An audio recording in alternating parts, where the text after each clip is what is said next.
with machine guns. They're probably that caveat in mind.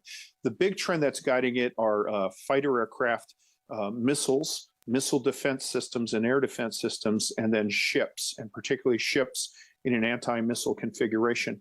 What this represents is emerging technology or technology to stop that emerging technology. So I think what we're seeing is a bow wave of spending trying to find a solution to these problems of cheap multiple drones and ballistic missiles, as well as maintaining conventional mass on the battlefield with artillery. Terry Anderson, a former Associated Press journalist who was held hostage in Lebanon for nearly 7 years, has died at his home in the US. He was 76. Anderson covered Lebanon's civil war for 3 years before his capture by Hezbollah members in 1985. He was released in 1991 as the 16-year civil war ended. 7 people have been killed in Sri Lanka after a racing car veered off track and hit a crowd of spectators. Another 20 people were injured. It happened in the town of Diathalawa, about 200 kilometers east of the capital, Colombo. Police have launched an investigation.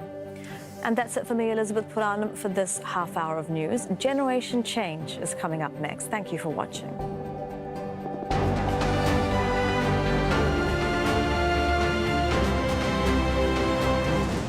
Hellish scenes in the Gaza Strip as Israel's onslaught continues.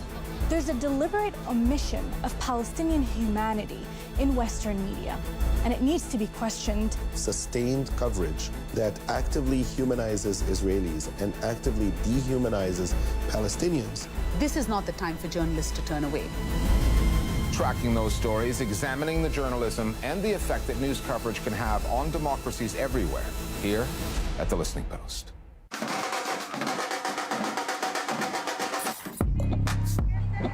Argentina has been at the forefront of progressive change in Latin America. In 2010, it was the first country in the region to legalize same-sex marriage. And in 2020, it decriminalized abortion after a campaign that has inspired feminists around the world. But femicides remain high, as does violence against gender and sexual minorities, and there is growing fear of an anti-feminist backlash. So how sustainable are these accomplishments, and what will this mean for the next generation of young Argentines? Welcome to Generation Change, a global series that attempts to understand and challenge the ideas that mobilize youth around the world.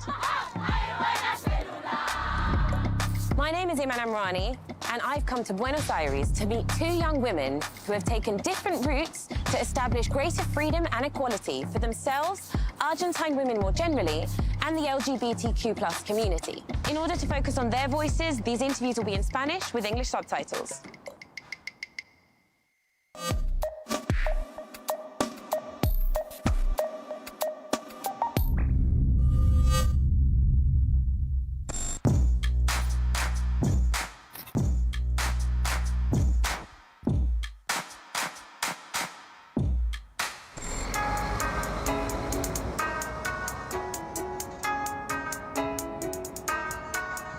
Eres parte de varias campañas y asociaciones. ¿Me puedes explicar un poco sobre las causas en las que militas hoy en día? Sí, claro. Mira, yo soy lesbiana, feminista y actualmente soy parte de la campaña nacional por el derecho al aborto legal, seguro y gratuito. Y formo parte también de Mundanas, que es una asociación feminista que acompaña a niñeces y adolescencias que han sido víctimas de alguna situación de abuso sexual.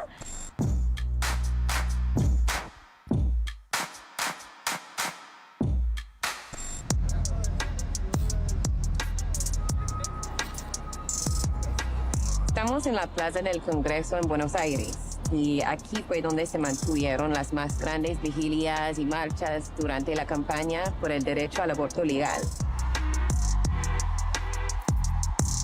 ¿Cómo era el ambiente durante ese momento? Realmente fue impresionante la masividad, 2 millones de mujeres lesbianas, travestis, trans, compañeras, compañeros disputando este escenario político en pos de la ley es impresionante. Esta plaza ha significado y significa muchas cosas para nosotras como activistas de la campaña y ha ido mutando y ha ido creciendo junto con el desarrollo de nuestra historia y de la marea verde y de lo que fue el proceso de conquista de la ley.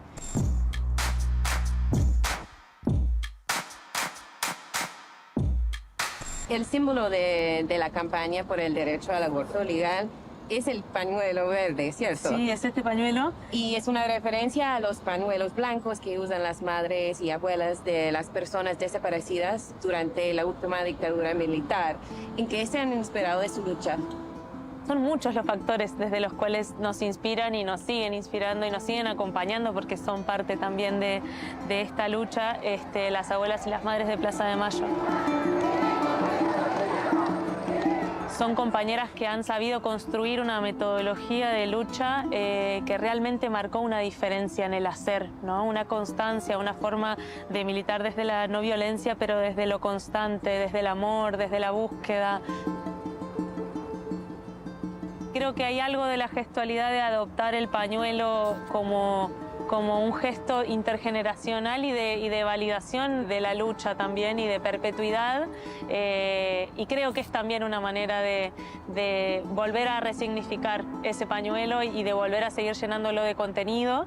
Y en este caso, una vez más, como en pos de conquistar algo ligado a la posibilidad de elegir, de las identidades, de la expansión de derechos, son sin duda muy importantes.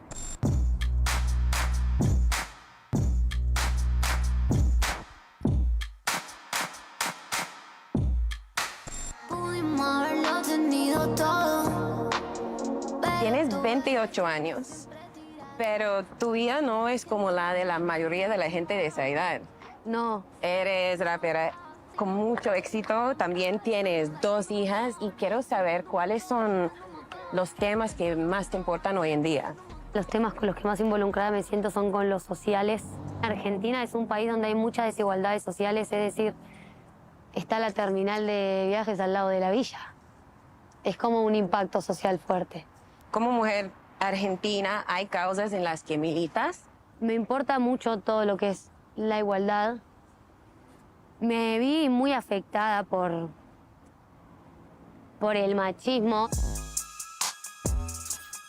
Yo misma fui una mujer machista de chica. Hacía bromas o cosas que hoy en día me parecería terrible que alguien más las haga. Pero también estamos un poco encasillados a la cultura del macho argentino.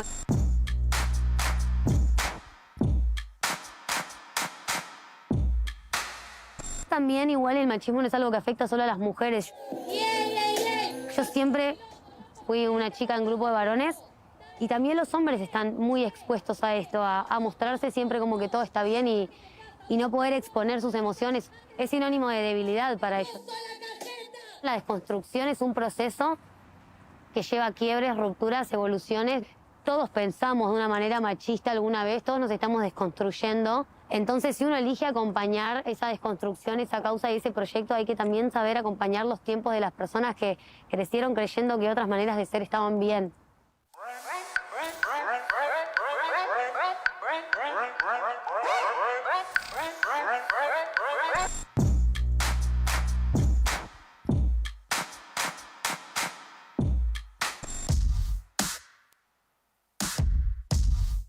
A veces la industria de la música hace que las mujeres compitan por un mismo espacio y quiero saber qué piensas de eso.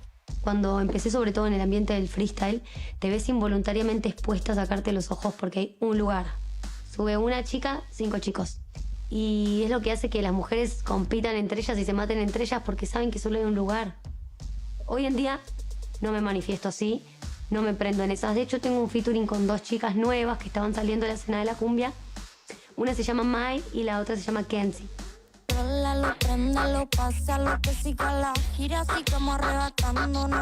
Cuando entro los videos de Kenzie decían, no, aguante la Mai, que esta no, aguante la Mai.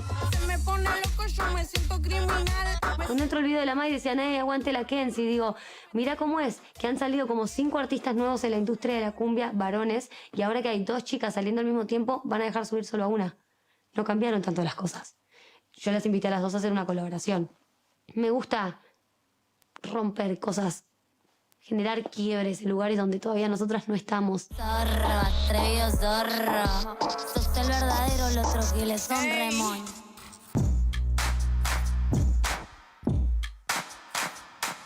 Las 2 nacieron en los 90, una década después de que haya terminado la última dictadura militar en Argentina. ¿Qué piensan que fue diferente para la generación de ustedes comparada a la de sus madres o abuelas? Ornella.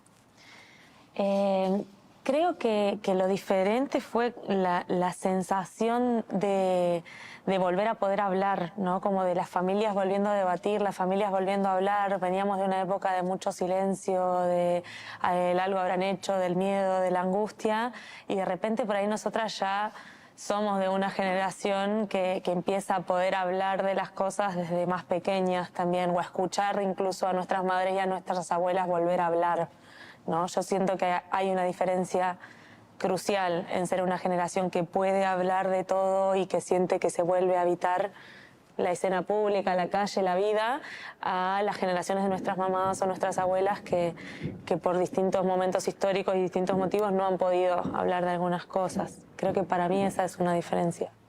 Sí, totalmente. De hecho, en la época de nuestras abuelas, solo leer un libro que no estaba aceptado por la política del momento era motivo de que te secuestren y te torturen. El nivel de diferencia creo que es abismal, un quiebre rotundo en un montón de golpes, tanto sociales como de muchos diferentes aspectos. Tu abuela sufrió personalmente y durante la dictadura militar. ¿Qué influencia tuvo eso en ti? Un montón. Desde que yo era chica, mi abuela, al haber sido secuestrada y torturada por militares y todo, mi abuela ha hecho huelgas de hambre, todo. Desde chica me hacía ver películas como La noche de los lápices, La noche de las corbatas, que hablan explícitamente de cuando uno quería hacer valer sus derechos como estudiante, como profesional, como pensador independiente, como lo que fuese. Creo que es algo que nunca se debería olvidar y que es nuestra responsabilidad como argentinos instruirnos con respecto a lo que vivieron nuestros antepasados y nuestros pasados, no tan pasados también. Y una de las luchas mayores para esta generación es por los derechos LGBT+. ¿Cuánto piensas que han avanzado las cosas en estos temas?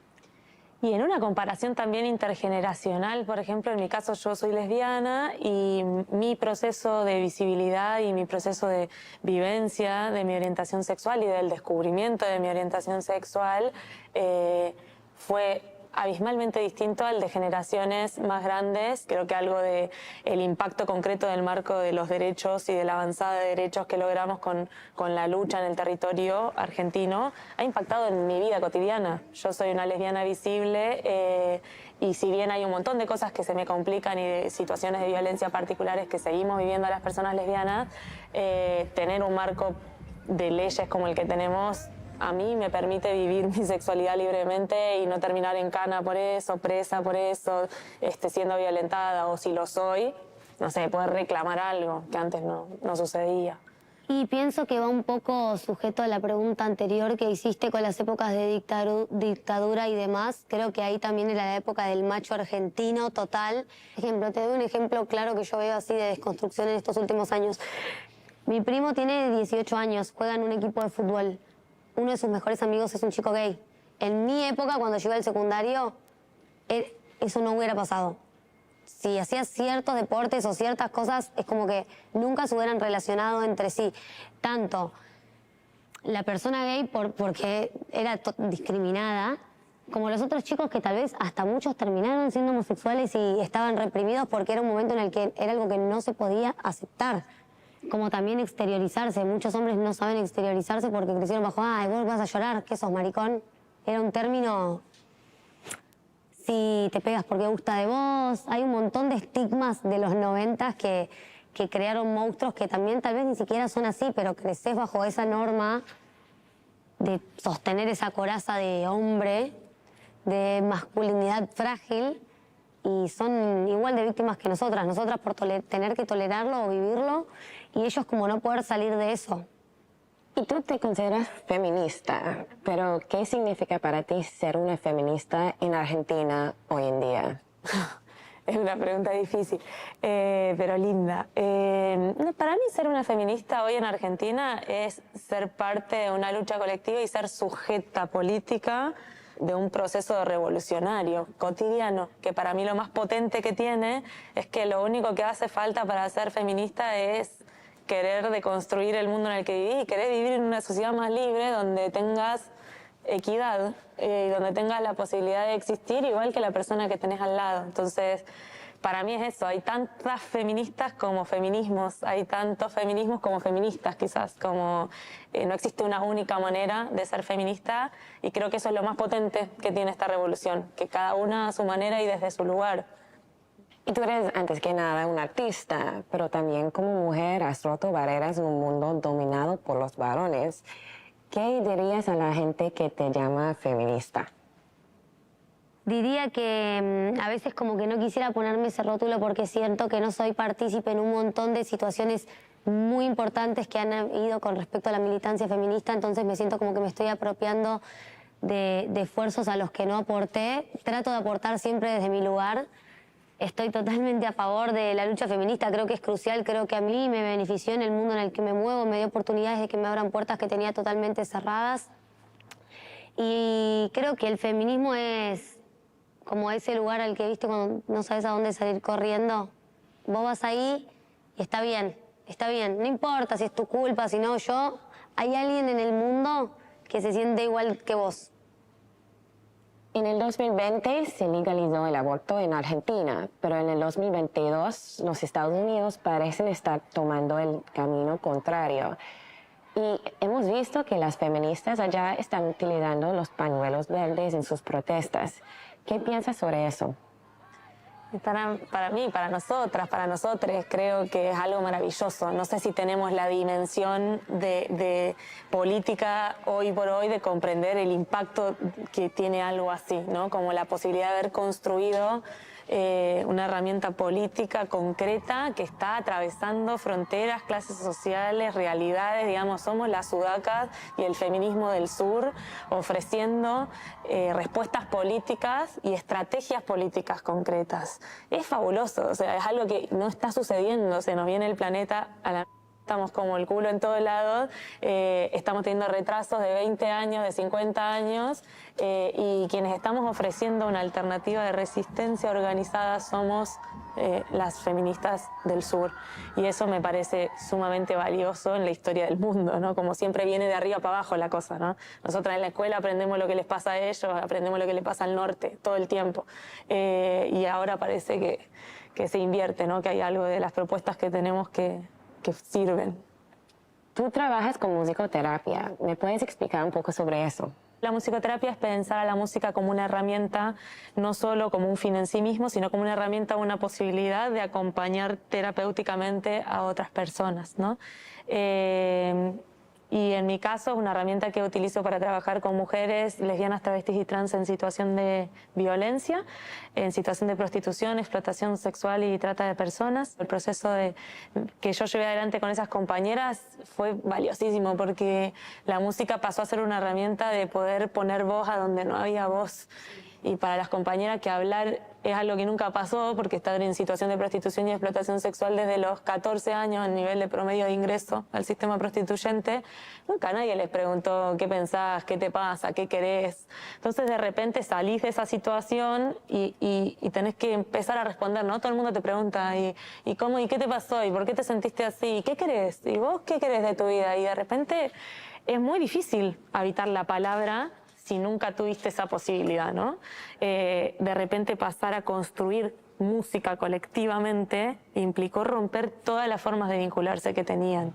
Fue otra forma de vincularse sin tener que habitar la palabra y después pasamos de ahí a la palabra y todo cambió, boludo, cómo se paran, cómo hablan, como todo el proceso. O sea, creo que pasó por ahí. Tú has hablado sobre tus experiencias con el trauma y la violencia doméstica y estos temas suelen ser muy difíciles de abordar y quería saber si ves la música como una forma de terapia también. Sí, totalmente. De hecho, a veces me pasa que compongo canciones, pienso que compuse cosas porque rimaban nada más, las escucho unos meses después, que analizo desde afuera la situación que estaba transitando en ese entonces y digo, claro, totalmente, me pasaba esto. Y ya, pues, has explicado un poco sobre tu personaje artístico y has dicho que bajo aquí te hace sentir como libre de ser quien quieres ser. Y quiero que me expliques un poco más sobre esto. Es el alter ego que yo me creé para tener un espacio en el que pueda ser yo sin que nadie me juzgue al respecto. Poder echarle un poco todo el fardo a la Joaquí y decir, bueno, no, pero esa es la Joaquí. Y en realidad tal vez son cosas que a mí me gustaría hacer y maneras en las que a mí me gustaría vivir, pero no es socialmente aceptado y todavía es una carga existencial con la que no sé lidiar mejor que solo crearme un alter ego, entonces me desahogo un poco por ahí. ¿Y cómo ves la diferencia entre cómo eres en la casa y cómo eres como cuando estás trabajando? Cuando estoy en mi casa tal vez tolero cosas, en términos generales, en todos los aspectos, tolero cosas o situaciones. Y tal vez cuando soy más la Joaquí o en mi espacio es como que no estoy dispuesta a tolerar nada que me incomode, nada que me haga sentir mal. Sé marcar más mis límites, es como si me pusiera mi disfraz de valiente por un ratito. Y creo que ahí hay algo de un poco de esto que venimos hablando, de los espacios de resistencia que vamos creando, ¿no? Como la Joaquí como un espacio de resistencia donde poder ser esa que quiero ser, eso que está ahí, que pulsa, que una dice, che, pero ¿por qué no puedo? Si yo quiero, si... Bueno, y no quedarnos con el no, ¿no? Como con el espacio de sumisión, con el sino, bueno, me genero un espacio donde sí lo puedo hacer. Y quizás después de eso empieza a permear mi vida cotidiana en otras cosas y voy pudiéndome echar. Como rapera, tu materia prima son las palabras. En tu canción Gangster dices, comercializan las carencias que no tuvieron en su vida. ¿Qué quieres decir con esas letras? Y quiero decir que a nadie le interesa realmente. A la hora de ayudar a un artista que viene de un barrio bajo se le cerraron todas las puertas, pero ahora que está de moda, los que nunca tuvieron esas dificultades buscan encuerarse del sufrimiento ajeno al cual nunca aportaron un cambio. Entonces por momentos me molesta, algunos lo llaman resentimiento social, yo creo que simplemente es exteriorizar lo que siento. Otra de las cosas que aprendes en terapia es decir lo que te molesta. No es que ando por la calle gritando, vos, cosas así. No, pero bueno, en mi espacio, en mi música, siento que puedo hablar y decir y desahogarme como yo lo sienta porque es mi espacio que yo creé para eso. Y sí, a veces me duele que las mismas personas que he visto cerrarle puertas a amigos míos por ser de donde eran, hoy en día se disfracen de ellos. ¿Y has visto eso en la cultura argentina aquí? Sí, creo que hay un proceso que es lo que ella trae, la romantización de la pobreza, ¿no? Como, y cómo de repente a momentos eso se torna algo vendible o no. Y con el feminismo nos está pasando también eso y es un debate interno muy grosso también esto de, bueno, ¿qué pasa con la masividad? ¿Qué pasa con las grandes cadenas internacionales de ropa vendiéndote el simbolito de la mujer y nosotros seguimos con un femicidio cada 24 horas? ¿Entendés? Entonces la marea verde crece, salimos en toda la tele, vamos a todos los programas, pero nos siguen matando a una compañera cada 24 horas y va a decir, ¿qué onda? Es la tensión que hay siempre entre el sistema y querer hacer cosas por fuera, ¿no? Querer romper, querer molestar en ese sistema y el sistema querer todo el tiempo cooptarte. Pero sí está la tensión entre lo que vende y lo que no vende y cómo una también aprende a usar en determinados momentos esa herramienta para explotar desde adentro. Y pues hemos hablado de cosas positivas que han pasado, pero los femicidios siguen con cifras muy altas y en el 2021 hubo un femicidio cada 35 horas en Argentina. Eso para mí fue chocante y todavía hay mucha violencia hacia la comunidad LGBT y quería saber si usted piensa que en Argentina, por ejemplo, están sufriendo un poco una reacción negativa a lo que se han logrado durante los últimos años, una especie de backlash. Sí, creo que todo movimiento de avance, o sea, todo momento político de avance implica un recrudecimiento del otro lado de las estrategias de control, ¿no? Como lo traía la Joaquín con lo del libro y su abuela y la historia, como cada vez que las mujeres en este caso avanzamos, el intento del patriarcado es recrudecerse para que eso no suceda.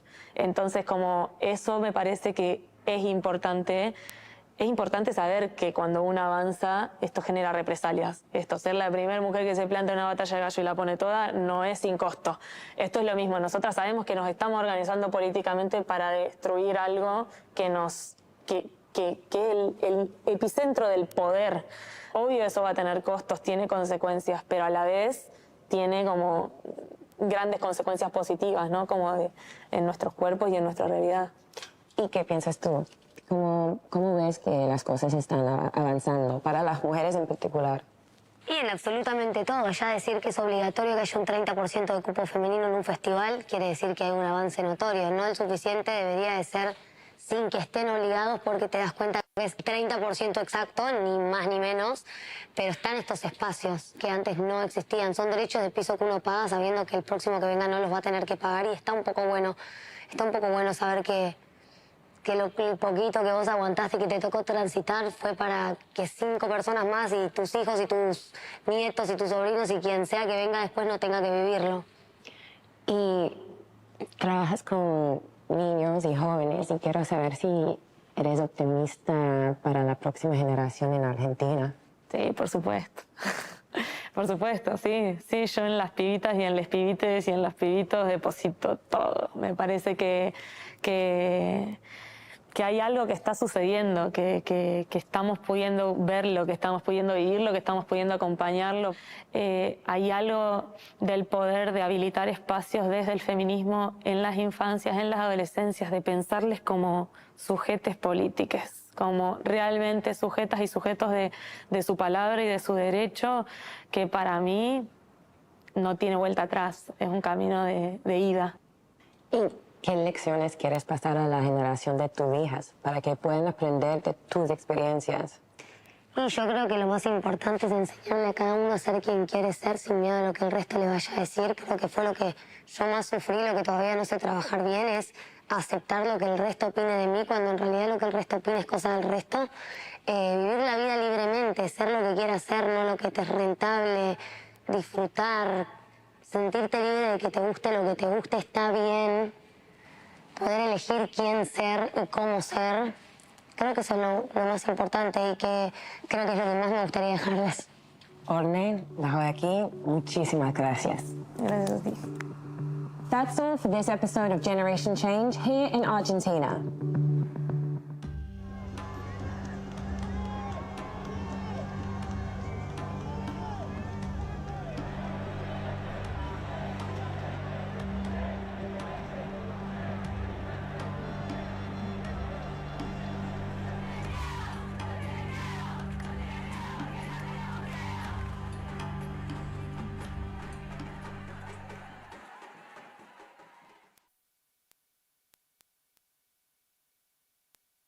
God promised Abraham, this is the land that is going to belong to you and to your children forevermore. Right here in my backyard. Are you also American? Yes. They sent here terrorists from Al Jazeera. We have to make sure you're not. Where's your accent from? Michigan. We have people here from United States, from Russia, from India, from Germany. We have children fighting for the IDF. Israel's foreign army on Al Jazeera. Wow, that's all I can say. The latest news as it breaks. Imran Khan had given a call that people should come out in large numbers to galvanize public support. With detailed coverage. But the recent crisis and the realization that things are likely to get much worse before they get better is driving some residents to the brink. From around the world. People here have told us in these circumstances it's even more important than usual to come together and to share what little they have. Unique perspectives. Everything is political. You cannot stay out of politics. And everything is a feminist issue, too. Unheard voices. We see our leadership destroying the ability to have a normal life in Gaza, and that destroys the ability of us having a normal life in Israel. Connect with our community and tap into conversations you won't find elsewhere. There is no over there. It is all of us. It's right here and right now. The Stream on Al Jazeera.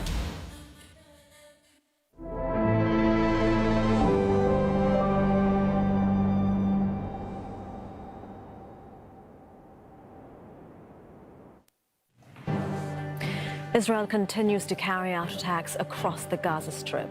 Several Palestinians have reportedly killed in 2 refugee camps.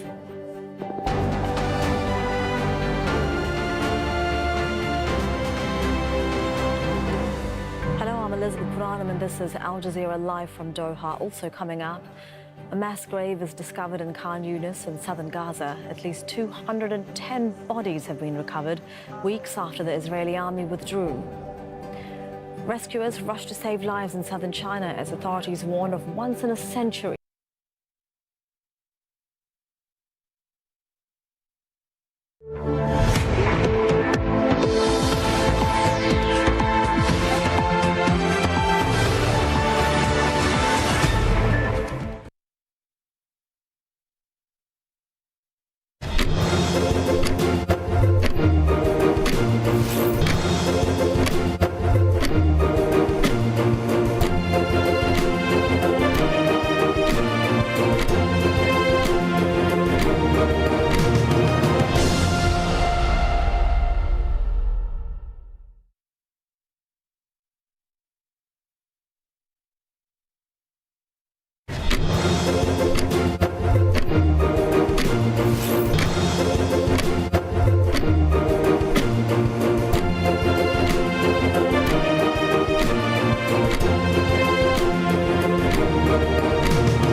Indinami, me phone. But I'm watching you. Aha, yeah, that's the same. When she be money, I bet you can come. I just said good morning. Let's say what started. It's the Ekakra, the Cassia Bonoba film. What you see? Okay, you church your munina. Good morning, guys. I hope your weekend was great and fun and relaxing. You should be asking me that too. Productive. How was your weekend? It was a working weekend. Oh, okay. Throughout. I don't envy you. But yesterday, it ended on a good note as I went to see In the Pants of a Woman at the National Theatre. Good for you. Yeah, it's actually a very good piece by Kobenansa, and I feel, I don't know, there should be, repeats and all of that, because it also focuses on the media and our role in protecting people who suffer rape or some form of sexual abuse. Yeah, it's a good one. You missed. Why didn't you invite me, Ben? They came on the show, but I didn't get to gave out complimentary tickets, and I that. You did. You see what Ben does to me on the show? Anyway, guys, it's a beautiful Monday morning. I like Mondays because I'm a Monday born, Ajo. And in a bit, I'll be serving you the news. And then after that, we'll get into the news review, like we always do. But for today, Suleimana Brahima, the Executive Director of Media Foundation for West Africa, will be joining us for that segment. And right after that, Mufta Nabil Abdullahi will be here to bring you the latest updates in the world of sports. Well, from there, we also get into some interesting conversations this morning, starting off with the Alliance for Revolutionary Change. I'm talking about Alan Chemating, and his cohort, Abu Sakara Foster, has joined him. And then there are other groupings, 9 of them, banding together to create that force. Do we know the third force? Maybe. We're not sure, but they're coming together to create an electoral storm come election 2024. We'll be investigating which forces are coming together, what really they can do by way of power, exactly our expectations should be from the Alliance for Revolutionary Change. We'll be telling you about that later on the show. But that's not the end of that conversation. After that, we'll get into an analysis of the tussle between the PURC and the ECG to hefty fines on the ECG board members, the fixing of transformers, the installation of the AmeriPower plant in Ahomaso, in Kumasi, in the Ashanti region. Will Ghana's power crisis ever end? We'll engage the Executive Director of the African Center for Energy Policy, Ben Boachi, to give us all the details that we need to make this very clear for all of us. So join us with your comments. Indeed, we'd love to hear from ordinary Ghanaians, especially on the PURC, ECG, and the whole bit about, let's put all of them together. Put them together. It's like a pot of soup. Nam kakrawaha. I'm shaking my head because this weekend, them take do me. Oh, they take do you, eh? Oh, yeah. Them take do me. I mean, if you know, it go reach everybody. All right, let's get into that conversation. Okay, let's get into the news now. Welcome aboard the AM show.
Welcome to the program. This is the AM News. Let's get into the details.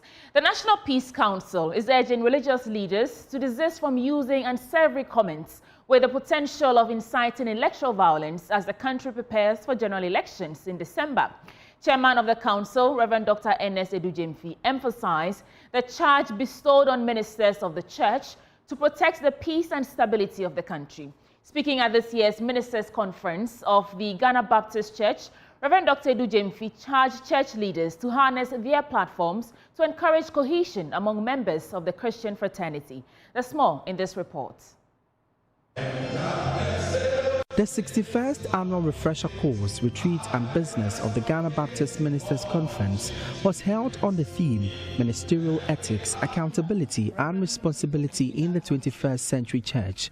Speaking on the theme, Chairman of the National Peace Council, Reverend Dr. Ernest Edujemfi, emphasized on the crucial role of the church in nation building. As the general election beckons, he noted the responsibility of the clergy in promoting peace and refraining from spiteful comments. Every minister of the gospel will understand that we have a responsibility to protect the peace, stability, and unity of our country. That whatever we do in this country, we must ensure that we maintain the peace, the stability, and the cohesion of our country. A nation predominated by Christians, the Christian fraternity has been admonished to remain disciplined in the discharge of their duties. President of the Ghana Baptist Ministers' Conference, Reverend Dr. Charles Owusu-Ampofo, charged political leaders and the government to uphold the statutes of truthfulness and accountability. We model our political leaders, those who make decisions for our nation. And so we preach to them, we send them messages. When things are not good, we do send messages. Sometimes in occasions like this, we speak to them through this media for them to know that Ghana belongs to all of us. Adding to calls for a peaceful election, guest speaker at the event, Irene Natoshi Adolate, admonished actors in the elections to consider a collective win for the country through circumspection. Pastors, men of God, politicians and everybody, we must conduct ourselves in a way to save the country and not to break the country. For JoyNews, my name is Emmanuel Bright Kweku. Meanwhile, former Minority Leader in Parliament, Haruna Idrisu, has averred that the National Democratic Congress will win 2024 general election because the party stands on the side of morality, truth, and above all, a proven track record of the party and its flag bearer, John Dramani Mahama. In addition, he said the NDC is determined to win all 11 parliamentary seats in the Upper West region. The Tamale South Legislature made the statement at the capacity building workshop for NDC party communicators in the region. JoyNews Upper West regional correspondent Rafiq Salam reports from Bawa. The former minority leader in parliament, Haruna Idrisu, averred that the National Democratic Congress (NDC), led by former President John Dramani Mahama, is on course to being returned to power based on the following reasons. Because we stand on the side of morality, we stand strong on the side of truth, and we are proud of our legacy as a party and government in the past, with President John Dramani Mahama as fourth president of the Fourth Republic and our candidate for the 2024 presidential and parliamentary election. Haruna Idrisu opined that the NDC is poised to capturing all 11 parliamentary seats in the Upper West region, starting from the Lambuse constituency, which is said has already fallen to the NDC, with the London constituency next on the line. The NDC currently holds 8 out of the 11 parliamentary seats in the Upper West region. We are determined to capture all the 11 seats in the Upper West region. At least from my briefing and from information available to me, Lambuse is already in the basket. We can add that on, and we are narrowing on to strategy to get Nandom in, and we are determined to win all 11 seats. And then also in the Sisala area, myself have been playing some quiet diplomatic role, reconciling coupling the previous Sisala candidate with the NDC candidate, and they are working together now, as you can see on the ground. And we are quite satisfied with the performance of the NDC in the Upper West region. At least we didn't borrow as recklessly as they have. 600 billion against 120 billion, a debt to GDP which is unprecedented. So Nana Addo Dankwa and Dr. Bawa have only moved Ghana from Ghana beyond aid to Ghana beyond borrowing. You know that they can't borrow again themselves, and they are making it impossible for the country to rely on external borrowing to finance budget and to deal with deficit. And we are aware that President John Dramani Mahama will inherit a problematic economy to manage, and effort will be to stabilize the economy and back on major constitutional and administrative reforms that strengthen institutions of Ghana, and more importantly, determine what the future of the country would be. The Upper West region, as you all know, is my second home. We are always proud of their sacrifices and contribution to the NDC, and at least it's on the walls that you can see that the NDC will do better and super in the 2024 elections. The Tamale Sab legislature then goes after the juggler of Vice President and flag bearer of the new Patriotic Party, Dr. Mahmoud Bawumia, stating that he will suffer to remove the attack of being a habitual lying politician and also the linking himself from the failures of the MPP government. As for Dr. Mahmoud Bawumia, he will suffer from a credibility problem as a habitual lying politician. You just make promises. You don't do that. You must have honor when you make promises, and you can't honor them. You apologize to the Ghanaian people, or you hold strong in saying that I take responsibility. He cannot be claiming now to be dissociating himself from the Nana Addo Dankwa government and their performance or achievement. If he doesn't want to share their failings, he shouldn't share their success. God bless. Also present was the National Communications Officer of the NDC, Sami Jemfi, who donated 11 motorbikes to the party on behalf of the 2024 flag bearer of the NDC, John Dramani Mahama, for onward distribution to the 11 communications bureau in the region. Sami Jemfi chastised the MPP for failing to deliver on promises made to Ghanaians. The ruling MPP government has flattered to deceive on all their major promises. They have betrayed the trust of Ghanaians, and they have violated their social contract with the people of Ghana. And it is the reason why Ghanaians are all suffering, irrespective of one political affiliation. And so all Ghanaians are united in grief, calling for change in the direction of this country. And who better to give us that change than a man who has been tried and tested, the visionary nation builder, His Excellency John Dramani Mahama, who has a proven track record and the vision that can bring about the transformation and the prosperity we are all yearning for. Reporting for JoyNews, Rafik Salam. Now, still on the Northern Belt, the head of Department, Media and Communication Studies at the Tamale Technical University, Dr. Jacob Abudu, has indicated that social media has become extremely powerful as against the traditional media, making it a tool to spread information very fast. He said because of how it can spread information very fast, there is a need for all to be cautious in its use to spread information, especially ahead of December polls. Dr. Abudu said this at a forum to discuss disinformation and misinformation and how they affect the peace and security of the northern region. The forum brought together media experts, the security people, disabilities, youth wings of the various political parties and civil society organizations to deliberate about countering misinformation and disinformation for peace, security, and development in Ghana. Speaking on the sidelines of the event, Dr. Jacob Abudu said if the country wants to ensure its peace, then there is the need to fact-check information. In the political season, and the propaganda wings of the political parties will definitely churn out information that are not true, that is deliberate.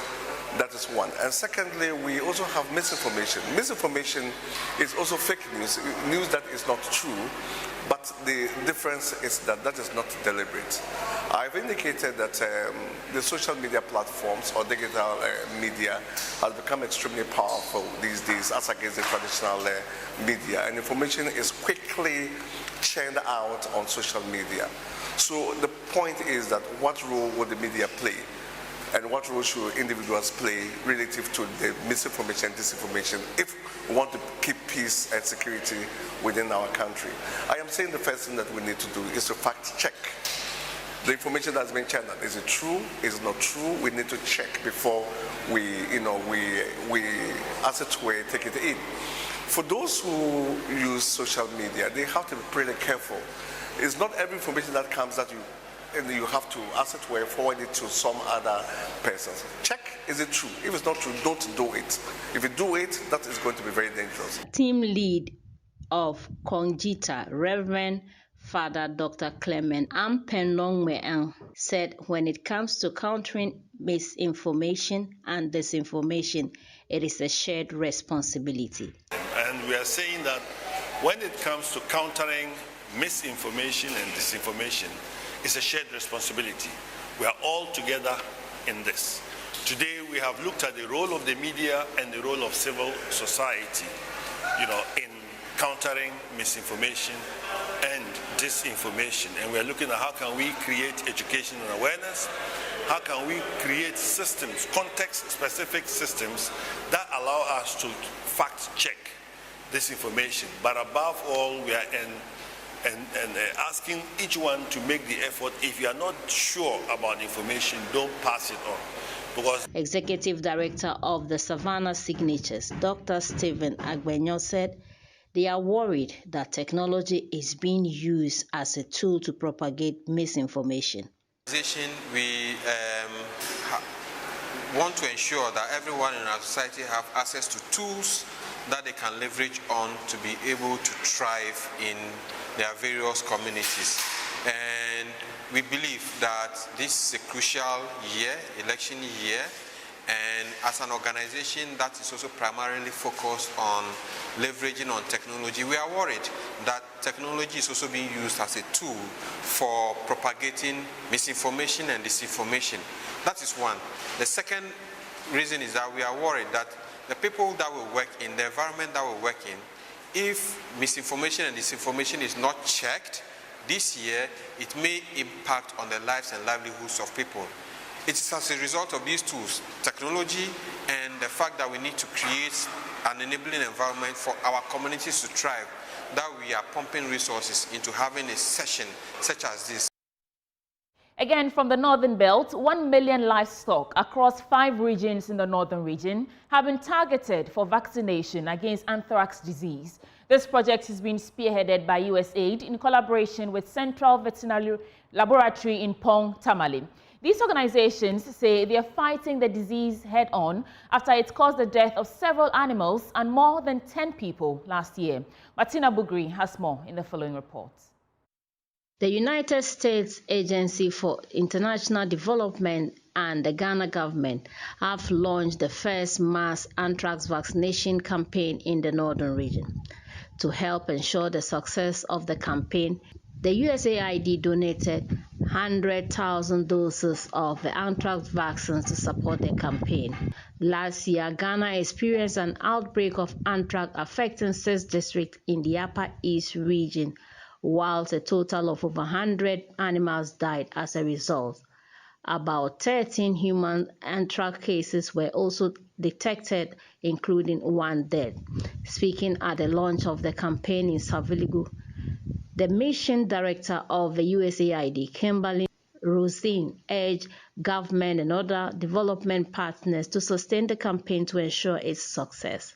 Anthrax outbreak here in the Upper East region that killed 1 person and killed 97 animals. So thankfully, again, to the quick action to the government of Ghana and other partners, including us at USAID, we were able to contain the outbreak and minimize the loss of life. These unfortunate and avoidable deaths and infections remind us of the importance of regular vaccine campaigns. The Deputy Director of Veterinary Service Department, Dr. Benita Anderson, who spoke on behalf of the Chief Veterinary Officer, said anthrax is not only posing a grave risk to animals but also to humans. Today marks a significant milestone in the ongoing efforts to safeguard the health and well-being of our livestock and communities. But today we stand united in our resolve to confront this threat head-on. The Food and Agriculture Organization's representative to Ghana, Benjamin Ejay, expressed worry over the periodic occurrence of the anthrax disease in the country. Yes, unfortunate but very disturbing that anthrax vaccines are produced under our nose here. Yet, anthrax periodically occurs in the north, impacting heavily on both human and animal lives and disrupting economic activities along the livestock value chain. In other stories, the Minister for Roads and Highways, Francis Asensio-Boakye, has reiterated government's commitment towards improving the deplorable road networks across the Bono East Enclave. The minister, who was speaking during this maiden tour of the area, Anasabit, has more in this report. The Minister for Roads and Highways, Francis Asensio-Boakye, has reiterated government's commitment towards improving the status of the various road networks across the Bono East Enclave. The minister, who was on a tour of the region to assess the state of the road network in the area, began with an inspection of the abandoned Techiman-Boyam road network, which was started in the year 2015, where he noted that the road network remained a priority to government. I started from Techiman North in a beautiful stony town called Boyam and moved from there to Asoyi. This is a very important town in the Techiman traditional area where the people are calling for their road to be constructed. The team then went through the Nkranza North district before ending on the famous Atebubu-Kwame Danso stretch, which was awarded to contract by the Nana-Addo-led government before the 2020 elections, before being abandoned by the contractor a few months after the polls, leaving the stretch into a sorry state. Mr. Asensio-Boakye said the Atebubu-Kwame Danso stretch continued to be a priority to government as it facilitates the transportation of farm produce from the eastern part of the region to other parts of the country. From there, we came to Atebubu, and from Atebubu, we've come all the way through Kwame Danso to Juan. This is a very important area. It's a booming farming community. Sugar cane plantation and vegetable farming in this area. Abdurrahim Mahama is the project manager for Jasmo Construction, who are in charge of the Atebubu-Kwame Danso road. He says the delay in the completion of the project is as a result of financial constraints and asks that soon the contractors will be on site to continue with its work. The project starts from Atebubu, it ends at Kwame Danso, and it's about 35 kilometers. Currently, we've done about 10 kilometers of primary civil, which we are left about 20 kilometers of earthworks and civil. It's because of financial or cash flows, we were having challenges. So that's why you are seeing parts being deteriorated. Also part of the minister's tour is the Deputy Roads Minister, Stephen Jelula, who doubles as the Member of Parliament for Pru West constituency, which is also in the Bono East region. Anasabit, JoyNews, Atebubu. Moving on, JoyNews Erastus Asare Donko, Father Campbell, former Speaker of Parliament, were among national achievers given a maiden distinguished award by the Full Gospel Businessmen Fellowship in Accra. JoyNews' Erastus Asare Donko received a distinguished honor for the fight against illegal mining and environmental sustainability. At the maiden distinguished award series organized by the Full Gospel Businessmen Fellowship in Accra, Erastus received the honor for his exemplary role in the fight against illegal mining in parts of the country. He has assured that such recognition will spur him on to intensify the fight. He also used the opportunity to invite other key stakeholders to join the fight. Here's more from the awards ceremony. And the award goes to Mr. Erastus Asare Donko. Mr. Erastus Asaridonko. The Full Gospel Businessmen Fellowship International, established many decades ago, has introduced a new award scheme known as the Footprint Awards. This initiative aims to recognize both members and non-members who have made significant contributions to society, leaving a lasting impact on generations. Under the theme of recognizing excellence and integrity, the organization seeks to highlight the positive influence and exemplary lives of the awardees for the benefit of future generations. JoyNews' Erastus Asaridonko was among the distinguished individuals honored with an award for his unwavering commitment to combating illegal mining and advocating for environmental sustainability. In an interview, he expressed gratitude for the recognition, viewing it as a motivating force in his campaign. Every major river or stream is highly poisoned with heavy metals from irresponsible mining. I think it should be an emergency for the whole country, but unfortunately it's not. It's not even getting #1 spot with regards to media attention in the country. And so awards like this tell you that do not give up. It tells you that we are the last frontier and we should not give up. We should still keep on doing it, what we are doing. We should amplify the voices. But I'm using this opportunity to invite all media houses, all journalists, that this is about our existence. Addressing the members, President Francis Owusu emphasized the importance of such honors in shaping societal values and aspirations. The Full Gospel Businessmen's Fellowship International was established over 70 years ago in California, the United States of America, and now exists in over 90 nations around the world. This fellowship has made great impacts in these nations by transforming the lives of countless people, using God's power in our testimonies. We are gathered to give honor where honor is due, because it is important that we honor people, and God is pleased with it. Therefore, I want to thank you all and thank the leadership for inviting my wife and I, the International Ladies Coordinator, Jennifer, who's here with me,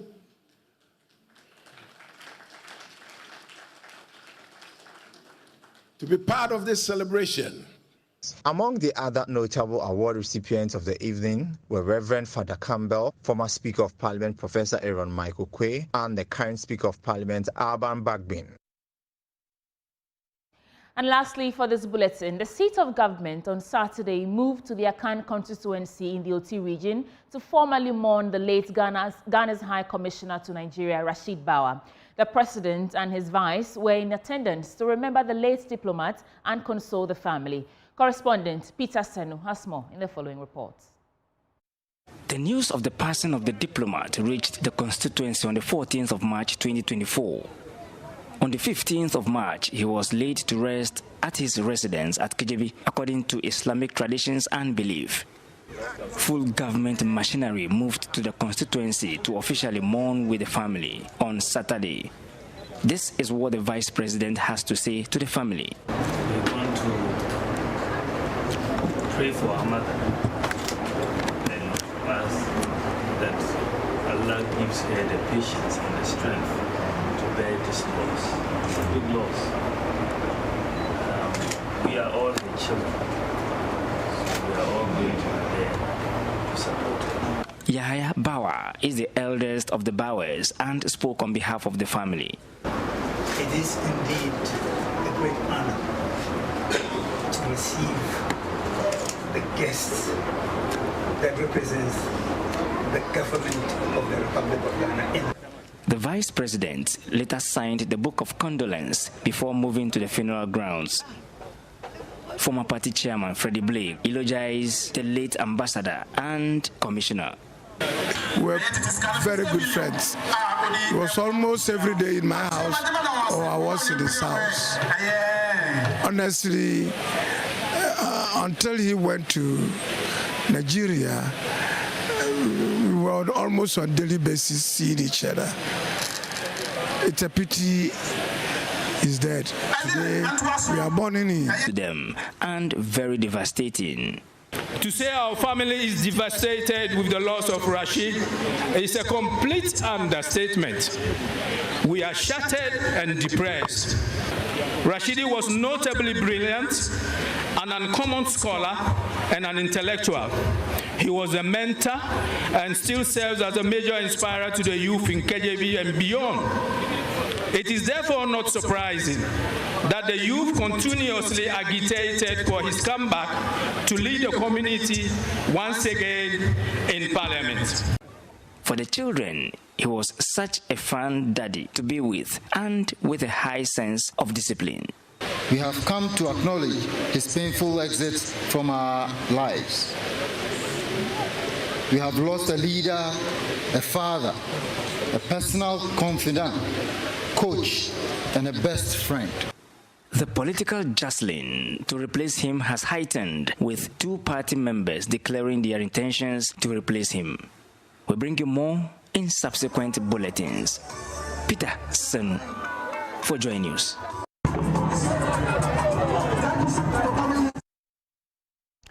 And that's how we are wrapping up for the AM News on the AM show. Suleiman Abraima is our guest for the news review. You want to stick with us.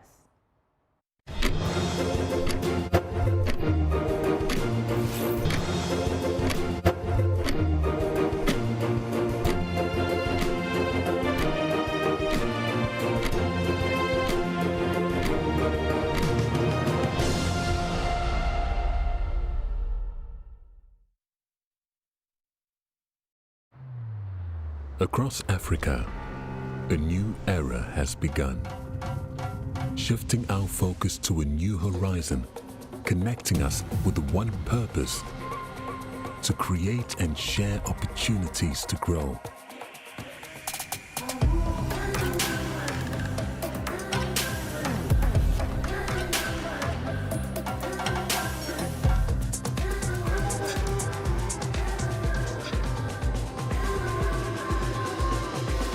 Today, we are making a brighter tomorrow, built by our dreams and our energy.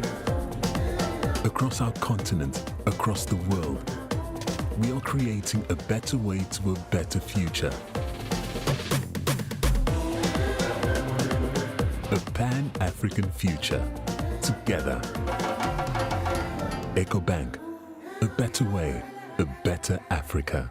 The Electoral Commission is organizing a limited voters registration exercise from Tuesday the 7th of May 2024 to Monday the 27th of May 2024 for people who just turned 18 years, persons who have not previously registered to visit the EC office in their district, selected electoral areas or public universities across the country, and register as a voter ahead of the upcoming presidential and parliamentary elections in 2024. Every eligible Ghanaian should visit the EC office in his or her district, the selected electoral areas or public university, and present his or her Ghana card or passport and residential digital address for inclusion in the voters register. An applicant who does not have a Ghana card or a passport is required to bring two persons who are already registered voters to guarantee his or her registration. Do not register again if you have lost your voter ID card. The limited voters registration exercise starts from Tuesday the 7th of May 2024 to Monday the 27th of May 2024. After the registration exercise, the replacement of voter ID cards, transfer of votes, and application for proxy voting will begin on Thursday the 30th of May 2024 and end on Friday the 14th of June 2024. It is a criminal offense for a guarantor to guarantee for more than 10 people, a non-Ghanaian, and persons who are not 18 years of age. Guarantors who violate this provision will be prosecuted. The voters registration exercise is part of efforts at ensuring credible, transparent, and peaceful elections in Ghana. Register to vote. Your vote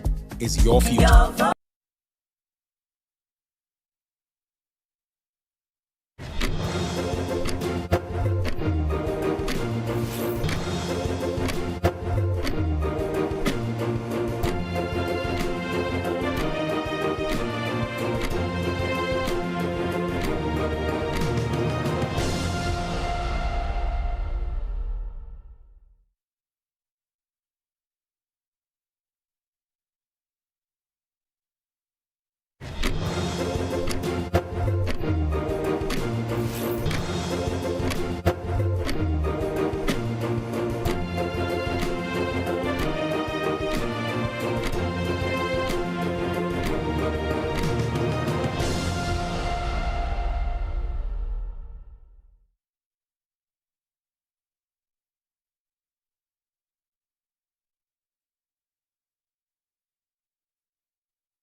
I just want to say before Benjamin comes in, that he woke up at the very mischievous side of his bed this morning. So everybody watch out. Good morning. Wait, what's she talking about? I don't even know what you're talking about. On the AM show.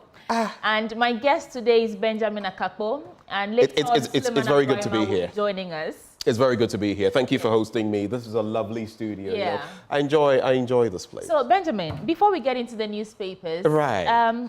Not a topical issue. Right. Let's take it down a notch. I'd like you to speak to something either in the creative arts or in the entertainment industry that you want to respond to or react to. Not creative political. Industry. Yeah. What's happening in this country? Well, our creatives aren't being creative enough. Okay. I said it. Some people are not going to be happy about it. Yeah. But I told you yesterday I went to see a play. And I love, people like me who are very, sometimes I don't like calling myself creative. I write, I do poetry and prose, verse. Exactly.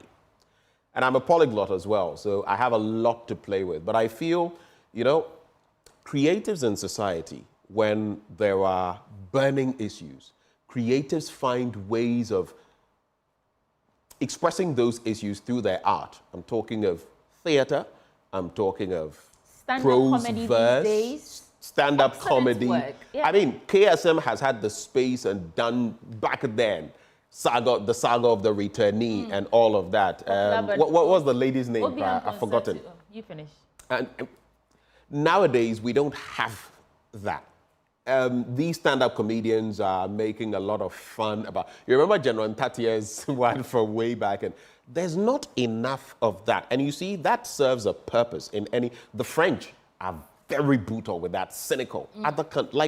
They have a certain vibe. You may say some of these cartoonists and all that get them right, but the creatives, especially in music and writing and plays, stage plays, I don't feel we're doing enough. The reverse of that is that it also serves the purpose of lightening the mood of people.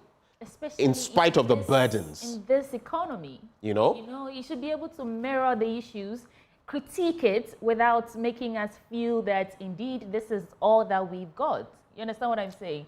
But welcome aboard the news review segment. And Benjamin is not my guest. Right before we bring in Suleimana, though, let me just...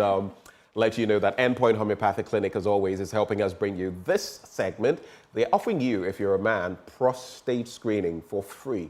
If you're a woman, fertility screening for free. Just make your way, make a beeline to any of their branches. Now in Accra, they are at Spintex opposite the Shell signboard. Then there's Kumasi, Kronom, Abuehia behind the Angel Educational Complex. There's Takrady Anaji Estate. There's Tema Community 22. There's Techiman Hanswa and Esiama Nzema. Oh, you want to call them? There are two numbers. 1-0244-867-068 or 0274-234-321. Endpoint Homeopathic Clinic, the end to chronic disease. But just the start of the news review, would you like to bring in Suleimana Brahima? Oh, go ahead. All right. So Suleimana Brahima, Executive Director, Media Foundation for West Africa. He joins us. We are robbing you of sleep, sir. I can see from your face, just as mine, that we are robbing you of sleep. Facheye, why? Good morning. You'd have to unmute. Yes. Good morning, Ben. Thank you for having me. It's a great day. Great. I'm here with Sweetie Abochi. Let's get into it, as we always do. About 2 minutes max to vent on something topical. But if you can, you know that the SML situation is out there. Also something that the Fourth Estate worked on. President Akufo-Addo is still yet to release that KPMG report. I don't know what your take is on that. And in fact, now there is that summons, if you like, for Manasseh Azure Awene to appear before court. And remember back in the day, appear on the paper, people to appear before court and testify. You could add that to your take if you care to. Well, Ben, I think naturally at this stage, everyone is concerned about the state of our power sector, especially the ongoing power crisis, as we call it, doomsday. I think a lot of people are quite angry, and legitimately so. And the anger for me is perhaps less of the fact that there is power outage from time to time, but more about the fact that the government is arrogantly refusing to publish the timetable that will guide people to plan their lives. Because, I mean, it's not the best, but it's at least manageable if you know that this morning as I head to the office, there would not be power. And so I have to plan this way or that way. Or when I'm getting back to the house in the evening, there's no power, and I need to plan this way or that way. So it's really unfortunate that the government is refusing to do that. And from all indications, it's just about the embarrassment from how they've been talking about we've ended doomsday, even though we all do know that by the time the MPP was coming to power in 2017, the power crisis had actually been ended, and that is a fact. And so making claims about we've ended doomsday, and getting us back into doomsday is perhaps, I think, what their problem is. But as I said, it is not for the government to announce that there is doomsday before people know there is doomsday. I mean, everyone knows that there is doomsday. What people are complaining about now is, please, let's have the timetable. And I think that is something that we all urge the government to do. On SML, as you do know, they've gone to court against Manasseh Azuri Awini. Manasseh had been out of town since July or August last year for a fellowship, a name-on fellowship at the Harvard University, so he's not in town. I hear that some substituted service procedures have been commenced. Well, we look forward to what will happen. When we're getting into this business of investigative journalism through the Fourth Estate Project, we knew that it was not going to be easy, particularly at a time when the environment for press freedom is retrogressing. We knew it's not going to be easy, but we are prepared for it. We look forward to President Akufo-Addo releasing the KPMG report. It was initially 2 weeks. After the 2 weeks, there was an extension granted. We got a press release that communicated a definitive timeline. It's been over, and we're still waiting.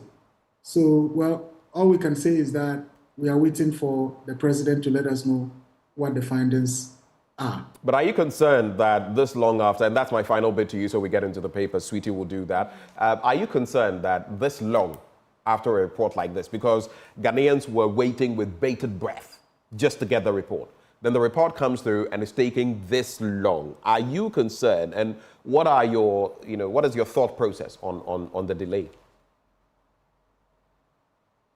You see, to be honest with you, I don't think that the president wasn't aware about the KPMG contract in the first place. I think the nature of the contract... you mean the SML contract? Yes, exactly. All right. You said KPMG. That's why I wanted to... Sorry, I mean, the SML contract. I don't think that it was a contract that the president wouldn't have been aware, given the amount of monies involved and given the scope of the contract and the fact that this was between GRA, Finance Ministry, and SML. And so it was quite curious that the president would now say, okay, we're commissioning an audit, and it went to KPMG.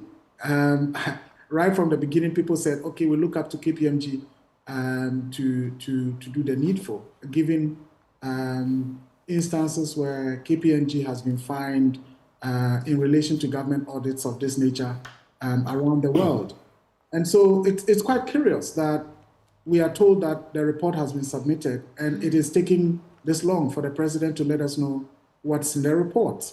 For me, getting people to begin to wonder, is it that the report is quite indicting and the president doesn't know how to communicate that? Or are they trying to do something about the report? If not, I mean, audit report is audit report. Just put it out there and let us all see. But given the time it is taking this time around, even if it is published today or tomorrow, people will begin to question what kept it delaying. Why were they keeping the report? Were they doing some amendments or whatever it is? But hey, we are in Ghana.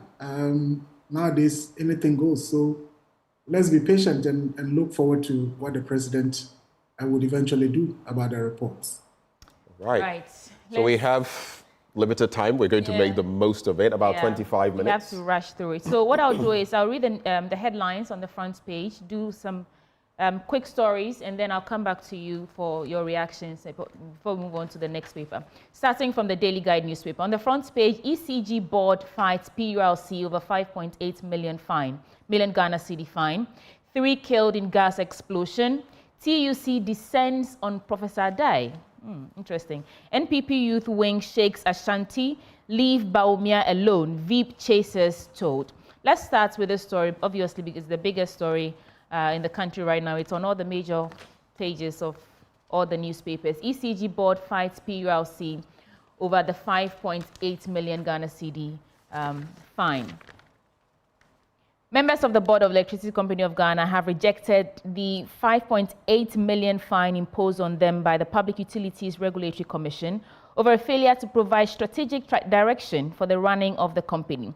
The board, in a letter issued by their legal representative, contend that they are not responsible for the day-to-day operation of ECG, hence could not legally be held accountable for any infractions. That's the story there. I'm sure we're all familiar with it. I'll do Dr. Baumia's Veep chasers told to leave Baumia alone. People who have been knocking on the door of Dr. Mahmoud Baumia, the New Patriotic Party flag bearer, to select their favorite candidate as his running mate, have been told to back off. According to a group calling itself the Patriotic Movement for Baumia, its leadership has been aware that some people have been publicly and persistently putting pressure on Dr. Baumia by sending various delegations to him with the goal of imposing their preferences on him. Addressing the media, the group's spokesperson, James Agri Fifieshen, who is the second vice chairman for the Ofori-Krum constituency, stated that Baumia, as a man of his own vision, knows what is best for him and will select the most suitable person as his running mate. My question is, why is it taking so long? I'll do one last story. TUC descends on Professor Adai, and then we'll come back to you. This story is on page 6.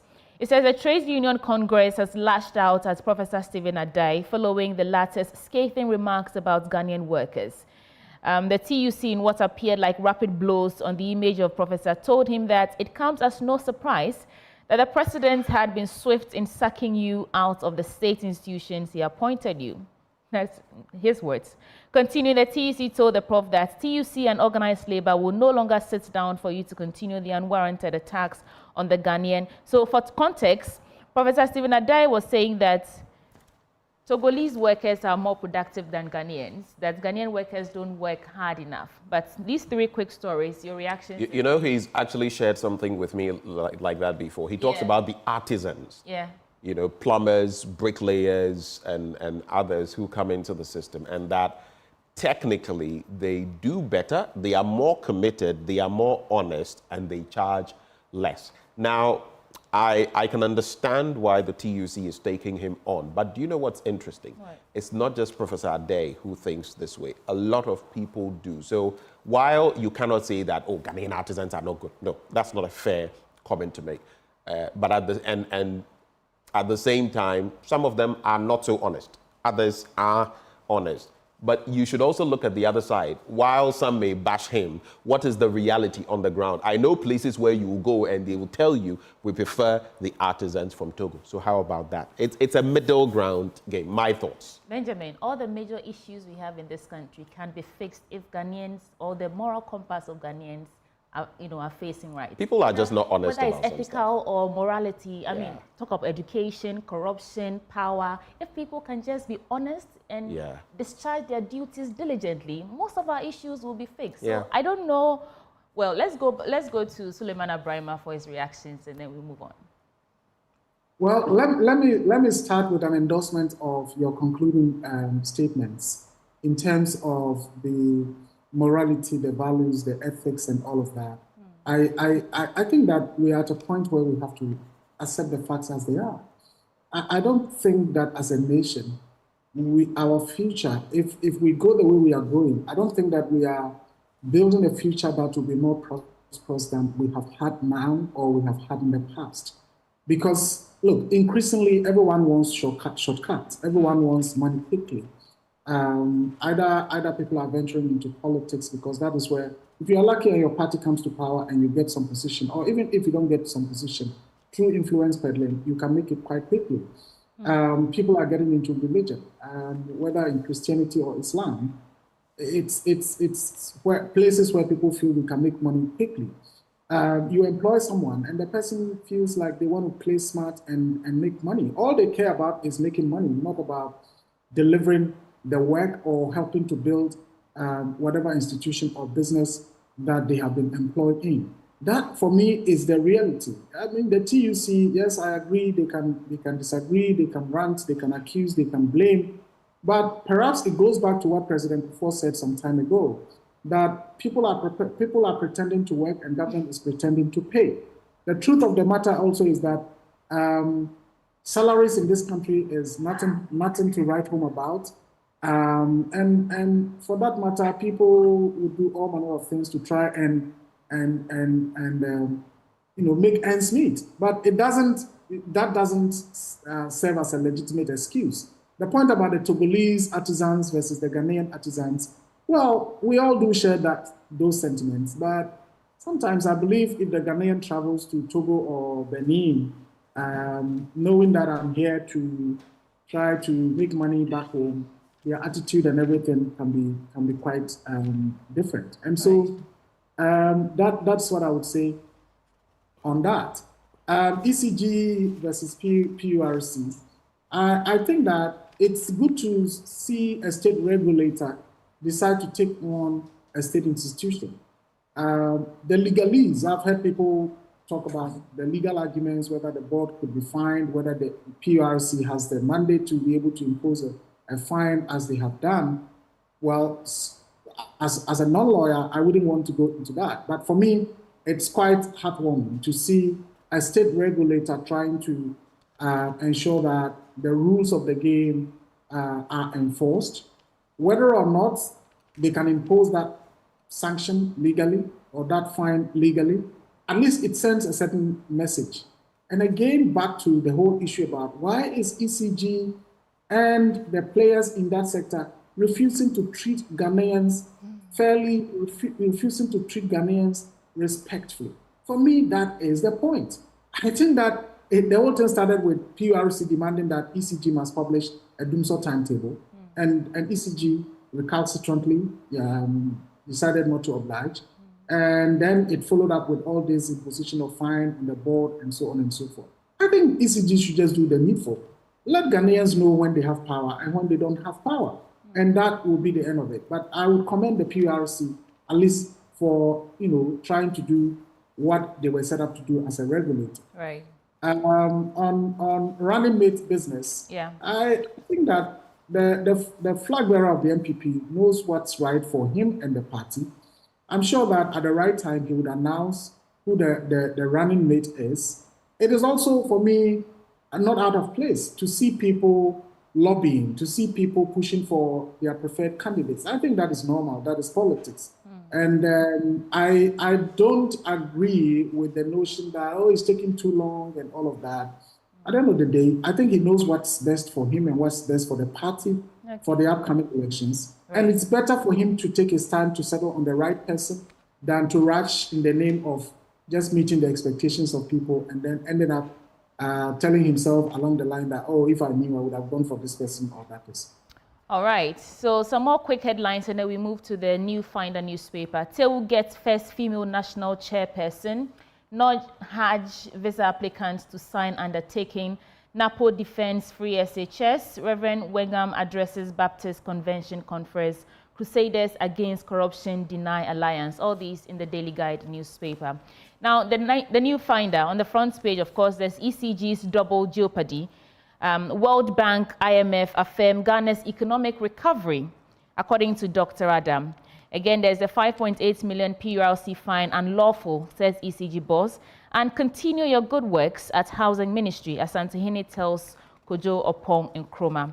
Let's do the story on the World Bank, IMF affirm Ghana's economic recovery on page 4, and then I will pass over to Benjamin. So, Minister of Finance, Dr. Mohamed Amin Adam, has shared promising updates regarding the country's ongoing economic recovery. He underscored Ghana's strides in restoring macroeconomic stability and resilience. The minister reiterated the government's dedication to implementing strategies aimed at sustaining growth and development in the country. He took solace in the fact that both the International Monetary Fund and the World Bank have affirmed Ghana's progress. Benjamin, before we go to Suleiman Ibrahima. How does this story sit with you? Economic recovery, pa. I think I'll cede to Suleimana to react to that. Okay. Suleimana. Well, it's good news, but it's unfortunate for us to get to a point where we now need these external bodies to sort of give us some credibility about our economy. And it's all, for me, started with the government and the managers of our economy not being truthful with the people. When things were bad, we were being told that things were okay. When we all knew, even as non-economists, that our economy had gotten to a point where we necessarily had to resort to a bailout, we were being told, plainly, that there's no way we're going to go to IMF. We are proud people, we are a visionary people, we are a nation that knows what we are about and all of that, until the economy got into coma. And then we had to rush to the IMF. And that is, for me, the reason why here, having the IMF say, oh, Ghana is recovering, then it will take our ministry or Minister of Finance to re-echo that to the people of Ghana. Fundamentally, it's not about what the IMF says or what the World Bank says. It's about what the people feel. It's about whether people feel that the economy is improving, whether people feel that, well, their cedis in their pockets can now afford more things, or things are getting worse for them. Right. I think that's what's critical, and not what the IMF says or what the World Bank says. If you go back to the IMF staff reports, 2009, 2010, 2011, 2014, and so on and so forth, and you read it all the way down to the current state, you would say, are we being just dribbled? Are we just being made fun of? Because at one point you hear the IMF will praise, another point, oh, Ghana's economy is in dire straits, another point, well, the economy is recovering. We keep hearing this from the IMF all the time. And as many have said, I don't think that it is IMF's benevolence that can build this country. Right. It is our own resilience and truthfulness that can build the country. Okay. Well, let's quickly get into some other stories now. The Ghanaian Times newspaper, at inauguration of Ghana Cote d'Ivoire Cocoa Initiative Secretariat, let's deal with challenges in global cocoa price hikes. We are looking at some of the poorest delivery or outturn in cocoa that we've seen in about a decade. Then, Western North, most expensive food region, that's according to the Ghana Statistical Service, and that definitely is a cause for concern. Danger looms at Oyibi, Sasabi, and we'll bring you details of that. Yabua Double powers Legon cities over hearts. Be proud, happy for Olympics. Let's quickly get into the stories. And I'll start with the banner headline and then the one that follows. So, the President, Nana Addo Dankwa Akufo-Addo, has called for stronger collaboration among cocoa-producing countries in Africa to deal with emerging challenges that have been occasioned by the recent hike in global cocoa prices. He said it was imperative for such collaboration to be established to proactively deal with the challenges while reinforcing the need for cohesive action. Adding, such collaboration would address proactively these challenges, reinforcing the need for cohesive action. I do not know, though, how cohesive our action has been, homegrown. Galamsey is destroying our forest. It's not just destroying flora and fauna, it is also destroying water bodies, the source of cocoa. Are you aware that now some people, in trying to maintain their cocoa farms, they have to literally use pure water, sachets of water, or get other sources of water because the water bodies around them are polluted? Of course, that same water seeps into the soil, and then we have what we have, which is also impacting the quality. Ghana's cocoa is premium cocoa globally. Now the standards are falling. The EU and others are saying, if you don't deal with the situation, we cannot, So I always say that there's a lot of fancy talk. These are not bad in themselves, but the basics, are we getting them right? The next one I'll do right before you come in is Suleimana. There is, maybe this one, I'll just leave the headline. Gutted Medina market to be reconstructed into 3-story edifice. This bit about markets bursting up in flames and everything, I think I'm sure you're as tired as I am. When I started working here, I covered about 3 to 5 fire incidents. I remember the first one was around Odona. Then I think I went to Cantamanto. There was one that burnt the clothes section. So many of them. Every year you can guarantee that you have a number of these in especially the Greater Accra region, Ashanti region. I don't know what the thinking is, but I'm tired of these. But the main story I wanted to look at, the second one, Western North most expensive food region. The Western North region is the most expensive region for foodstuffs in the country from January 2023 to February this year. According to the Ghana Statistical Service, reported prices of 10 food items were tracked during the period and ranked them as bread, beans, yam, noodles, cooking oil, tomato paste, milk, beef, iodinated salt, and imported rice, which were the most expensive for consumers. This is very worrying for me. If you look at where the Western North is, and they are suffering this, and you look at the economy, it tells you that there are problems. I don't know, your reactions to these stories, Suleiman Ibrahim.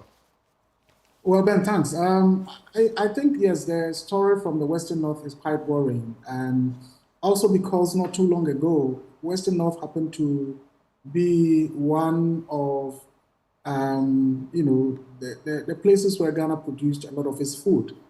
Again, it's quite worrying because for a long time, the Western North region has been the area where we get a lot of our cocoa from. Those are the Sehri areas. And a lot of people will tell you when you say Sehri, what comes to mind is cocoa.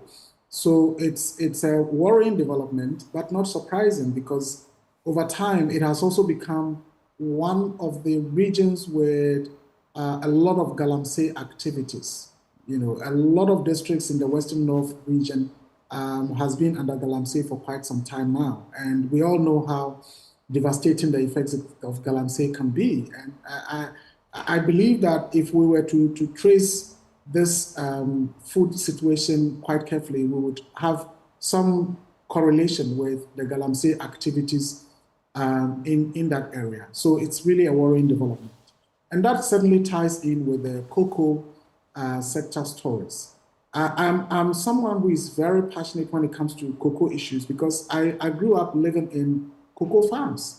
I was brought up, I think for the first 15, 16, 17 years of my life, I was in the cocoa farm villages. My father, has been a cocoa farm caretaker, and so I've done cocoa farming. I've done all the work related to cocoa before. And it's really quite unfortunate that we've gotten to a point, or we've done all this for maybe more than half a century, and cocoa farmers have never gotten better. People living in cocoa growing areas have never been better. They manage to clear their own, feeder roads, and I've done that before in order to allow for cars to come and cut cocoa away.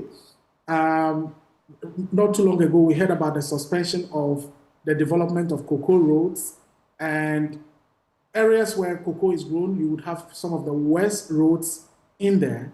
You would have people struggling to survive, people struggling to live, and yet, they are the people who produce the cocoa for us. Maybe within the next few weeks, if not days, we'll be coming up with a story about Cocoa Board. And Ghanaians... When you say we, are you talking of the Fourth Estate? Well, these days it's difficult because the Fourth Estate is part of the Media Foundation for West Africa. So whether it's another program or a different project, I have to say we because it all comes under the Media Foundation. Yes, and I mean the Fourth Estate. Okay. Right. It's been an ongoing investigations on Cocoa Board, and sometimes how monies, are spent. And you would wonder whether we really care about cocoa farmers in this country. It's a sad situation. And people keep asking, why is it that for almost a century, every year we have to go for cocoa syndication loan to be able to purchase cocoa? Who does business like that? But that is what we are in because, over time, not just under this government, over the period, we've not been serious about our own national affairs. And that's where we are where we are. I believe that we need to get serious. And as I keep repeating, the young people of this country must get serious because it's about the future of this country that is really being destroyed. Right. And we need to really get up and defend the future of this country. Suleimana, from my end, I'm going to run you through the Economy Times very briefly, and then there are 3 issues I want to bring up. You can take stock of them, reflect on them, and maybe give me your thoughts in about 30 seconds on those issues. We have about 3 minutes left. Now, the first is the prevalence of kidney disease, especially among young people. I have heard about 2 cases of people, very young, one under 30, succumbing to kidney disease in recent times. Yes, you can think galamsey and all other things, but what is happening with our eating habits, with exercise regimes and all of that? Too many young people, kidney disease. I don't know what is happening. 2, the train that had the accident and the driver of the vehicle now being given a jail time of 6 months. People say that stretch isn't used. So sometimes people use it. I even hear that in some cases, people sit there and do all kinds of things. Were the right things done? This punishment for the driver, I don't know. And there's this final story.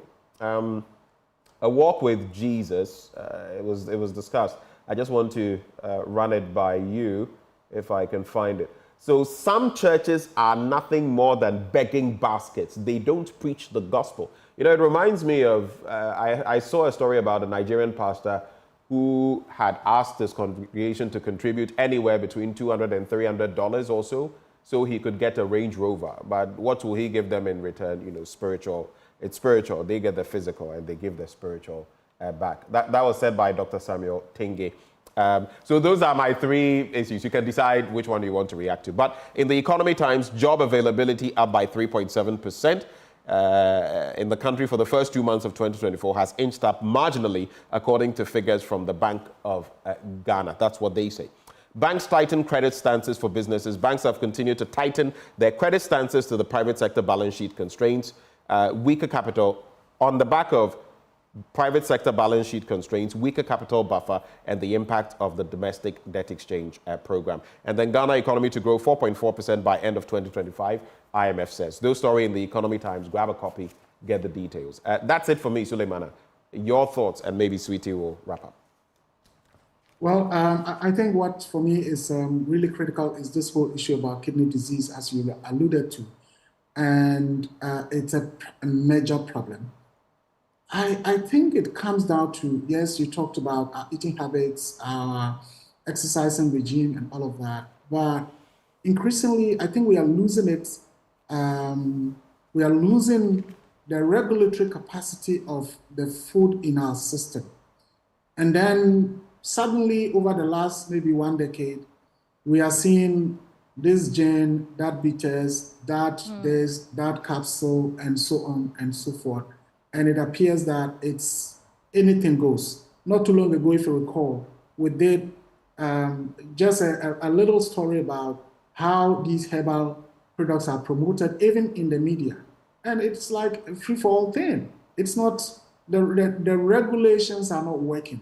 I think the FDA may have to up its game before maybe we all get ourselves into trouble, because the capacity to even also take care of people with these kinds of conditions is not also the best. Not too long ago, we heard about the crisis in the Kolebu dialysis units, and not too many hospitals in this country do have a dialysis unit or capacity to perform, to help people with dialysis. So it's a major national issue that we all have to pay attention to. And that is what I would say to that one. I think we need to improve our regulatory capacity when it comes to the food sector. The FDA must do quite a lot more than they are doing now to save all of it. Thank you so much, Suleimana Brima. Okay. Well, that's it. I agree with what he was. There are instances where you see 2 products on the market and they both have approved by the FDA, but there are 2 different companies producing the same things. And you're wondering, how does this even... I think we've seen a bottle... Lots of them. Branded, bottled water in recent times. Many problems, but things to look at. That's it. Let's go. Well, it's a wrap. Right before we get into sports, though, Endpoint Homeopathic Clinic helping us bring you this segment every weekday morning. They're offering you prostate screening for free if you're a man, fertility screening for free if you're a woman. Head to any of their branches here in Accra at Spintex opposite the Shell signboard, Kumasi Krodomabwe here behind the Angel Educational Complex, Takradiana G State, Tema Community 22, Tichiman Hanso and Esiamanzima. You can reach them on 0244 867 068 or 0274 234 321. And Point Homeopathic Clinic. Let's do this. Okay, say the cue again. End Point Homeopathic Clinic. The end to chronic disease. Bringing us to the end of the news review. Sports up next. Manchester United versus Coventry. And there's also Real Madrid versus Barcelona in the El Clasico. We're bringing you lots of that. Do stay. Which of them?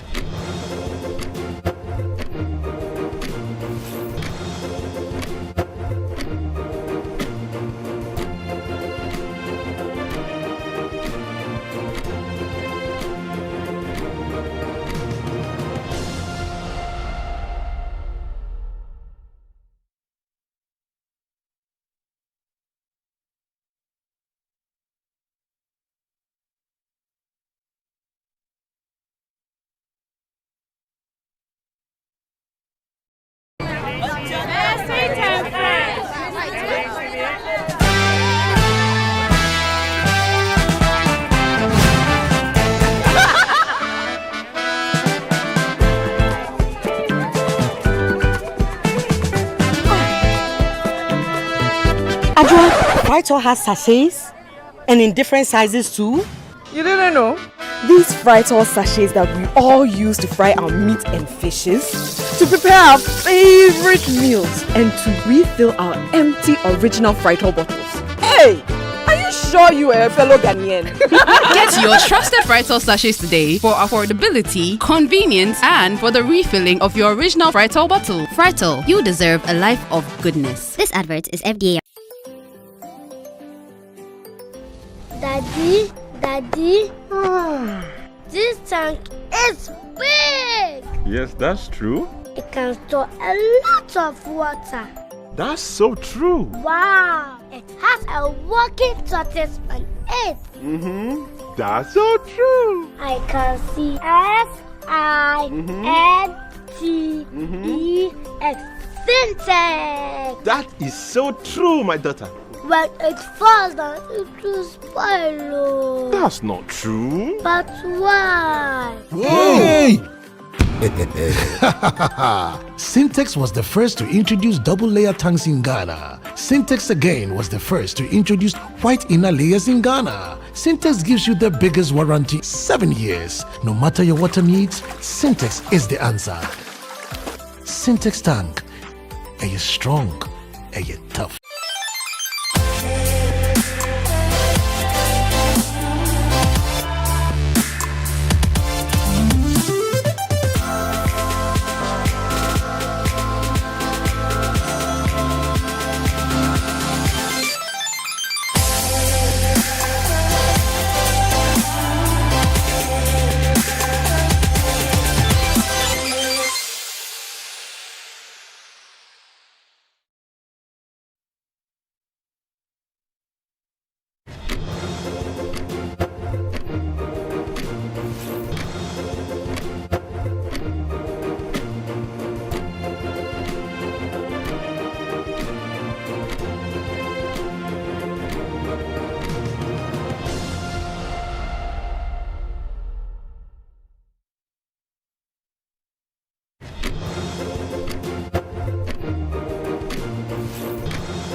Everyone, welcome to AM Sports here with me, Muftau Nabila Abdullah. In the Ghana Premier League, Kumasi Asante Kotoko, they have ended their 10 games winless run after securing a 1-0 victory over Samatex. Whereas Accra Hearts of Oak, they lost 2-0 at the hands of Legon Cities. Dancing to go on, and we saw lots of that in the first 45 minutes.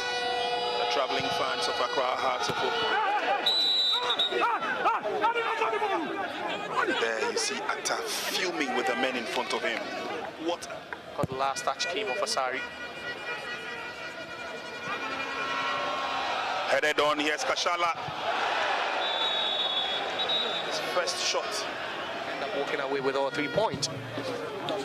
Well, that's a possibility, and I see that the Accra Hearts of Oak fans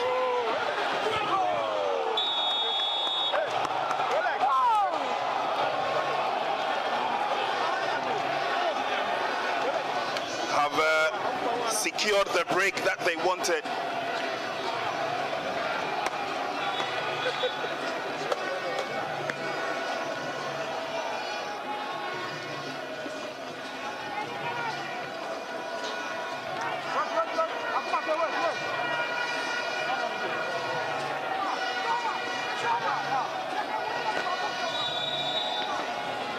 Asari.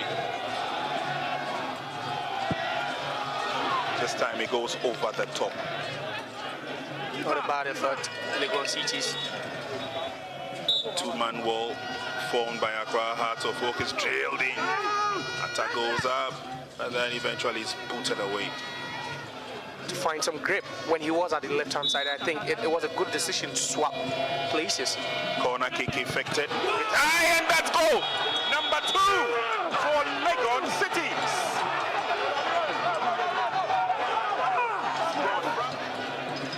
But then lovely in swinging, no one marking him.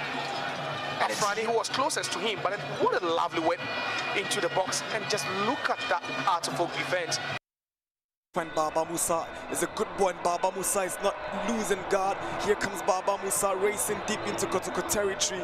He's looking for support. He finds Osewusu. Osewusu shoots and he goes out for a goal kick. But the ball is always rising above the goal post for a goal kick. Says the Ben Swan straight to Bar.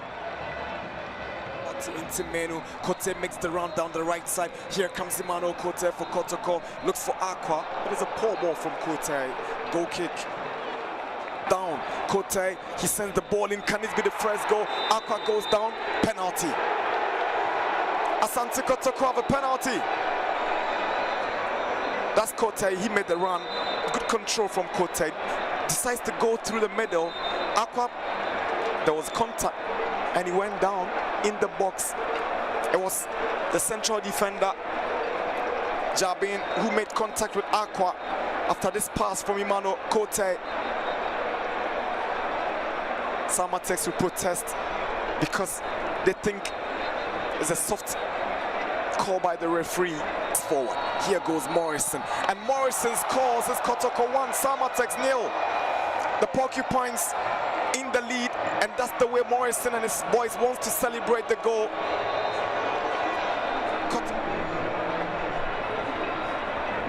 The Porcupines in the lead, and Samatex are having a mini conference on the pitch. Corner for Samatex. We're into the final minutes. Corner taken by Jetia. Sharif unable to clear. Here is Owusu-Boakye on the volley. That was close. Brilliant delivery from Owusu-Boakye.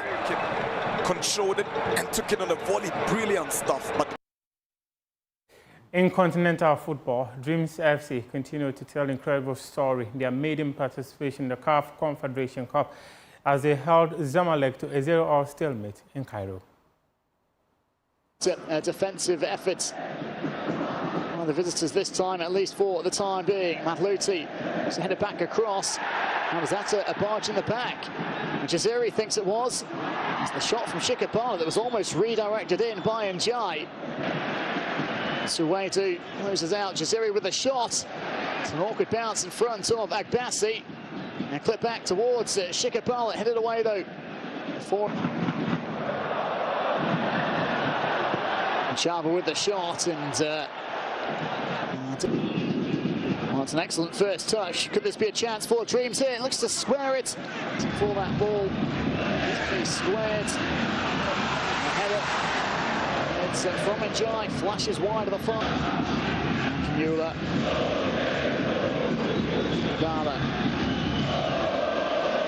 Bala has it off. Elzanari, good ball in, but no one really attacking it. And He does well, Solomon Agbasi. With that taking quickly the free kick. It's to Shikabala. Shikabala, awkward one for the keeper, and he does pretty well. In fairness, Solomon Agbasi hoping this deep run in the Confederation Cup can spark that turning results, and it's a Jai with a header. Flashes over the top again. Late. He steps to strike. Does draw a save out of Mohamed Awad's. The second leg will be happening on Sunday at the Bawa Sports Stadium. A win for Dreams FC will see them make the final of the CAF Confederation Cup. Let's go to England and bring you highlights of the FA matches that were played, where Chelsea lost 1-0 to Manchester City, whilst Manchester United, they won their tie 4-3 against Coventry.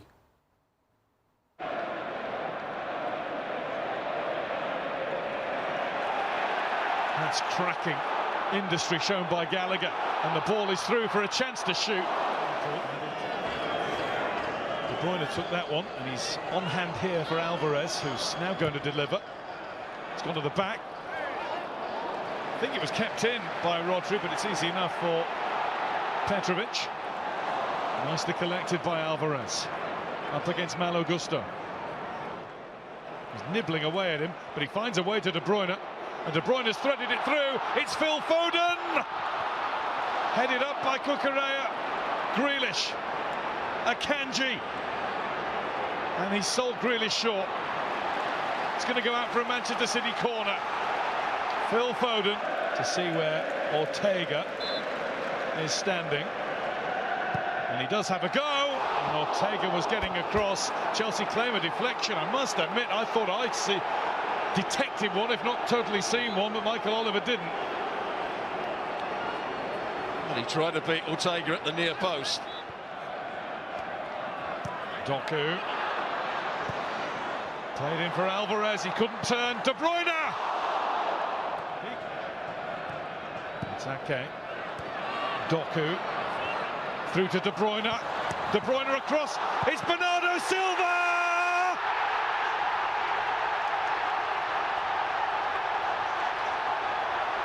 With a golden moment.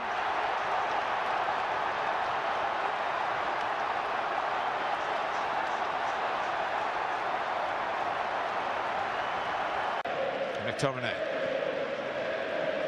Nacho back on his feet. Hard and low, and Manchester United have taken the lead. And at very close range, Scott McTominay couldn't miss. He set the ball rolling against Liverpool, and he's done the same here at Wembley. Maguire so dangerous in the air. Yeah, there he is, so dangerous in the air. Harry Maguire, and it is 2-0, and we're still ticking on to the end of the first half. And that's a big setback for Coventry, but a great moment of impetus. Rashford seemed to change his mind. It gets to Bruno Fernandes, and it's ended up in the back of the net. And that could be curtains for Coventry. 3-0. And when the big games come around, Bruno Fernandes is usually at the heart of the matter. Looks and feel different, but it was his whole upper body. More defending to be done here, and it's swept in by Sims. So Coventry do get a goal, and Ellis Sims, with 20 minutes left. Mark Robbins, a great goal scorer himself as a player, has brought one here in pursuit of a moment that would give us a rattling good climax. O'Hare deflected, and it is 3-2. And we have got that climax. He's the cheerleader and the goal scorer. This is the FA Cup. Talk gets it back. Across by Wright. They're lining up at the far post. There's a shout for handball. It's a penalty. In the 93rd minute. He waits again, Haji Wright. That's his style. Here he goes, and scores!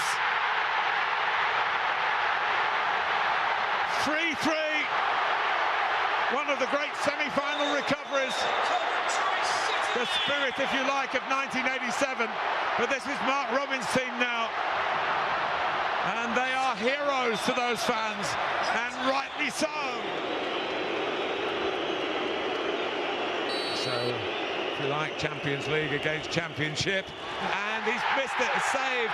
It was an attempt to Panenka it. So it's Ben Sheaf.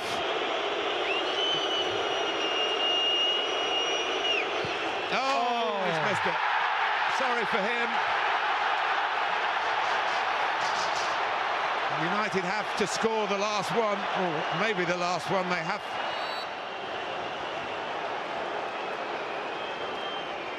This can win it, and it does. And United will play City. It's a Manchester FA Cup final again for the second. Meanwhile, in the Premier League, Arsenal, they won at Wolves to go to the summit of the Premier League table, and Liverpool also won their contest against Fulham. It's a few moments ago, and this time he sends it wide.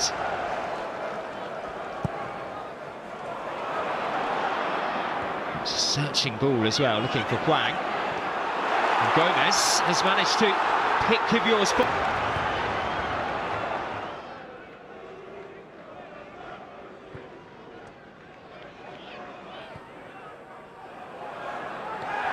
Jesus.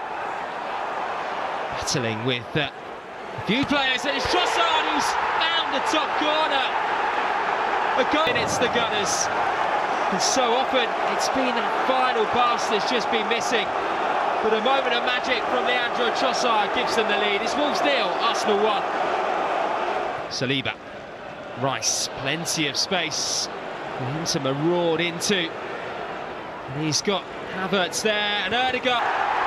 But it looked for a second as though Arsenal may have overplayed it. But the captain kept his cool. And what an incisive finish it was from a tight angle to ensure that Arsenal are going straight back to the top of the Premier League. It's Wolves 0, Arsenal 2. Ball comes in, and the header from Diaz, and a wonderful opportunity there to take the lead. That's a nice ball from Trent Alexander-Arnold. Bit of space now for Diaz. Jota sums up probably the last 7 days. Alexander-Arnold then with that set play, and that's why he takes them.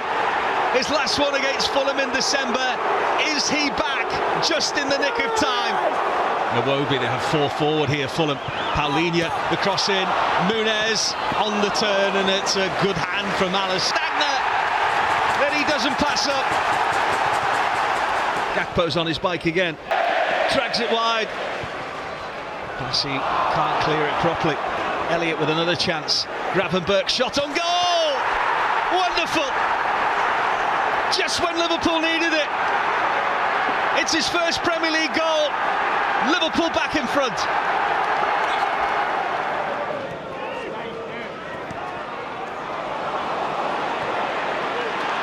Cody Gakpo finds Diogo Jota. He's back in the goal-scoring groove again.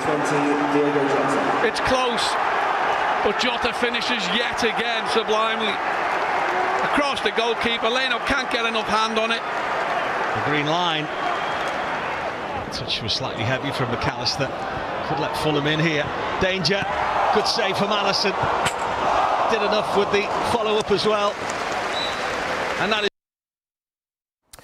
And let's go to Spain, where the El Clasico happened, and it was Jude Bellingham who scored late as Real Madrid defeated Barcelona. First outing in the 200 metres for Richardson. What can she produce here? Terry going very well indeed, but she's got her in her sight. Such a good bend runner. Also going one on the outside, Tori Lewis. And on the inside, Battle as well coming through. But Richardson with a little bit of work to do here. She's got to chase down her American teammate, and she has done that. She's just easing up in the end. 22.95. Lewis coming strongly in the end. There's a photo finish. All eyes on Richardson, who still has the time to see if she looks good for the cameras. Yes, you do. But Lewis, out of picture, actually, from her point of view. We said she started well. Tori Lewis, only 19 years old, finished really strongly. and you can throw a blanket over Lewis, Richardson, Clark and Battle. Twitch in the block there from Blake, I think, but Fred Curley rises fast. Coleman getting his leg turnover better here in the second half of the race. Coleman fighting hard for the finish line. What a run from the World Indoor Champion, straight back to being first outdoors. 10:13 for Coleman, not the race you would have expected from him.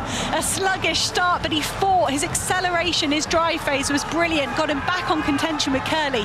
And somehow, Christian Coleman, the man with the speed endurance, when you'd expect it to be the man that used to be a world-class 400-metre runner. Christian Coleman said he loved coming to this competition last year. It made up for a disappointing 5th at the World Championships, and he was hoping to have a similar run here today. 10:13, perhaps not the speed he would have hoped for. The world lead stays with Favour Ashi of Nigeria at 9:90. Gets out fast, but Letsile is chasing after him, very closer to him, but Letsile now gets closer and now pushes. Courtney Lyon still leading. Letsile is pushing. Letsile is being handed. Oh, he moves to the front and Letsile wins it. What a close race. 1972. Meeting record, world's fastest time ever. Already, what a great competition between these two. Courtney Lindsay from America was the world leader, but now Letsile Teboho has come to challenge him, and it is a new world leader meeting record. It was a weekend of athletics in Kenya. That was the Kipkenos Classic, where Lindsay defeated Letsile Tebogo of Botswana to win the Kipkenos Classic, whilst in Xiamen, the Diamond League also happened. And Tara Lewis, she shocked Shakara Richardson to win the Diamond League. And also Christian Coleman, 2019 World Championship gold medalist, defeating 2022 World Championship gold medalist in Fred Kelly. This is our wrap up AM Sports here with me, Muftau Nabila Abla. We appreciate your time.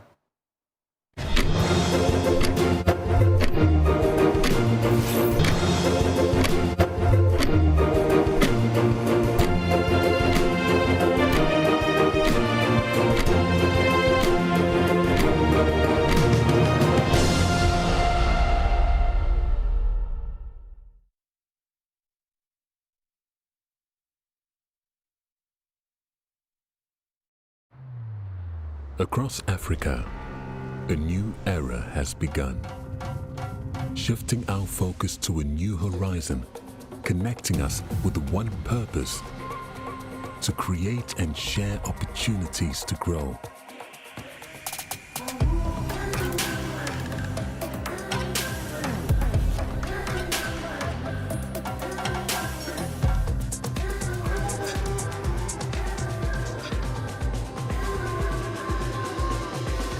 Today, we are making a brighter tomorrow, built by our dreams and our energy.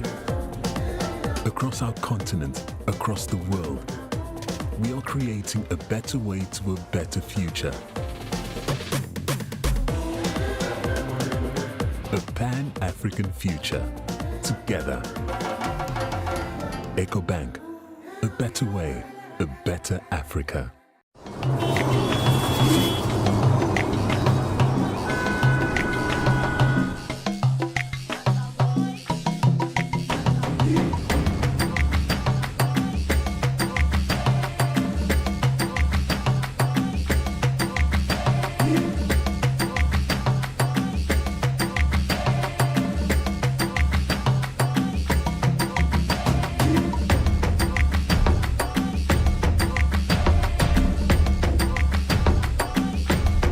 The new GTP New Style Collection, created to celebrate our identity as Ghanaians. I am made in Ghana. Me free Ghana.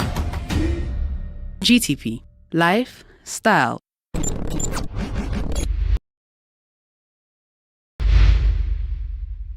Hey lovely people, I bring you greetings from Royal Cozy Hills, aka Japa Dubai. Yes, we are your partners in hospitality and recreation. We have you covered this season. My brothers and sisters, come and join me on a jet ski ride for as little as 150 Ghana cedis. Yes, you can also enjoy a boat ride for as little as 150 Ghana cedis a person. This season, you get to see all our animals. I mean all the animals. We have a whooping 20% discount for you.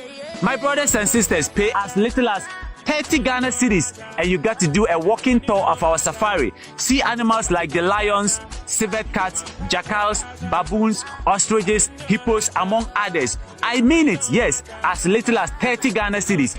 You can also pay 68 Ghana cedis and enjoy a quad bike ride or a safari drive to see same animals. My brothers and sisters, Royal Cozy Hills is the place to be this Easter. Come on, what are you waiting for? Royal Cozy Hills.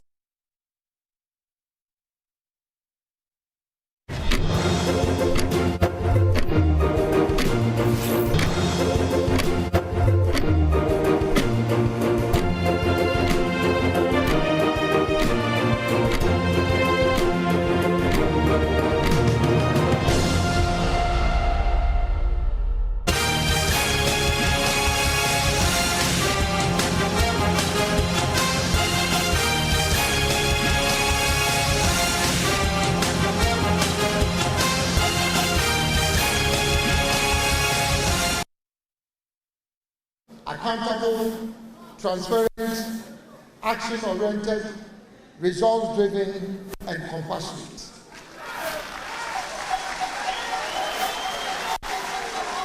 A leadership that will fight corruption ruthlessly and lead by example, and not provide a safe haven for corrupt political appointees and other public officials. Implementing transformational policies. Change is here to once more rekindle the embers of a dying flame that we saw burning brightly in our first republic.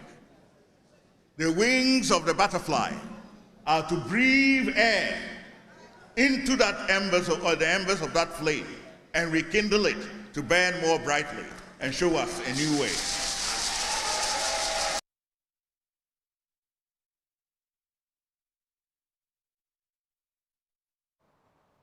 And there you have it, the Alliance for Revolutionary Change. They are bringing on board what they hope will be a change in our electoral system by way of the voting patterns. Now, they mean to make an impact. Leaders of 9 political groupings signing a pact to contest the 2024 general elections under the banner of that coalition they call the Alliance for Revolutionary Change. What are they revolutionizing? What are they changing? Now, this alliance, they say, seeks to end the dominance of the duopoly of the NDC and the MPP in Ghana's politics, which after 32 years of governance has failed to address the fundamental challenges of development and exacerbated hardship in the country.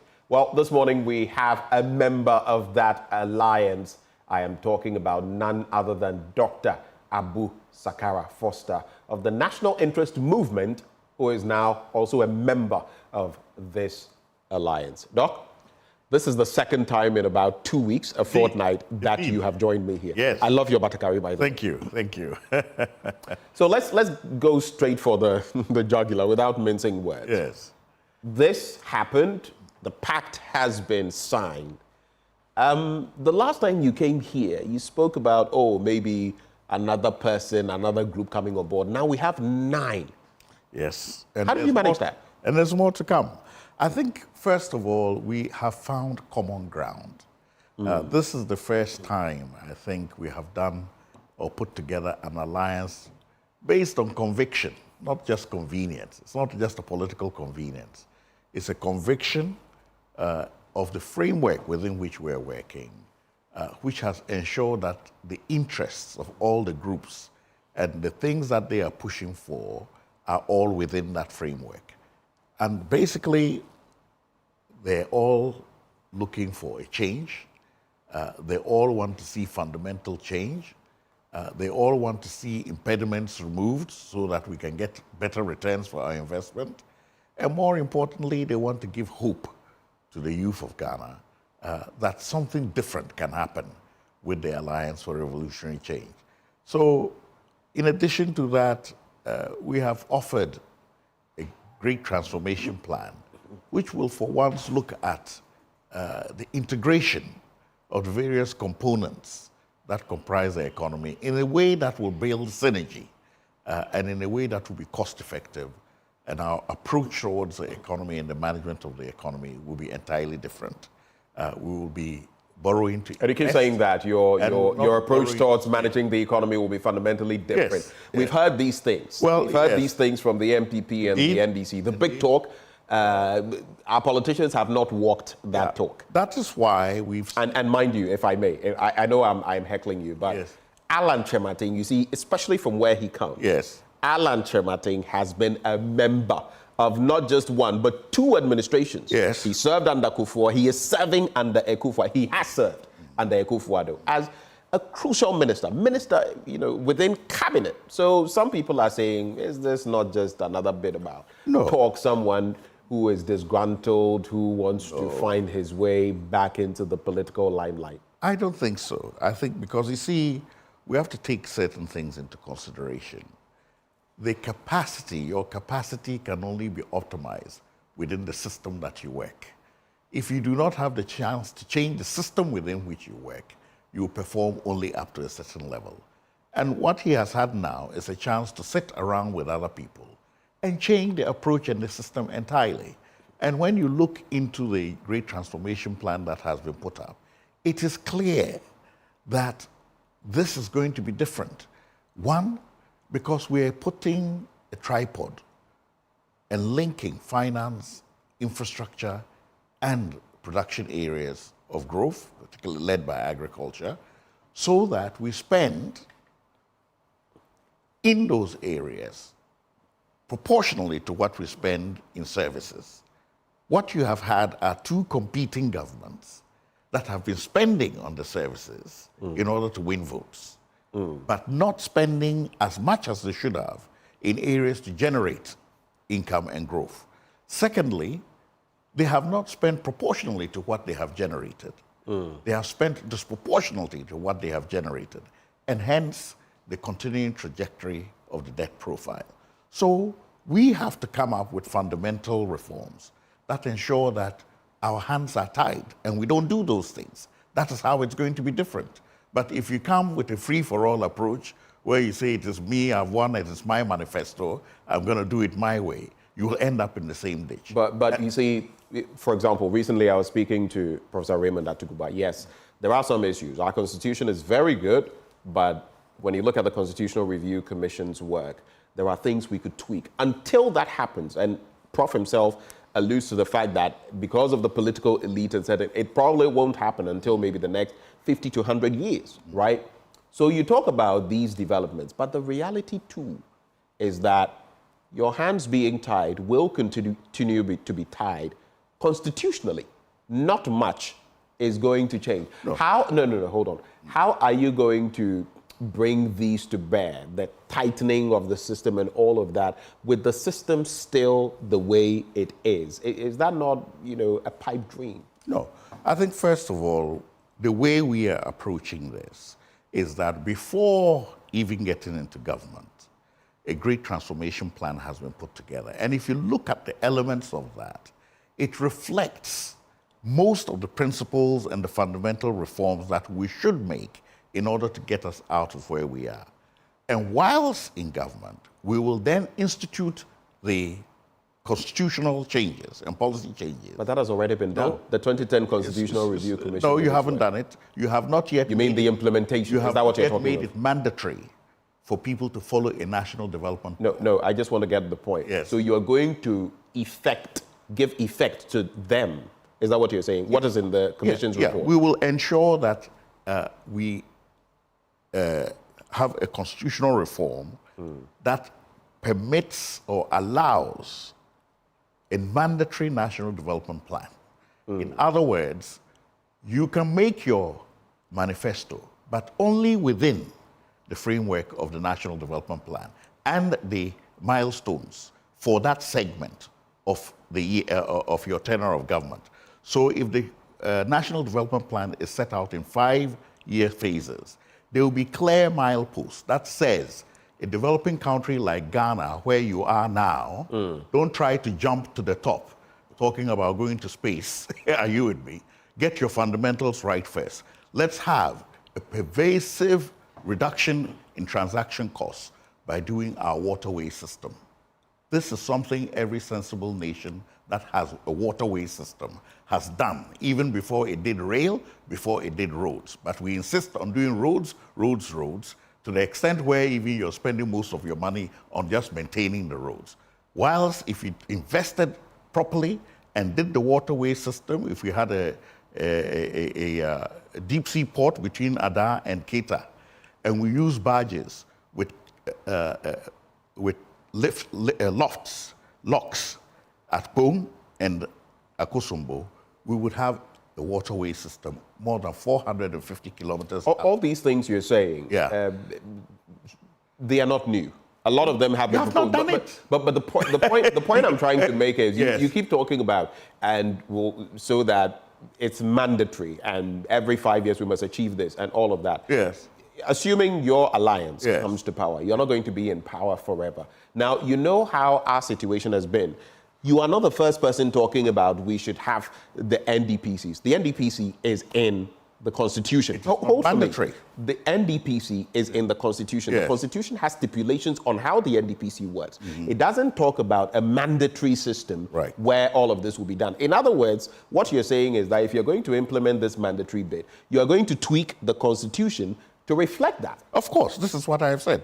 I've said that we will have a constitutional reform that will allow and permit the NDP to be mandatory. How are you going to actualize that through Parliament, for example? It is very simple. You go for a referendum, and instead of saying that the NDP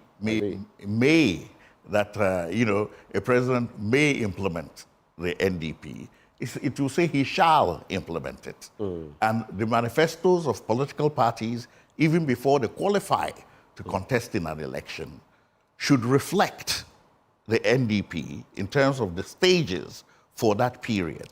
And let me finish this. The reason for this is that you will then get the continuity from one regime to the other. You will not get abandoned projects anymore because it will be the same things that we're trying to do. Right. And furthermore, you will not get a rapid change in the priority of projects just because somebody made promises and therefore he has to change what is in the interest of the country. I just wanted to draw your attention to this. I like it when politicians or whatever groupings come and they want to talk about these things from the constitutional standpoint. There are many aspects of our constitution which have shall, obligatory, mandatory, that our leaders do not go by. Are you aware of that? Of course. For example, since when did we start doing the State of the Nation addresses and all of that? But they were there. Look, from the Kufuor, era, that was when we, all of these, there were so many things there. The president shall, the executive shall, this and that, and they don't do it. So I don't think it is the wording there that is going to change anything. It goes beyond that, I agree. But if your entire intervention is based on a reform and giving returns to investment for that, and you put your emphasis on making sure those reforms happen, you will then remove the impediments. After all, let us go to this point, which is the point I thought you'd rather bring up. What different interventions have the different governments done that are unique and totally spectacular? They're all the same, building roads, hospitals, schools. Why have they not delivered the returns to investment promised? It is because, essentially, the transaction costs are high. I admit that there's a lot of corruption in the system. That is also an impediment. But ultimately, at the end of the day, it is simply that we are not competitive because our transaction costs are high. And the only way you can do that is by ensuring that you have pervasive infrastructure development that reduces the transaction cost by a magnitude. And that is waterway system and rail system. And every country that has developed, are you and me, has done this. So why is it that you think you can get away with it, especially when you've been blessed with a waterway system that you only have to develop, especially when you inherited a colonial railway system that you only had to extend? So we are saying that if we don't get the foundation right, we will keep jumping and jumping to climb the wall, and we won't make it. So let's go back to the table and try and put these things in order. Let me ask you, though, I mean, looking at the membership, you're looking at Akwesi Odike, you are looking at Bishop Samuel Noy Mensah of the Ghana First Coalition, Reverend Stephen Ayensu, the Ghana Green Party, Dr. Abu Sakara Foster with the National Interest Movement, Augustina Kujo leading Third Force Movement, among others.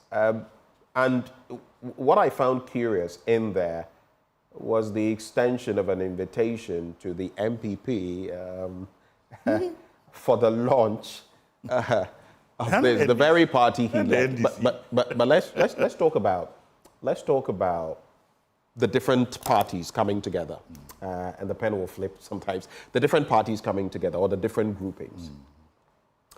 Why these groupings? What do they bring to bear? What refreshing bits do they bring? And is it just not, oh, you are interested, come on board. Oh, you are interested, come aboard. What is the strategy? Well, you see, before we even invited them, we put together a memorandum of understanding. Okay, what did they say? That laid out very clearly the framework within which we would work, and within that framework, what I would say, the central thrust of it was the Great Transformation Plan. But even the Great Transformation Plan has to have a framework within which it works. So once we agreed that, look, we've been having all these interventions, we've not been getting the returns we want. What are the fundamental things that we need to do? We need to make some changes in governance. And those changes in governance must remove specific impediments that we've identified. That will give us the returns on the Great Transformation Plan. Therefore, anybody who is going to subscribe to this alliance must conform or fall in line with that framework. And furthermore, we are looking for people who have diverse interests as well, and who can come together. An alliance is made up of people with different strengths. Some people have strengths in one area, some people have strengths in another area. By coming together, you make a synergy. Ultimately, of course, we must all want to work together to seek a mandate for the executive and the legislative, because that is when you can implement your plans. So it was not simply a matter of just getting people together. In fact, if you come and you don't agree, as I can show you, the memorandum here and the signatures, if we have a discussion with you, are you with me? If we see that we're too far apart and you can't sign, then it's better that you don't sign. Are there such occasions where people have, wanted to come on board, but because of your MOU, they have turned away?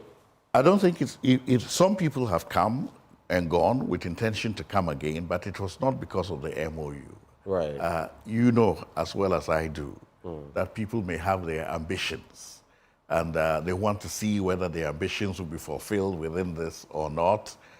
If maybe they feel they still want to be presidential candidates, then they will go and do their own thing. But what we have said from the beginning is that, look, once we've got this framework, we know why alliances don't work. They don't work because everybody wants to be a presidential candidate. Let's get that out of the way first. Let's sit around the table, make some sacrifices. Who at this present time can we build this alliance around? That will get us the furthest. And also, they will perform most creditably. It does not mean that nobody else could have done it. But it means that at this present time, given these circumstances, this is the person who we should all build an alliance around. And we proceeded with that. So that removed the usual struggle, who's going to be the presidential candidate, and then you sit around the table and discuss things and go to Congress, and then after that, Are you targeting some of the traditional parties as well, especially those with an Nkrumah slant, the CPP, the PNP? The PPP is an offshoot, but maybe them as well. Are you targeting? We would certainly very seriously look at them coming on board. When you say very seriously, what do you mean? Are you going to approach them? Are you waiting for them to approach you? What's the approach? No, I think we have ways and means. You may have had links with some people, and they more respond to you more than me, so you go see them. Are you with me? And that is the beauty of an alliance, that because we are coming from different places, I, for example, I've had links with CPP. I also know the people in PPP, as well as PNC, so I could go talk to them. But there are other people who are closer to PNC than me who could go talk to them. The point is to try and get them to understand what we are doing. This is an alliance of conviction. We have a conviction about what we want to achieve. If you share in that conviction, come on board and let's look at your capacities and the role that you will best perform within that alliance, so that we have a synergy that makes us all stronger. It's not a case of this is a cake, let's share the positions, and then we all, egos are satisfied and we proceed. The question is, in what role can you best serve this alliance so that together we all achieve what we want to achieve?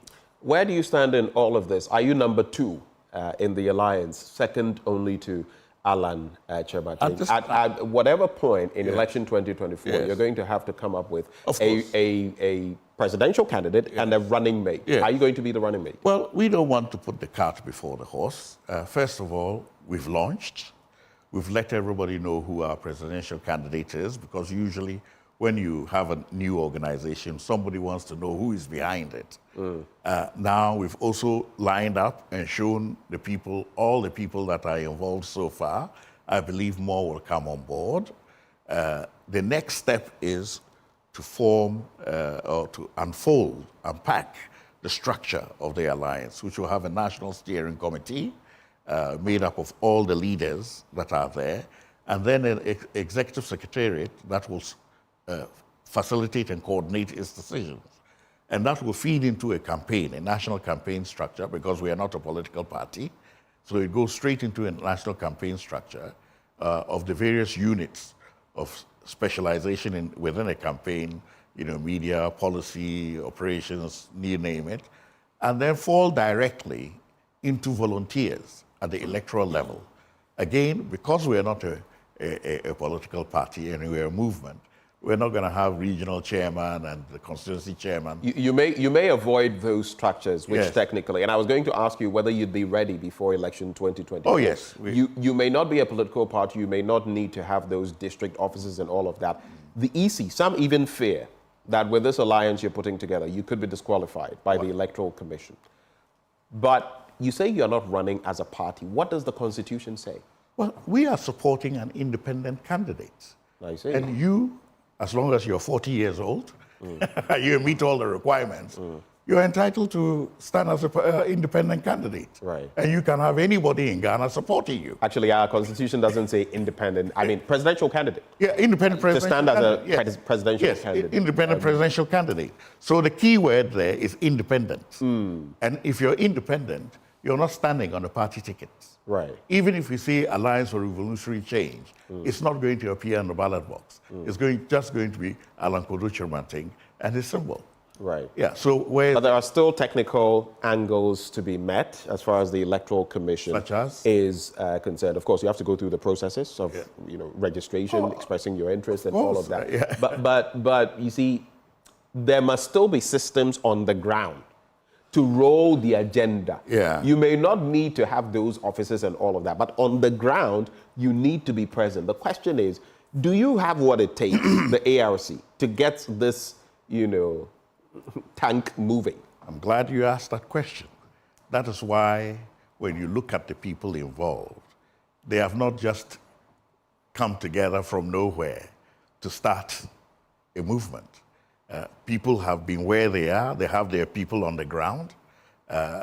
You have been there before. Flag bearer before. Yeah, if you go around the country, people will come to you and say, "Well, we have been waiting for you." Everybody has people. Now the issue is to work within one structure.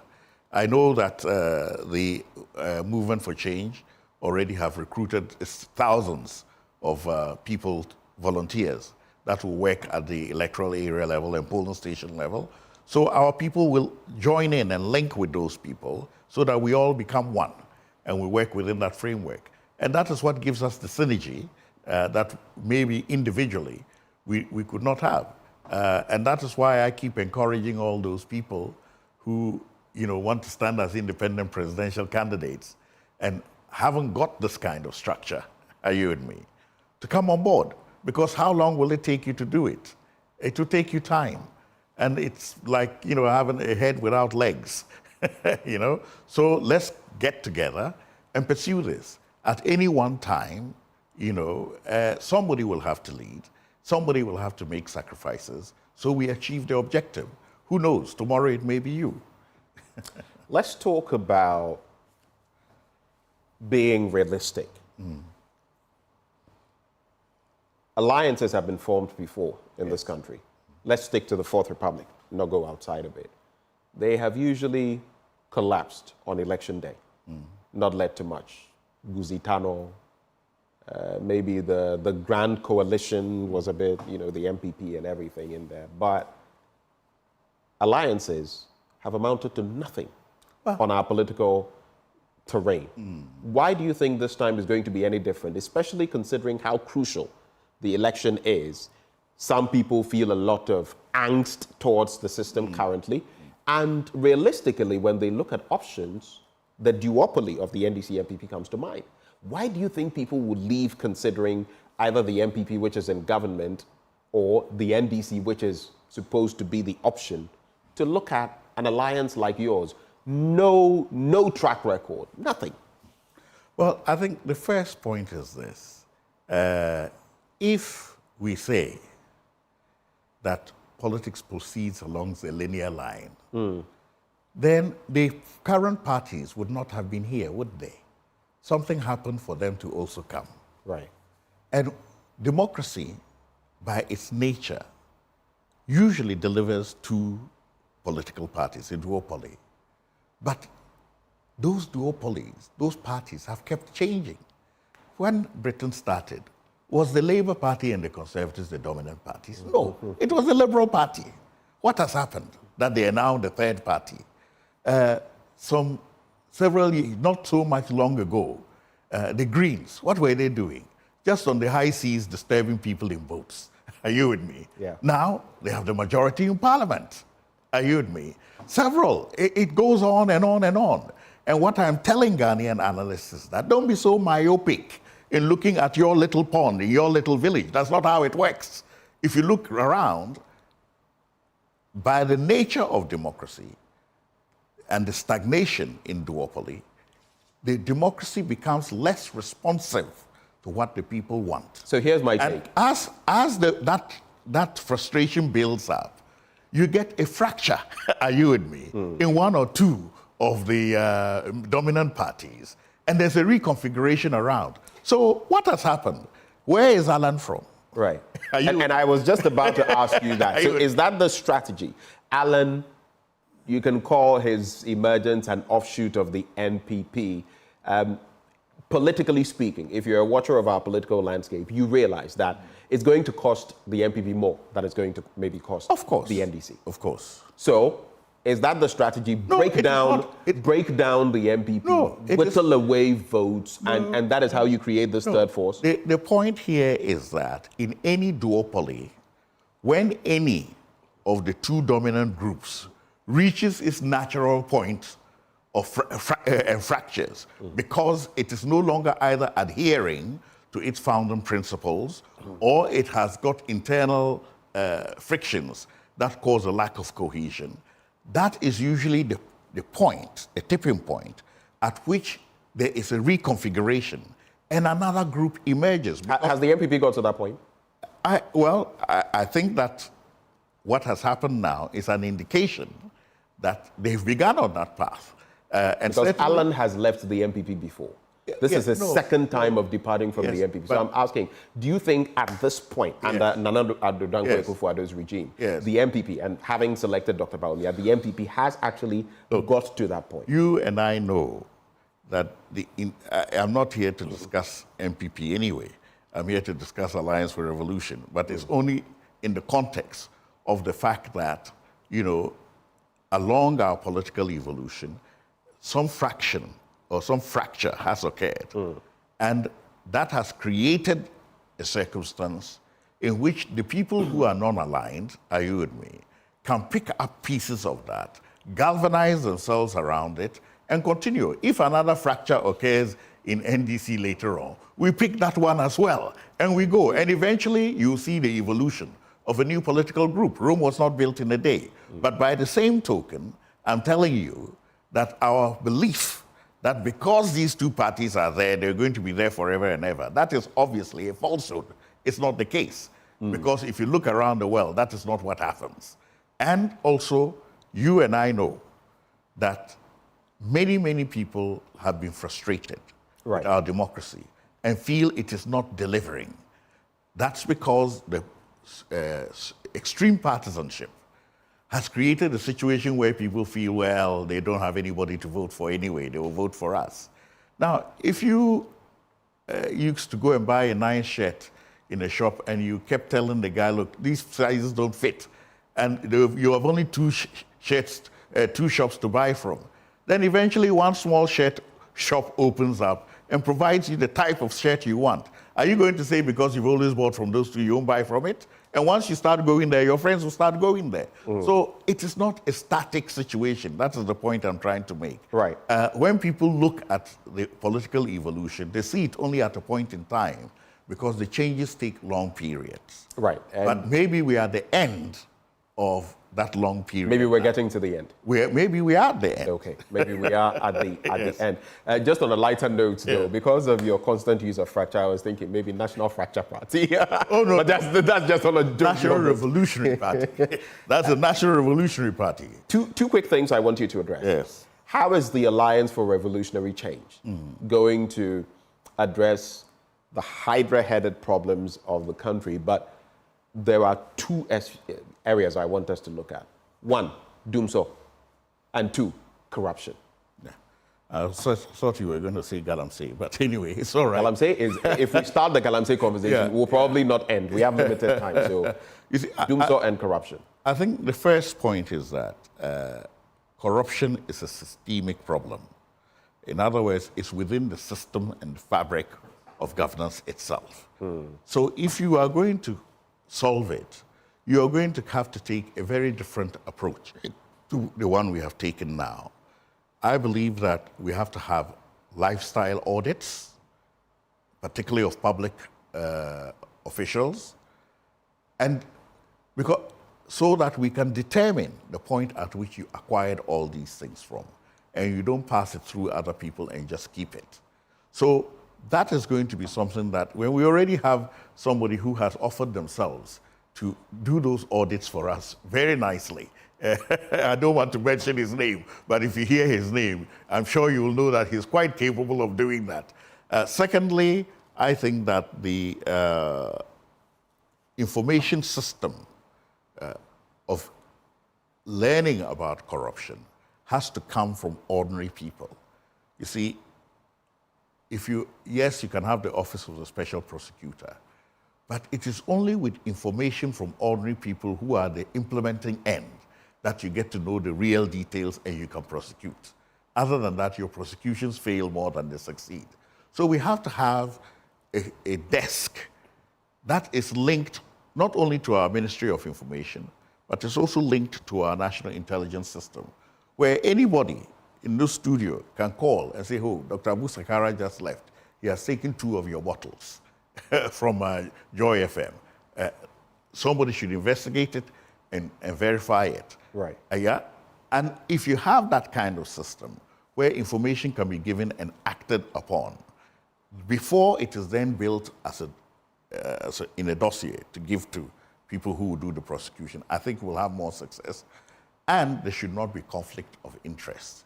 It should not be that, oh, we've set up this system and we're going after those guys and not our guys. You know, it should be a fair system that everybody sees that, yes, it is fair. So, and in addition to that, we should also empower our judiciary. You know, we should not put encumbrances in our judiciary. We should ensure that they're operating independently. And part of this has to do also with the way appointments are made. We would want to see that there's greater independence and that there's a system of appointments that the judiciary themselves have a big input into to decide who is appointed to what position, as opposed to the executive sitting there and compromising itself by appointing those that it wants, or perceived, those who are perceived to be those that it wants. Right. So I think there's a whole series of interventions that need to be made in order to correct the system. It's a system correction that we need before we can have the returns to investment in implementation. My final bit to you. What next now for the ARC? What can we expect in the coming weeks, months, maybe even days? What can we expect? I think we are meeting today. We're going to populate our National Steering Committee.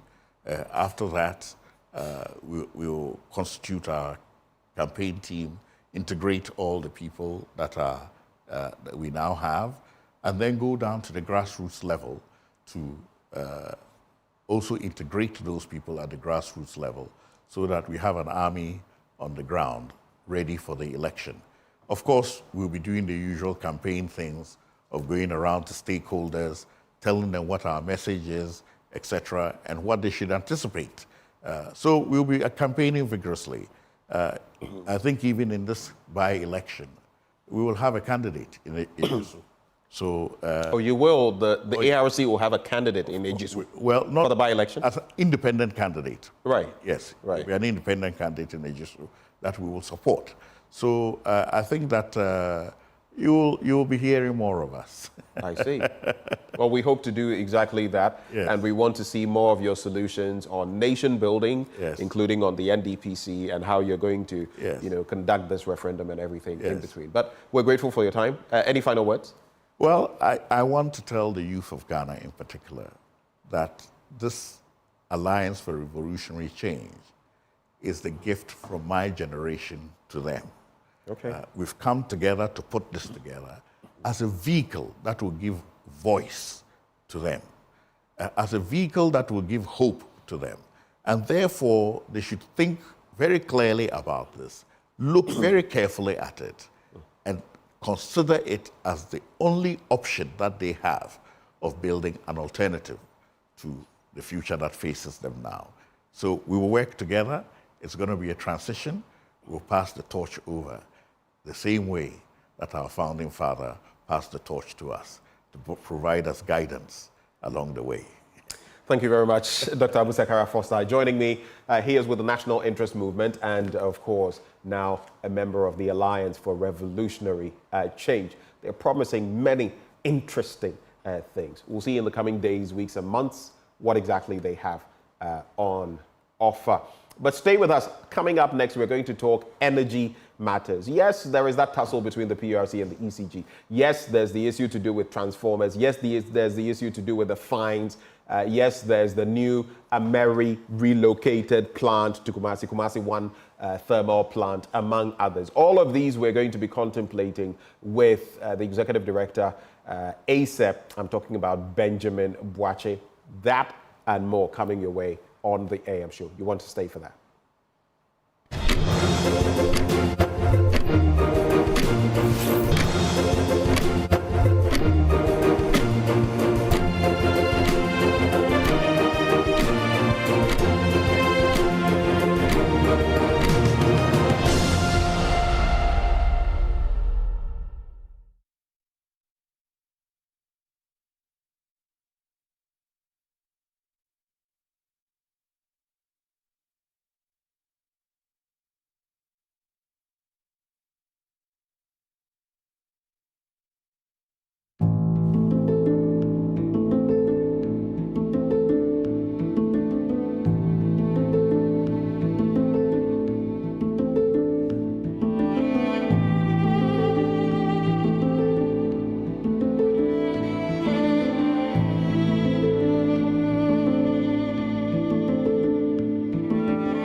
10th September 2023, the management of the VRA opened the spillways of the Akosombo Dam.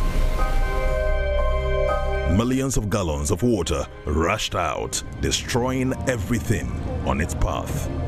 Then the blame game began. From VRA all the way to the very top, they owe us explanations. The forecast gave the indication that we are not supposed to expect too much water into the reservoir. But in August, the situation changed. Our forecast did not change. After the floods, 36,000 people remain displaced, reeling under the heavy weight of neglect. Some of the ladies, they are in their menses, and how they will bath, change themselves, nothing. They can't do anything, so maybe they'll be in one part. As I'm talking to you now, me myself, I'm also a victim. After the floods, JoyNews returns to speak to the affected people to understand their pain and to understand why an engineering decision should cause such havoc. I'm very much annoyed with VRA, and we are not hearing anything from them. They have to come to our aid and support us and give us compensation. After the floods, a JoyNews hotline documentary coming soon.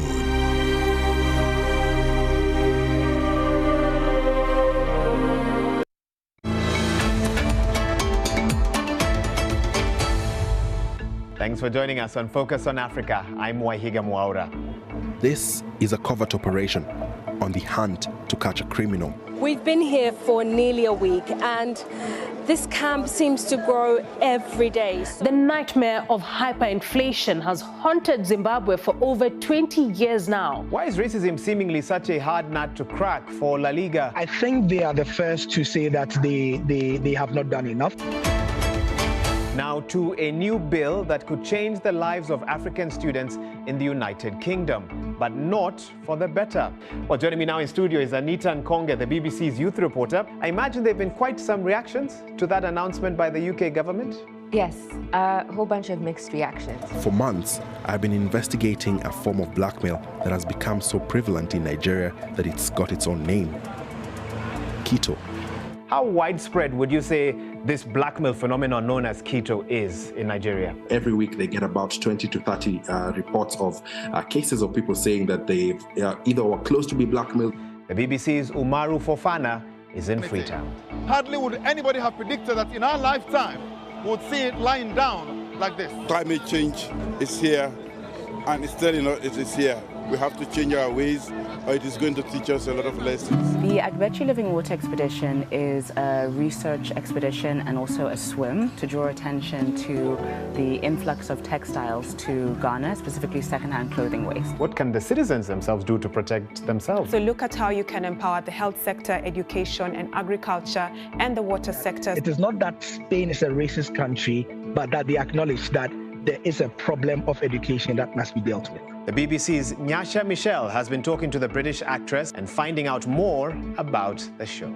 What would you say to those who are saying it's pushing a particular Afrocentrism narrative? Why, if there's a possibility that she might have been of biracial heritage, she can't be played by an actress of biracial heritage? From me and the rest of the Focus on Africa team, it's goodbye.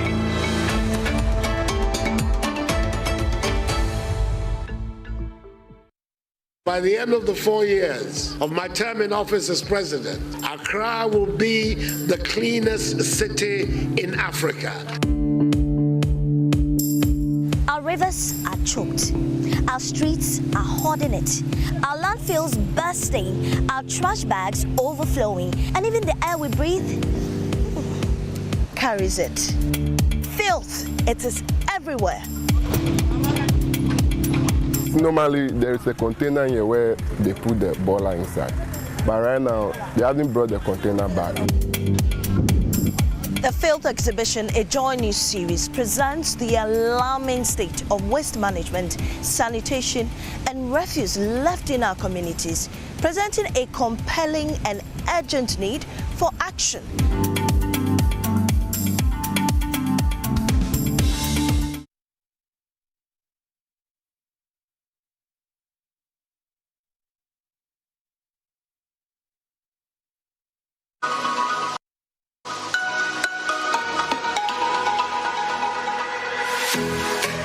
Hello, I know we're expecting a dirty December, but guess what? In just 2 years, the city's value to the dollar has halved. Ghana is over 90% small businesses, and SMEs are suffering. The youth is angry at unemployment and underemployment, and the gap within our societies is widening. I mean, is there even a middle class now? It feels like you're either at 10 or you're at 0, and that is not a good feeling at all. Everybody's preaching entrepreneurship, from governments to other institutions. Even salaried workers are now preaching entrepreneurship. That is why you join me, Dr. Maxwell Ampo, on Mondays and Thursdays on Joy News Prime, DSTV channel 421, and also on the Joy Business Report on Joy 99.7 FM, as we understand simple nuggets to aid us navigate this global economic downturn. And we do this not as individuals, but as a people, as business people, as entrepreneurs. Let us bring out the entrepreneur in you.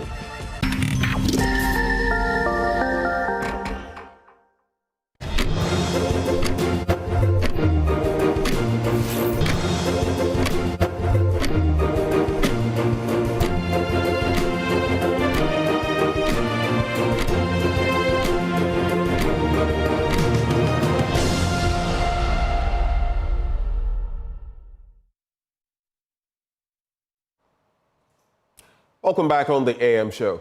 There is Dumso. In the midst of all of that, the Ameri power plant has been changed over, taken to the Ashanti region. It's now the Kumasi 1 thermal plant. Is that going to resolve our problems? In the meantime, there's also that fight, that tussle, that wrestling match between the PURC and the ECG. The president is unhappy with these. Among other things, you've also had the Asante Hene saying, you know what, let's privatize and all of that. But what is the way forward as far as our energy needs are concerned? Joining us for a discussion, we have Executive Director of the Africa Center for Energy Policy, Ben Boakye. In the studio with me, of course, there's Sweetie Abochi, and we'll be handling this together. Mr. Boakye, Memoache. Major Ben. Okay. Pleasure.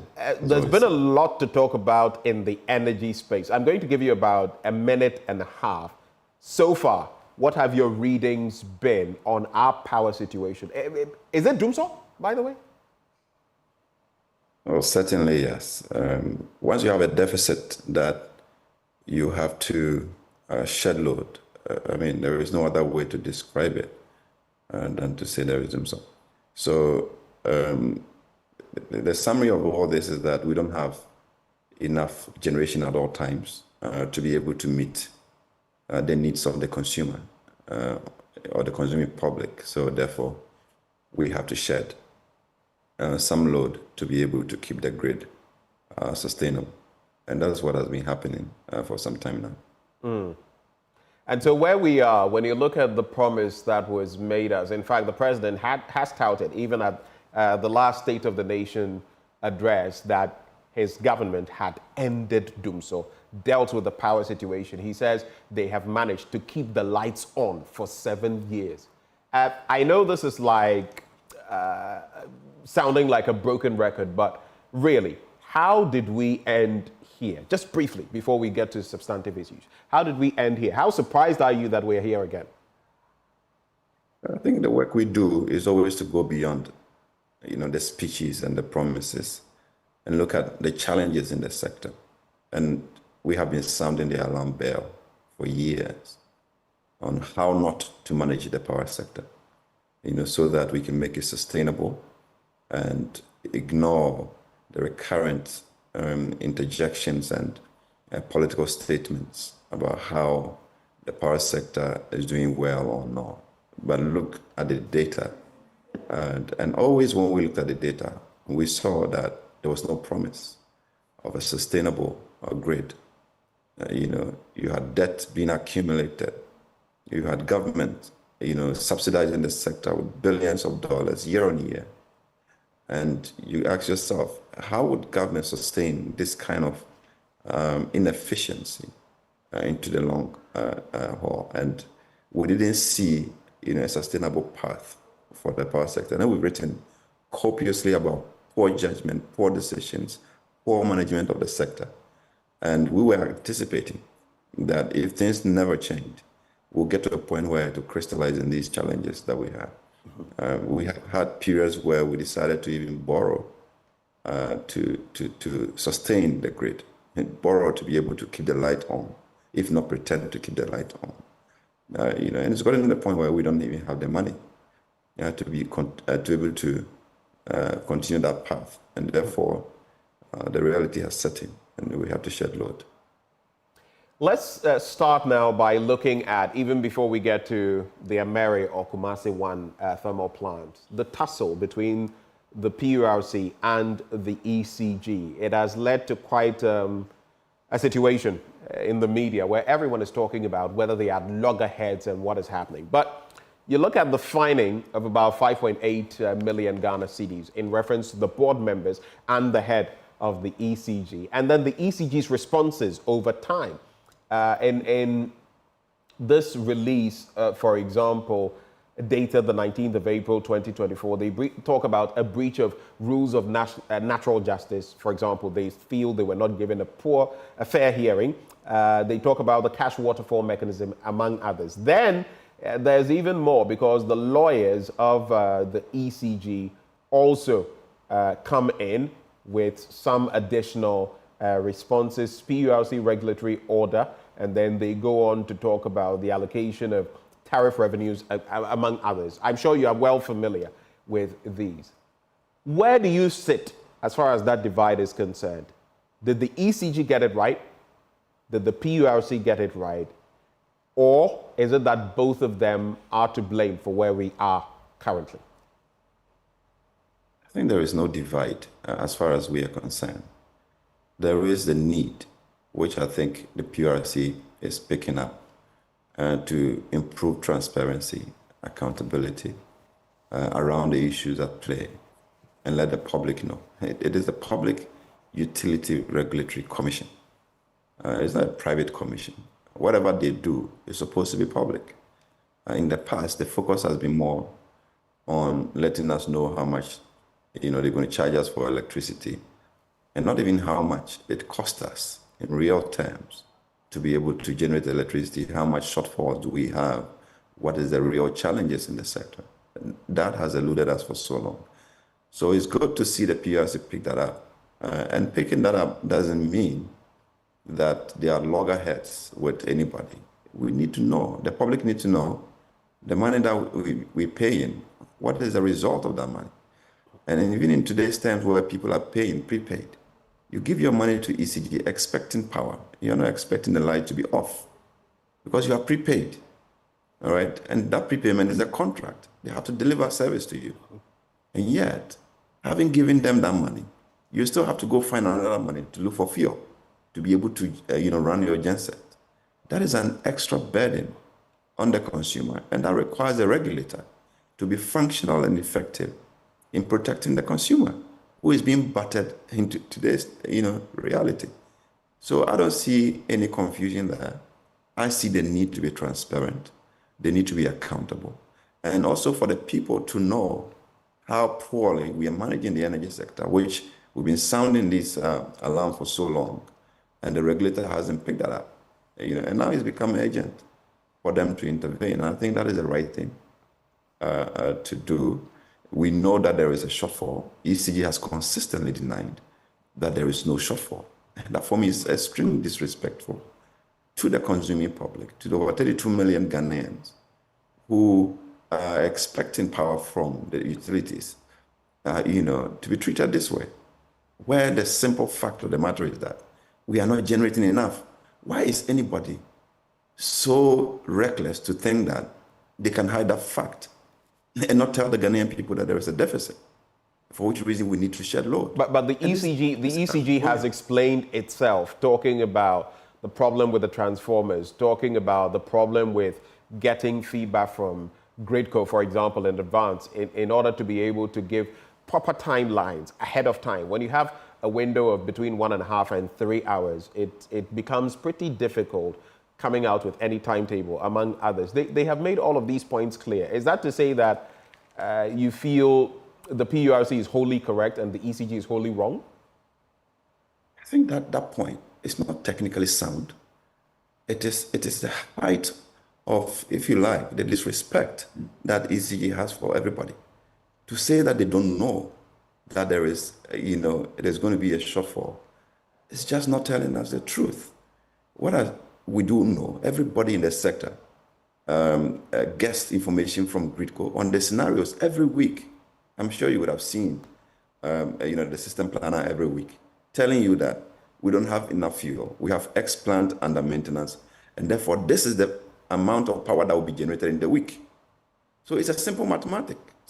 If ECG knows that we're supposed to put 3,600 or 3,700 to the grid, and Gridco is telling you that we can only give you 3,300, do you need a magician to tell you that you have a shortfall, you have a deficit, that you need to share the load? So it cannot be that ECG is not aware that there will be load. But what happens really is that when these alarms have been sounded and the week planner has been given out, ECG will still not progress to shed load. So ECG, Gridco will have to tell you that we're going to take down some load if you don't progress to share the load. And that's what has been happening. But because Gridco has control over the grid, they can shut down any part of the country at any particular time. So what they do is that when they see 200 megawatt shortfall, they take down a load that is equivalent to the 200 megawatt. If they see 300 megawatt, they take down a load that is equivalent to that.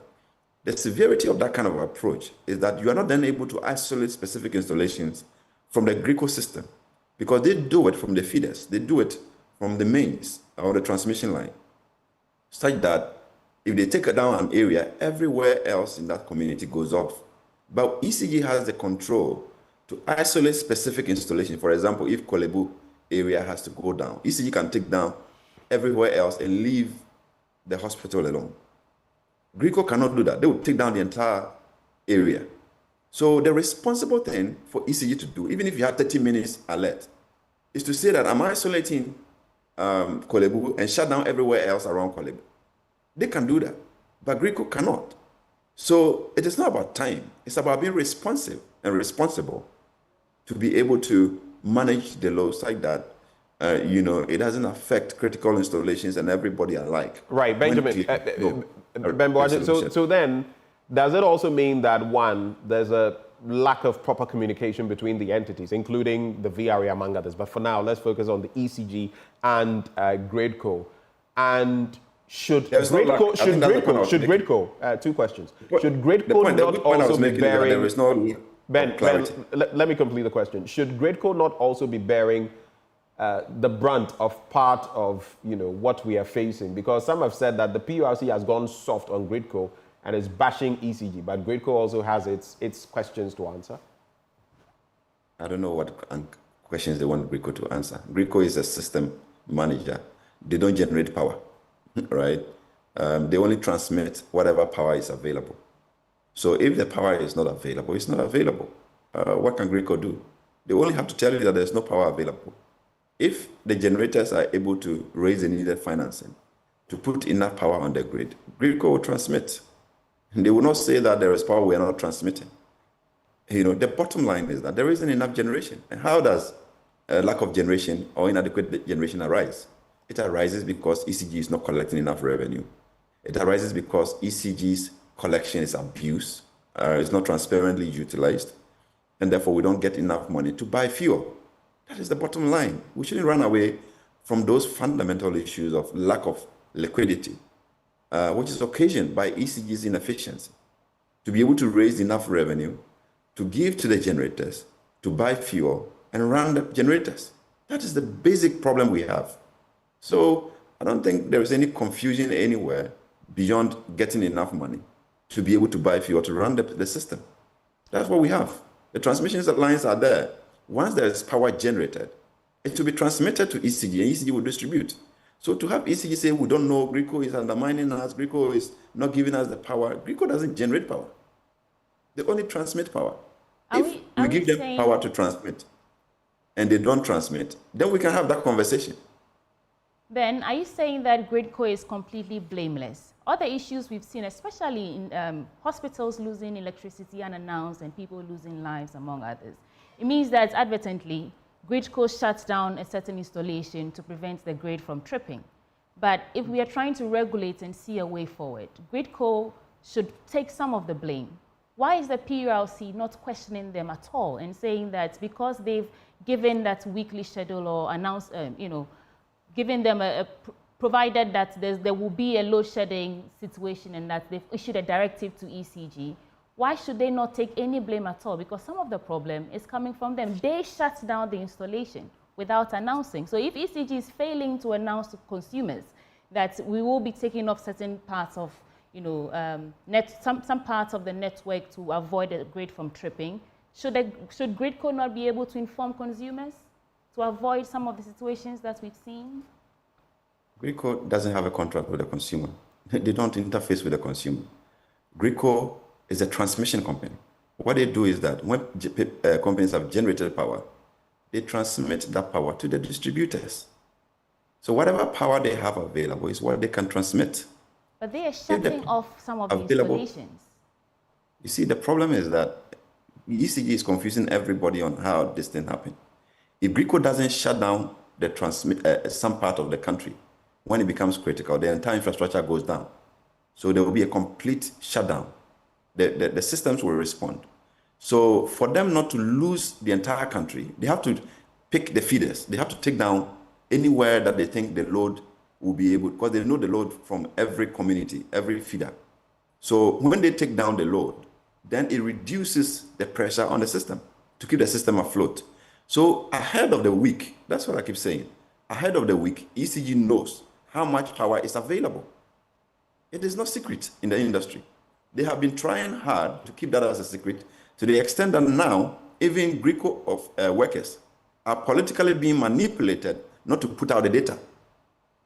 So when the data is now not being allowed to be shared on how much is being shared on a daily basis, how do you then go back to blame Gridco, who is supposed to now give the data to everybody? In fact, it's not even only ECG that knows how much load is being generated. Every generator, call us Sogby, call Car Power, call Sun Power, call any generator and ask them, how much power are we generating today? They will be able to tell you on their screen. It's no secret. So ECG just have to pick up the responsibility and say that we know we don't have enough generation. However, the system demand is higher than what we have, and therefore we need to plan to shed the load. And as I keep saying, they are the ones who can isolate the strategic installations. Gridco cannot, because they have the feeders, which has to go down to save the grid. Ben, quick intervention on that point you made. I want to find out from you then.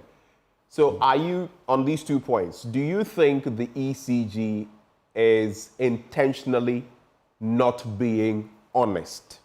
That is one. And two, do you also think that this lack of honesty, that is, if your answer is yes to question one, then question two, this lack of honesty is tied to the politics of things, especially because there was a lot of talk about Doomso, and now we appear to be in that phase again. What is your take? I think you've actually answered the question. It's clear lack of candor and honesty on the part of ECG.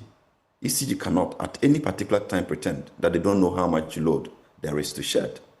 They know. And it's really the politics, if you ask me, that let us not communicate load shedding.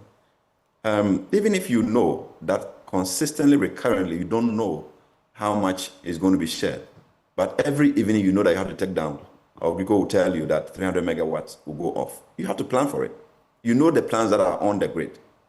You know, it's no secret. If a plan is down because they don't have enough fuel, it's no secret. And ECG has to plan for that lack of capacity to be able to distribute enough power in your own distribution system, because you know your strategic customers.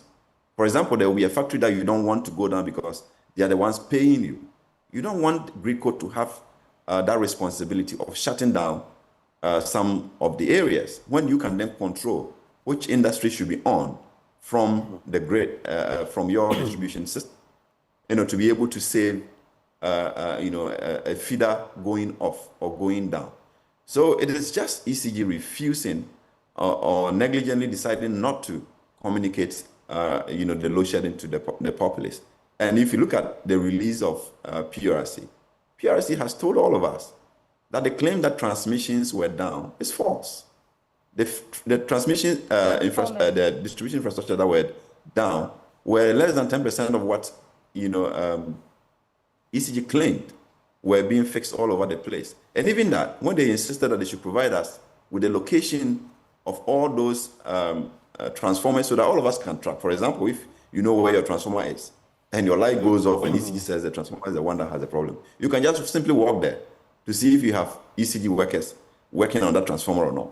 That's the transparency that was required from ECG for us to be sure that their transformers had those problems. But ECG, PRC looked at it and said, no, it is not your transformers. You were not truthful about that problem. And I think we have to, put the situation right where it has to be. If we don't have enough generation, we cannot buy fuel to be able to generate electricity. There is no other way to explain it than to own up to that reality and say that we cannot buy fuel, and therefore let's share the load. And the way to do it is for the distribution company to share the load or the deficit that we have, so that we wouldn't have people dying in the hospital. So I think we've flogged that horse a lot. But just a quick point before Sweetie Abochi comes in. So is the fine then, the 5.8 million Ghana cedis, is it justified from where you sit? Mind you, legally, and the ECG has alluded to that, you cannot just lift the corporate veil and then look at who is in there. Now you are charging or surcharging members of the board, the head of the ECG, Samuel Dubik and Mahama. And the ECG is saying, you can't do that. You can't impose this fine on individuals. We work in the interest of the company. It is the company, not the individual. Your quick reaction to that. Is the fine justified and the lifting of the corporate veil? No, I thought it was a good step for us to hold people accountable for their decisions. ECG is saying that the board is not responsible for day-to-day operations of the company. I don't know what they do, because it is their decision that results in the day-to-day operations of the company. For a 1 billion cedi revenue collector, I doubt there can be critical decisions without the board. The board will have several committees that are responsible for specific decisions. And if you look at how ECG is run today, the board members sometimes are even like executive members. They are all over the place. So, I mean, maybe the law court will be the one to guide us on this. But I see how you can isolate the board members from the responsibility of ensuring that ECG is run properly. If they think that Dubik is the one who is responsible and he should be the one to pay for the fines, I mean, PRC will determine that, I think, subsequently. But I don't know whether, the board can be isolated or insulated from responsibility in such a critical state infrastructure, with a board that is supposed to take decisions for the management to implement. If the board decided that ECG should be responsible and implement the single account, I doubt that Dubik will go and create 61 accounts, instead of one that has been approved by the board. The board certainly has responsibility. And for me, that decision to hold them accountable was the right one. But we can decide that in court or the processes that would unfold subsequently. But one key thing is that, I don't see how, even if those board members were to pay, I don't see how we're going to sit and be delusional that money will come from their own pockets. Given the structure and governance architecture of ECG, this is a sole source monster, that has a cash flow of 1 billion every month, and for 5 million to come from that company, there is always going to be a way around it without the individuals paying themselves. And that is my reading. So beyond this legal tussle and this seemingly political schadenfreude, like the minister wants to say it, we've seen Gridco writing to the Ministry of Energy and saying that it is critical that ECG produces a timetable. What are the expectations of the ministry, and how do we require them to actually step in and bring some sort of normalcy to what's going on? Because the problem persists. Unless we miraculously find some money to buy fuel to power the available plants, we are going to need to shed load. How do we expect, or what are the expectations of the Ministry of Energy? Because this is their sector. I think that letter was to tell the minister that in spite of the circular of load shedding, that we're seeing in the space, in spite of the or the warnings that we keep giving to the sector, which everybody knows, including ECG, they're not being responsible, and therefore we want you to intervene. And that was the crux of this whole letter. So that diffused that assertion that ECG doesn't know how much load is going to be shed and the rest of it, because that data is available. People know how much load will be shed before they are shed. So I don't know whether the minister has been responsible to take up that conversation with ECG to say, you have to share the load, because the load we know is not available. We don't have enough generation, and therefore let the people know that you're going to take down their power. I mean, for example, how can you tell us that there will be no power cut when you don't have crude oil imported or light crude oil imported to be able to run a generation plant? It's unquestionable for anybody to say that we cannot predict that there will be doomsday when you don't have fuel in the tank for the week. If you don't have fuel in the tank for the week, it tells you clearly that this week you're not going to generate power from XYZ power plant, and therefore you have to share the load. So to say that Agrico has to tell you an hour before they share the load, and therefore you don't have enough time to plan, is simply running away from responsibility. And sadly, we haven't still seen political commitment to actually instruct ECG to say that in the face of that reality, that there isn't enough fuel, we are going to shed load, therefore inform the public adequately. Would you say then that the ECG has failed Ghanaians? The entire power system has failed Ghanaians, and the ECG is at the heart of it. And politics is the icing on it, because we've been doing politics with the power sector, which we shouldn't be doing politics with. We have been paying from the budget over time, and now the budget cannot sustain the inefficiency. And that is what has brought us where we are. We have always known that ECG is inefficient. We've always known that they are not collecting enough. We've always known that they were accumulating debt. And that was going to bring us to this point. And that's where we are. So we have not been responsible to hold ECG to account. We're not responsible to get them to do the core job of simply selling power and collecting the revenues, and being able to pay the value chain. So IPPs are not paid adequately. Greco is not paid adequately. VR is not paid adequately, except ECG. When they get the money, they spend it on themselves. And then whatever is left, they give it to the value chain. I will come to the Ameri power plant, or now the Kumasi 1 thermal power plant. But because of what you've just said, I want to ask then, how do you feel about privatizing energy? And there are the pros and the cons and the different angles to contemplate. But Asante Hene put it out there, talking about local privatization. We have the experience of the PDS. Your take? No, but imagine a situation where, these directives of PURC were issued to a private company. They dare not say no and disregard that directive to say that issue a timetable, the public to know that there is a deficit. They dare not do that. I mean, can you imagine a bank refusing the directives of the Bank of Ghana? You'll be shut down the next moment. You cannot do that, or they'll take over the bank. So that is the kind of rigor you get when you have a public regulator strengthened to do its job, and then you have the private sector at the beat of the action of the practical distribution of service. So that, for me, it's not a debate at this point. We concluded that way back 2014 and decided that we need the private sector to bring in capital to retool the distribution sector and make it functional, because at the time we're bringing in more and more of the private sector at the generation end. And therefore, you needed a distribution company that could pay, so that it's not a budget that is called upon consistently to do the payment.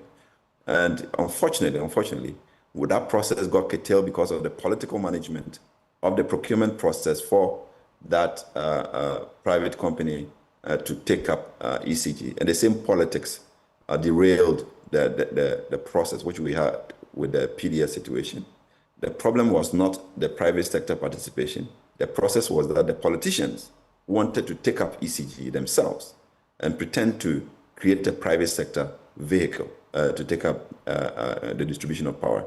That was the only problem. If we have to set up a more transparent process and ensure that we have a private company that has the financing and capacity to be able to manage ECG, we would tell a different story than what we did with PDS. So do you think that relocating this 6 units of the Samari power plants to Kumasi holds the key to a stable power like we're all looking for? What does it do for us, for this situation? No, I think we've had some banter with the ministry and agencies in this space on that particular subject. I mean, when the decision to relocate was taken, we thought that we needed to be much more prudent than what we were doing. You had a sector that is accumulating billions of debt every single year. So your mandate or your core action was to fix that problem, to make the sector sustainable before you inject much more recklessness and debt into the space. And some of us were called as anti-Ashanti and didn't want Kumasi to have power plants. And we said, no, we can be much more technical than that. We can be much more professional in our interventions than that. The situation was simply this. You want to move Ameri to Kumasi. At the time, the government wanted to spend about $71 million to do the relocation. They had actually signed a contract with Miscellaneous to do the relocation. And we thought that to send 71 million into that project, you could as well strengthen the transmission infrastructure. Because GRICO needs the Kumasi, that's Angamaso, to Pokwase transmission line to be able to adequately wheel power, the 330 kV line, and be able to reduce the losses and keep power stable in the Ashanti region for now. So for us, the prudent decision was to do that infrastructure.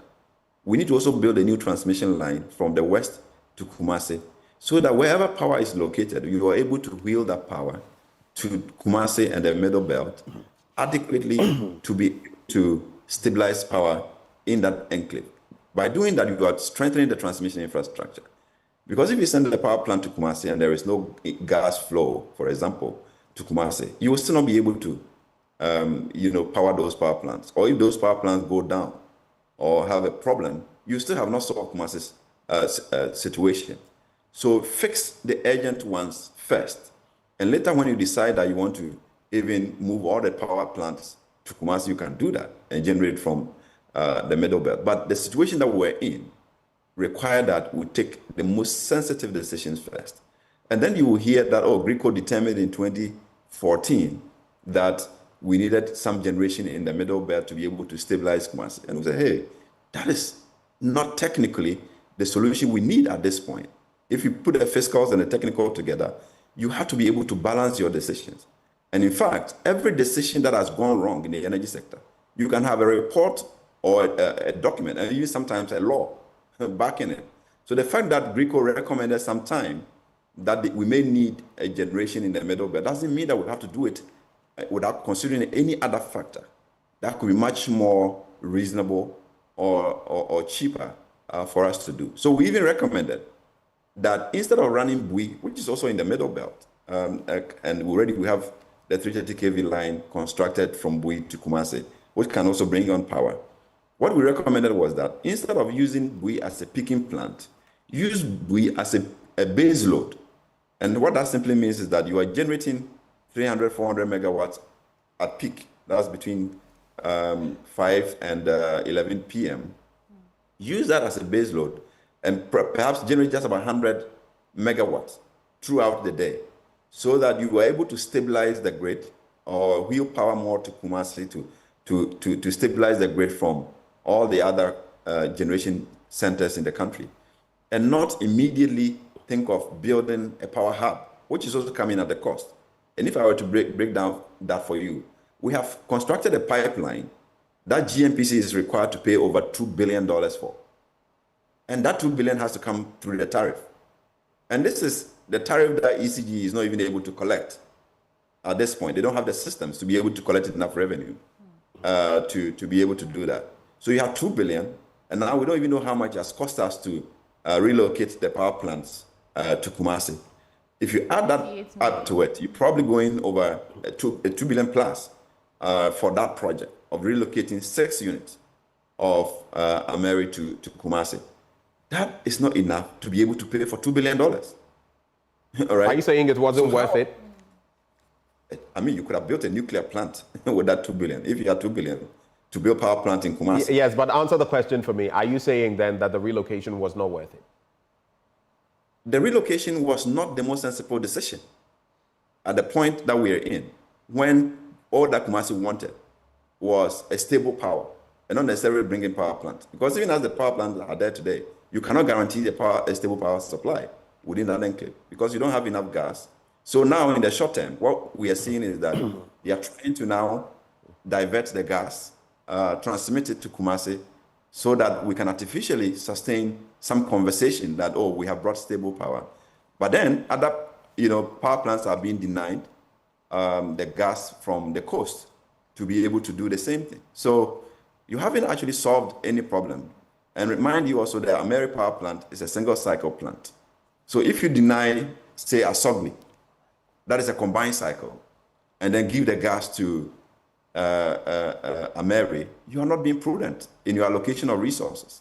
By dual cycle, a combined cycle plant, what you are saying is that when you have generated power, the exhaust, the heat from the power plant can also be used to couple a steam turbine and be able to generate additional power from it. Ameri cannot do that. So you are using the gas resources to run a simple cycle plant instead of running a combined cycle plant to generate more power to be able to solve the problems that we have at this point. So, but that's the political decision that has been taken. But for us, the technical thing to do was to seek to improve the power system to avert what we are seeing today, rather than injecting much more cost to the sector. And we don't know where that $2 billion is going to come from to be able to pay for the gas transmission infrastructure. You know what's interesting, Ben? I've heard, not very different from what Ben is saying. I heard Kwabena Donko saying that the solutions this plant offers is futuristic. But he also mentioned that Gridco owes VRE, and it's due to transmission losses. So in as much as we think this is not the immediate solution we need, in some way it's significant to solving our power crisis. I don't know what you think about that. Benjamin Boakye has stated it, the significance of it. We could have found other ways. In fact, if we were thinking of the future, there are many other avenues we could have used. And Benjamin Boakye has alluded to some of them. Merely catapulting this plant or 6 arms of it to another place does not necessarily solve the problem. So and at what cost? You get it. And that's why there is effectiveness and there's efficiency. Right. How efficiently are we using money in solving our power crisis? Especially when you owe the IPPs over $1 billion, you have systemic funding problems in there. You want to be as efficient as possible with resources. I don't know whether that is being done. It's just misappropriation of funds. Well, it's not technically just the misappropriation of funds, because now you see we can't even get fuel to power our plants. But coming back to Benjamin Boakye briefly, and then Sweetie, you can come in again. You know, so before I pose the next question, I want to find out from you, Benjamin Boakye, are you then in support of privatization? Give me a straight answer, and then I'll follow up with my question. Are you then in support of privatizing the ECG and maybe other components, like Asante Nene has suggested? No, I think for the ECG, it has to go to the private sector, and that we can't stress that enough. It's become a political fodder where, because they have the cash flow, the procurements are terrible, the expenditures are horrible, and therefore they keep going there to feed on it. And the way to deal with it is to get the private sector in there. And that's the only way you can even make PURC a relevant institution. Okay, so they are struggling at this point to regulate a state entity that has become a monster and not responding to regulation. And the way to do it is to really get the private sector do it and hold them to account, so that we don't need to support. I mean, if you look at how much money we are pushing to the electricity sector through the budget, and it is the public that is paying. You know how much levies we are paying? We are paying ESLA, we are paying the Delta, and all of them are not enough, to be able to meet the shortfall. And then we still have to go and borrow to be able to keep the lights on, when all that it takes is for the distributor to distribute the power, lift all that burden so that the money can go to building the roads. The last time we checked, the Ministry of Finance itself had estimated that between 2023 and 2026, they were going to spend over 97 billion cedis to cater for the under-recoveries in the sector. At the same time, the social economic investment that they had to make on education, roads, health, gender and social protection was less than 50 billion.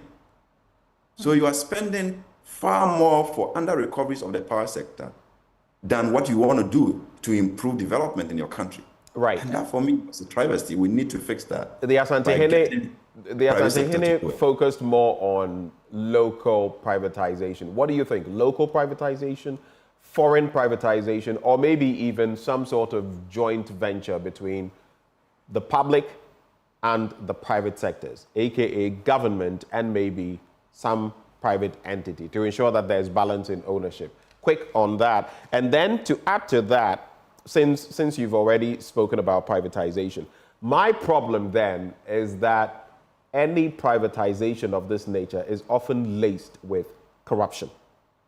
Corruption. Because the same politicians literally sell state assets to themselves. They are behind there somewhere, lurking, and the ownership comes to them. The danger is then that you have individuals now having their hands deeply in state assets, determining what we do, and we end up lining the pockets of individuals. So 2 angles before you get to the corruption bit. Privatization, local, foreign, joint venture. What do you think? 2 questions, and then Sweetie, you can take over. Yeah, so, I mean, we have not been nervous about who, but again, we agree that you need to have local participation in the space. If that is what everybody agrees, we can go for it. But what is important is that you have to structure it so that those local participants can bring the money. It is money that we need to be able to invest and be able to save Ghana the billions that we are pumping.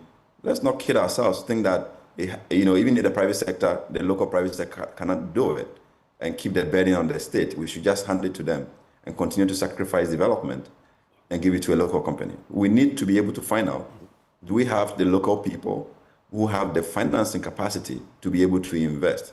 What we did with PDS was to just select a few people who show up as Ghanaians and just take up the company without putting forward the needed commitment to invest in ECG to be able to change course. That is not the kind of privatization we are anticipating. What we need is an investment that all of us can run the numbers and say that this is your fair share of benefit that should go to you, so that you're not coming to abuse Ghanaians. It's easy to do that in 21st century, to be able to model what the private take should be in this whole arrangement and be able to save the budget from that inefficiency. So it's all about transparency and accountability.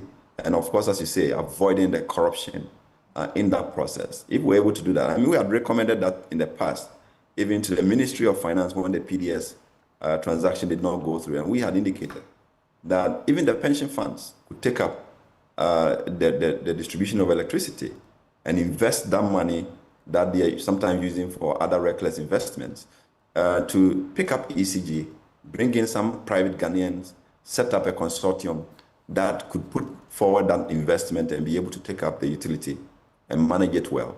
It's all about making sure that we have the right people and those people will be held to account on how they manage the business. Now that we are washing our dirty linens in public, I'm wondering how this is affecting us on the power export markets, because we need money and the world can see that we don't have our issues under control. How do you think this is affecting us? In many ways. I mean, we're supposed to be exporting around 300, 350 megawatts of power. And because we have a challenge, we're not exporting power. Sometimes we're doing 50. And even that the president said they shouldn't export. I don't know how that is going, because now everybody has been shut out of the data because they don't want that communicated to you. They don't want that transparency for us to know how much we're exporting, how much we're generating. So we don't have a handle on that data. But the last time I saw the data, we're doing around 70, sometimes 80 megawatt instead of 300 megawatt. And I saw a statement from the Burkinabe system manager, and he was profusely apologizing to his people that they are relying on Ghana to get power to distribute to them, and they don't have control over how much they're going to get every day. And therefore, in the long term, they will have to build their own power plants to be able to avert these kinds of situations. So suddenly we have created the need for Burkina to start planning to be much more sustainable. And that would mean that they're putting up their own power plants to be able to generate power. At the same time, we have Nigeria also aggressively pursuing that market. Nigeria has significant problems with their distribution system, but they have been improving their transmission infrastructure to be able to sell power to the region, because we have the West Africa Power Pool connecting the sub-region. So some private people are picking up the export of power because they're not able to efficiently sell power to the national grid in Nigeria. If they are successful in improving their transmission of power to the region, Ghana will lose that market because, first of all, our power is more expensive. We had the advantage of a stable supply, and therefore Togo, Benin, Burkina preferred Ghana's power. If Nigeria becomes reliable, they are selling sometimes 40% lower than how much we sell to those countries. So on cost basis, we are out. And now also the thinking to build power plants and rely on. So we were supposed to improve, first of all, on our transmission and also our cost. But it doesn't look like we're going to be able to improve on our cost in the short term because the inefficiencies are overwhelming. And those are the situations. So we'll probably lose the export market. And in the same way, you know, when we predicted that cocoa was going to suffer, the ministers were saying that, oh, we are not going to lose the cocoa market. And over time, we see what has been happening. So that is what it is. We can't pretend that we have the market and we can abuse it as we want, decide when to sell power and not to sell power. Benjamin, will Ghana's power crisis end any time soon from where you sit? I've heard projections from Edward Bawa, Dr. Kwabena, is it Kwabena Donko? I've heard, I mean, myriad players talk about the power situation and what we can expect. What do you expect, I mean, realistically, in 2024, by close of 2024? What are your expectations on the power crisis we are facing? No, the power crisis, we see it at two levels. For the consumer and perhaps those who are interested in this subject, you only see the front end of the crisis. That's when the power has gone down. But we are also much involved in the back end of the crisis, where we breed the inefficiency, we breed the subsidies, and sacrifice development for the power sector. We may be able to buy fuel for the optics to be able to address the problem in the short term. But the back-end crisis has been persistent and it continues to grow over time. And that, for me, is the major worry, you know, where we could clean the inefficiencies. For example, this power sector renegotiation that is happening in its opaque form as you can get. From what we are hearing, some of the negotiations are only agreeing with the IPPs to pay them a portion of their revenues or the amount that is supposed to be paid to them. The power that we are consuming today, we only pay for a portion and do a bullet payment of the outstanding by 2026, 2027, and some 2030. And the question is, who is going to cough up that money to do the bullet payment for the accumulated debt at that point in the future? So we are charting a very unsustainable path for the energy sector. And I think that worries people who understand the back end issue. And that could just mean kicking the can down the lane. Right. Thank you so much for joining the conversation on this beat. Benjamin Wache, we're extremely grateful that you took the time to join us. Let's also bring in Nanaya Achepem Jantwa, former Director, Public Affairs at the Public Utilities Regulatory Commission. The way you are smiling, are you bringing us light? Yeah, for this light matter, dear. Are you bringing us light? We have light for now, but a lot of the time nowadays, I would come to work and hear brrr, meaning that the lights are out and generators have kicked in. Yeah. Welcome aboard. Thank you. Thank you. How are you? Good morning. Good morning. How are you? Fine. You? Fine. Let's start from here. You have been in the thick of things with the PURC in the past. Some time ago, yeah. Some time ago, yes. And now you see where we are. Even before we get to the PURC and it's fine and everything, where are we now? Are we in Dumso? Of course, we are in Dumso. Oh, we are? Yes. Sir. Oh, so can't we feel it? I mean, whether you bring a timetable or you don't bring a timetable, we are feeling it. The energy minister doesn't agree with you. Maybe he's briefing from the ECG and this thing, the power players. I see. And if Gidco says that ECG should bring a schedule and that we are in Dumso, Gidco sent the letter, you remember? I do. Yes, so if the two players are exposing themselves, and PURC too says that there is Zoom, so they should bring a schedule. So then it's clear that if it looks like a duck, quacks like a duck, yes, flaps its wings like a duck, then most likely it is a duck. If it goes off, it's doom. Yes. When it comes back on, it is so. So call it what you may. Dr. Matthew Poko Prempe will get you. He says those wishing evil on the country, asking for a timetable. You see, the point is that, let me say good morning to your viewers. The point is that if there is doomsday, it's not evil. If we hadn't in the past used doomsday as a political tool, then I don't think that doomsday happens in countries.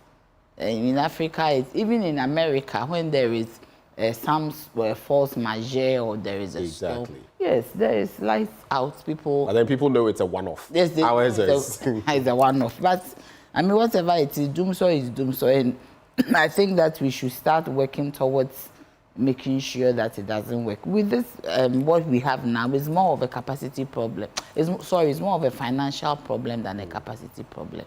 So if it's a capacity problem, it becomes more difficult to deal with it. But financial, look for the money. Because if ESLA was still sitting, the energy sector levies, if it was still sitting and had not been encumbered to loans that were contracted on the bond market, on the open market, this wouldn't have happened. Because if ESLA was left ajar for it to be used for the purpose for which it was put in place, I don't think we would be going through all this. But unfortunately, that is where it is. And I don't see how the government shouldn't look for money to buy fuel. Most governments which preceded this government, whenever there's a crisis with finances, they find a way to get money from the Ministry of Finance, from government coffers to buy fuel for the utilities. Now, I'm just curious. When was the last time your lights went out? Oh, it goes every other day. It's a standard Tuesday evening. So once it's Tuesday evening, I know that by 6 Tuesday evening it's going off. By Saturday it's going. I mean, it goes. So off. You have your timetable. I have created my own timetable. Oh wow. Basically, you don't even need to write down. You know that. Oh, and then coming. Pay attention. Maybe we should also pay attention to the times that they take the power in our areas, so that we can follow through. Because I think that's a smart thing you did there. In some areas, that there are, it is inconsistent. Like you can't plan. And what I have realized, which I keep sharing, is that sometimes when you leave home, that is when they turn the light on. Yes. So sometimes you will come back before someone tells you that, oh, I'm doing now, 6. By which time I have left home. Your fridge will tell you. Your fridge will tell you. Then you go in and you see that, no, my fridge, it's defrosted, yes. That is how you see sometimes. Sometimes you don't get to. I mean, then you know, so you have it that, oh, they said, your neighbor said they are, so maybe Monday it's off. When Tuesday evening, I know they are going to take it off, then I get to Saturday morning till the evening, and sometimes you get to Thursday. So I've just decided that, okay, for 3 times in a week consistently, I am seeing some curtailment in my power. How are you managing? Do you have a generator? No, I don't. A friend of mine who has a generator yesterday was lamenting that they used to buy one of the jerry can to fill the yellow jerry can, 4 gallon, to fill the machine. Now they are buying 2. And at a higher cost. At a higher cost. And by the next morning, it is finished. Right. So let's get into this legal tussle. Between PURC, and ECG, Gridco. It's very straightforward. It's an open fight. Yes, right. It shouldn't be a fight. I don't know they're saying that PRC is operating outside its jurisdiction because it's a creature of statute. The lawyers. Which lawyers? A creature of which statute? Okay. How does it all sit with you? No, the PRC Act is clear. The PRC is an independent regulatory body, which that is not to the direction or control of anybody or thing. So nobody can control the PRC. There are laws. Not even the president, because in recent times you heard of that engagement where the president is upset that these players are basically washing their dirty linen. Yes, but it's his fault. It's the president's fault? Yes. It's the president's fault? I've said it various. It's his fault. How? Because you see, if you're a president and you are in that sector, the sector belongs to you. But the law has given you a body that should advise you. So you should be dealing more with that body and your minister. The utilities are subordinate to these 2 entities. And the PRC is there to advise you. For instance, if the VRA says that we need 10 cargoes of crude, I'm using as an example, and you are not too sure, you as the president should call the PRC, do some interrogation for me independently, because the players are in there together. And let us know that truly this is true. Give me an update of the sector. You are not instructing them. But we don't know the president has not done that. No, but if he's not tried to. So if he has done, why are they fighting? Right. So the president is to. Yeah. Me, I think that he has to be blamed. Because you see, if you're a president in the sector in Ghana, and that sector is a very important sector, it is the fulcrum around which everything revolves. Trade, investment, our personal life, social life, everything is electricity. And the other petroleum. Electricity is the fulcrum. I mean, everything, LPG, everything is around energy. Let me say energy, our lives. Okay. So if you have a regulator in there that regulates the most critical part of the energy sector, being electricity, you need to be talking to them more, not as instructing them, but seeking their views on matters. Because you are not an expert. Your minister is a politician. Your utility. Because Dr. Matthew Opoku-Prempeh is not, his expertise is not. It's not that he's a medical energy. doctor, Exactly. yes. He can learn, but that is not your expertise. The utilities want to keep their job. So they might even pad stories or pad evidence, whatever it is. So it is the regulator that is independent, that has data, that does all the independent investigation. So you should be dealing with the regulator, not us in instructing the regulator, but us in getting advice. Which way do we go? Where do we stand? What is the outlook like? So you should be having a lot of information from the regulator. So just a final bit. So it means the PRC is not to blame? For what? In all of this? Because some have said that, the ECG has said that, look, you are overstepping your that one they bounds. Just hold for me. You're overstepping your bounds. You are not even being fair to us. You didn't really engage as breach of natural justice. And they have said that, they are not going to. Okay, then the laws are there. So they are saying that you can't do this. You are lifting the corporate veil. You know what the company law and others say. You are lifting the corporate veil and addressing individuals in there. We work for ECG. How can you do that? I mean, I'm just making who is ECG? The claim that they have made. Today, they take board members off, take workers off. The ECG is what? Is a whole. It's a container that is not filled. The container ECG is filled with people who work in various aspects of but the technicalities of the law are specific. But lifting the corporate veil and when instances where you can do that. But they also have a law. Everybody should go and read the 2413. They can impose fines. Okay. So let's take the issues one at a time. The first issue is that you only request, the PURC only requested documents. It didn't actually make any charge against them. And they submitted some of these documents. They should have come to them, make an appeal, giving them a fair hearing. The next thing they saw was that they slapped them. They slapped a fine No, on it's them. not like that. And it was even more than regulated. According, they were supposed to be not more than 500 penal units. Where is that? Because whatever they've quoted all that in their response to the ECG. We should go. But having read the 2413. Okay, so should they have been given a fair hearing but who said before they didn't give them a fair hearing? Did they? They asked them. You see, when the regulator writes to you, the first thing you do is to write back. They didn't even mind them. They didn't even send anything to them.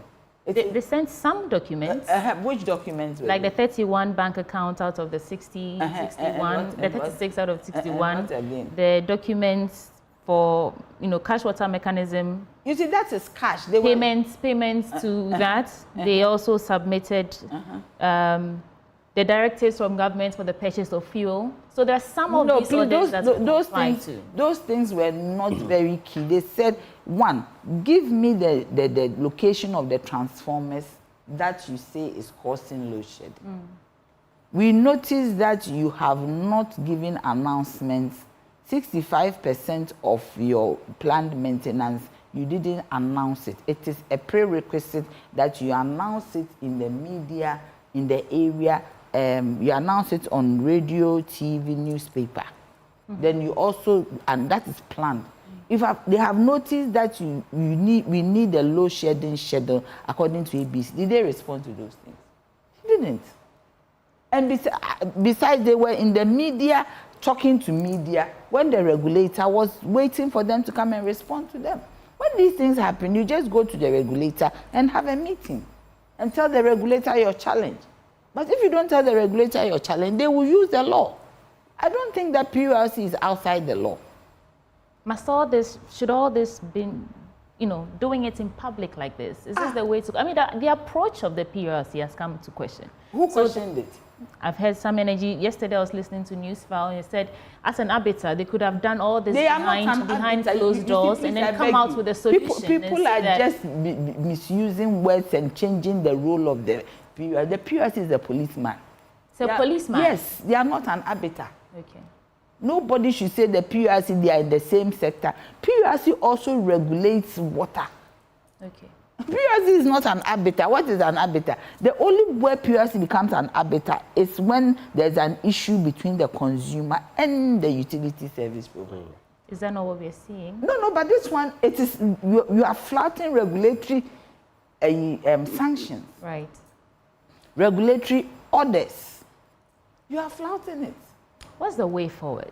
As we start, the way forward is that ECG should accept that there is a regulator and come to them for them to sit down. We've seen this so many times. Because you see, I promise ECG, they will not win this battle. You promise the ECG? Yes, because I've seen it before. Even if the president intervenes, what the regulator would then do is that next time you are coming for time, they won't give you. So they will show you something. I'm telling you, I've worked there. Now I've left, I can say some of the tricks. They won't say anything. You do me, I do you. But the next time you come, because you see there's a benchmark for how the regulator should act. And everybody is watching. The World Bank and others, they have a benchmark. So when I was in PURC, they rated us the best regulator in Africa. Because they said that we were able to ensure that our rules work. They even brought people from Ivory Coast to come and learn from us. Speaking of which, how do you feel Dr. Ishmael Lanka and others have it? How do you feel the outfit has fared? No, initially, for this one, I'm very happy that they are now finding their voice. I want it to continue. As a person in the sector, if they had done it before, maybe we would not be where we are. So the PURC could have been more proactive. More proactive than this. Because you see, you should let the utility know that you are there. You should let the utility understand that you are there to regulate the sector, both water, electricity, and natural gas transmission. So you cannot, the utility cannot just get up and say, oh, you are an arbiter. Oh, no. the name they are giving to the PURC is not the best. It's people don't know what the regulator does. The regulator. No, I agree with you on that point. Yes. They don't they don't understand it. Arbitrate. Yeah, they don't arbitrate. I think the term you used is fitting. They are police officers. They're police officers for the sector. For the sector. Yeah. So even if you have an issue with a consumer, and maybe the consumer has lost an equipment, has lost something, the PURC, the word is that we order the utility to pay back or compensate the consumer. There's nothing like arbitration. They are not fighting. No. The regulator is telling them that I am the regulator. Do what I want you to do. But if for any reason you are unable to do it, come to me. But if you sit in the media and you are fighting and throwing muscle, it will not work, because I'm saying that you cannot charge your own tariff. And the way our cedi and dollar is going, at a point you need a shore up.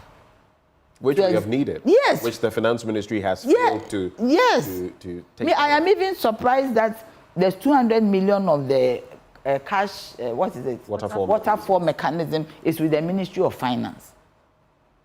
That money is supposed to come straight to ECG, and ECG will distribute. How did 200 million end up in the coffers of the Ministry of Finance? So these are some of the things that if you're a regulator, even you raise a red flag before anything happens, you raise a red flag.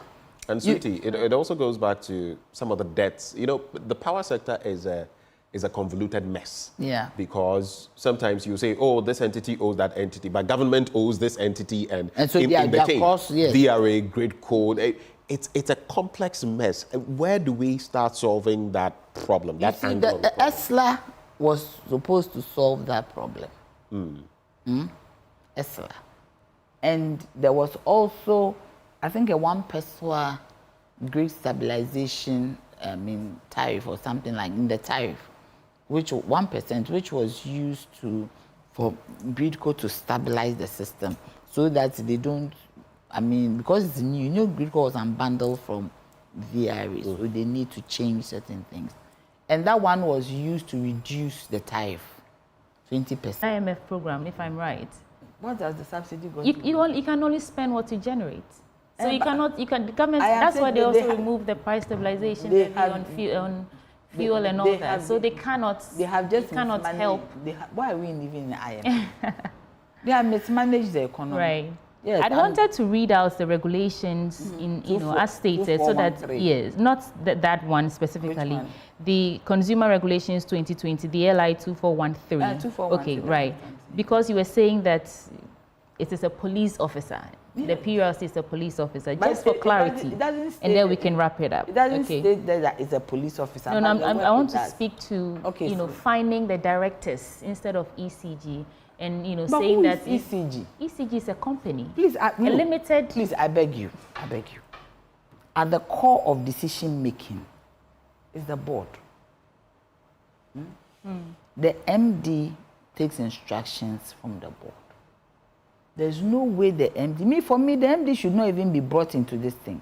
There is no. Samuel the big man. Yes, because you see, he cannot do things on his own.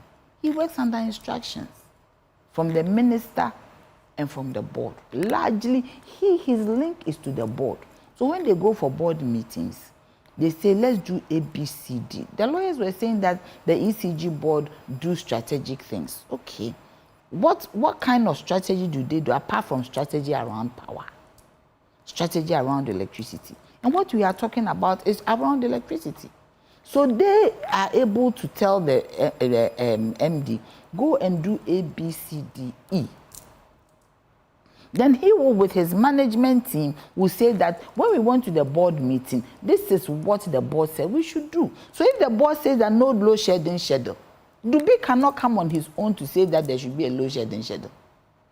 The load shedding schedule, when I was in PURC, load shedding schedule issued with maintenance, when it is planned, it is even brought to the PURC for us to interrogate it.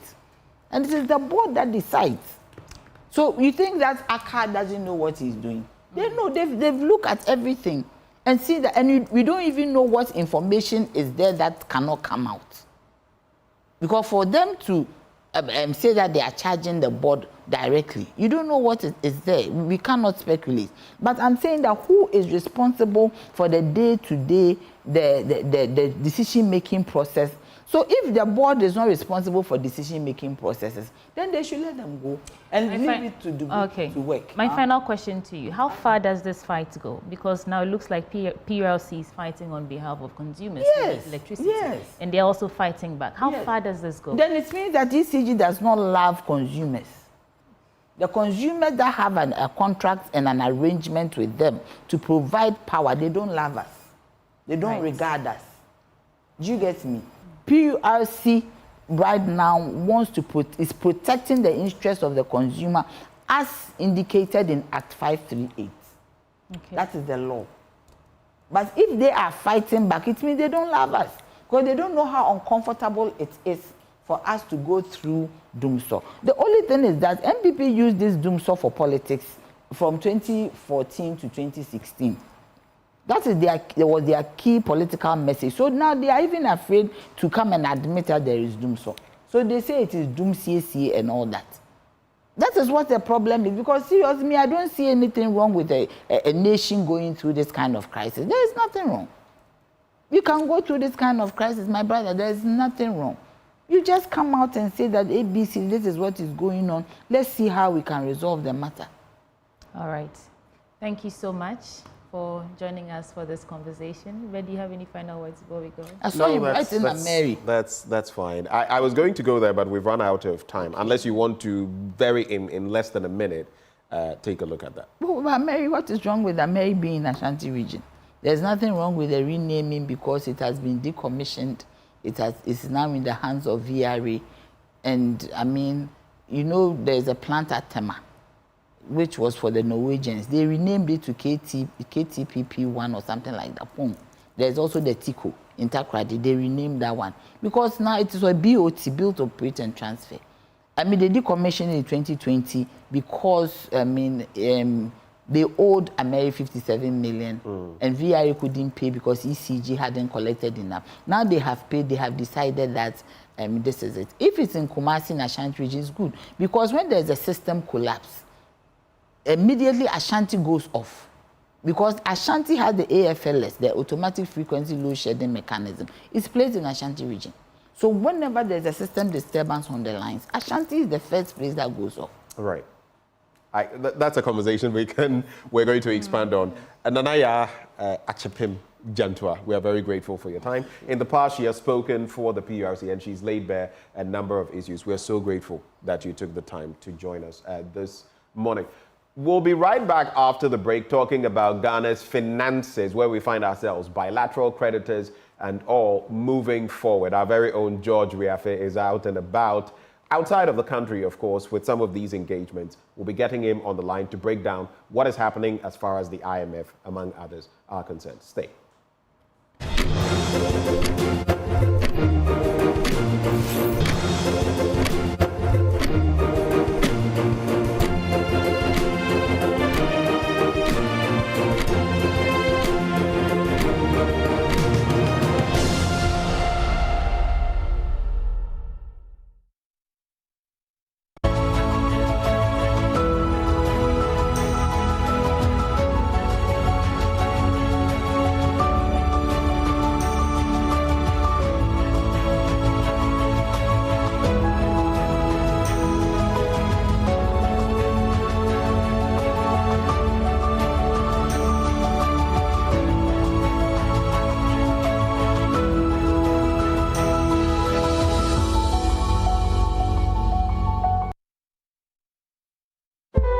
Of the babies who come in will end up dying. This is impactful journalism, the storytelling that stretches your imagination and shines a light on the underreported issues.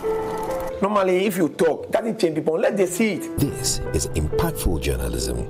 It is fearless, independent journalism that reshapes thoughts and crushes stereotypes. But I had no more strength in me again. The person must be made to know that what you have done, yes, it would have deserved murder. This is impactful journalism. It It provides context and meaning to the different perspectives. Children are born with sin, and therefore if you don't baptize them and they die as children, then they will go to hell. This is funny. This is impactful journalism. It provides context and meaning to the different perspectives. This is JoyNews Hotline Documentaries, compelling stories changing the status quo.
Or no deal?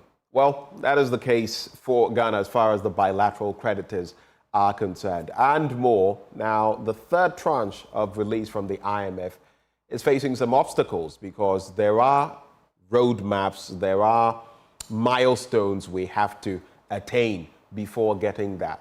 But are we getting there? Well, joining us all the way from Washington's District of Columbia, we have George Riafe, who is with our business team. He's going to walk us through what the talks have been like so far as the IMF is concerned. George, hello, good morning. You'd have to unmute, George.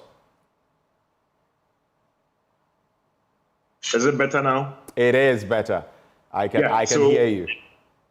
Thank you so much that you can hear me loud and clear. But let me first start with some background. So when the IMF came to town for what they will call the second review, at the staff level, they said that Ghana has been able to complete the second review. Now, the staff, when they complete the second review on ground with the country that has signed the program, they need to take that report to their management, and from the management, they go to the board. Now, if the board is satisfied with how the country has performed under the program, then they would pass that program.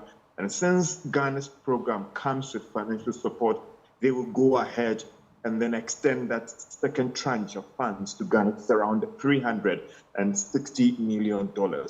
Now, this is the catch word here. When the IMF came to town and give us all this update, they said that, listen, before they can go to the board, they need Ghana's bilateral creditors, those and also those multilateral institutions to say that they've reached a deal. Now, don't forget that in January, before they had to disperse the funds to Ghana, the terms for restructuring, they're about $5.4 billion. They agreed in more of an agreement in principle that we are okay. We are okay in beginning talks with country Ghana and how to restructure their debt. So moving on from the agreement in principle, they were supposed to finalize a memorandum of understanding that the fund would need before the staff can go to its board for a meeting on country Ghana. Before even the IMF came out here in DC to give us some details, we had picked up information from the Official Credit Committee, giving us some indication that they have been able to reach some favorable deal with Ghana in terms of the terms and the wording of the statement, and we put that then out. Initially, the fund came out and said, well, we are not aware of all those things. Now, fast track, at that Africa bosses, that is Abiy Selassie's press conference, he gave an indication that as far as he is concerned, they've not received any email from the Official Credit Committee saying that a deal has been reached, but they have received financing assurance from the Official Credit Committee. And even without an agreement on MOU, they would go ahead to extend that financial support to Ghana, that is, go to the board. Because one critical thing that these things take quite a long time. And even trying to schedule a board meeting on Ghana is not easy. So when you get that indication that some progress is being made, you also on the fund level, you want to start the process, hoping that by the time you complete the staff report on Ghana, share with management, share with all the individual board members, and hoping that they meet on Ghana, that final deal would have come through. But the fund is even telling us that even though there isn't a final agreement where Ghana has signed, the bilateral creditors have signed, because they've gotten this financing insurance from the Official Creditor Committee, they are going ahead. Government held the press conference yesterday here in DC. The minister said that as far as you're concerned, that draft agreement on the fine terms, the wording, that shows that these bilateral creditors have agreed to the terms for restructuring the $5.4 billion that Ghana owes these countries, is actually done. And so they are now sharing that document with the members of the Official Creditor Committee for them to say that even the word something like is that, financial year, every member has to agree to that. Now, if that is done and they share that with Ghana, because they had initially agreed to those fine details and terms, it would just take like 2 days or 3 days for Ghana to say, okay, we're okay. And that could mean that an agreement has been reached. Now, again, the Minister of Finance claims that if all other things being equal, they are expecting that to happen in the coming days. And then they can send that MOU to the IMF. And the IMF now will have everything in place to go to its board and then get this second review approved for this money to come. Some will say that why is so much big deal about this? It is not just about the money. Because for some of these bilateral creditors who are financing some projects in Ghana, they need this agreement to be finalized ASAP for them to know their wake leg going forward, that indeed Ghana is now committed to servicing their debts owed them. Don't forget that, this G20 common framework that Ghana is under because it was able to engage with these official creditors, that debt suspension initiative that allowed Ghana to suspend payment of debt to these donor partners is going to end this year. So they need some clarity on the terms in settling their debt before they start financing those projects in Ghana, raising those monies to Ghana. And that's why for some people, it is a big deal that this is done ASAP. So based on what the Minister of Finance is telling us now, it appears that virtually it might be a done deal, because what goes into the drafting and even agreeing the terms is the major hurdle. And if they have crossed it now, then the economists will say all other things being equal, the IMF is set to go to its board, get a second program reviewed or approved, and we'll get that much talked about $360 million. So basically, George, what you're saying is just a week ago, we heard the IMF boss, Kristalina Georgieva, basically suggesting that the staff level agreement was not enough to release the third tranche. You're saying that inroads have been made based also on the communications we're getting, though there's no fine print to commit that. The board hasn't yet given its directive on this, but inroads have been made, and now we're practically on the cusp of securing some agreement from the different parties, our bilateral creditors, and that in the coming days, we can expect that the IMF board will approve the third tranche. Is that what you're saying? With respect to the board approving Ghana's program, what the IMF staff is working is that all other things being equal, somewhere in June, because these reports, it has even legal implications. When they are even done, their legal department needs to even review all these reports. And these things take time. There can even be an instance where they are done with everything. A board member says that they are not done reviewing Ghana's program. The board meeting schedule wouldn't come on. So it's a process. And if you judge by past events, and even for the Africa boards to say that they have secured the financing assurance, if there was no fine print in place in terms of the draft deal, the IMF couldn't have told us that they have secured the financing agreement for them to even go out of the process. So all other things being equal, holding all these parameters constant, the board is likely to meet in June this year.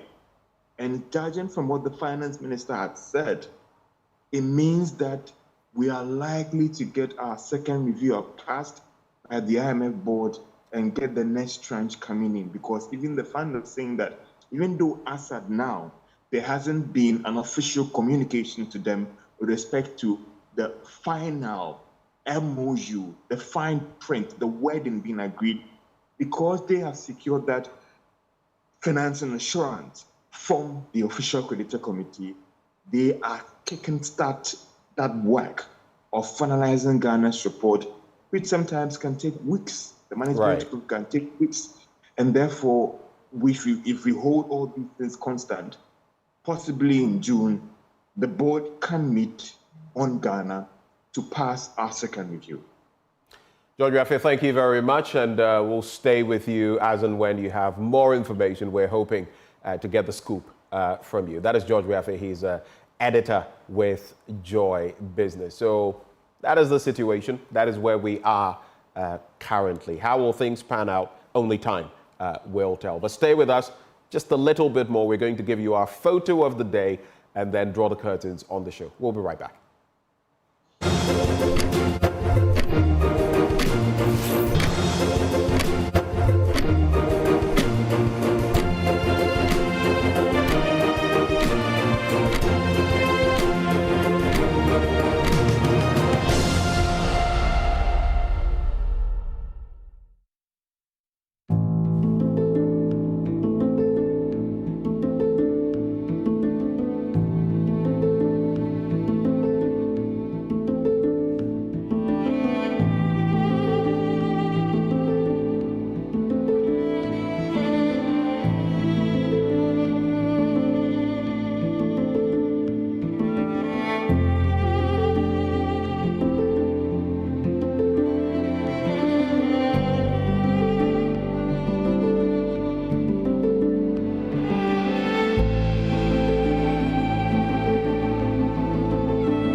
Welcome back. Here we are. Sweetie Abochi has joined me in the studio, and it's all about the photo of the day for today. We'll share our thoughts on it, but enjoy for now.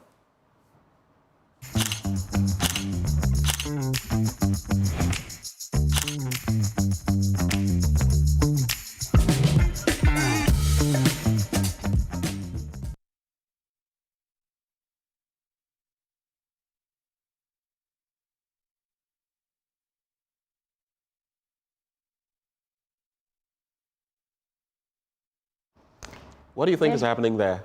My immediate thoughts. In fact, there he is. There he is. My immediate thoughts were, Mama need a shoe, Mama need a house, something, something. What you gonna do? Yeah. Hustle.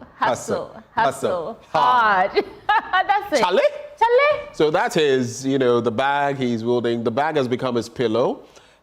His jacket or something has become his sleeping cloth. He's taken his shoes off, Chale. These are his life. These shoes. Into the socks, and the issue. And the shoes are. But Chale, if I had to caption this, do you know what I would say? Mantaya. Oh. I would have said hustle is real. But this is the life of lots of people on the streets of Accra. I don't know about other parts of the country, but this is so common. Especially at night, at dawn, when you're coming into town. Anyway, that's a photo of the day. I hope La hustle. Yes, I love. Oyoga. Shika. Jenabu. Okay. But we're not going to do that. Thank you so much for staying with us for 4 hours straight. Yep. We absolutely love you and appreciate you. And I want to say a big thank you to Akosia Kanga for this beautiful dress I'm wearing. And Benjamin has a new suit. Who this? It's not new. It's not new. I just bring it out once in a while. It's not new. It suits you. Your suit suits you. My suit suits you. Yeah. Nice play on words. Okay. We love you. Stay here. Stay right here. We are your home of independent, credible, and fearless journalism. And up next, we'll be serving you independent, fearless, and credible news, right? Joy News Desk is up next. We love you. I'm Benjamin Akakpo. And I am Christiana Sweetie Abochi. We love you. Do stay for the news up next. And we'll catch you same time tomorrow. Bye-bye. Bye.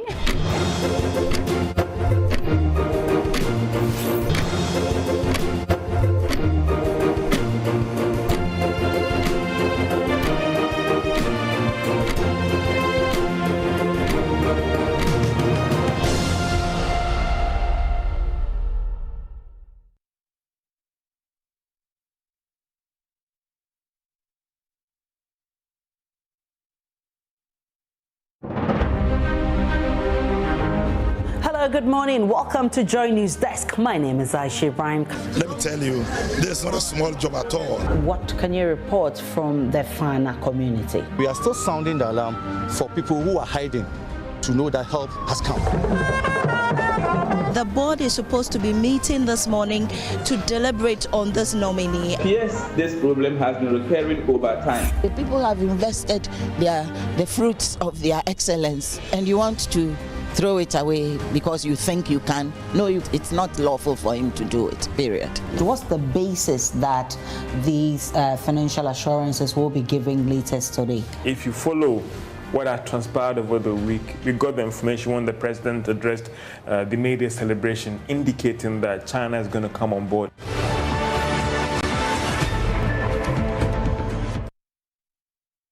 By the end of the 4 years of my term in office as president, Accra will be the cleanest city in Africa. Our rivers are choked. Our streets are hoarding it. Our landfills bursting. Our trash bags overflowing. And even the air we breathe carries it. Filth, it is everywhere. Normally, there is a container here where they put the boiler inside. But right now, they haven't brought the container back. The Filth Exhibition, a JoyNews series, presents the alarming state of waste management, sanitation, and refuse left in our communities, presenting a compelling and urgent need for action.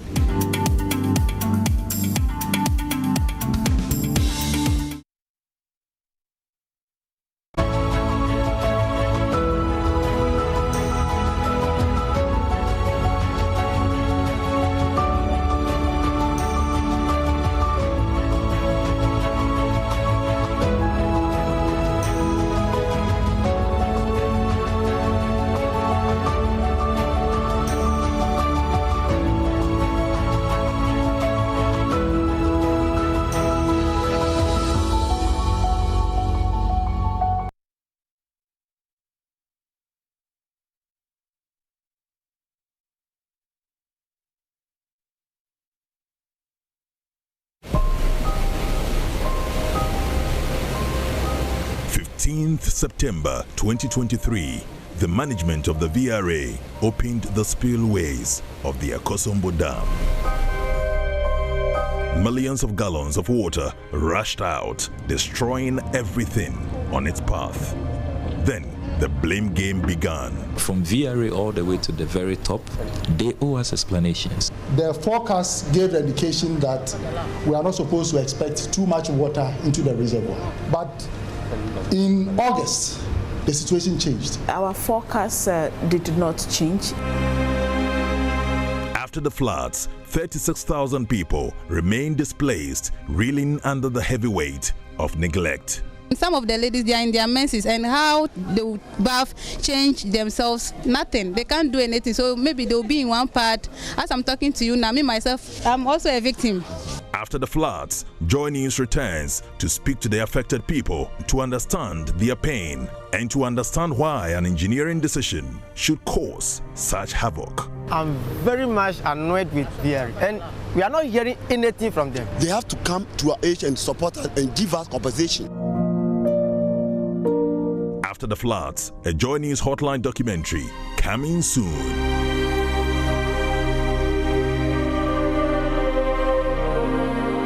If this is Connect Africa with me, Blessed Sugam, welcome to our program.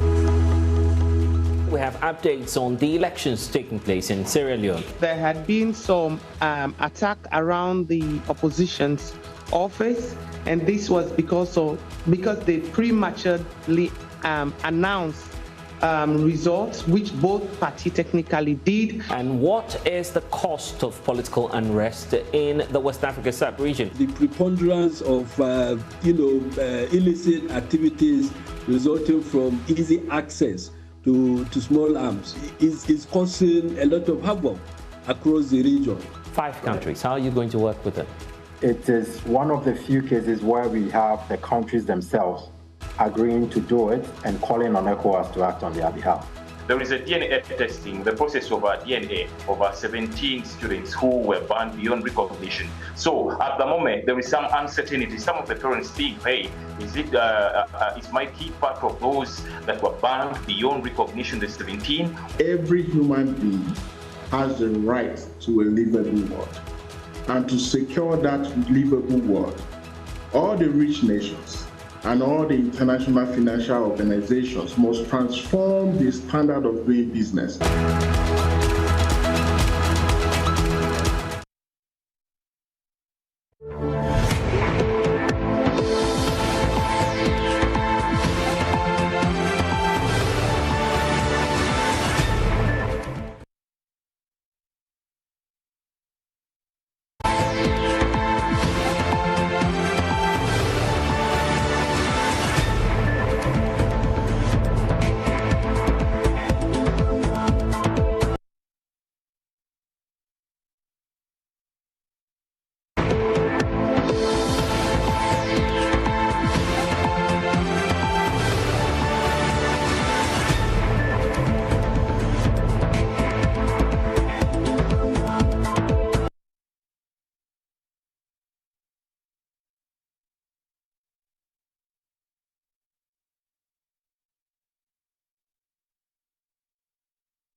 Hello, good morning. Welcome to JoyNews. That's we're coming to you live from our studios in Kokumlimne. Coming up this morning, Finance Minister Dr. Mohamed Amin Adam announces new measures to deal with current power crisis, including electricity company now required to operate single account for revenue collections.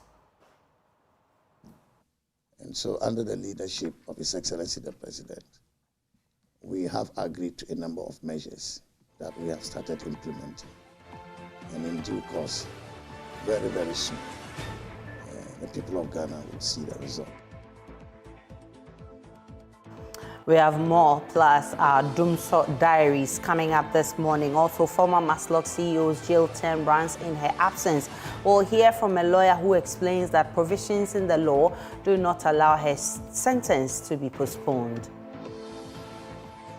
Trial in absentia does not violate any of the rules of natural justice if the accused person was put on notice and was given sufficient opportunity to be present at the trial, but the person decides not to be present.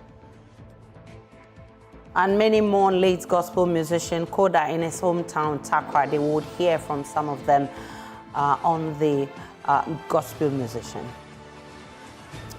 There's more we are bringing to you on Joy News Desk. Please do stay for details.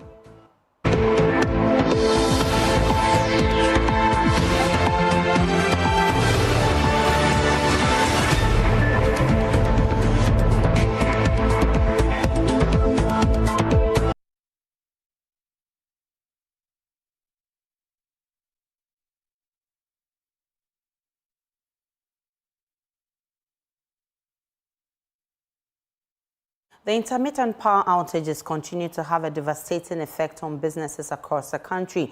These essential businesses are grappling with stalled production, financial losses, and mounting frustration. In our latest episode of Dumso Diaries, we put the spotlight on the milling industry, which is responsible for processing some of our favorite staple foods, but has begun to suffer setbacks due to Dumso. Kenneth GC has more.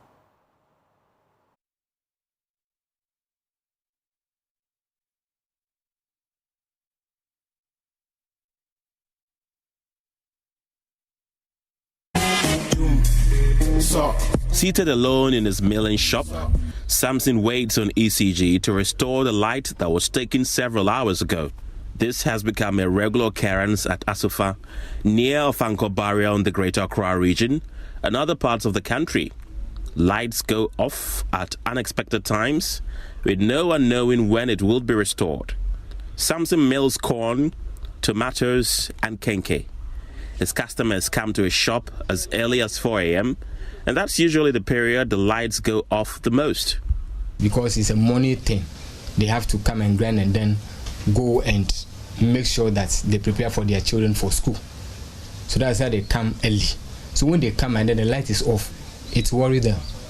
So what do? They take it back? They go back and leave their container here or their rubbers here for the next day. That means that that day they will not work. So what the work they did yesterday, that's what they have to depend on today. So that means that your life is going back. So this light off, something has to be done about it.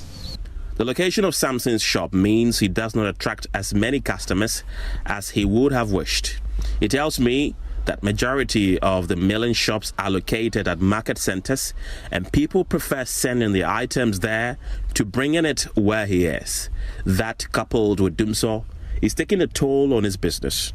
You know, sometimes when the lights go off and then they bring it back and it is low current, it affects our machines. If you're not careful, this motor can just bend, and it's going to take you about 2,000 plus before you rewind it, and it's not going to be an easy thing. And I would like the government to be sincere to the country that this is what's going on, because you have various problems already that cannot be solved.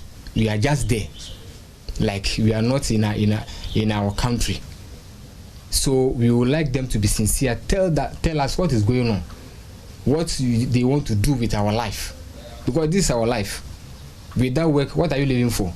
When customers bring their dry meals to Samson's shop for milling, or Samson buys one himself for the same purpose and there is no power, they leave it in his care in anticipation that the light will be restored by the time they return. But that is not always the case. This often results in the items going bad due to how delicate and tender they are. The customers lose money, and so does Samson. Sometimes when you go and buy the kenke for the kenke, and then the customers come and buy, and then unfortunately the light is off, and they go back. That means that the next day you cannot use the kenke again. It will spoil, so you have to go and buy another one. So that means that money is just gone. You will not get anything at the end of the day.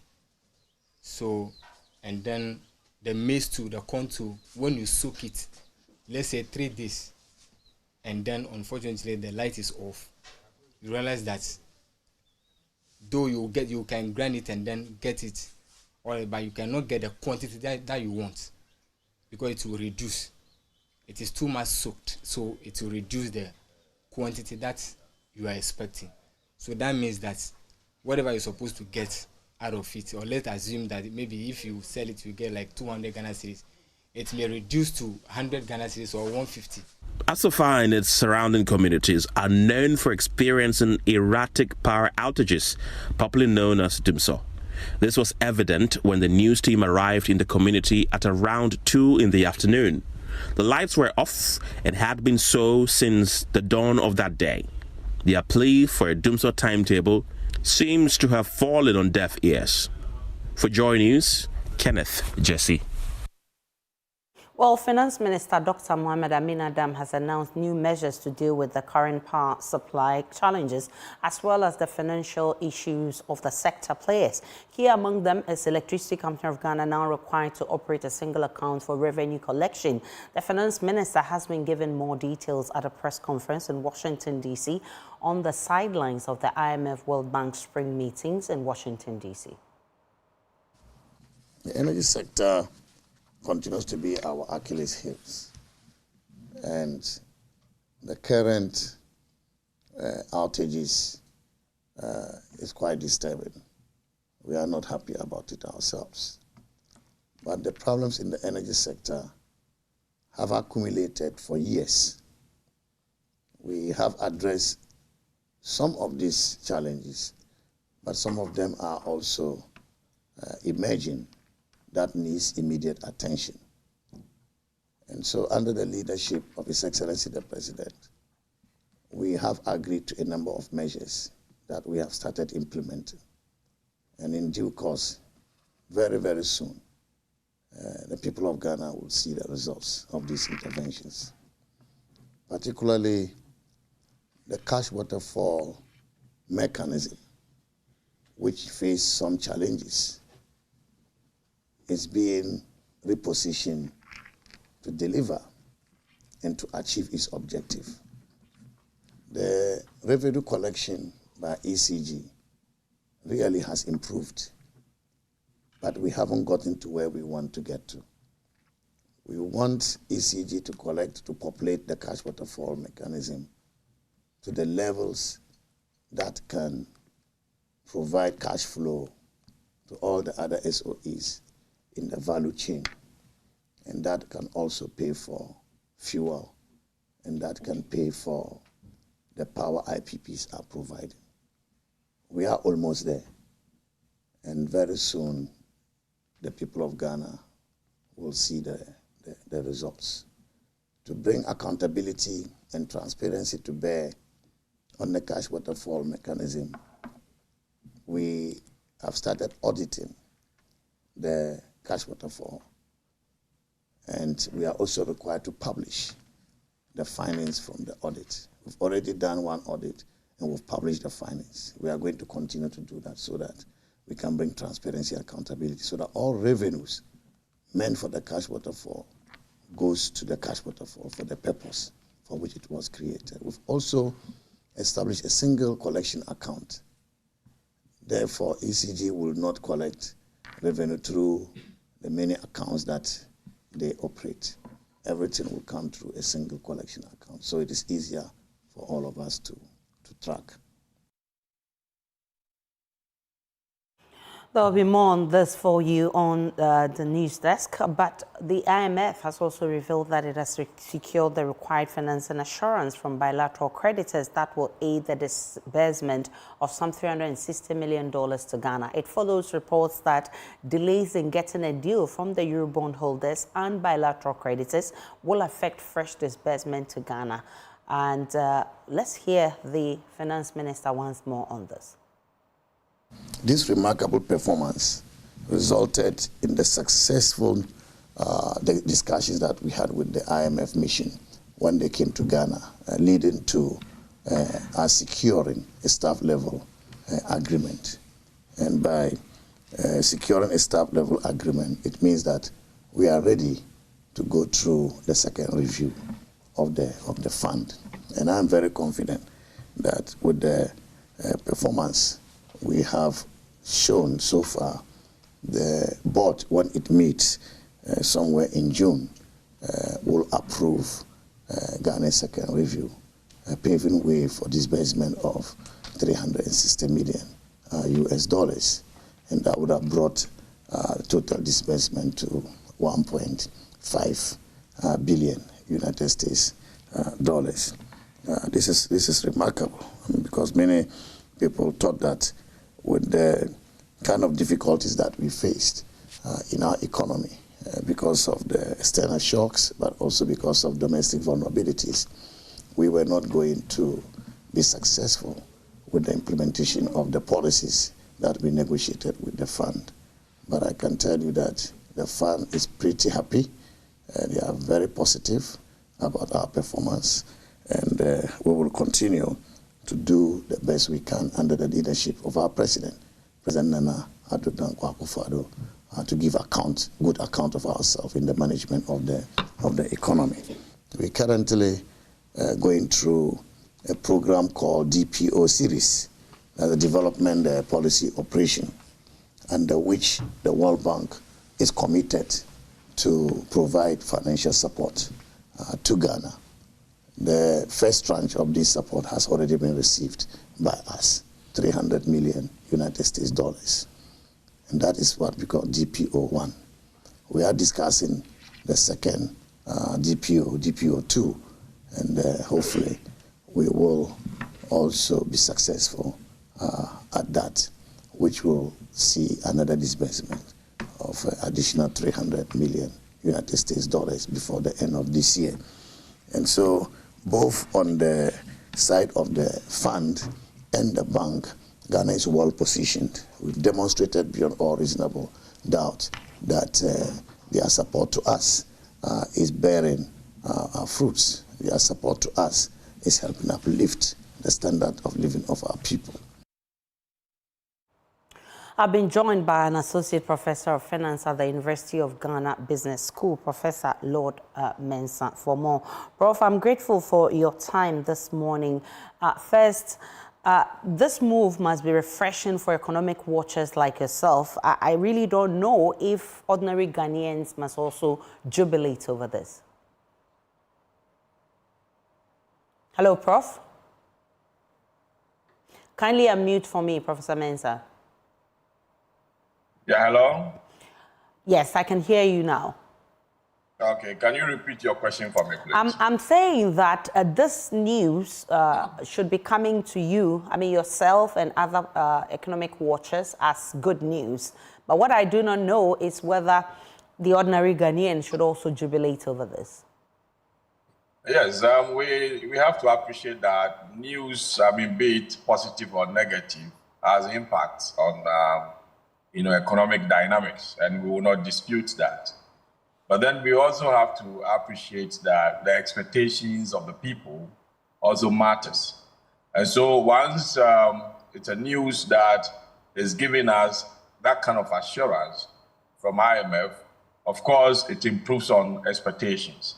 And expectations builds up into realities. So it's a good news. And for me, where I sit, I would say, yes, it is a good news. But you see, let's wait and get into a full swing of government debt service. Then we can jubilate, because just having the IMF money and then also having agreement with Eurobond holders and all those will not necessarily, build up into, the economic indicators that will make the country reflect the true state of the economy. The true state of the economy will be realized when the country starts servicing its debt fully. Now we are on debt suspension, which is a way of more or less fixing our exchange rate, like I always say. So from where I sit, fine. They are all good news. We're talking about having an IMF agreement, Eurobond assurance, and all those. But trust me, we need to look at the realities, a point where government is servicing its debt. That is when we'll see the full scale demand of the dollar, and we'll see the true level of the dollar. The reason why I'm saying this is that, the depreciation of the currency determines the economic dynamics, be it interest rate, be it inflation or whatever. I mean, once the cedi depreciates, it builds up into all these indicators. So I may want to see the point where, government has started full service of debt. Then in that case, we can talk about the true state of these economic indicators.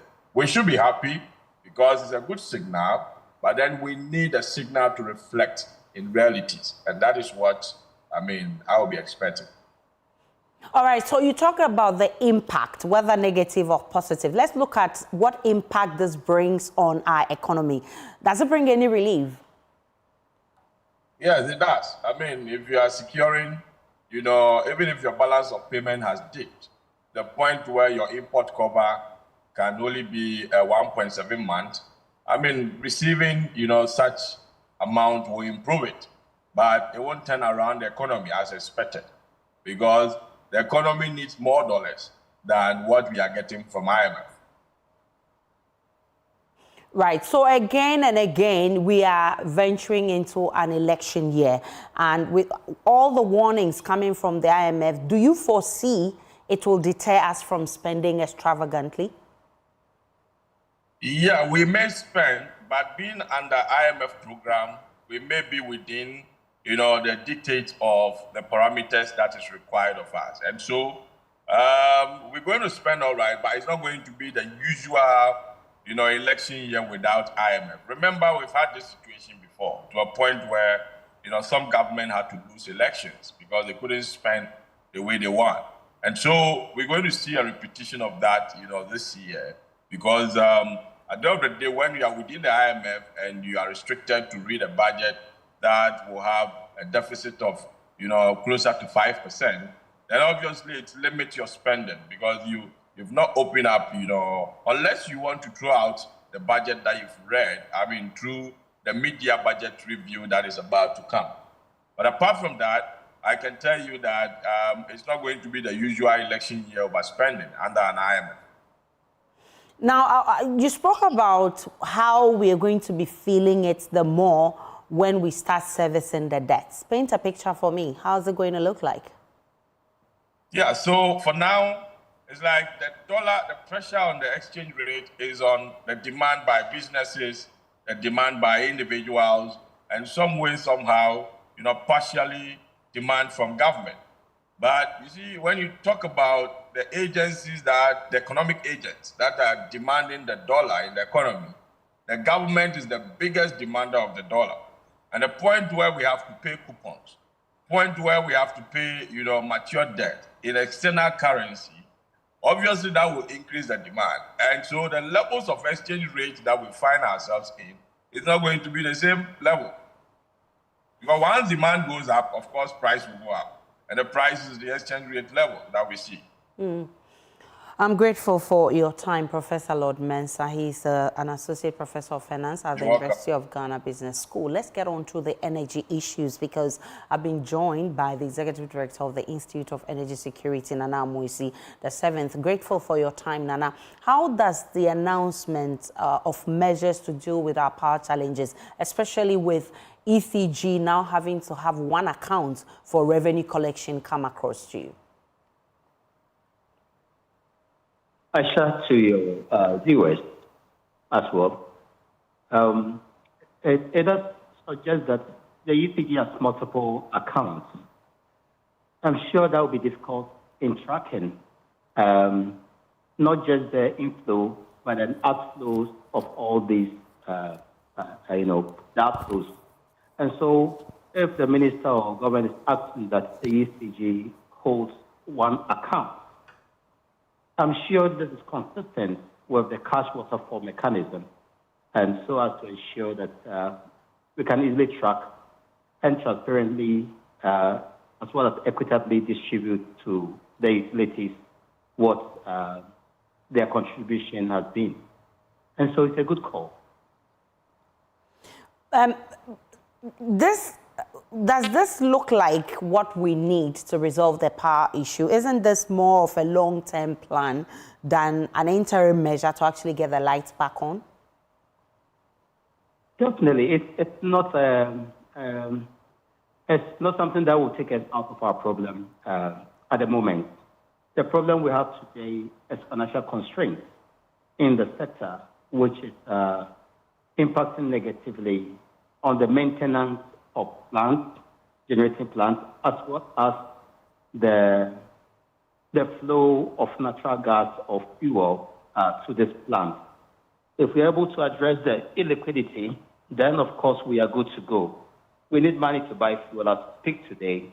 Holding one account for ECG will not address the challenge we have today. That is, like I said, a long-term approach in dealing with the issue. But in the meantime, we'll still be seeing the crisis or doomsday until we are able to put forth some money, quantum of money to procure fuel for these plants. And that requires intervention from the finance ministry. From what you... It's not in a position to do that. From what you know, does it look like something we can get done? Because Ghanaians are eager to see when this ends, because it's not pleasant at all. If we leave the ECG to address these issues, it will be quite challenging, and we will not resolve our issues either. That's why we are calling on the finance ministry to help in resolving the issue of illiquidity. Very important that the finance ministry come in, put forth some money to procure fuel, at least for the next 3 months, some constant flow of fuel.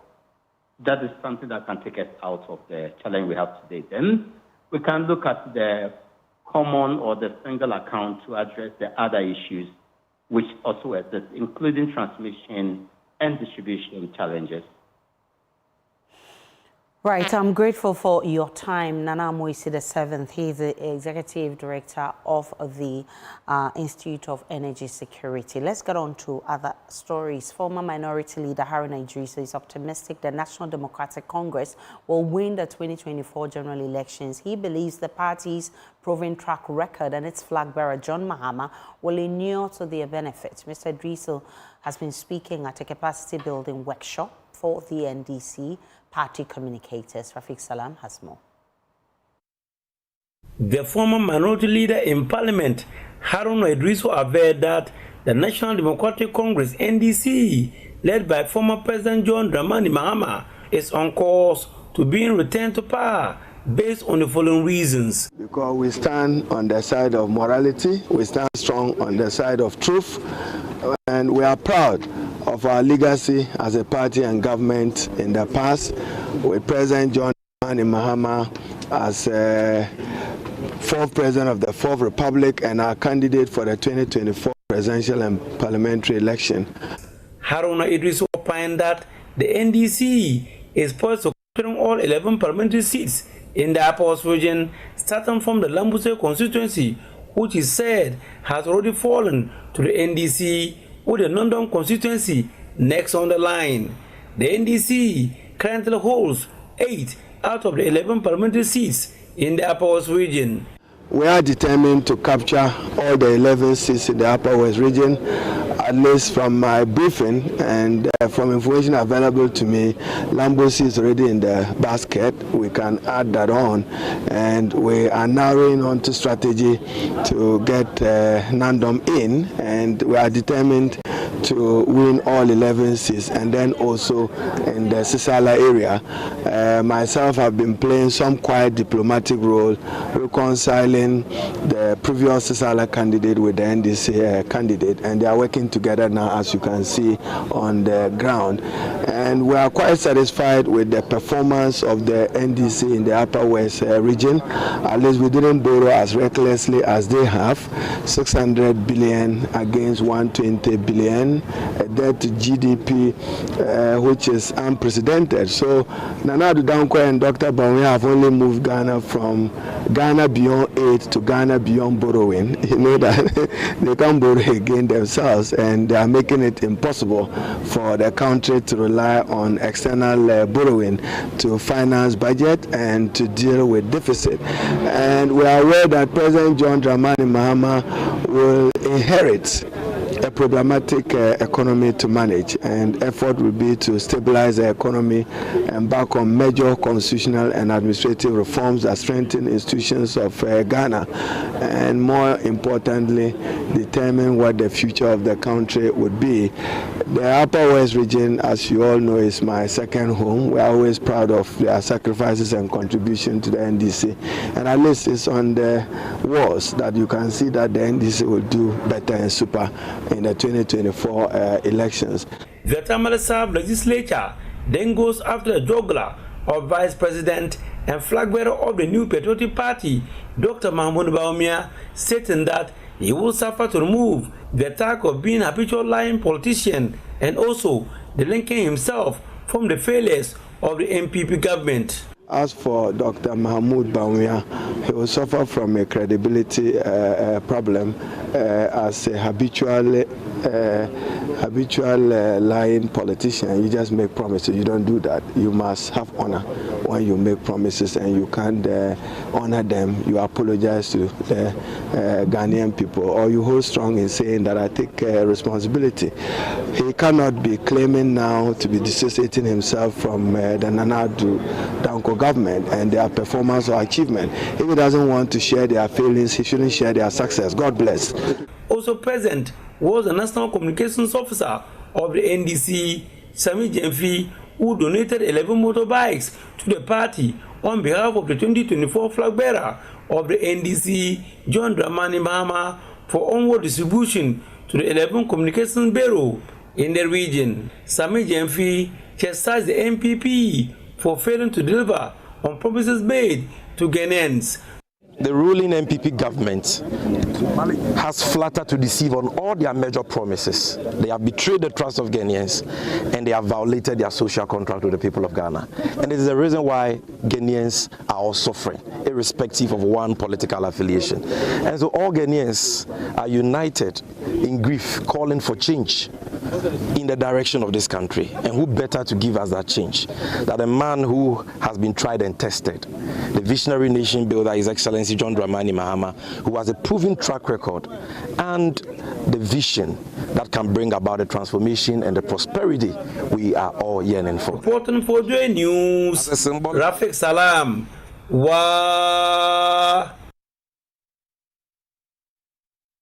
We're still live on JoyNews desk. Let's take a break. We'll be back shortly.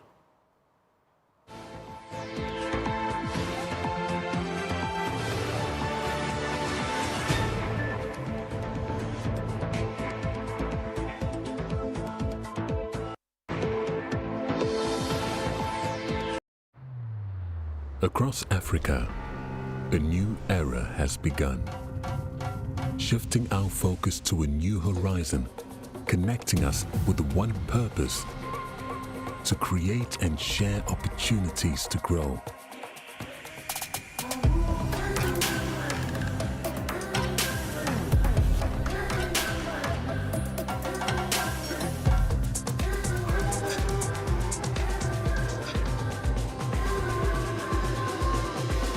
Today, we are making a brighter tomorrow, built by our dreams and our energy.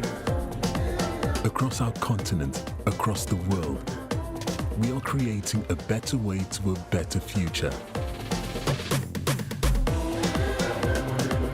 A Pan-African future, together. EcoBank, a better way, a better Africa.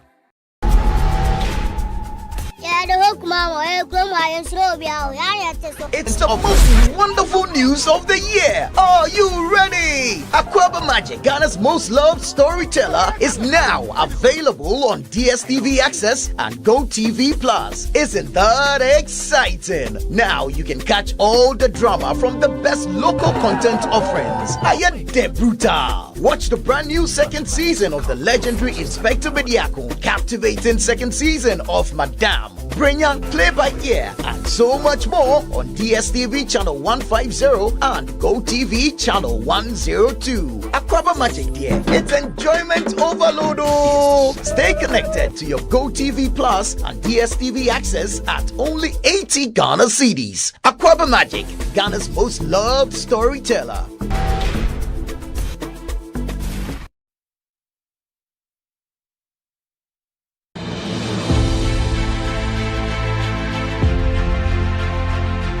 Bold, credible, and fearless journalism. That is what we stand for. Duty bearers and citizens know that they'll be asked the hard questions to bring out the truth. That is what we expect of us. It is this commitment to tell truth to power that sets us apart, because we will hold the feet of leadership to the heat of accountability. My name is Evans Mensah, and this is Joy News. Fearless, independent, and credible.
A fifth of the babies who come in will end up dying. This is impactful journalism, the storytelling that stretches your imagination and shines a light on the underreported issues. Normally, if you talk, that doesn't change people. Let them see it. This is impactful journalism. It is fearless, independent journalism that reshapes thoughts and crushes stereotypes. But I had no more strength in me again. The person must be made to know that what you have done, yes, it would have deserved murder. This is impactful journalism.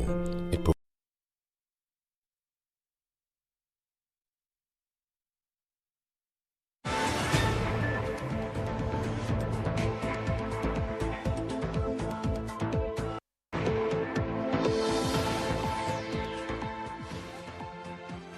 Welcome back to JoyNews Desk. To the rest of our story, it's about 1,200 children under the age of 15 in Ghana are estimated to develop cancer annually, according to the World Health Organization. The survival rate of cancer cases is less than 50% in the African continent, owing to limited expertise and apparatus, enforcing the inequality in child cancer care in Ghana. World Child Cancer Day, however, is critically highlighting the essence of early and accurate detection by enhancing the proficiency and expertise of radiologists in interpreting medical images accurately and efficiently. This is a report by Clinton Yeboah.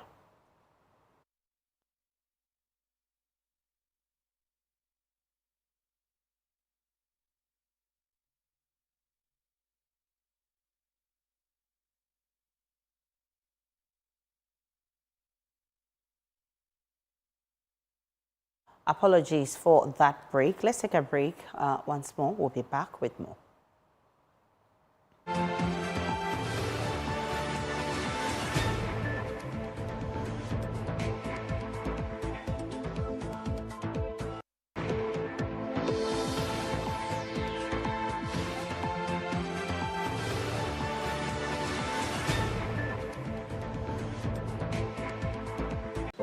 1/5 of the babies who come in will end up dying. This is impactful journalism, the storytelling that stretches your imagination and shines a light on the underreported issues.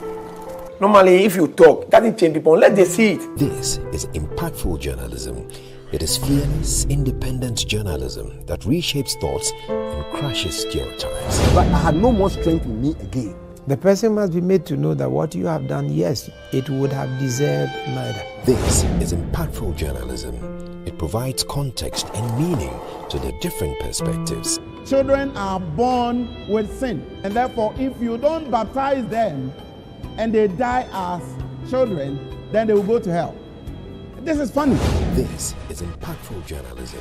It provides context and meaning to the different perspectives. This is JoyNews Hotline Documentaries, compelling stories changing the status quo.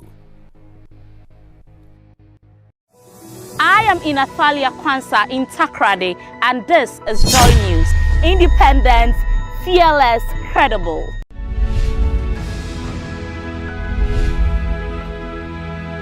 If it matters to you, it matters to us. JoyNews. Independent, fearless, credible.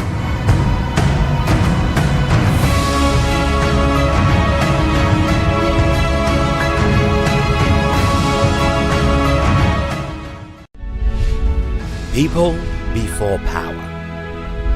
We're about the people, not the powerful. JoyNews. Independent, fearless, credible.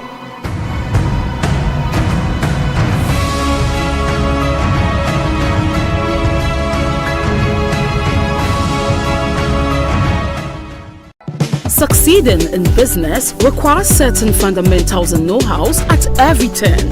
In light of this, Joy Business is going a notch higher to bring you closer to top business leaders all over the world, right on your social media platforms with Joy Business Social. It's an insightful and interactive live session on your mobile devices. Joy Business Social comes your way this and every Thursday at 6 p.m. exclusively live on the Joy Business and Joy 99.7 FM Facebook pages. Follow our live updates and engage with us on Twitter via the hashtag Joy Business Social. You can also engage with us on LinkedIn at Joy Business Ghana. All your questions relating to business and the guest of the day will be tackled live and direct. Joy Business, empowering, prospering together.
I am Rashid Kwejinyakon, Kotokraba Street, Cape Coast, and this is Joy News.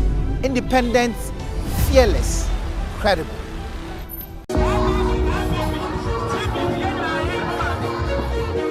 Journalism must be balanced. Well, we go beyond that. We say journalism must be fair and objective. In Ghana, the media operates in a polarized space. There is pressure on us to pick a side. But at Joy News, we operate in a layer above the noise. The only master we serve is our audience.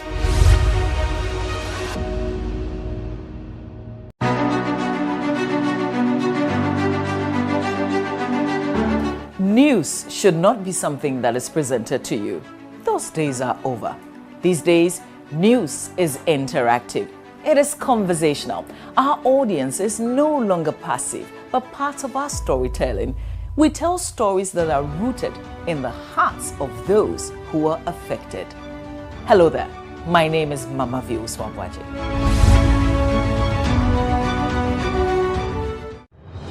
I am Martina Bugri in Tamale, and this is Joy News. Independent, fearless, and credible.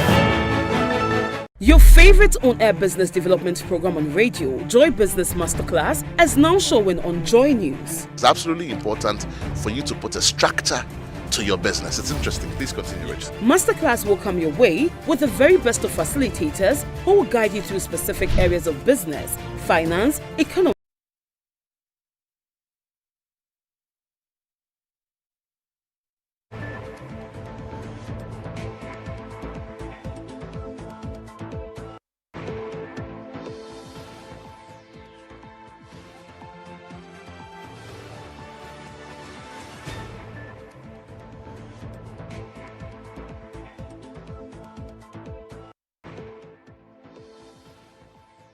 Welcome back to JoyNews Desk. The former CEO of the Microfinance and Small Loan Center, Livestock, has commenced her jail term despite her absence. That is according to private legal practitioner Daniel Korang, who is backing his claim with legal provisions. Sedina Tamakula was sentenced in absentia, prompting questions about her whereabouts. Mr. Korang on the law clarified that under Section 3152 of the Criminal and Other Offences Act, the former CEO's sentencing took effect from the day it was pronounced and that it could not be postponed even if she is absent. Here are assets from the law on Sunday. Trial in absentia does not violate any of the rules of natural justice if the accused person was put on notice and was given sufficient opportunity to be present at the trial, but the person decides not to be present. That does not violate the rules of natural justice. When somebody is on trial, like Sedinam, looking at the gravity and the seriousness of the offenses that were preferred against her, to allow her to travel outside Ghana for medical treatment during the pendency of the suit, to me, was not a proper exercise of discretion by the authorities. In any case, we have hospitals in Ghana that all of us attend. So if somebody is under trial for these serious economic offenses, and you allow the person to go outside the country, not under police supervision, or you did not hand the person over to external security for supervision, then you can clearly anticipate that she will not return. Because I am sure that when the case started, her guilt, seemed glaring to her. And so it was just a careful and a calculated strategy to run away from the seat of justice. And so I would say that she knew from the beginning that she was not going to return. And so for me, if you ask my view, I would say that the discretion to allow her to travel outside in the first place was not properly exercised.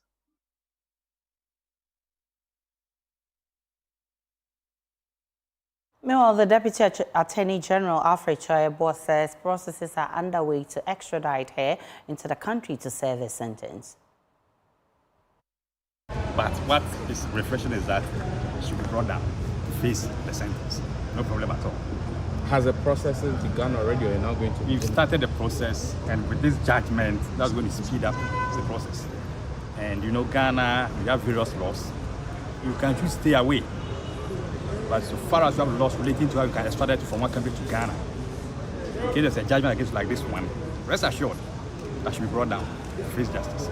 We know that when it comes to extradition, it deals more with the treaty that you have with the country the person is residing in. Can you throw some more light when it comes to the processes with respect to US and Ghana, where she is?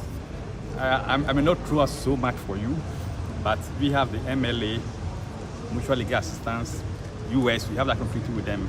So very soon, we hear about the results. So just rest assured and keep monitoring the space. But has the state been not been proactive with this? The judge appeared not happy that you had to wait all this while. I think the state attorneys are here.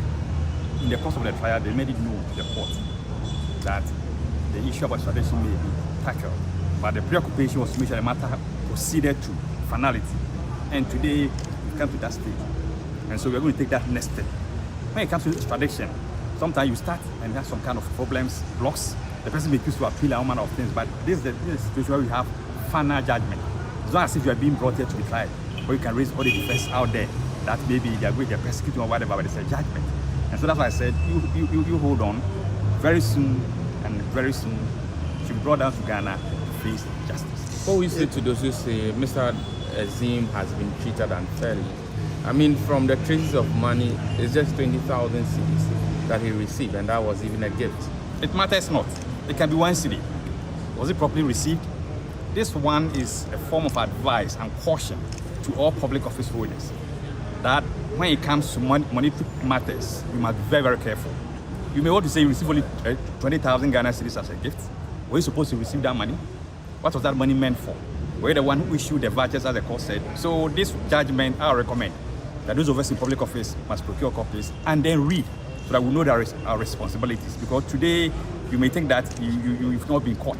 When you are caught, definitely the law will deal with you as well. Had it today. And in fact, prosecution was, as it were, advocating for maximum punishment in relation to the sentencing. If you look at the sentencing that was handed down by the court, are you satisfied with that? 10 years is reasonable in the circumstance. I'm not going to quarrel about it for now, but we'll take the full judgment and read. But 10 years is something that's reasonable in the circumstance. But if need be, that there's a need for an enhancement, why not? But at the moment, from what we've listened to and what we've learned from the judgment, 10 years is reasonable. And the other accused person also had 5 years cumulatively. So let's see what happens. The state has been advised to issue for future proceedings. How is the state taking this advice? We are going to follow it up. Any property that the first accused person has within the jurisdiction or outside the jurisdiction, if you get hold of it, you're going to pursue that property and get the money for the state. By way of clarity, the court says the judgment should be should take place concurrently. Does that apply to the fines? No, the fines are separate. And if you listen to the judge, some of them, they had sentences and the fine. So it means that the fines are in addition to the sentences. So we'll look at it carefully and they will be able to address you on the specifics. Thank you very much.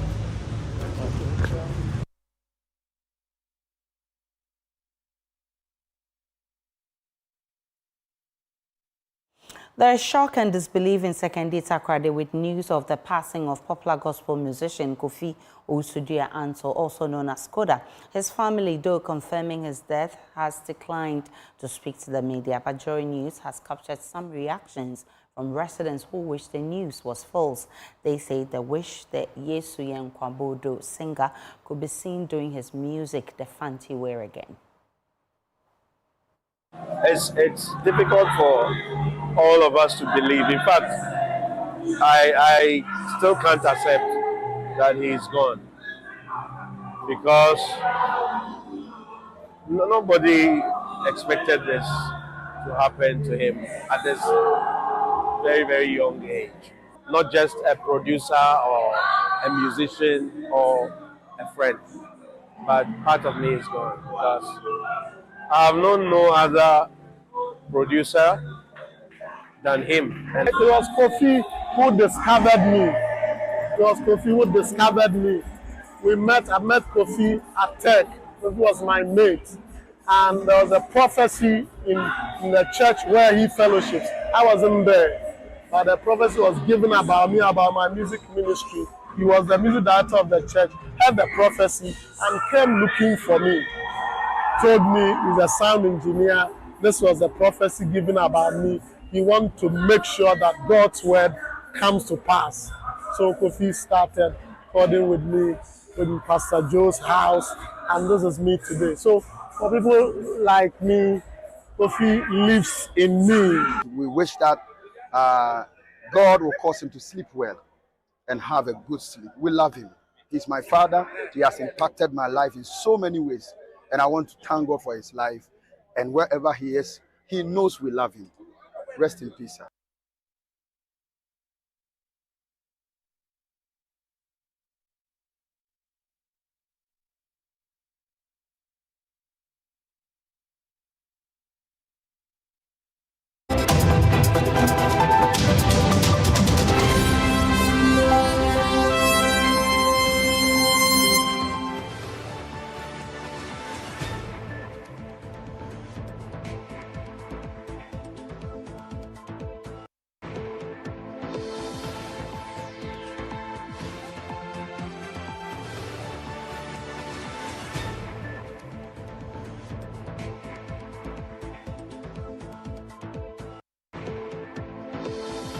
Your favorite on-air business development program on radio, Joy Business Masterclass, is now showing on Joy News. It's absolutely important for you to put a structure to your business. It's interesting. Please continue, Rashid. Masterclass will come your way with the very best of facilitators who will guide you through specific areas of business, finance, economy, and industry. Don't miss this practical and comprehensive knowledge sharing experience with people in business. Joy Business, empowering, prospering together.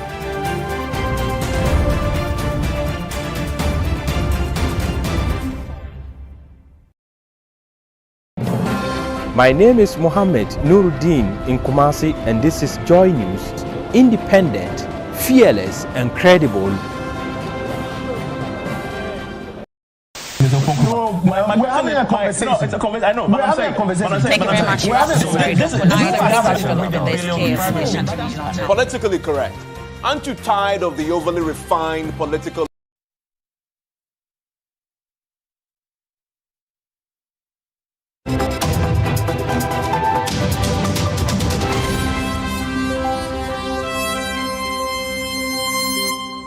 Hi, welcome to Business. My name is Darrell Kwao. The Managing Director of the Ghana Stock Exchange, Abnamwa, has said that management is diversifying its operations to attract more companies to raise capital from the bourse. She's of the view that the move will encourage businesses to move from the money market to the capital market to raise cheaper funds. Speaking to the media, Ms. Amma disclosed that one of the targeted groups is the rural and community banks scattered across the country. Our market is open. We are looking to engage in more Ghanaian businesses, more Ghanaian companies. Come and do what Lesego has done. Come and do what Kasapreko is doing. There are many real estate developers. Many Ghanaians want an opportunity to own a little stake, maybe not a whole house, but to own a little stake in a good real estate venture. We are calling on real estate companies to come to the market. We are calling on manufacturers to come and raise long-term, patient, affordable capital so that all of us who have savings can invest in these businesses. We will make good returns and our country and economies will grow. Solutions is forecasting an end-year cedi to dollar rate of 12 cedis 25 pesos. It says that the Ghana cedi will recoup some of its recent losses in the months ahead. In its Sub-Saharan Africa currency roundup, it said the cedi will strengthen as the government makes progress regarding the restructuring of commercial debt. Here's more in this report. The local currency has depreciated by 11% against the US dollar so far this year, positioning it among the worst performing currencies globally.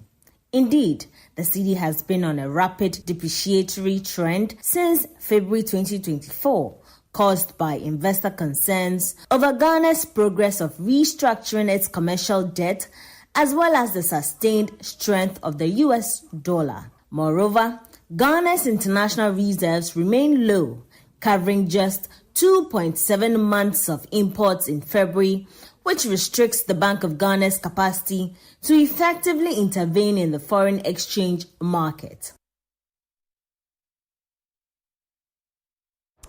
And finally, on the Treasury bills market, the interest rates on the 91-day and 361-day bills have seen a decline. Here's more in this report.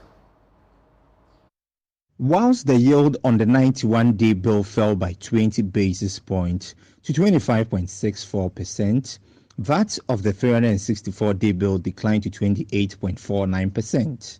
However, the 182-day bill went up by 25 basis points to 28.14%. Analysts are hoping that the yield will drop further once the government receives the third tranche of the bailout cash of $360 million from the International Monetary Fund. Meanwhile, the government secured 3.341 billion Ghana cedis from the auction of the treasury bills. This was slightly lower than the targeted amount of 3.372 billion Ghana cedis. The majority of the bids came from the 91-day bill. 2.356 billion Ghana cedis were tendered and all were accepted. For the 182-day bill, 818.32 million Ghana cedis was received and the uptake was the same. 166.24 million Ghana cedis was also obtained from the sale of the 364-day bill.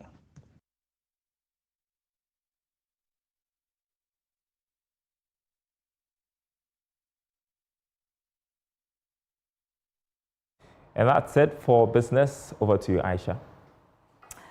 And that'll be it for the bulletin. Thank you, Daryl, for bringing us.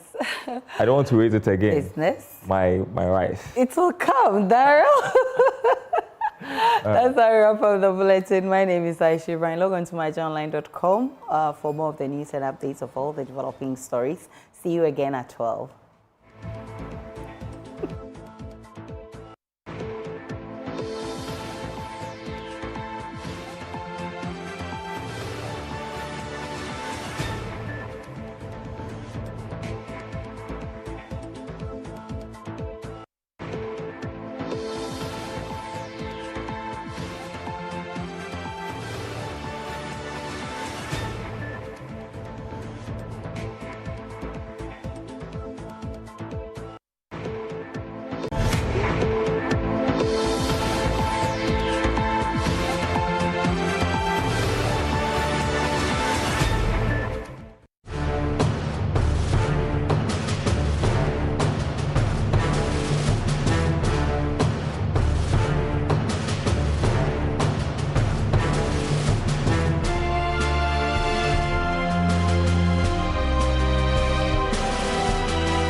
Hello, good afternoon, and welcome to the law. This is your legal light. It is your health law. I'm Samson Ladi Anyeni. There's a judgment pronounced by the High Court sentencing Sedina Atieno and her deputy. They were both in charge of Maslog, the place where government dedicates money so people can access the money to grow their small businesses. She and her deputy have been convicted and they are supposed to serve sentences 10 and 5. But she, during the trial, while she was on bail, and her passport had been seized by the court, made an application asking the court to allow her the opportunity to travel abroad for medical attention. She got it. And she has since not been back. So the trial went on in her absence. And she has been convicted, sentenced to jail in her absence. What does that mean? We'll be right back to give you platinum legal education.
You're welcome back.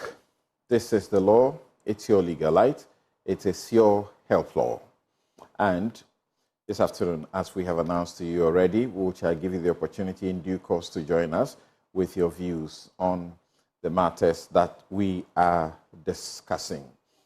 As you know, the High Court gave a judgment in the matter involving Sedina Tamaklo Atieno, former CEO of Livestock, and Daniel Azim, former operations manager.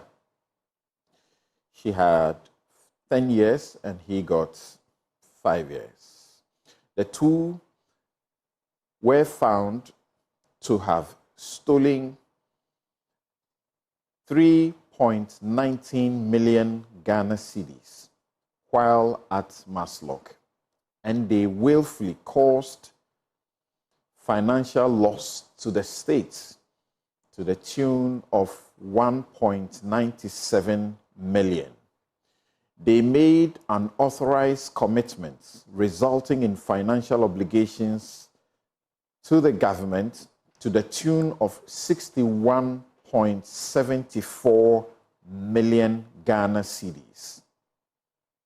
So 3.19 million, 1.97 million. So put that together, say you have about 5 million there. Then 61.74 million Ghana cedis. They were found guilty of causing financial loss to the state, money laundering, and stealing, causing loss to public property, conspiracy to steal, and stealing. The Deputy Attorney General said, in Ghana, we have various laws. You can choose to stay away, but so far as we have laws for which you can be extradited from other countries to Ghana, be rest assured that she will be brought down to face judgments. It is important for everyone to handle money with care and remember that one day they will be judged for their actions. Public officers, including myself, should ensure they adhere to the rules properly. So, what are the implications of this judgment, especially that the chief culprit is not in the country, bolted long ago? And in due course, I'll bring you the law 101. My guest is Daniel Krang. Daniel, thank you so very much for making time to join us on the law.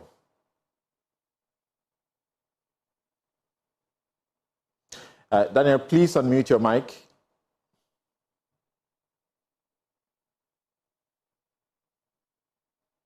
Okay, so we'll try and resolve whatever issue there is with Daniel's line, and then we will continue. Daniel Korang is partner at Dome Legal Consult. He's based in Siani, and he is authored a number of legal texts, particularly on criminal law. So we can safely say he's a prolific author of legal texts, written so many of them. We'll re-establish contact with him, and then you will hear what it means when we say there has been a trial in absentia. What does that mean? And when a sentence has been pronounced in the person's absence, what is the effect of it? Because the person is not around. The judge at the end, that is Justice Efia Sewa Asare-Boche, who is Justice of the Court of Appeals. She was sitting as an additional High Court judge. When she was done with her judgment, said that the prosecution is directed, that is the state, is directed to undertake forfeiture proceedings against the assets of A1, that is Sedina Tamaklo Atieno, in particular, who received substantially all the money lost to the state. So, all the money lost to the state, the judge found, actually went to her. So the state must take processes to recover the money.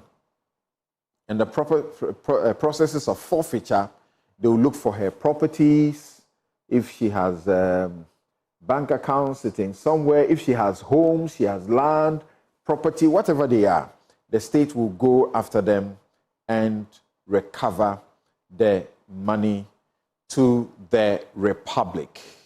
And that is more important because many people will say that all we are really interested in is the money. But of course, once the money is retrieved, you expect that whoever it is that has committed the offenses will also suffer jail terms that will be a deterrent to others who may want to do the same.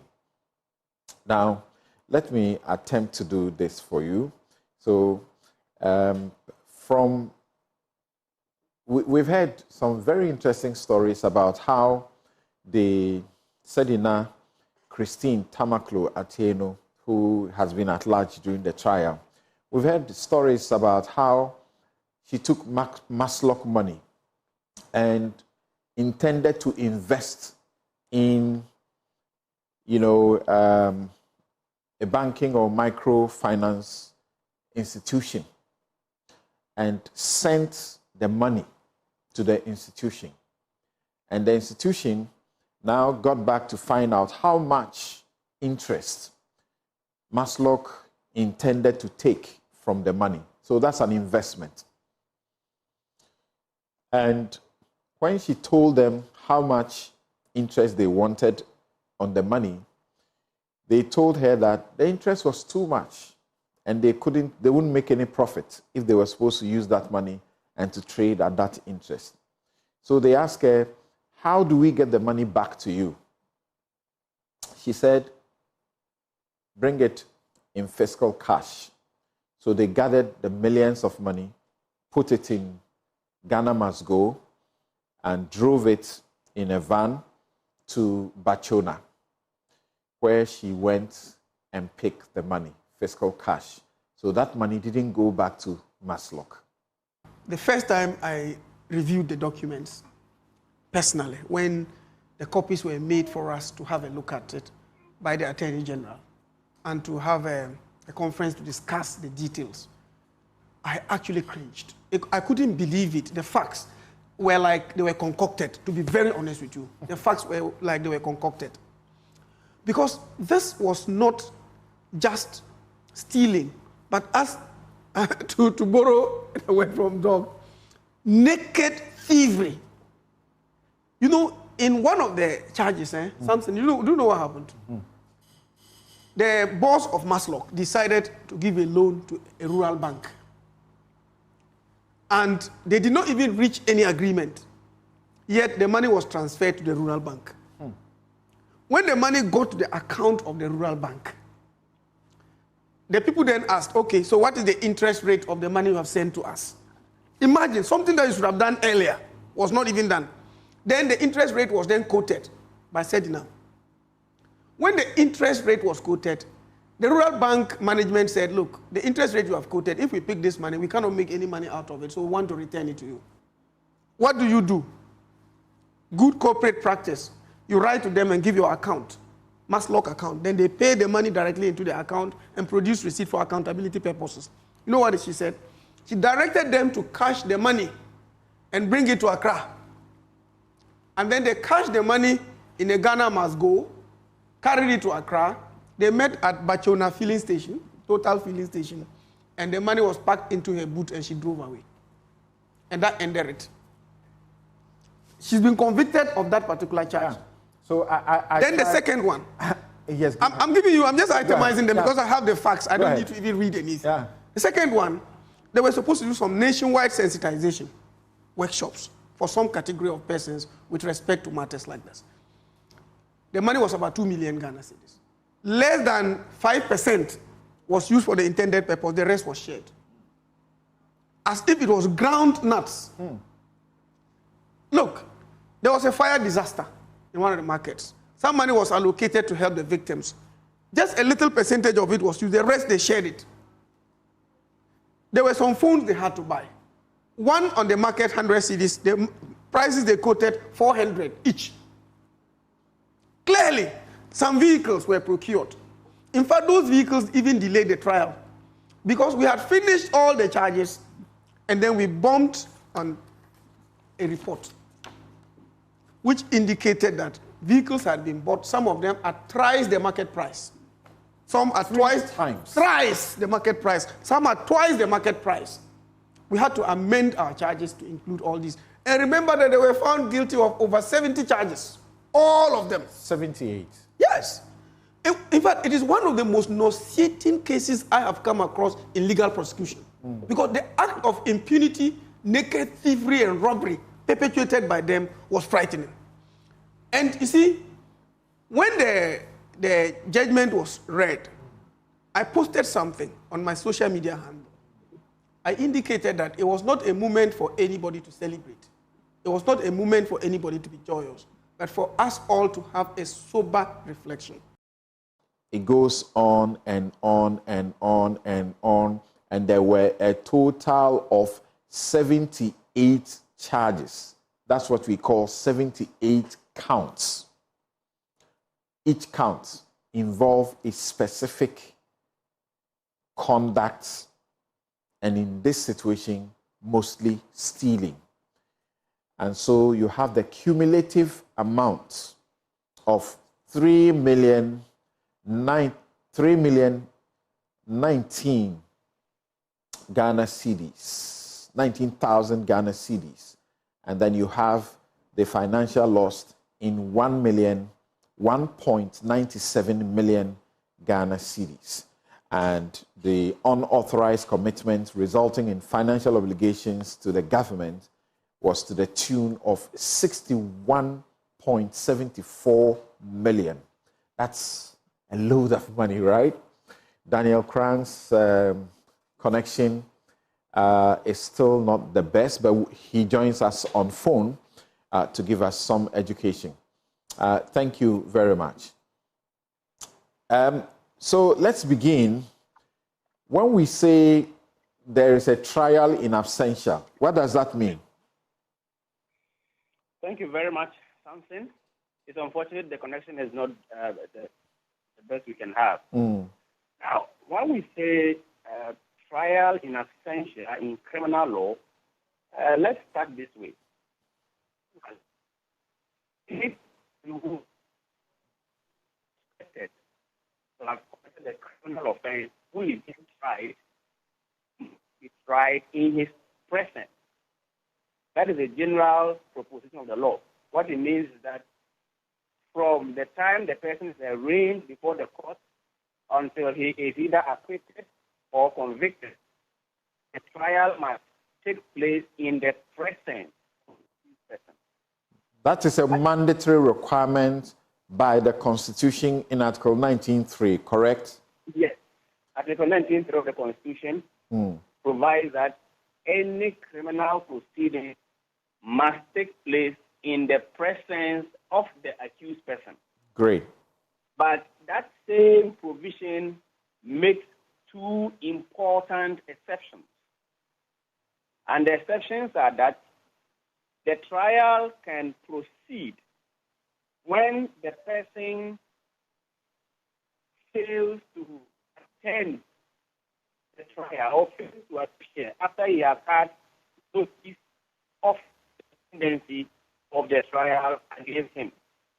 So that when the person is arraigned before the court and he decides to run away after he has been granted bail, that person has waived his right to be present at the trial. That is the first fundamental exception to the general principle. When the person runs away or absconds after he has had notice of the trial. Now, the second important exception to this rule is that when the accused person that way that it continue the trial in his presence, and court to remove him from the proceedings or from the trial. What this means is that the court has the power to say that the accused person should be removed from the court so that the trial will go on in his absence. These are the two fundamental provisions or exceptions to the general rule that a person must be tried in his presence. Right, Daniel. So, Daniel, let's hold on there. I'm coming back to you. I understand that your Zoom is getting better, so let's get back to the Zoom because this line is also doesn't appear to be the very best. So, Daniel just took us to Article 19.3 of the Constitution of the Republic of Ghana, which commands that if someone is accused of any criminal offense and the court is going to try them, the court must do so in their presence. So they must be present whilst the trial is going on. But the law makes exception, and it speaks about two exceptions where the trial can go on in the absence of the individual. We have statutes. We have what we call the Criminal and Other Offences Act, Act 29, and then we have what we call the Criminal and Other Offences Procedure Act, Act 30, 1960, which provides a situation where you may be absent, you may not be available physically in the court for the trial to go on, and yet the trial can go on. Two exceptions that he was explaining, but because the line was not the best. Let's see how it goes on this on Zoom. Hello, Daniel. Hi, Samson. Excellent. This is good. Now, treat us to the two exceptions that you were explaining earlier to the rule. Exceptions All right, to the rule. thank you very much. Said earlier that fundamentally the law requires that when a person is being tried for a criminal offense, that person must be present at the trial throughout. Right. It means that from the time the person is brought to the court or arraigned before the court, he must be present. Whether he will be granted bail or he will be remanded, he must be present on every subsequent hearing date. Now, this is the general principle. And the importance of this is very clear. It's easy to know. When somebody is brought before the court on a criminal charge, he's been accused. And he must be given the opportunity to meet his accusers and defend himself, cross-examine his accusers' witnesses, and present his defense. Because the fundamental principle is that the accused is innocent until proven guilty or until he or she has admitted his offense. That is it. Right. And that requires that if the person is presumed to be innocent, it is the duty of the prosecution to adduce sufficient convincing evidence to prove the guilt of the accused person. And so his presence at the trial is very crucial, very important. But I did say that the Constitution makes two important exceptions under which the presence of the accused person may be dispensed with. And the first exception is that when the accused person has had knowledge of the trial and he decides that he will not appear before the court, it means he has waived that right to be present at the trial. And the law permits the trial to proceed in his absence. So that when the person is admitted to bail and he runs away, which is very common, the person is on bail, he runs away, or he absconds, the court would not wait for him. The court may decide that we are trying the accused person in his absence because he has had knowledge of the pendency of this case against him. That is the first one. Right. Now, the second exception is that when the accused person is in court, but his behavior in court, his attitude in the courtroom, his demeanor in the courtroom, his actions or inactions in the courtroom point to the fact that the trial cannot conveniently go on in his presence. The court has the power to order that he should be removed from the court for the trial to proceed in his absence. We call such situation a disruptive accused person in court. A disruptive accused person. It means that his conduct disrupts the smooth trial of the case, and the court has the power to order that he should be removed from the court. These are the two exceptions under the Constitution. I must add that there are two more exceptions under Act 30, that is the Criminal and Other Offences Procedure Act, Act 30, where a person is very sick and is unable to attend court by virtue of that sickness, and the court is of the view that trial in his absence would not cause any prejudice to the accused person. Right. If the court is of the view that the trial in the absence of the accused person would not pose any prejudice to him, the court has the power to proceed in his absence. Yes, but... And there is this other exception. Go ahead. There is this other exception under Act 30 where a person may, an accused person may plead guilty through his counsel or by a letter to the court. That's right. So that when the person is served with notice of the criminal summons, he can write to the court to say that I am guilty, but I am not coming to the court. Or the accused person can say that I have asked my lawyers to be in court and to tell the court that I am guilty. Now, when that happens, the court has the power to proceed in the absence of the accused person. So let us understand that the Constitution provides only two exceptions, but Act 30 adds two more exceptions, making them 4 in total. Thank you. Now, we know, and you lawyers say all the time, that there is this cardinal principle of law, very fundamental. If you break it, everything else you have done cannot stand. That there is something called the rules of natural justice. And the rules of natural justice has two legs. That a person must not be a judge in their own cause, in your own matter.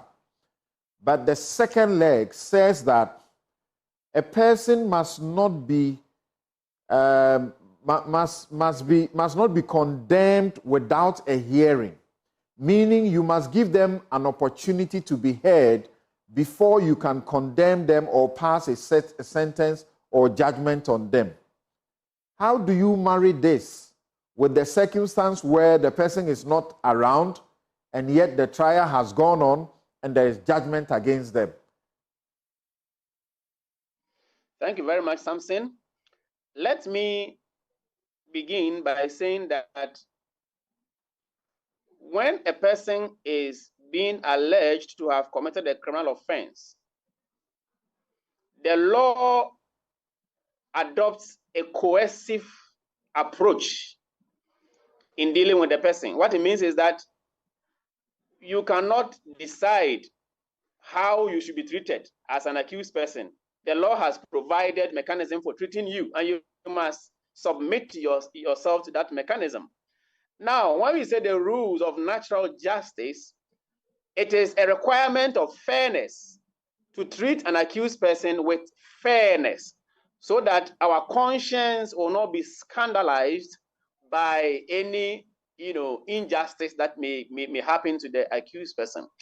Now, the second leg of the natural justice principle says that no one should be condemned in his absence or unheard. Don't condemn a person without hearing him.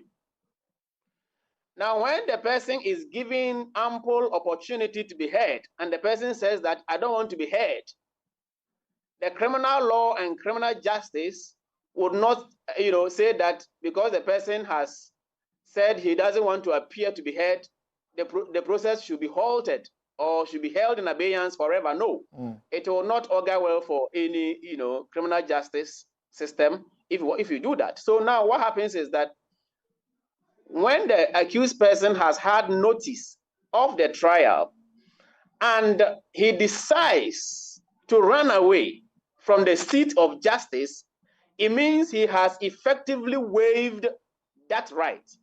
Let us understand that every human right that the Constitution confers on us is not absolute. It is subject to limitations. It is subject to exceptions.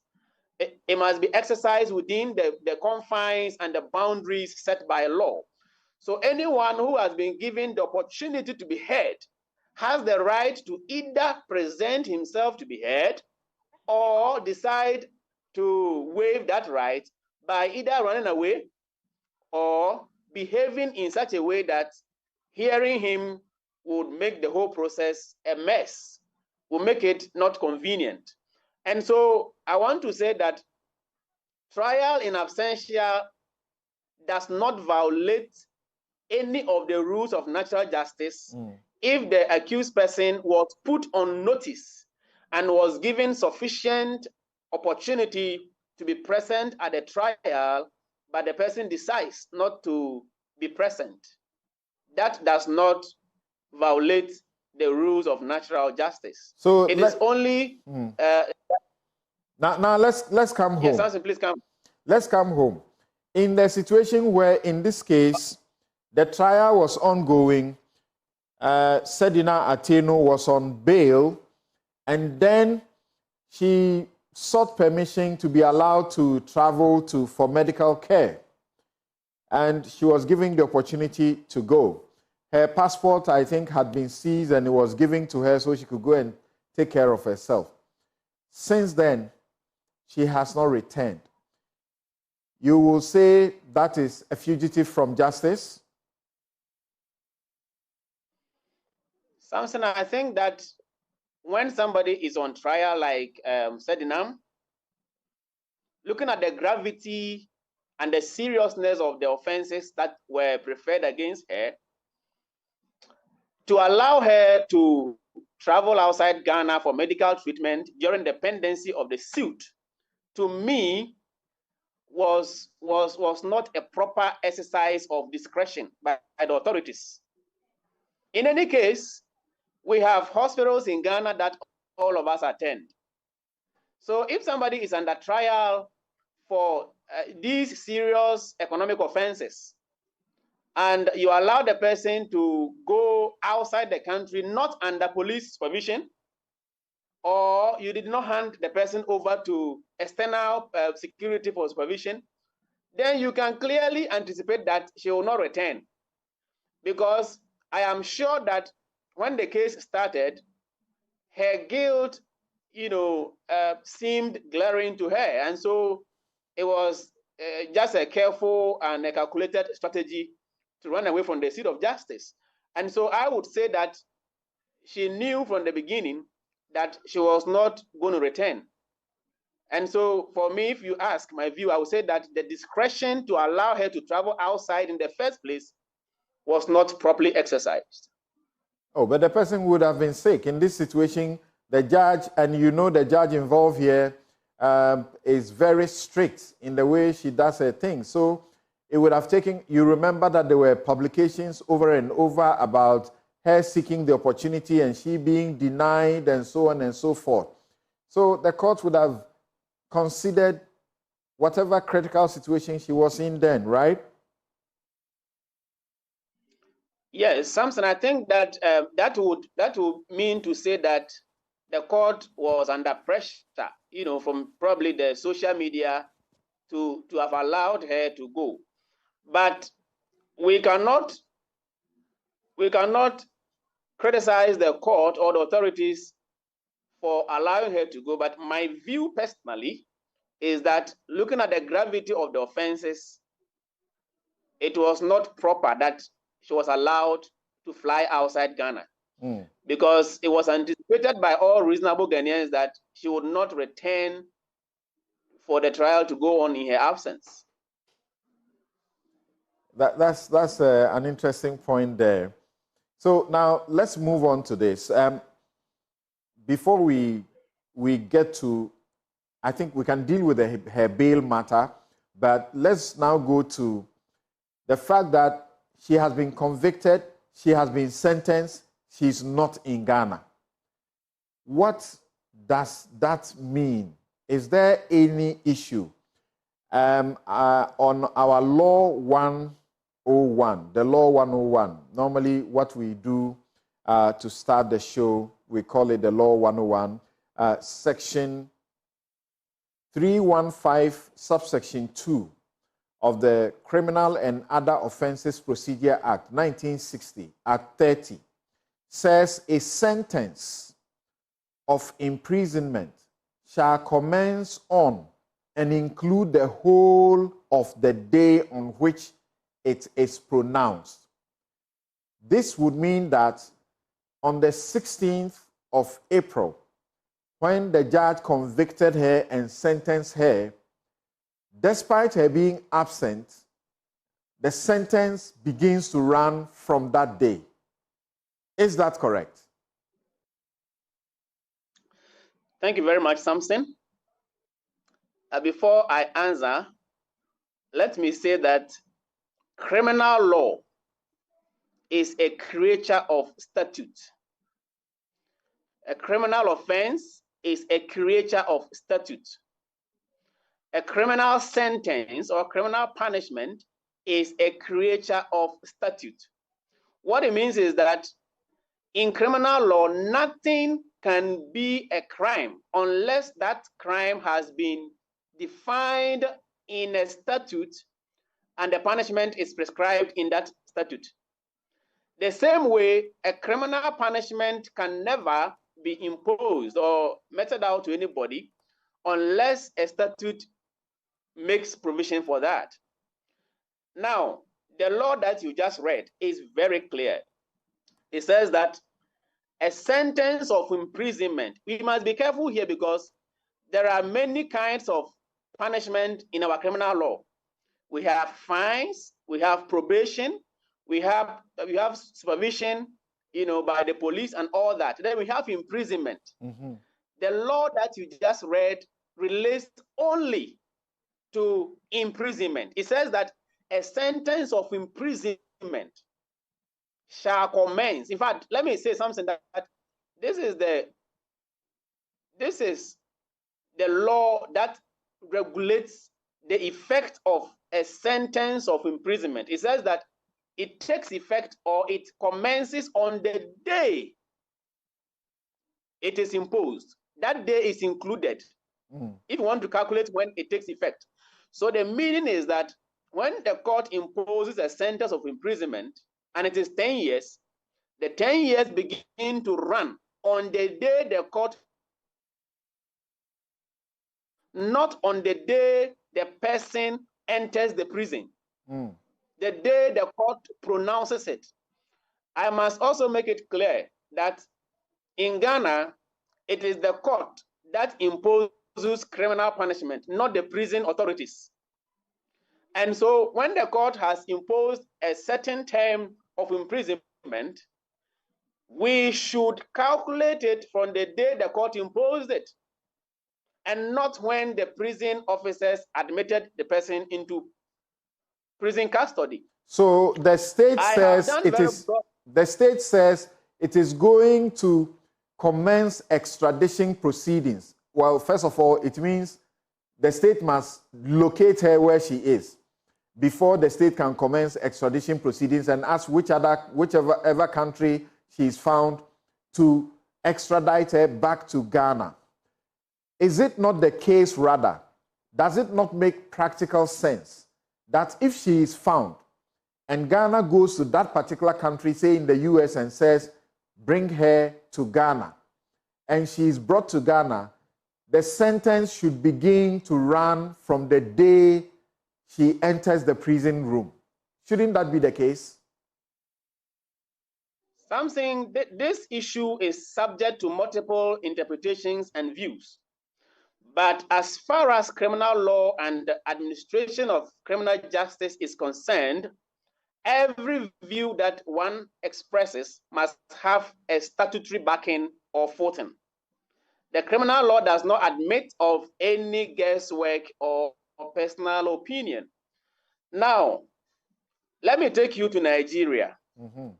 When you read their Criminal Administration Act, the Administration of Criminal Justice Act of Nigeria, it makes clear provisions on trial in absentia. And it says that when the court is minded to try the person in absentia, the court can convict the person, but can only impose a sentence when the offender has been arrested or the offender has submitted himself to the court. So the proper thing and the proper practice elsewhere is that when a person is being tried in absentia, the court can only convict the person, but should not sentence him or her. Because under section 315 that you read, when you convict the person and sentence him or her, by law, the sentence begins to run. Let me say that the running or the starting of the sentence is by operation of law and not by administrative convenience. So that when the person has not been brought to Ghana, the sentence is automatically held in abeyance. That is not a correct view. There is something in criminal law we call suspended sentences.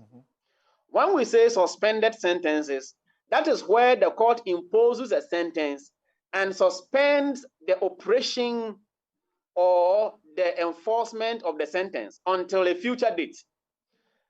That law is not in Ghana, it's not part of our law. Under Ghanaian law, a sentence can be suspended only when it is passed on a pregnant female. When the female is pregnant and the court has evidence that she is pregnant and the court sentences her, the law is that the judge must suspend the operation of the sentence of imprisonment on that pregnant woman.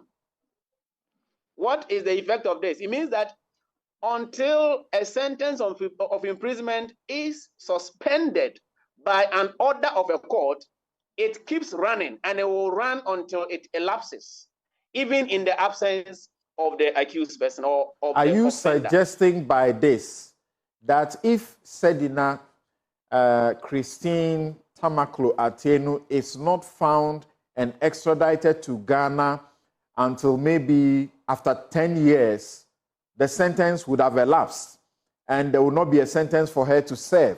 Or that if she is found 6 years after the sentence was passed, she will serve only 4 years? Is that what you're saying? Samson, that is what Act 30 says. That is what Act 30 says. It says that the sentence commences on the day it was passed, not on the day the convict enters the four walls or four corners of the prison yard. And so this discussion must bring us to the realization of a weakness, a fundamental lacuna in our criminal law, which is that our courts must be permitted or empowered to suspend their sentences in situations like this so that the offender cannot escape justice. Anybody who suggests to me that the sentence of 10 years will be held in abeyance until she's arrested must provide a legal authority to back that argument.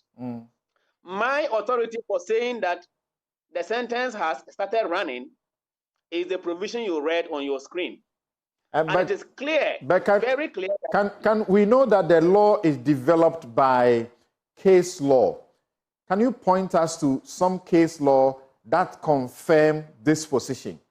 don't we know, for example, that sentences, when they are passed, a person may have been in custody, and the sentence will be computed in recognition of the time the person has already spent in prison, in custody? Yes, that is also a constitutional requirement that every pre-sentence, custody must be computed to be part of the punishment to be imposed on the person. But here is the case. This woman, Sedinam, was not in court and she was sentenced in her absence.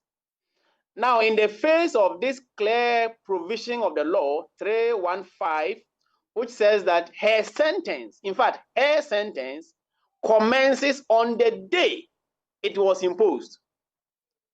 Why would you think that it will rather commence on the day she arrives in Ghana? And what is your provision? What is your the law on that position? You see, that is why I said that this discussion must tell parliamentarians that our law is archaic, is outdated, has been overrun by event, and requires immediate reforms. So that when judges are empowered to suspend sentences, that sentence would have been suspended awaiting her arrival from wherever she is or her submission to the authorities. And you asked of authorities to as it were, confirm, buttress, to confirm my argument that no court in Ghana has the power to impose a sentence today and make an order that that sentence should take effect from yesterday or tomorrow. Now, those who are listening to me may read the case of Kwame Ewuya versus the Republic, 2018, 127, Ghana Monthly Journal, at page 240. Kwame Ewuya versus the Republic, 2018, 127, GMJ 240. There is also the case of Charles Ansa versus the Republic, 2017, 111, GMJ at page 193. These are Court of Appeal cases in which the court expressly stated that no judge in Ghana can pass a sentence and say that that sentence should take effect from either yesterday or any future date. What it means is that the sentence that was handed down or passed by the High Court on the former CEO of Maslock has already started running. And I have heard people argue that the law applies to only judges, it guides only judges in how they should pass the sentence and does not apply to the administration or enforcement of the sentence. That would be wrong because the prison authorities do not decide how the term of imprisonment runs. For them, they only receive the prisoner and they will ask. So when you look at their form, the prison authority, their form, they have the date of sentence and date of admission. Now, it cannot be correct to say that the sentence will run from the date of admission into prison unless there is a clear statutory provision to that effect. The sentence, according to section 315 of Act 30, starts running on the day it was imposed. Now, let me say this. The lawmakers probably did not envisage a situation of the kind that we have now, where a person tried in absentia, maybe sentenced in her absence, and so they didn't make any provision for that. But to me, by saying this, I am not claiming superior knowledge of the criminal law to anybody. I'm only trying to highlight that our laws, particularly on sentencing, requires immediate reforms. I mean, how can you think about a country like Ghana? We have been independent for about 60 years now. We don't have a sentencing act. We don't have any, statute on sentencing of criminals, criminal punishment. This is a serious matter that Parliament must take up, because criminal punishment cannot be imposed in vacuum. There must be some footing. Okay, Daniel, so you grab some water. Let's get our audiences to join us with their questions about this. I'm sure many people are not excited to hear that if she is found and brought to Ghana, her sentence will not commence from the date she enters the prison room, but it's already running.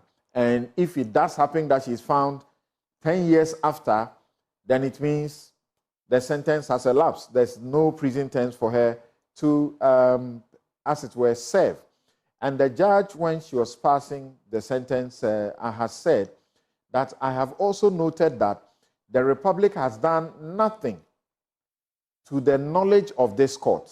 The Republic has done nothing to take advantage of international cooperation to bring her to justice, since she, as it were, absconded.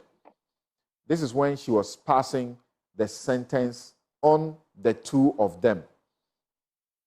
And he says the sentence against the accused persons. You can call us now and ask your questions, very brief, and Daniel Korang will answer your questions. You can call us now. As always, our phone lines are activated, and you see the phone number on your screen.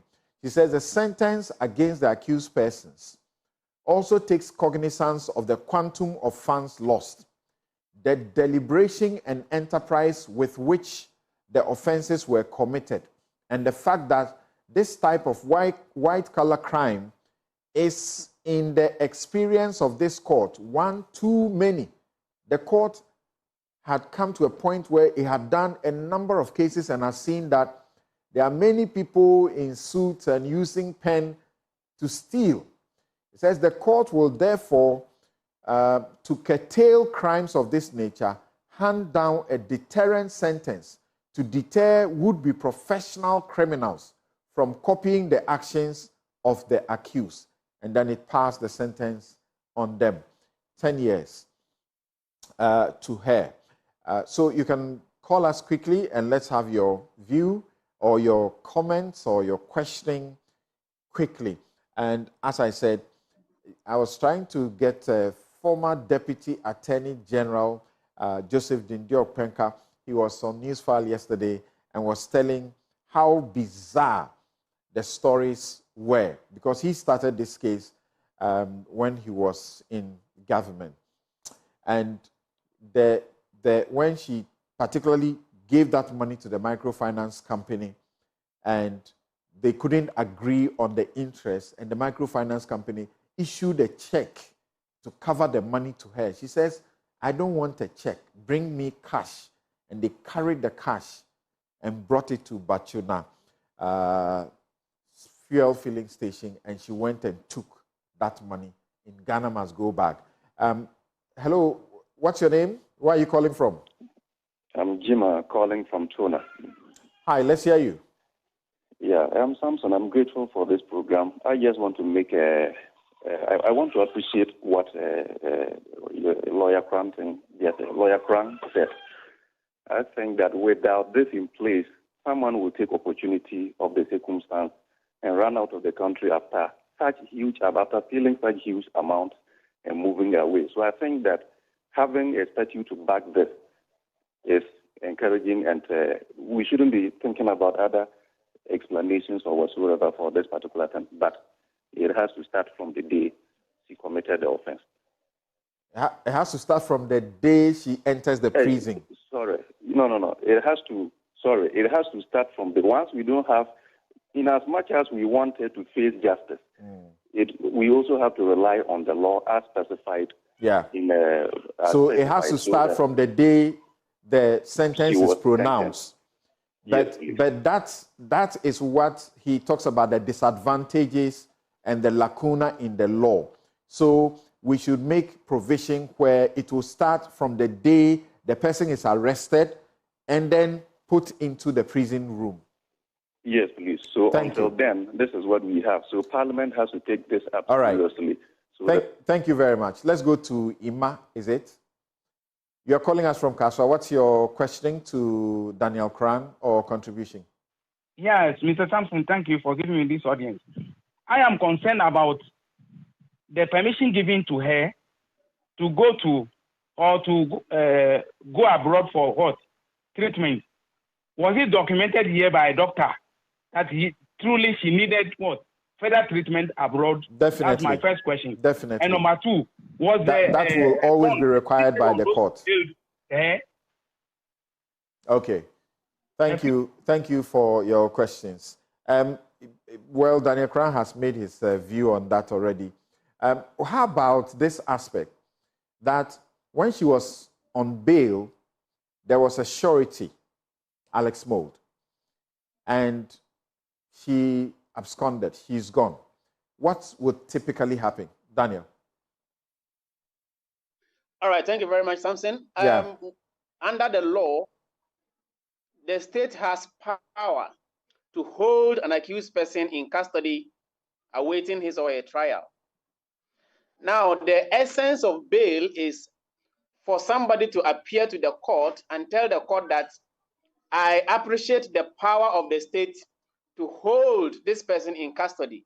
But now, relinquish custody to me, give custody to me, so that anytime you need the person to come to court, ask me, I will produce the person. Just hold on for a second. Hold on for a second. Mausi, let's hear you quickly. Okay. Hi, Mr. Sampson. Mausi, go ahead. Yes. Isn't the state responsible to serve her a letter to whichever state she is to be extradited to the country? Isn't the state responsible for what? Hello, can you hear me? Isn't the state responsible for what? To serve her a letter to be extradited back to the country. First of all, we must find out where she is. Okay, so does it mean you guys are raising an issue without knowing her whereabouts? Of course, her whereabouts is not known. That's why she was not in the court, and the state has not brought her to court. Okay.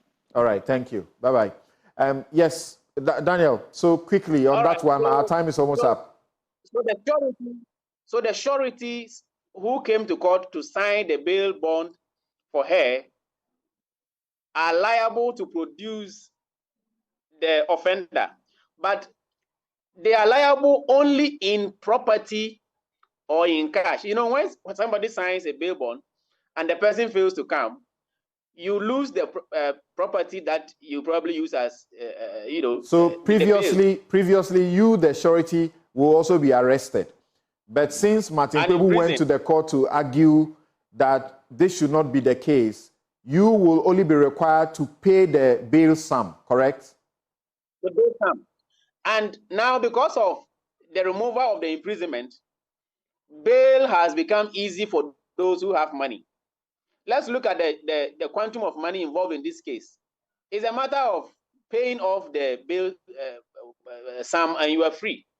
And so people should not think that this matter only is a legal matter, it's a political matter as well. Why? Because I do not understand why the offender was allowed to travel outside. For me personally, if you ask me, I will say I don't understand. She ought not to have been allowed. All right. Kolebu is there, and the big hospitals are there. But there are clear situations where we know that people need treatment outside, and there are clear situations we know that. Don't we have those situations? All right. Samson, I have practiced law for many years now. I have seen people who are bound in chains in hospitals and policemen standing by them. Why? Is it because they are not political figures? I mean, we should make sure that we give appearance of equality before the law. All right, So that nobody Daniel will think Korang, that some people are being... Daniel Korang, thank you very much. His partner, Adom Legal Consult, is based in the Siani, and he has been very helpful to the law platform. Thank you so very much. And he's giving us all of this education. He has written a lot of legal texts in respect of criminal law. He's written, I suppose, over a dozen now, correct? Yes, they are more than 10 now. There are more than 10. All right. Thank you very much once again. So this has been The Law. It's your legal light. It is your help law. We hope we were able to give you some education. Have a good afternoon.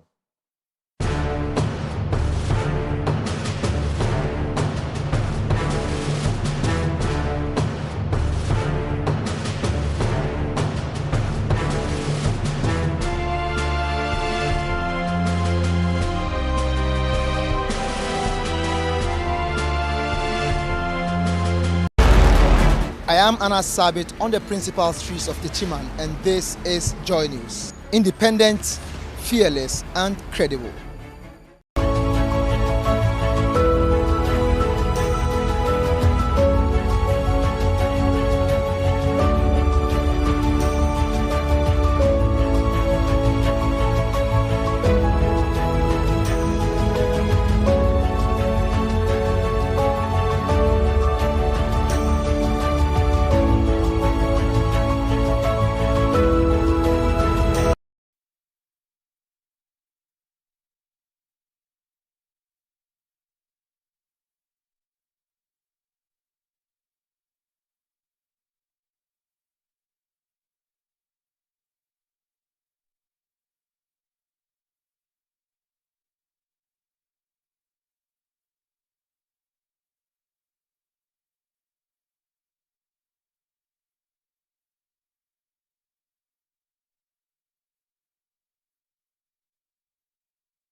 Hello, good afternoon. Welcome to Joy News today. We're coming to you live from our studios in Kokomlemle. We're on DTT because we're free to air on DSTV channel 421 and Go TV channel 125. We are a home of independent, fearless, and credible journalism. Coming up this morning, single account for revenue collection by ECG. It's not the solution to the current power challenges facing the country. That's according to the Institute for Energy Security, as Finance Minister Dr. Amin announces new measures to deal with current power supply challenges, including a single account for the ECG.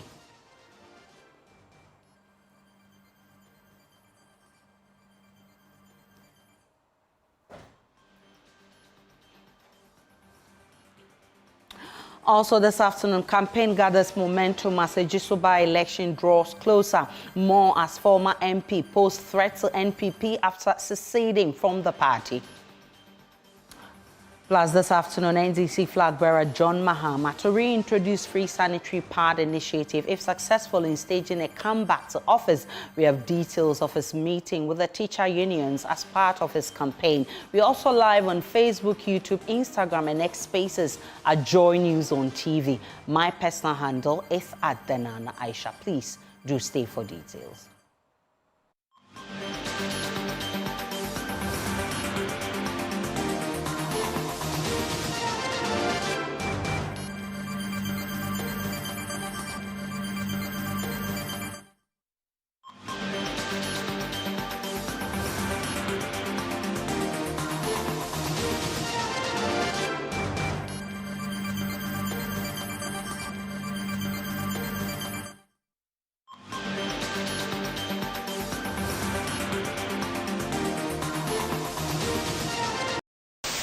No, we're having a conversation. No, it's a conversation. I know. We're having a conversation. Thank you very much.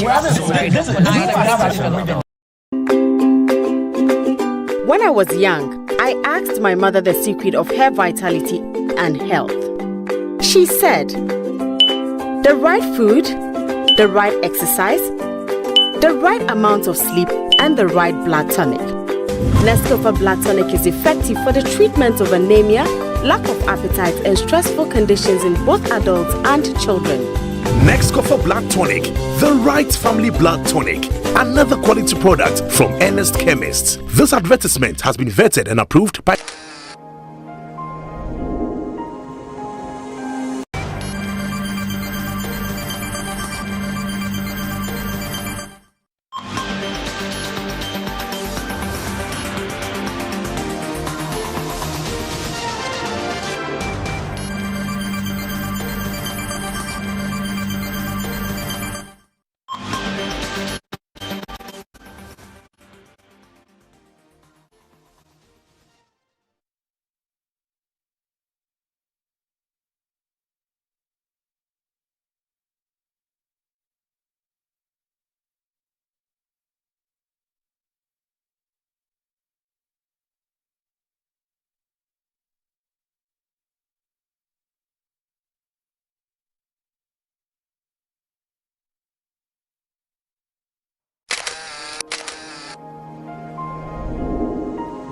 Collection by the ECG is not the solution to the current power challenges facing the country. That's according to Executive Director of the Institute for Energy Security, Nana Moisi VII. This warning comes as Finance Minister Dr. Mohammed Amin Adam announces new measures to deal with current power supply challenges as well as the financial issues of the sector players. Key among them is Electricity Company of Ghana, now required to operate a single account for revenue collections. The Finance Minister has been given more details at a press conference in Washington, D.C. on the sidelines of the IMF World Bank spring meetings.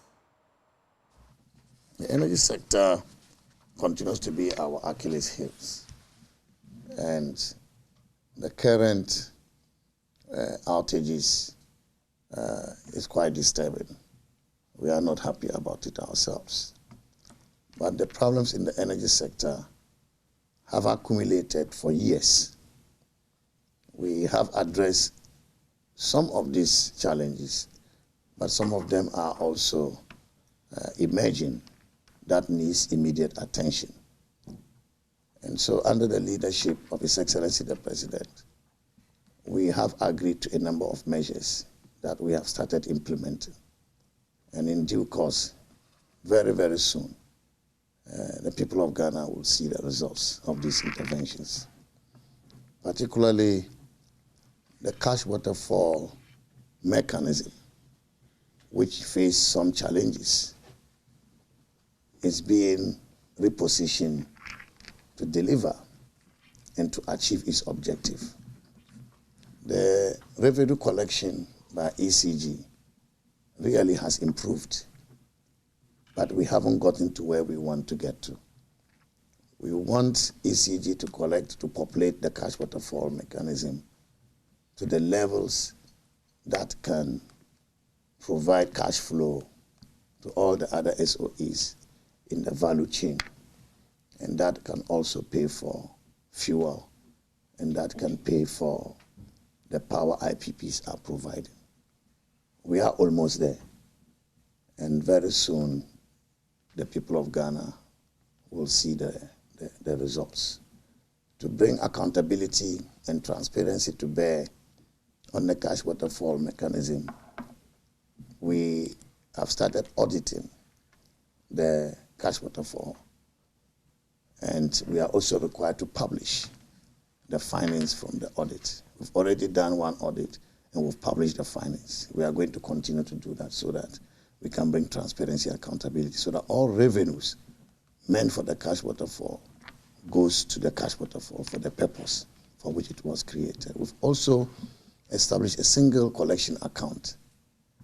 Therefore, ECG will not collect revenue through the many accounts that they operate. Everything will come through a single collection account. So it is easier for all of us to track. Well, Executive Director of the Institute of Energy Security, Nana Moisida Seven, says a single account for revenue collection for the ECG is not what we need to bring the lights on. It does suggest that the ECG has multiple accounts. I'm sure that will be discussed in tracking, not just the inflow, but an outflows of all these, the outflows. And so if the minister or government is asking that the ECG holds one account, I'm sure this is consistent with the cash waterfall mechanism, and so as to ensure that we can easily track and transparently, as well as equitably distribute to the utilities what their contribution has been. And so it's a good call. Definitely, it's not something that will take us out of our problem at the moment. The problem we have today is financial constraints in the sector, which is impacting negatively on the maintenance of plants, generating plants, as well as the flow of natural gas or fuel to this plant. If we're able to address the illiquidity, then of course we are good to go. We need money to buy fuel as we speak today. Holding one account for ECG will not address the challenge we have today. That is, like I said, a long-term approach in dealing with the issue. But in the meantime, we'll still be seeing the crisis or doomsday until we are able to put forth some money, quantum of money to procure fuel for these plants. Meanwhile, the intermittent power outages continue to have a devastating effect on businesses across the country. These essential businesses are grappling with stalled production, financial losses, and mounting frustrations. In our latest episode of Doomsaw Diaries, we put the spotlight on the milling industry, which is responsible for processing some of our favorite staple foods, but has begun to suffer setbacks due to Doomsaw. Kenneth JC has more. Seated alone in his milling shop, Samson waits on ECG to restore the light that was taken several hours ago. This has become a regular occurrence at Asufa, near Ofanko Barrier in the Greater Accra region and other parts of the country. Lights go off at unexpected times, with no one knowing when it will be restored. Samson mills corn, tomatoes and kenke. His customers come to his shop as early as 4 a.m., and that's usually the period the lights go off the most. Because it's a money thing, they have to come and grind and then go and make sure that they prepare for their children for school. So that's how they come early. So when they come and then the light is off, it's worry them. So what do? They take it back? They go back and leave their container here or their rubbers here for the next day. That means that day they will not work. So what the work they did yesterday, that's what they have to depend on today. So that means that your life is going back. So this light off, something has to be done about it. The location of Samson's shop means he does not attract as many customers as he would have wished. He tells me that majority of the milling shops are located at market centers and people prefer sending the items there to bringing it where he is. That, coupled with Doomsaw, is taking a toll on his business. You know, sometimes when the lights go off and then they bring it back and it is low current, it affects our machines. If you're not careful, this motor can just bend, and it's going to take you about 2,000 plus before you rewind it, and it's not going to be an easy thing. And I would like the government to be sincere to the country that this is what's going on, because we have various problems already that cannot be solved. We are just there, like we are not in our country. So we would like them to be sincere. Tell us what is going on, what they want to do with our life, because this is our life. Without work, what are you living for? When customers bring their dry meals to Samson's shop for mailing, or Samson buys one himself for the same purpose and there is no power, they leave it in his care in anticipation that the light will be restored by the time they return. But that is not always the case. This often results in the items going bad due to how delicate and tender they are. The customers lose money, and so does Samson. Sometimes when you go and buy the ice kink, the kinky for the ice kinky, and then the customers come and buy, and then unfortunately the light is off and they go back. That means that the next day you cannot use the kinky again. It will spoil, so you have to go and buy another one. So that means that money is just gone. You will not get anything at the end of the day. So, and then the maize too, the corn too, when you soak it, let's say 3 days, and then unfortunately the light is off, you realize that though you can grind it and then get it, but you cannot get the quantity that you want, because it will reduce. It is too much soaked, so it will reduce the quantity that you are expecting.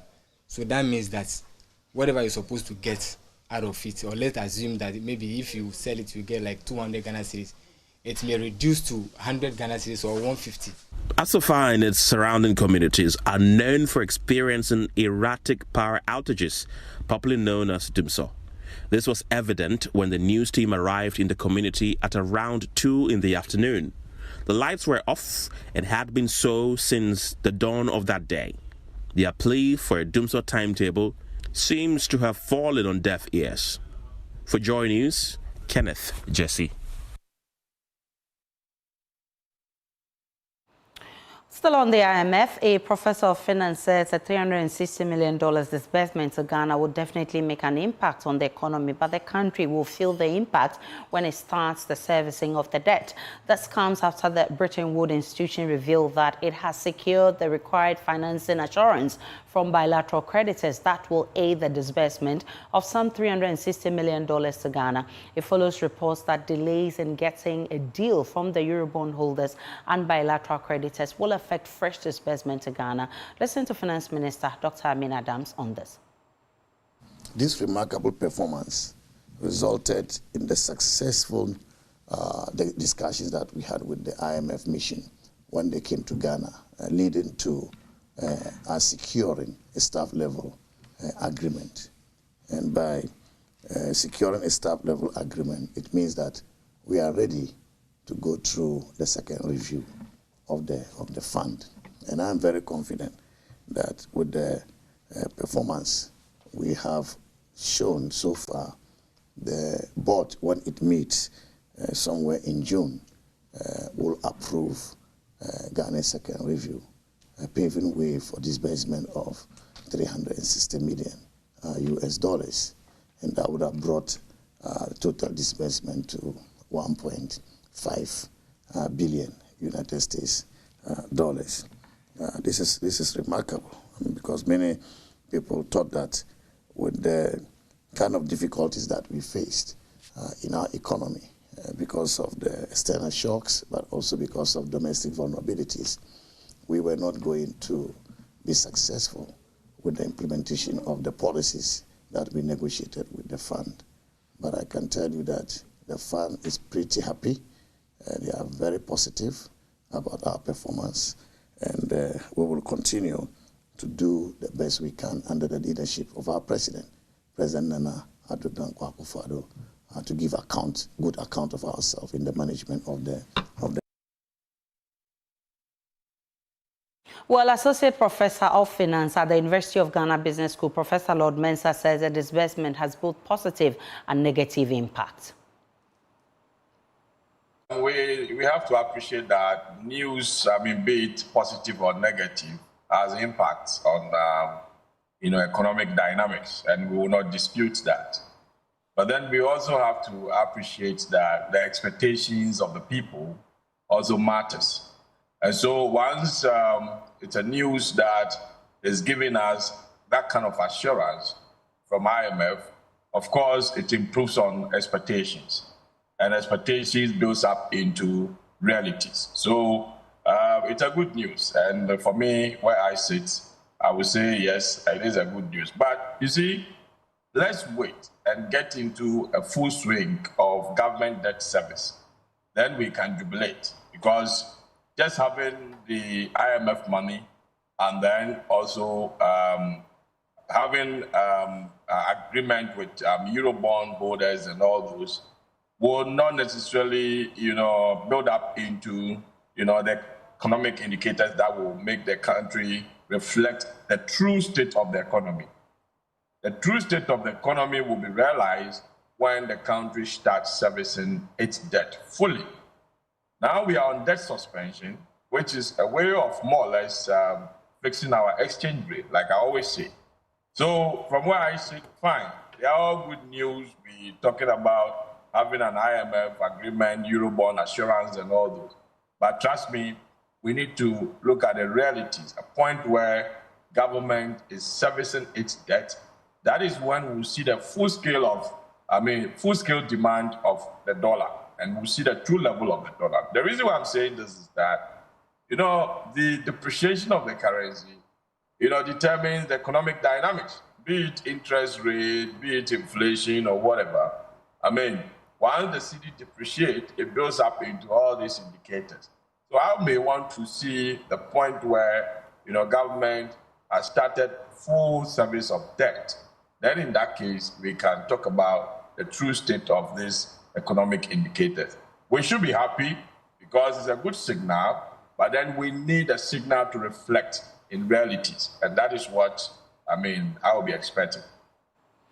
Away from the economy to politics, the New Patriotic Party's hold of the Jiso constituency is threatened by attempt of a comeback by the former MP Kwabena Uso-Idiomi. Though the campaign of the former NPP MP who is going independent has been quiet, it is fast catching attention in the Jiso by-election. But the NPP is leaving no stone unturned as party bigwigs join in the constituency campaign. Nanaya Ojima puts the spotlight on the campaigns in the area and has filed this report.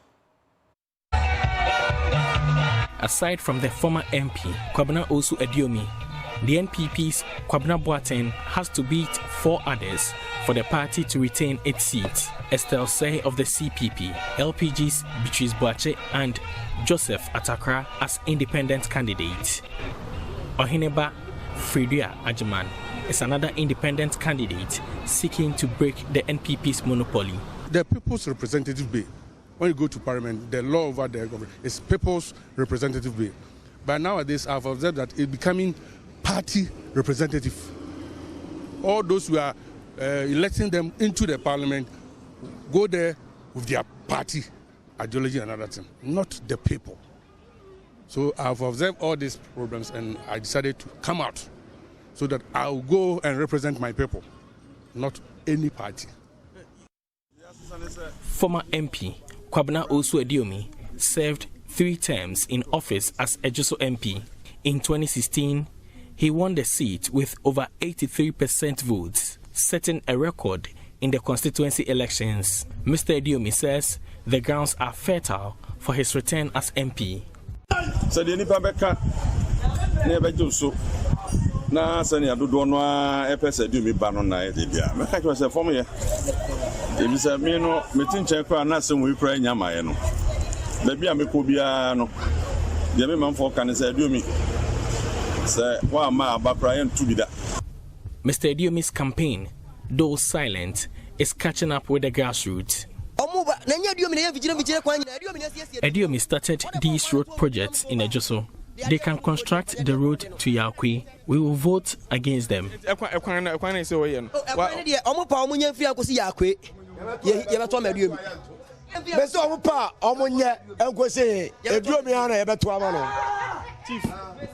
Chief, the American say, During Ediomi's term, NDC was in power, but he did his part to help us.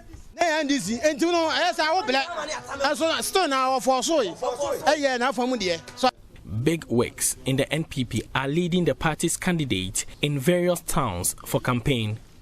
Party General Secretary Justin Kodia and organizer Henry Nanabuache have shown support.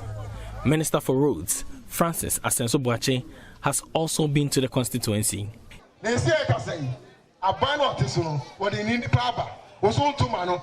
As we speak, government has a candidate on the ground.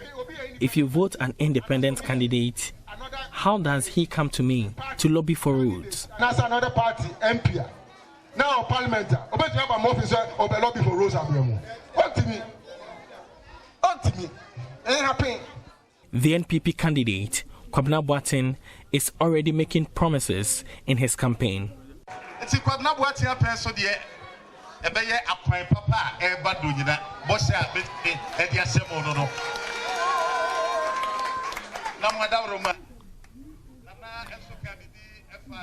I promise to get good roads for the constituency.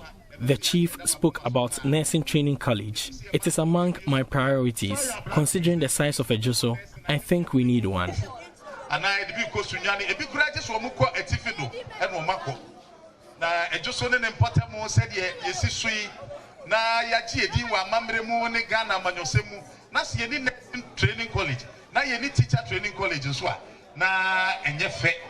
Though the NDC has refused to participate in the election, the NPP will have to fight an enemy from its fold to retain the seat.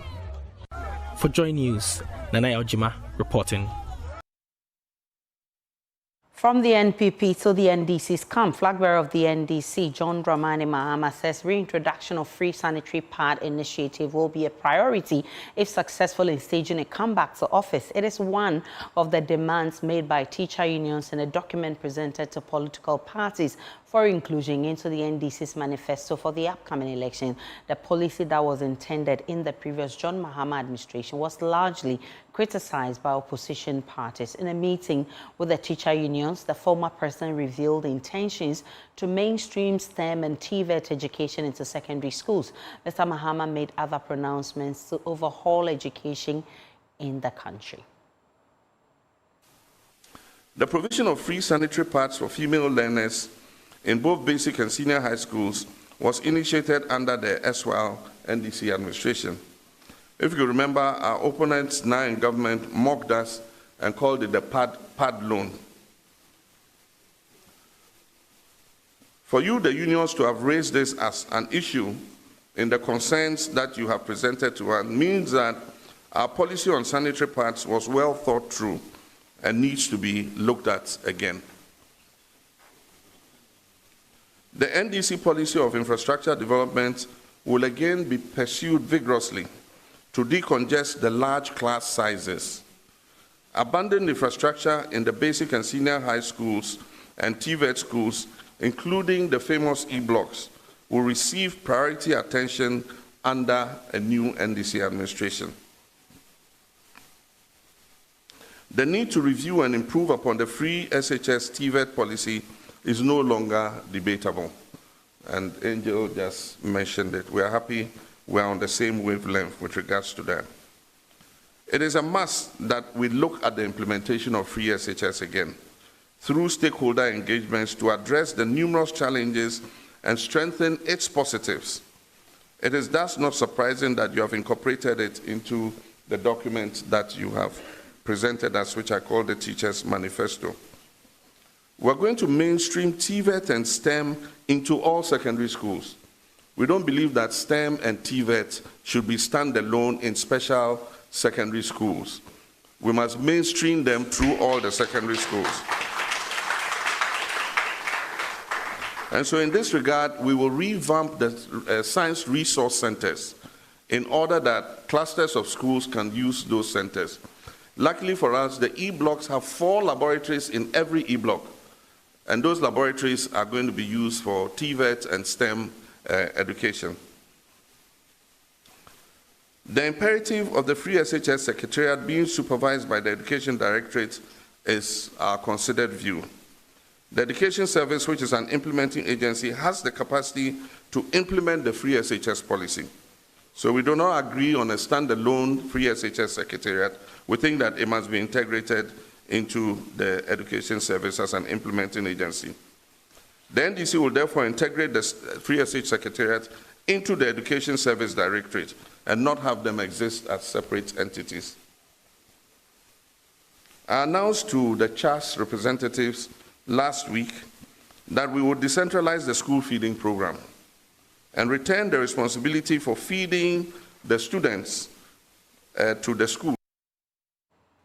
Away from politics, about 1,200 children under the age of 15 in Ghana are estimated to develop cancer annually, according to the World Health Organization. The survival rate of cancer cases is less than 50% in the African continent, owing to limited expertise and apparatus, enforcing the inequality in child cancer care in Ghana. World Child Cancer Day is actually critically highlighting the essence of early and accurate detection by enhancing the proficiency and expertise of radiologists in interpreting medical images accurately and efficiently. Clinton Yeboah's report.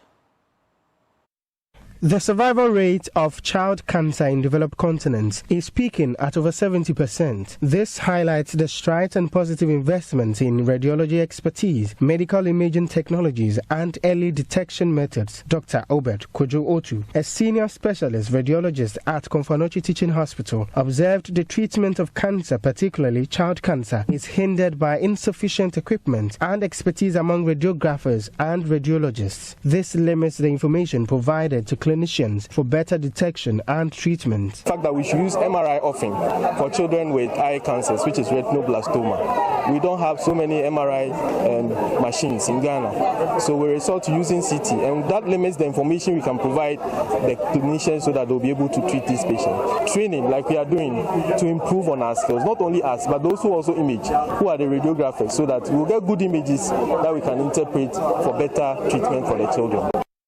Addressing the gap, World Child Cancer, a charity organization, is acknowledging the limited access to essential imaging services critical in cancer care through the collaborations with the radiology department in Korle Bu and Komfanochi Teaching Hospital. Experienced radiologists, radiologic technologists, and other healthcare professionals have been recruited to serve as instructors and mentors for a professional training program for healthcare professionals across the country. Ajua Penaman Boatindesu is the country director for World Child Cancer in Ghana. She says the radiology training program will equip radiologists with the necessary skills and knowledge to effectively perform radiologic procedures and interpret image studies to facilitate effective treatment. When you look at the survival rates of childhood cancer in high-income countries, you can get about 85 to 90%, but in our part of the world, it's less than 50%. It is in view of this that World Child Cancer seeks to change the narrative so that we can get that survival rate compared to the high and income countries that we always seek to be.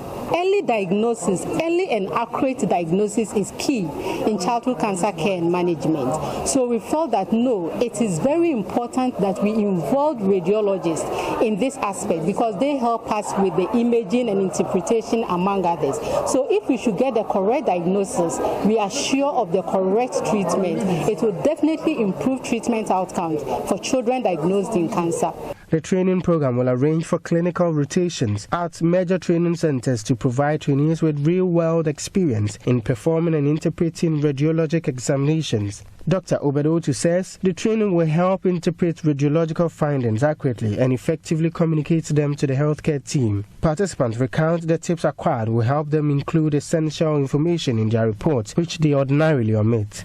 We have heard from the oncologist and the pediatric oncologist point of view on the the things they require from us as images in terms of what they need us to put on the report and how that will affect their management of the patient. So I have learned new tips on how to go about my reporting, what is relevant, what's not relevant, and then the urgency with which they need the reports. Reporting for JoyNews, my name is Clinton Bawa.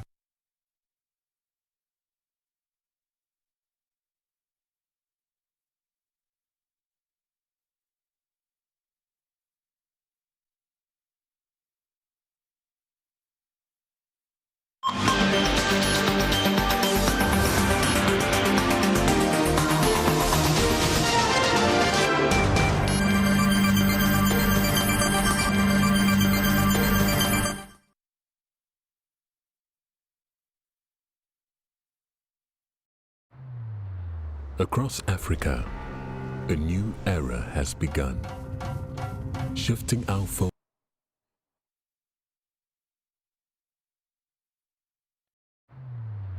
Across Africa, a new era has begun, shifting our focus to a new horizon, connecting us with one purpose: to create and share opportunities to grow.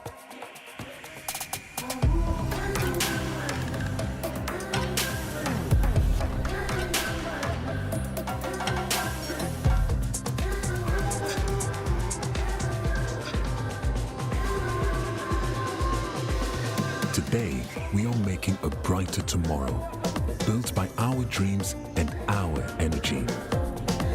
Across our continent, across the world, we are creating a better way to a better future. A Pan-African future, together. EcoBank, a better way, a better Africa. With your last cash left for the month, you decide to get a chicken bucket for the family. So you hop in your car and pay for the petrol to get to the drive-thru. Then you pay for the food. But 20 minutes later, that precious bucket of chicken is now a bucket of bones. Or you pay once right on your phone with the MyGoTV app to keep the whole family smiling for an entire month. For unbeatable value for money entertainment, oh, I love this. There's only one way to go. GoTV. Love it.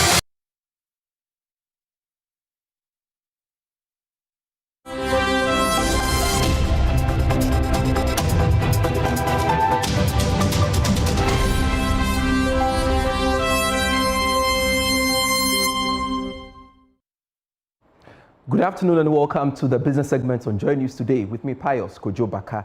Fitch Solutions is forecasting an end-year cedi to dollar rate of 12 cedis 25 pesos. It says that the Ghana cedi will recoup some of its recent losses in the months ahead.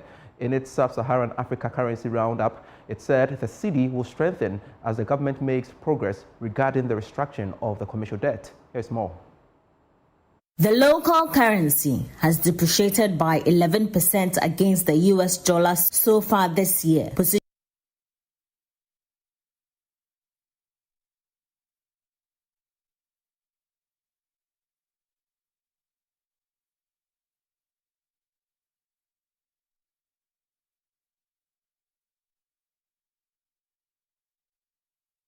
We sincerely apologize for that. We shall rectify that and bring you that story subsequently. Now, the managing director of the Ghana Stock Exchange, Bawa, has said that management is diversifying its operations to attract more companies to raise capital from the local bears. She is of the view that the move will encourage businesses to move from the money market to the capital market to raise cheaper funds. Speaking to Joy Business, Ms. Amwa disclosed that one of the targeted groups is the rural and community banks scattered across the country. Our market is open. We are looking to engage in more Ghanaian businesses, more Ghanaian companies. Come and do what Lesego has done. Come and do what Kasapreko is doing. There are many real estate developers. Many Ghanaians want an opportunity to own a little stake, maybe not a whole house, but to own a little stake in a good real estate venture. We are calling on real estate companies to come to the market. We are calling on manufacturers to come and raise long-term, patient, affordable capital so that all of us who have savings can invest in these businesses, we will make good returns, and our country and economies will grow. In more business news, interest rates on the 91-day and 364-day bills went down on the yield curve as the government recorded a marginal oversubscription of Treasury bills auction. That's according to auction results by the Bank of Ghana. Here's a business desk report. Whilst the yield on the 91-day bill fell by 20 basis points to 25.64%, that of the 364-day bill declined to 28.49%. However, the 182-day bill went up by 25 basis points to 28.14%. Analysts are hoping that the yield will drop further once the government receives the third tranche of the bailout cash of $360 million from the International Monetary Fund. Meanwhile, the government secured 3.341 billion Ghana cedis from the auction of the Treasury bills. This was slightly lower than the targeted amount of 3.372 billion Ghana cedis. The majority of the bids came from the 91-day bill. 2.356 billion Ghana cedis were tendered and all were accepted. For the 182-day bill, 818.32 million Ghana cedis was received and the uptake was the same. 166.24 million Ghana cedis was also obtained from the sale of the 364-day bill. That's it for business. I am Pius Kojobaka. Sports is next.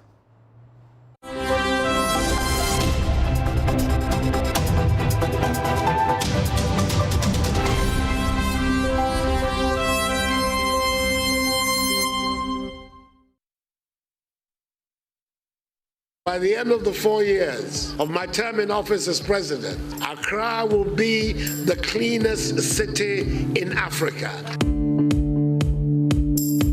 Our rivers are choked. Our streets are hoarding it.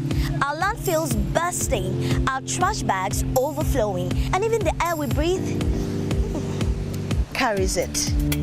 Filth, it is everywhere. Normally, there is a container here where they put the boiler inside. But right now, they haven't brought the container back.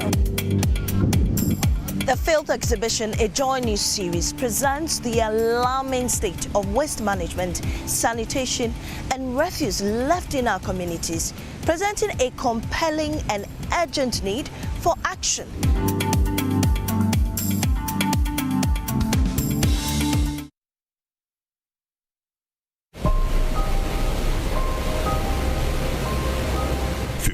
September 2023, the management of the VRA opened the spillways of the Akosombo Dam. Millions of gallons of water rushed out, destroying everything on its path.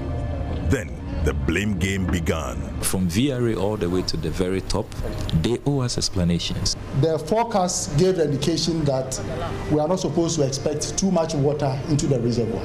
But in August, the situation changed. Our forecast did not change. After the floods, 36,000 people remain displaced, reeling under the heavy weight of neglect. Some of the ladies, they are in their menses, and how they will bath, change themselves, nothing. They can't do anything, so maybe they'll be in one part. As I'm talking to you now, me myself, I'm also a victim. After the floods, JoyNews returns to speak to the affected people to understand their pain and to understand why an engineering decision should cause such havoc. I'm very much annoyed with VRA, and we are not hearing anything from them. They have to come to our age and support us and give us compensation. After the floods, a JoyNews hotline documentary coming soon.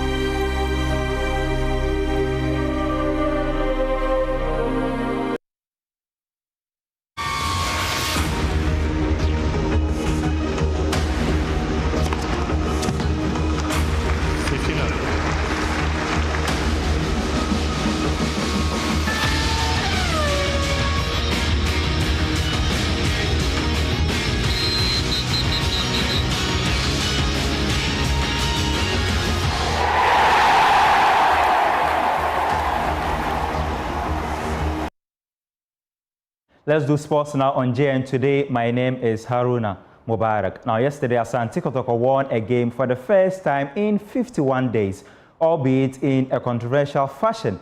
Enoch Morrison secured a 60th minute penalty to hand the Porcupine Warriors a 1-0 victory over leaders Samatex. The victory ends the club's winless run in 7 matches. Here's the relieved Kotoko coach Prosper Nate Ogum. Very good performance from both sides. Both teams came with the intention to play very expansively, create chances and score. So they got us on some few occasions on the counter. I think we also got them. And then out of our pressure, I think we won that penalty. Is it fair to say you are a relieved man? Once you win, you become okay. The game is all about winning, especially when you're coaching a team like Kumasi Asante Kotoko. It doesn't matter how beautifully you play. At the end of the day, even if you don't play well and you get them the 3 points, that's okay. You didn't just win, but there were indications of this team getting back to their feet. They play so well. How do you intend to keep up with this momentum? I think it's all about trying to encourage them to boost their confidence, letting them know that they are capable of doing it and that we can turn things around.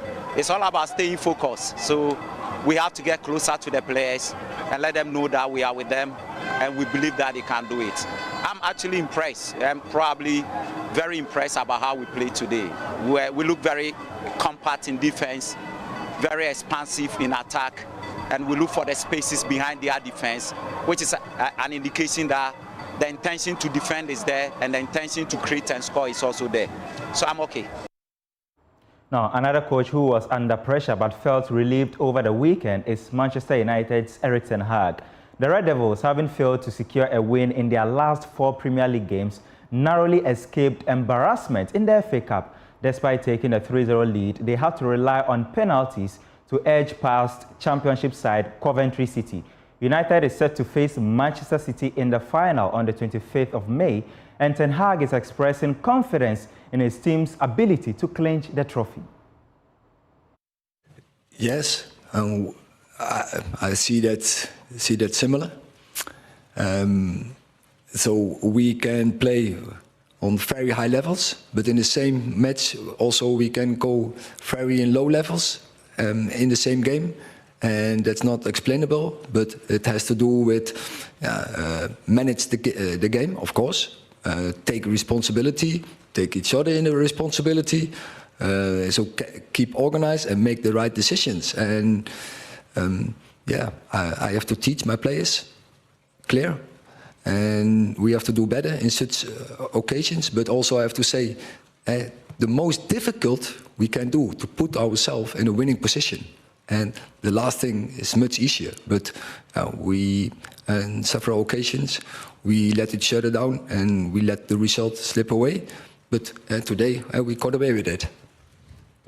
Eric, how do you explain that lack of game management? Because there are some experienced players out there, Onana, Maguire, Fernandes, Casemiro, Rashford even. You know, that's not a young side. And it's been 2 years now, so surely they should be able to see out a game from 3-0 up. It's clear, and we can talk about it, and it's true. But I see also the flip side, where we are 70 minutes, we're playing to good levels. I see also the flip side, where we 2 times in 2 years we are in the FA Cup final, and is now take advantage from this. That we have to go to that cup final and have the belief we can win, and we can do it. We showed.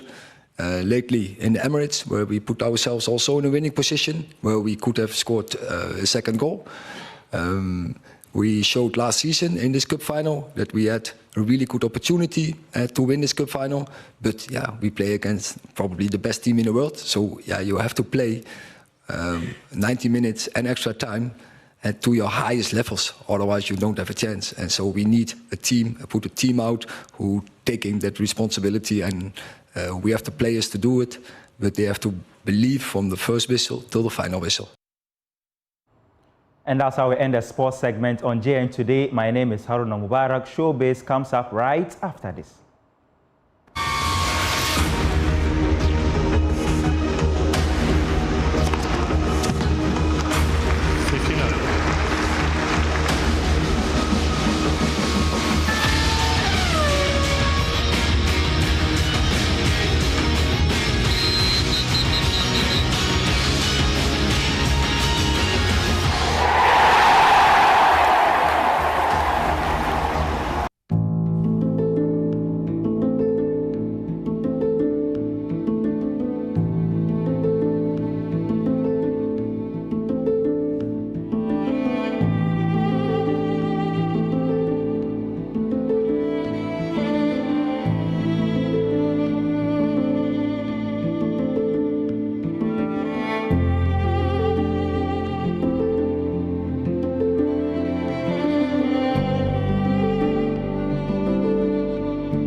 Good afternoon. Welcome to the Showbiz segments with me, Jacqueline and Suma Iyabwa. Now, shock and sadness ripple through Ghana's gospel music community as news of the sudden passing of Kofi Owusu-Anto, fondly known as Koda, reverberates. This loss leaves many fans reeling, reflecting on the profound impact of his music and legacy.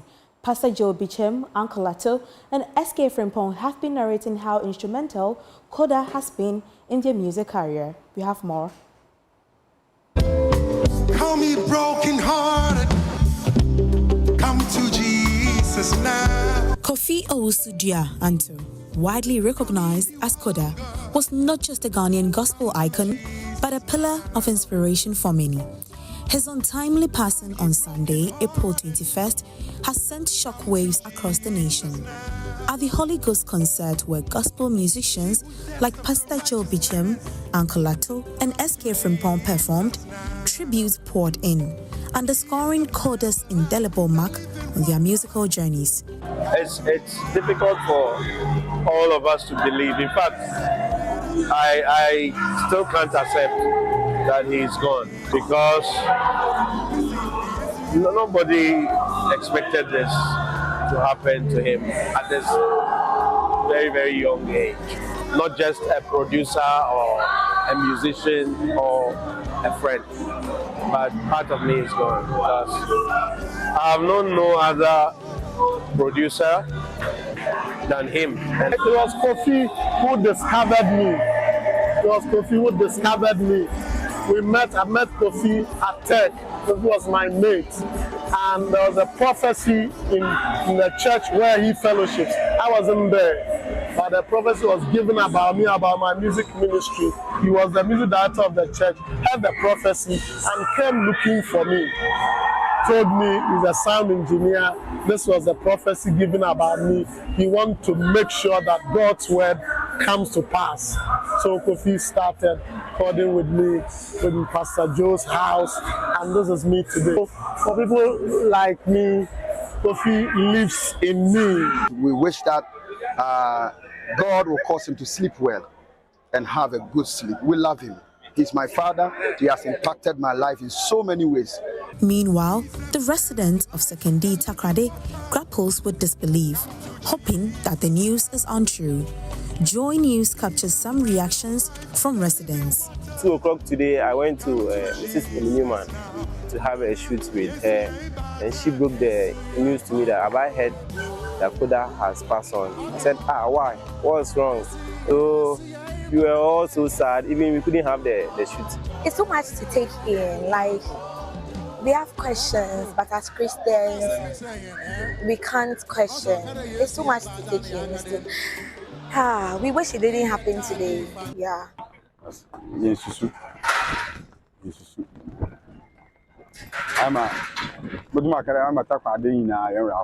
Koda's family, though confirming his demise, opts for privacy in their mourning.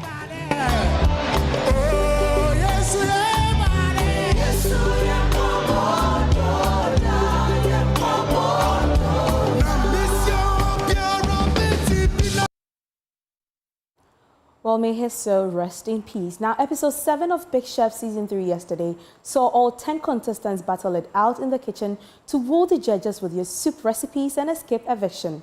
The tension in the kitchen turned all way up as contestants were given 30 minutes to whip up their meals in creative ways. At the end of the episode, judges evicted 2 contestants, leaving a gloomy atmosphere in the kitchen. My colleague Lois Adeyemi has more in this report. Are you doing that for today's task? Yes. Are you sure? Yes. Remember, it's elimination. Episode 7 of the Best Kids Culinary Competition on Joy Prime saw all 10 wannabe little chefs battle it out in the kitchen to escape eviction in the soup challenge. The tension in the kitchen heightened as contestants were allotted 30 minutes to whip up their meals. Task for the day, it's soup. You have to give me just one soup. It's a soup challenge. I'm not asking for any accompaniment. I said soup, 1 pot bowl. That's it. Are we clear? Yes, chef. 30 minutes. All right. So time begins now. Let's start picking our things. Let's go. official judge for the season, Chef Kofi Ajekum, encouraged contestants to be adventurous with their meals and work hard to impress the judges. I really want you guys to be more adventurous with this, okay? I'm expecting to see a soup like the Chinese soup, like Indomie pepper soup with cabbage, something like that. Just be adventurous. Do something new from what we've been seeing. You know, it's a vaccine week as well. Remember, 2 of you are going home. So therefore, prove yourself and stay strong, okay? Contestants quickly got to work, cutting, chopping, blending, and tasting their meals to make sure that they were on course. Guest judge Chef Yvonne also went round to make sure contestants obeyed the rules of the kitchen.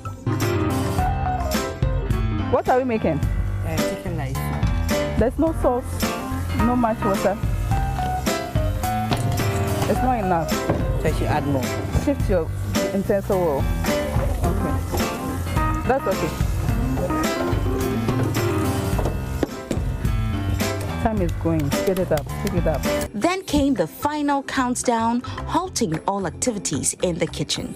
Contestants quickly plated their meals, ready to serve the judges. The pressure turned all the way up as each contestant took turns presenting their meals to the judges for the final verdict. At the end of the day, Emerald's pepper garden soup stole the hearts of the judges, earning her the Star Chef of the Day title. We give the overall best chef to Emerald. So Emerald, today, we took the best chef for today.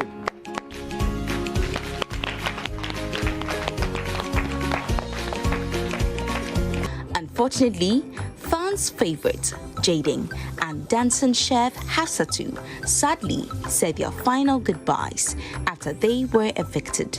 They exited the kitchen, leaving a cheerless atmosphere. Lois Adeyemi's report for Joy Prime. Hafsatu and Jaden, here's where the journey ends for you. We wish you all the best, but then you can go backstage. Well, it's a wrap for the showbiz segment with me, Jacqueline and Suma Yabwa. Over to you, Aisha. When are we going to get to Big Chef? Definitely. I think I always say the next episode, but this next episode we will definitely feature. What are you cooking? My favorite is jollof, so maybe what jollof? Please. Hey, Eastern region. And something. Okay. Thanks for bringing us showbiz. That's how I wrap up the bulletin.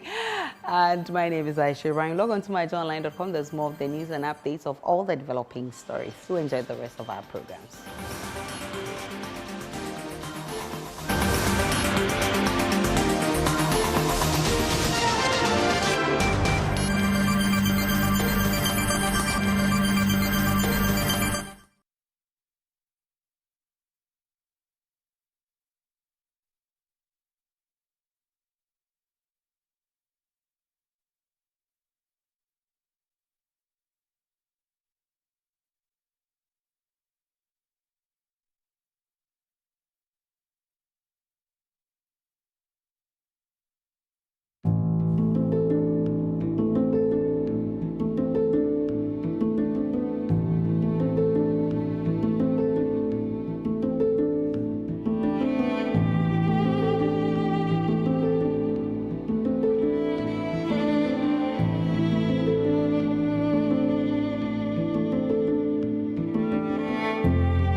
This is Connect Africa with me, Blessed Sugam. Welcome to our program.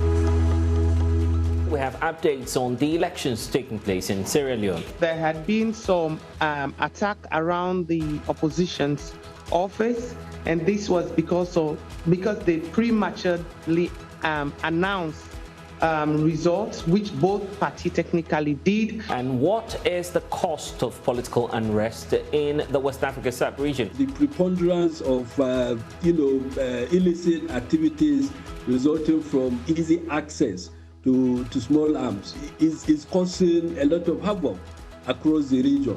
5 countries. How are you going to work with them? It is one of the few cases where we have the countries themselves agreeing to do it and calling on ECOWAS to act on their behalf. There is a DNA testing, the process of DNA of 17 students who were banned beyond recognition. So at the moment, there is some uncertainty. Some of the parents think, hey, is my kid part of those that were banned beyond recognition, the 17?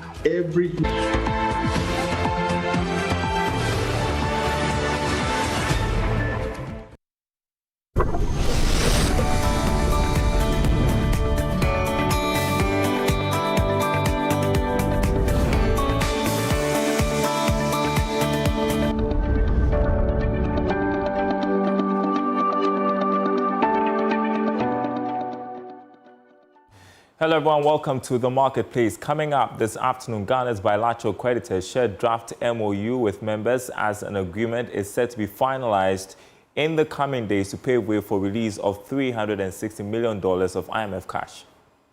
The indication we have is that the OCC has shared the draft MOU with their members, and they are about sharing the draft with us sooner than later. Also coming up, First Solutions forecast an end-year CD to dollar rate of 12 cedis 25 pesos, despite challenges facing the local currency. Plus, interest rates on 91-day and 364-day bills declined as government records marginal undersubscription of T-bills. My name is Darryl Kwal. Thanks for being with us. Details coming up.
And thanks for staying with us, everyone. First up, Finance Minister Dr. Mohamed Amin Adam has revealed that the country's bilateral creditors have shared a draft memorandum of understanding on final terms for restructuring Ghana's debts. The development could now pave way for the IMF board to disburse some $360 million to Ghana in June. The Finance Minister gave more details at a press conference in Washington, D.C. I have to tell you that I'm very optimistic that we will reach a very durable agreement that will help reset our debt profile. As far as the bilateral creditors are concerned, you know that we reached an agreement in principle in January, but we had to now formalize the agreement through an MOU with our bilateral creditors as a group, what we call the OCC. And the indication we have is that the OCC has shared the draft MOU with their members, and they are about sharing the draft with us sooner than later. And so as soon as we get the draft and we are fine with it, that will mean we have an agreement on the MOU. the IMF is not asking for a deal with the bilateral creditors, but an agreement on the wording of the MOU, and that will be sufficient for the IMF to go to the board, because that would have signaled the financing assurances that we need from the OCC members. The issue in relation to Eurobonds is also on course. We, as you know, from the cleansing statement we issued at the end of our non-disclosure agreement, we reached an interim agreement which we had to subject to the IMF threshold. And when you subjected that to the IMF threshold, you will notice that we narrowed the gap between what we agreed in the interim with the bondholders and the IMF threshold. We narrowed the gap, very, very slight difference. But that means that there is more work to be done, because any deal that we reach will have to be consistent with the threshold, the DSA threshold of 55% debt to GDP in present value terms, and then also a debt service to revenue ratio of about 18%.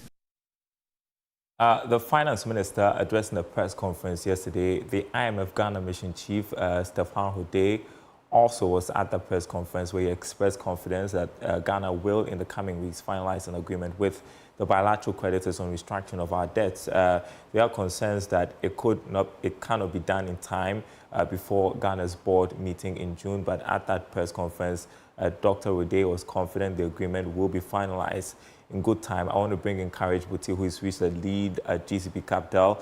Thank you so much for joining us, Courage. First, I want you to, by way of education, tell us where we are right now in terms of negotiations. We are told that the bilateral creditors have shared a draft MOU with Ghana. What does this mean in our walk towards reaching a deal with the bilateral creditors? We still have that. Courage has started. Good afternoon to you and your listeners. Good progress, I must say. It looks like the official creditor side of the conversation has not really been too much of a difficulty. I think relative to what we've seen examples of other countries going through the common framework, Ghana's process with the official creditors has been one of the smoothest, if not the smoothest of all. And it appears we are getting there where the MOU should be in place. I hear even the minister talk about as early as next month, ahead of the June meeting of the IMF board, which would most likely rubber stamp this, and then the next tranche of disbursement will come.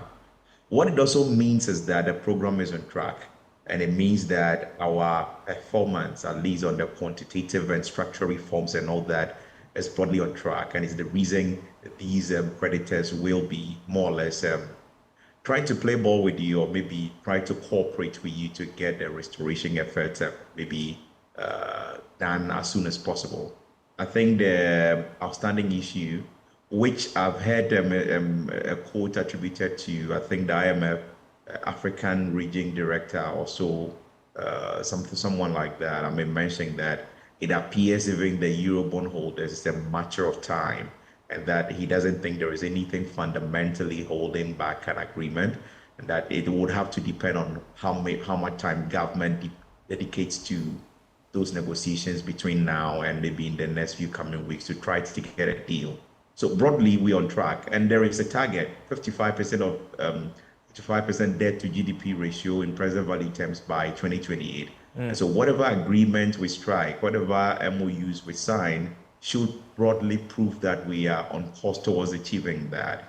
And that seems to be the reason behind the delays we're seeing on the Eurobond side. So ultimately, it will come together, and it will be relevant for Ghana in many ways when the agreements are reached, because some disbursement tied to some of the benchmarks under the program would ensure that funds conditions are triggered for funds to be released.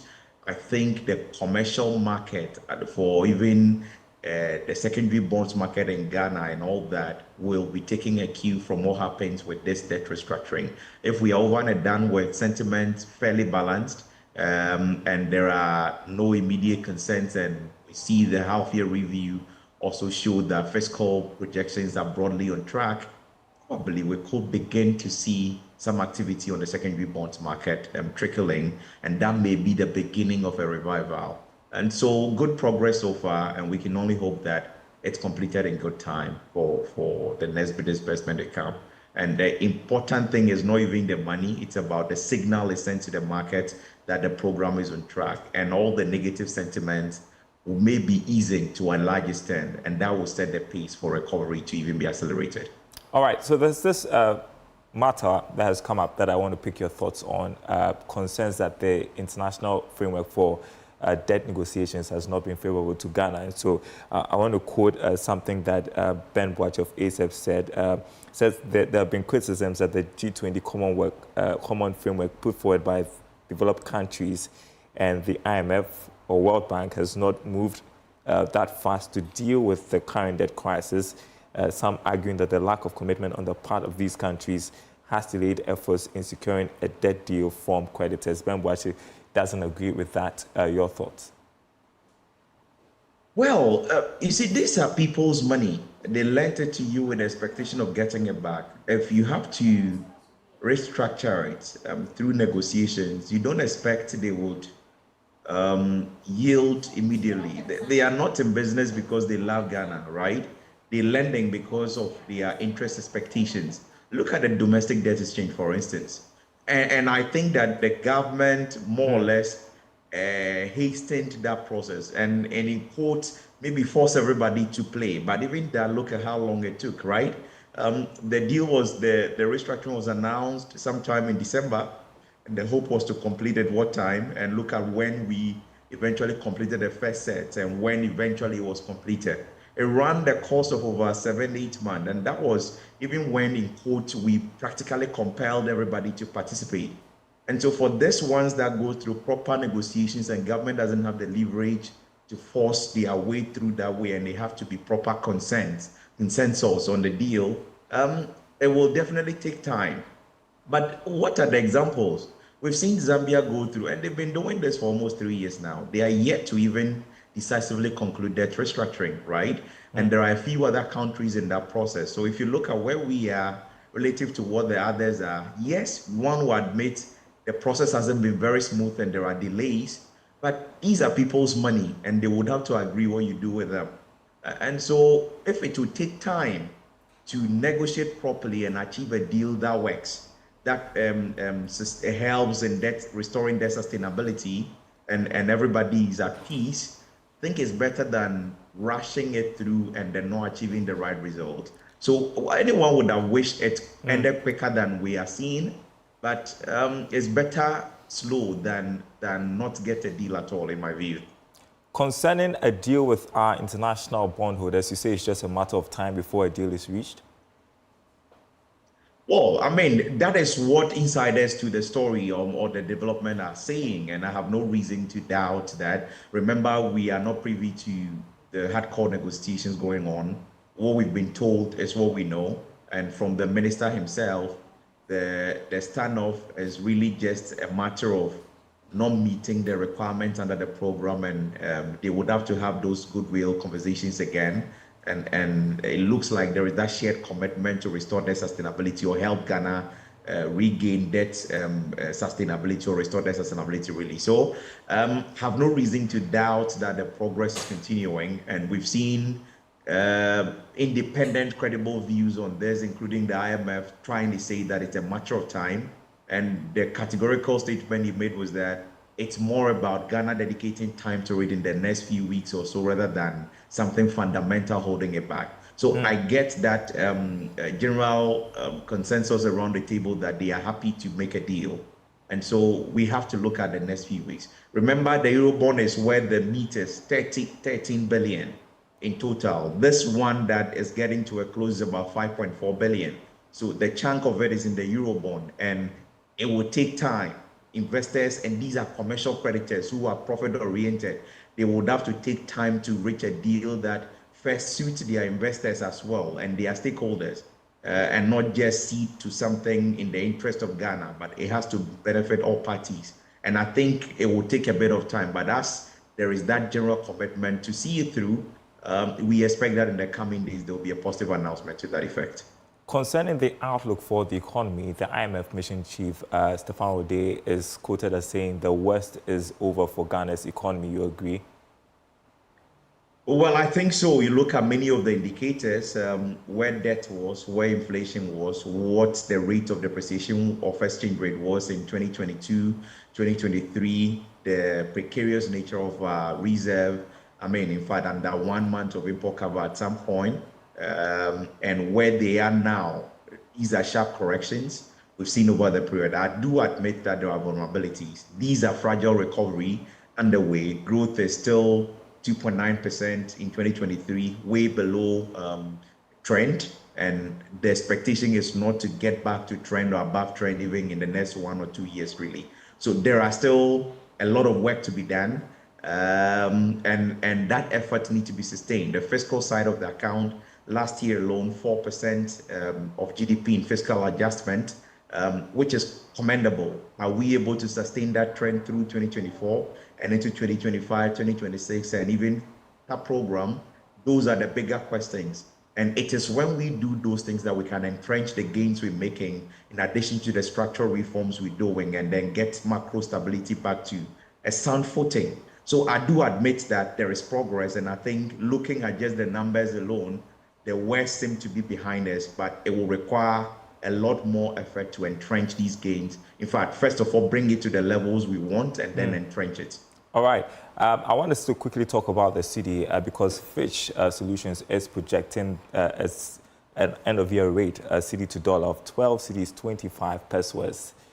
What's the outlook at your end? Well, I would want to play conservative here. My end-year forecast is, I think, 13.6. I've seen correction on the market in the last 2 or so weeks. Now, general stability around maybe current levels. I don't see the triggers for a sharp correction to the 12 region. Yes, there are flows expected along the year. Cocoa syndication potentially. We've seen the delays last year, but potentially we could get a deal sometime before the 2024-25 crop season starts. There is the expectation of 360 million somewhere in June once the IMF board approves the program. I think later down the year, November, there is another review. There are in-between flows that are expected from the World Bank and the African Development Bank, which will all support the reserve accumulation. Plus, the Bank of Ghana is doing their best to accumulate reserve through the gold for reserve policy. So I think there is some support to try to strengthen our external position, and that will bode well for the CDN. So I'm tilted more towards a relative stability, in fact, a firmer rate of or more pronounced stability in the second half of the year, as opposed to a correction where we could be getting into the 12 region. And remember, you need to sustain sentiment on the market as well. If you are bringing, if you are forcing exchange rate down, what would the market's response be and all that, and how sustainable will it be going forward, given our objective of building back the reserves? So I think there is a balancing act that need to be there, and I don't expect there will be as much correction to the extent that it will bring it back to the 12 region. At best, stability around current levels. All right, Kari Jipoti, thank you so much for your insights this afternoon. I appreciate it. Now, interest rates on the 91-day and 364-day bills went down on the yield curve as the government recorded a marginal undersubscription of Treasury bills auction. That's according to auction results from the Bank of Ghana. Joining me is Patrick Edemagama, who is head of trading at Republic Securities, to talk a bit more about the auction last Friday. And Patrick, interest rates on the decline, government once again recording an undersubscription. How did the auction go last Friday? Well, Dara, on the money market, we noticed that the government raised a total of 3.341 billion Ghana cedis, accepting all the bids against a target of 3.37 billion, which is more like about 1% under subscription. But this was enough to pay the maturing obligations of 3.16 billion Ghana cedis, which is about 5% more than the maturing obligations. We noticed that the 91-day cleared at an interest rate of 25.65, which is just about 9 basis points deep from that of last week. We noticed there was also a drop in the 182 day that cleared at 27.9%, decreasing by 24.91 basis points. And also the 364 day cleared at 28.5%, decreasing by 25.26 basis points. Again, these rates are in line with the pricing guidance, and it's also showing the level of control of these auctions. How are investors reacting to the cedi depreciation and what's happening with our external debt restructuring? How is that driving sentiment on the markets?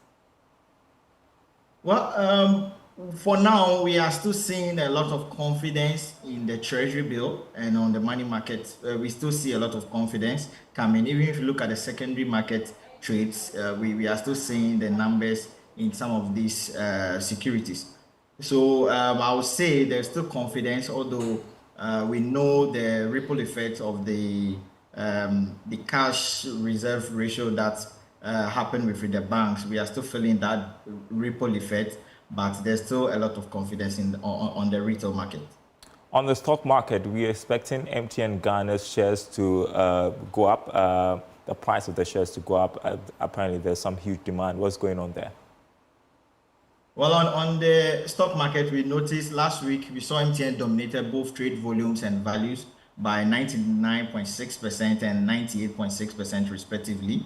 There's still a lot of demand, and this demand is coming from some of those investors that waited and expect the share price to fall after dividend is paid. Also, we can also attribute it to those that have been paid dividend and they want to plow back their dividend into the stock.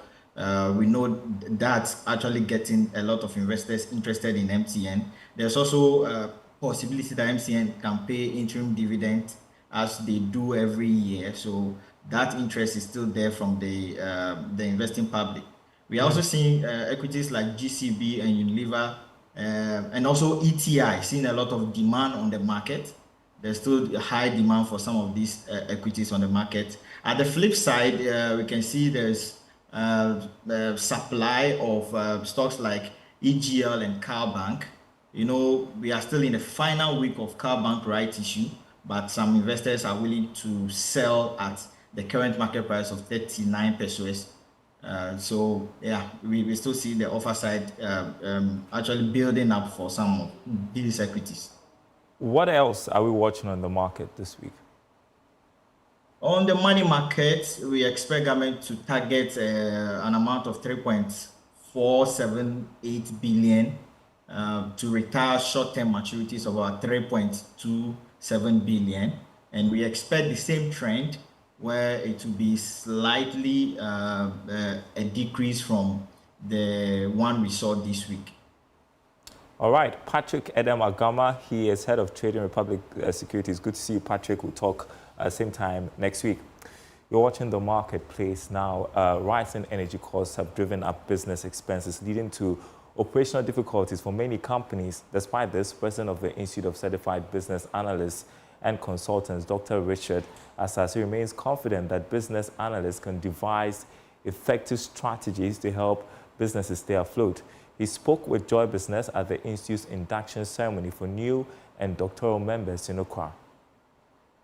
Ghanaian businesses grapple with power outages commonly known as doomsor. These disruptions caused by unpaid utility bills, deteriorating infrastructure, and an ailing economy pose a threat of widespread blackouts. Despite these energy challenges, the president of the Institute of Certified Business Analysts and Consultants, Dr. Richard Asase, encouraged business owners to work with consultants to develop strategies to help them withstand these disruptions. All over, we know that businesses are facing a lot of challenges, especially, in our country.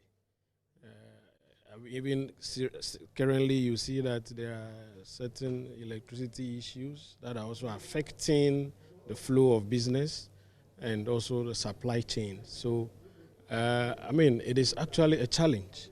that when it happens, we expect that business analysts will analyze, the business entirely and find a way, find strategies, propose strategies for businesses in this current trend.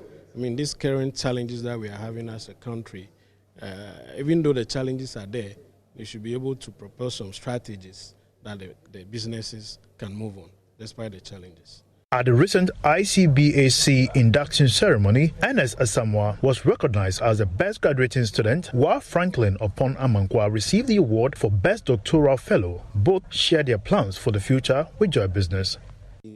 The knowledge which I've acquired so far, we can assure with my team working in Sekri District Akontomra Rice Factory, 2-3 years to come, as the government is trying to put import restrictions on rice and so on and so forth, will be part of that success story because the knowledge is being put to use. The trainer have realized that once we collaborate with industry or collaborate with companies, we identify the real challenges, and when we see or we profess the actual solutions and we assist them to implement, there is no way businesses will fail, but rather businesses can grow and compete in whichever environment, no matter the dynamic nature of the environment. The 2023-2024 ICBAC induction ceremony welcomed new members and doctoral fellows into the organization. The Institute of Certified Business Analysts and Consultants is dedicated to ensuring ongoing business success through the application of practical business knowledge. Well, it's time to bring you your money tip on Money Lab.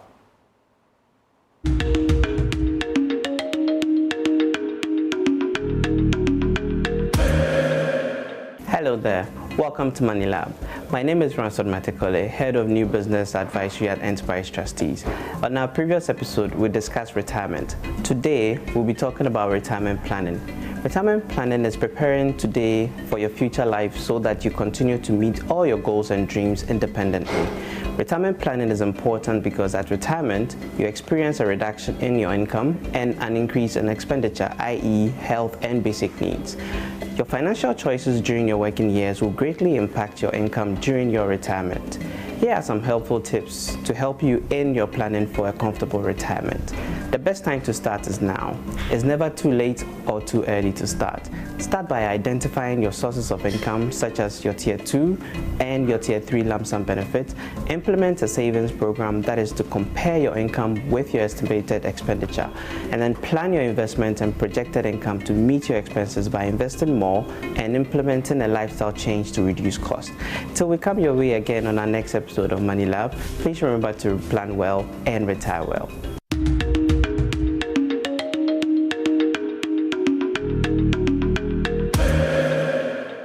All right, and that's our program this afternoon. You can catch up on all the stories we have been reporting this afternoon on our website, myjoyonline.com/business. Bilateral creditors shared draft MOU agreement on Ghana's debt restructuring for consideration, according to Amin Adam. Also, the West is over for Ghana's economy, according to IMF Mission Chief to Ghana, Stefan Hode. myjoyonline.com/business. My name is Darryl Kwao. Thanks for watching. We will be back same time tomorrow.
When it comes to environmental protection, one of the biggest challenges is how to balance competing interests. All too often, there is a conflict between nature conservation and economic growth. But taking action on climate change can unlock new opportunities if it is done right. So welcome to Eco Africa. I am Sandra Kahumza Twinovideo, right here in Kampala, Uganda. On today's show, we'll be seeing what doing it right can look like. I'm Chris Alems coming to you from Lagos, Nigeria. Good to have you with us. Here's what's coming up.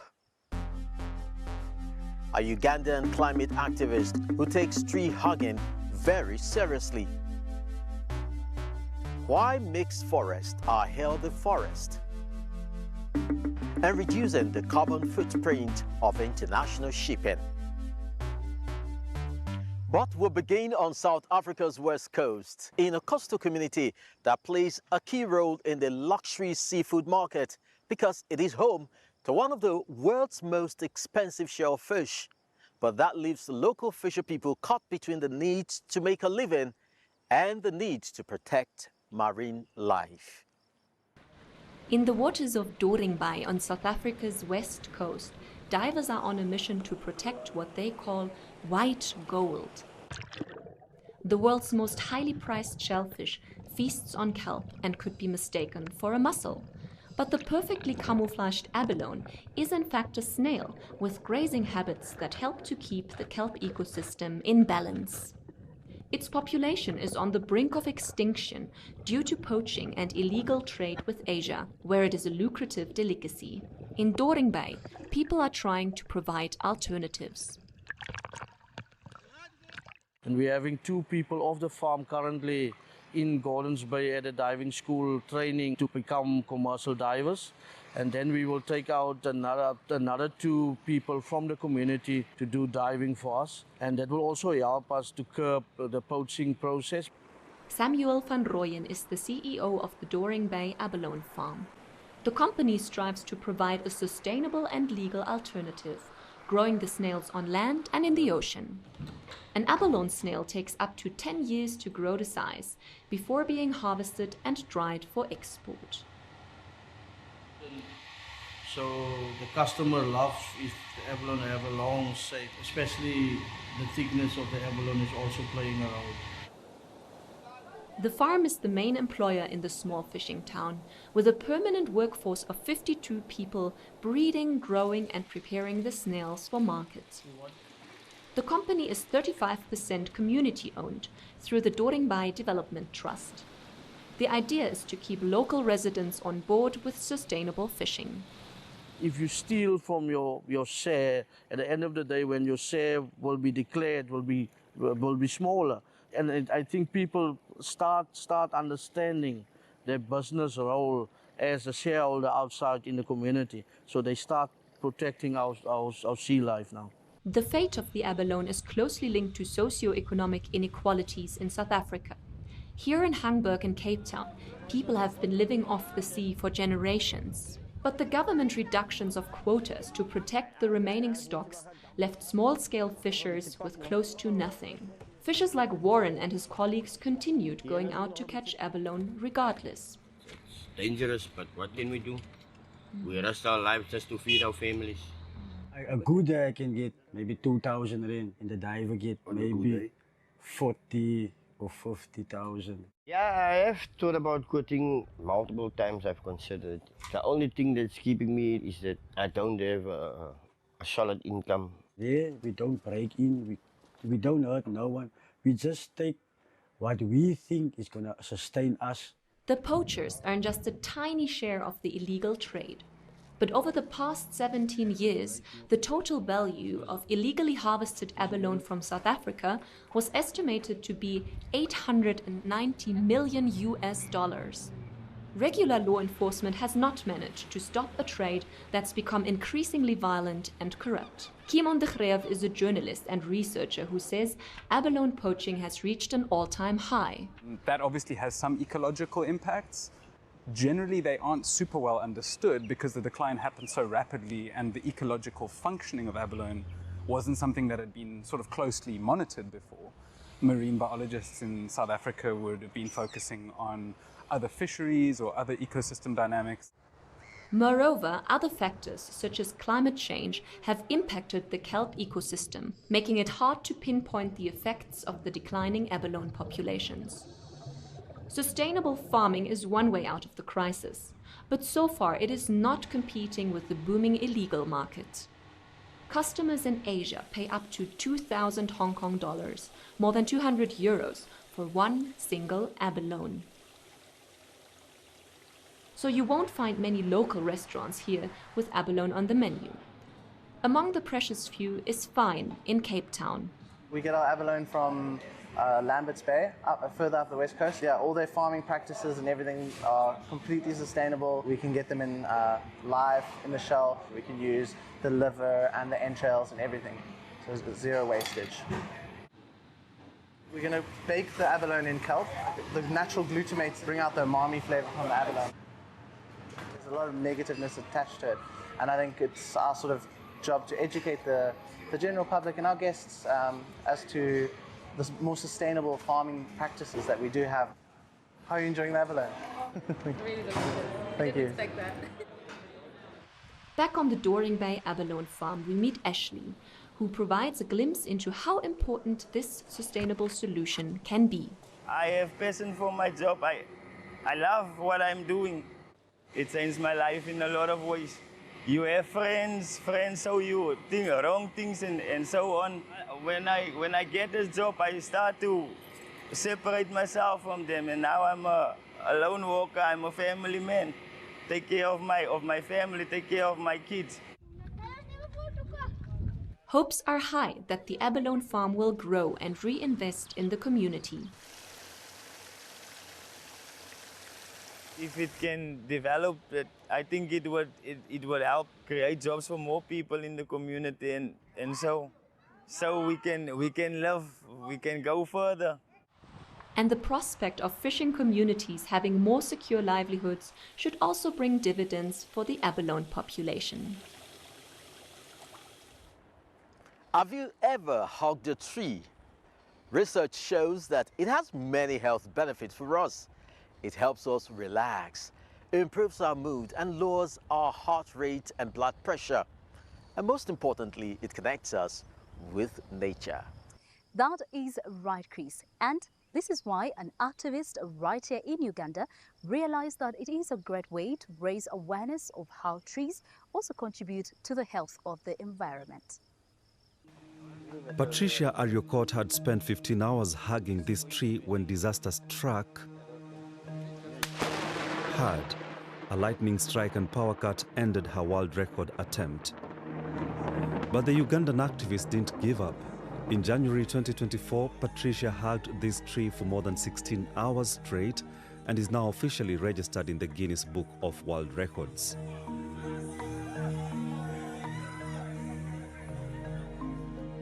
What looks like a fun stunt has a serious background though, and Patricia wants to draw attention to it. The problem of climate change is huge, and at least now the world is just waking up to it. It's about time that we pick up the pace and plant these trees because our natural forests are gone. We are using up the trees and not minding to replace them. A statement that is particularly true for Uganda, which has one of the worst deforestation rates in the world. According to the online tracking portal Global Forest Watch, the country has lost more than 1 million hectares of tree cover between 2001 and 2022. For Patricia, this loss needs to be addressed. She says trees are key to facing our climate challenges. Trees have very, very enormous advantages. At this very moment, I'm breathing in the freshest oxygen, probably in the world, because I'm getting it direct from a tree, and at the same time it's taking in my carbon dioxide. Just talking about trees is not enough for Patricia. She wants to help bring them back where they were lost in Uganda. For this, she needs the help of upcoming generations and a good idea to get their attention. In this case, it's wooden pencils filled with tree seeds. With these plantable pencils in her luggage, the activist regularly makes community outreaches, mainly in schools in eastern Uganda. So today, tree education is on the timetable for this class. It's very important that they understand the journey they're about to take on, which is tree planting. And I want them to start the process from a seed. So this particular pencil, for it has seeds inside. And they're using it to study, but at the end of the day, it's going to translate into a tree. A tree was cut, and a tree is going to be planted. That is what I want them to basically understand from this. So you use your pencil. The activist hopes she can help students to value trees more. You said, and when you talk of planting, don't just put there in the soil, then for you go. You're supposed to water. In this school, Patricia's tree and planting education was well received. It has come at the right time when our region and the country at large is in need of mitigating climate change. For we all know how much our communities are destroying the trees, hence causing drastic climate change. So it is really in good time. It takes decades until a seed has reached the size of these trees. All the more reason, says Patricia, to begin embracing them sooner rather than later. My satisfaction would be that people see trees as things that we should love, that we should protect, and eventually plant. So you seeing me do this, maybe it could take something in your mind as well, you know, that trees could be precious things that we can live very, very well with.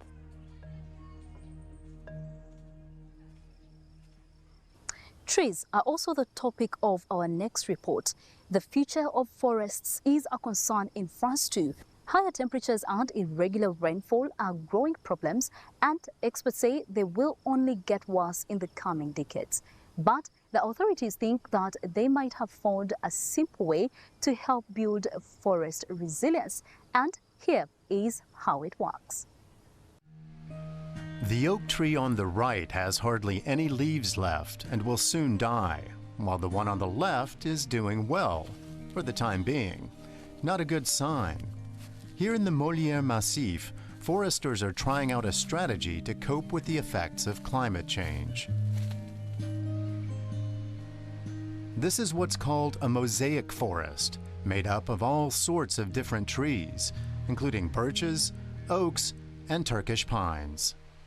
The mosaic forest is first and foremost a legacy of several silvicultural methods. We've seen regular high forest, irregular high forest, islands of old wood, islands of senescence, and restored habitats. And it's also an alternation of landscapes and a mix of species. That's what we need to remember about the mosaic forest. It's a mixture of vegetation strata that boosts the resilience of the forests of today and, above all, of tomorrow. On 4,200 hectares of land, the French forestry agency, the Office National des Forêts, is trying out solutions to climate change. They're basing their experiments on a predicted temperature increase of 4 degrees Celsius by the end of this century. Climate stress is like a silent storm, the experts say, causing as much damage as forest fires, and it's one that isn't stopping. They're diversifying the forest with conifers, deciduous trees, and southern tree species. They've planted sessile oaks, for example, which originated in southern France under mature oaks. This protects the small oaks in very hot, dry summers. The foresters use a net to collect acorns to be used in their program. They hope that the introduced species will hybridize with native oaks. The importance of the mosaic forest in relation to climate change is to always have one or more solutions, to avoid deadlock, and to continue to help the forest to adapt. We can see that climate change is happening very fast, and the forest's ability to adapt to the speed of climate change is limited. And that's where the forester's contribution is important, in helping the forest to adapt to climate change more quickly.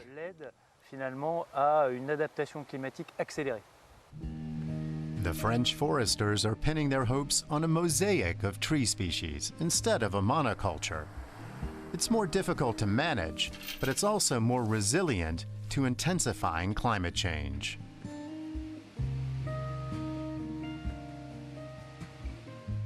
Our next report is about another French initiative, the first hydrogen-powered ship to sail around the globe, a journey that will have taken 7 years in total. It is set to return to France later this summer. That's right, Sandra. About 80% of global trade is carried by sea, and maritime transport is normally highly carbon intensive. But now the International Maritime Organization is aiming to hit net zero emissions by 2050. So this project has really been making waves.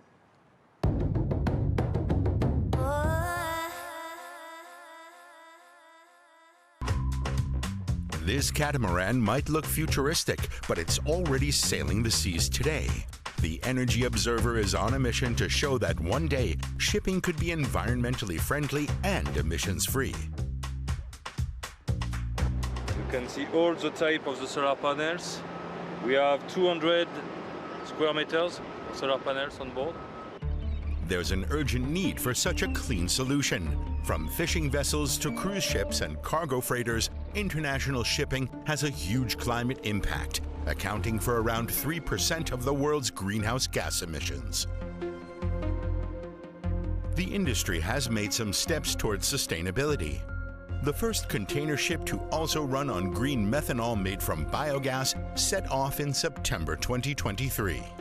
But that still can't hold a candle to this zero-emissions catamaran, which already has more than 60,000 nautical miles under its belt. The Energy Observer boasts 2 high-tech, fully automatic wing sails, which can rotate 360 degrees to capture the most wind, and can even help produce electricity. Below deck, a hydrogen fuel cell can generate power even during unfavorable weather conditions. This is a fuel cell to convert hydrogen in electricity, to produce electricity to charge our 400 volts batteries. The Energy Observer 2 is already in the works. A 120-meter-long cargo ship with a capacity of 5,000 metric tons powered by liquid hydrogen. It may seem like a lot of high tech, but the crew of the catamaran hopes their innovations will become standard in the future. We use hydrogen to charge our batteries and to power and to sail only with the sun, with hydrogen and with the wind. So no diesel on board, nothing, all is clean on this ship.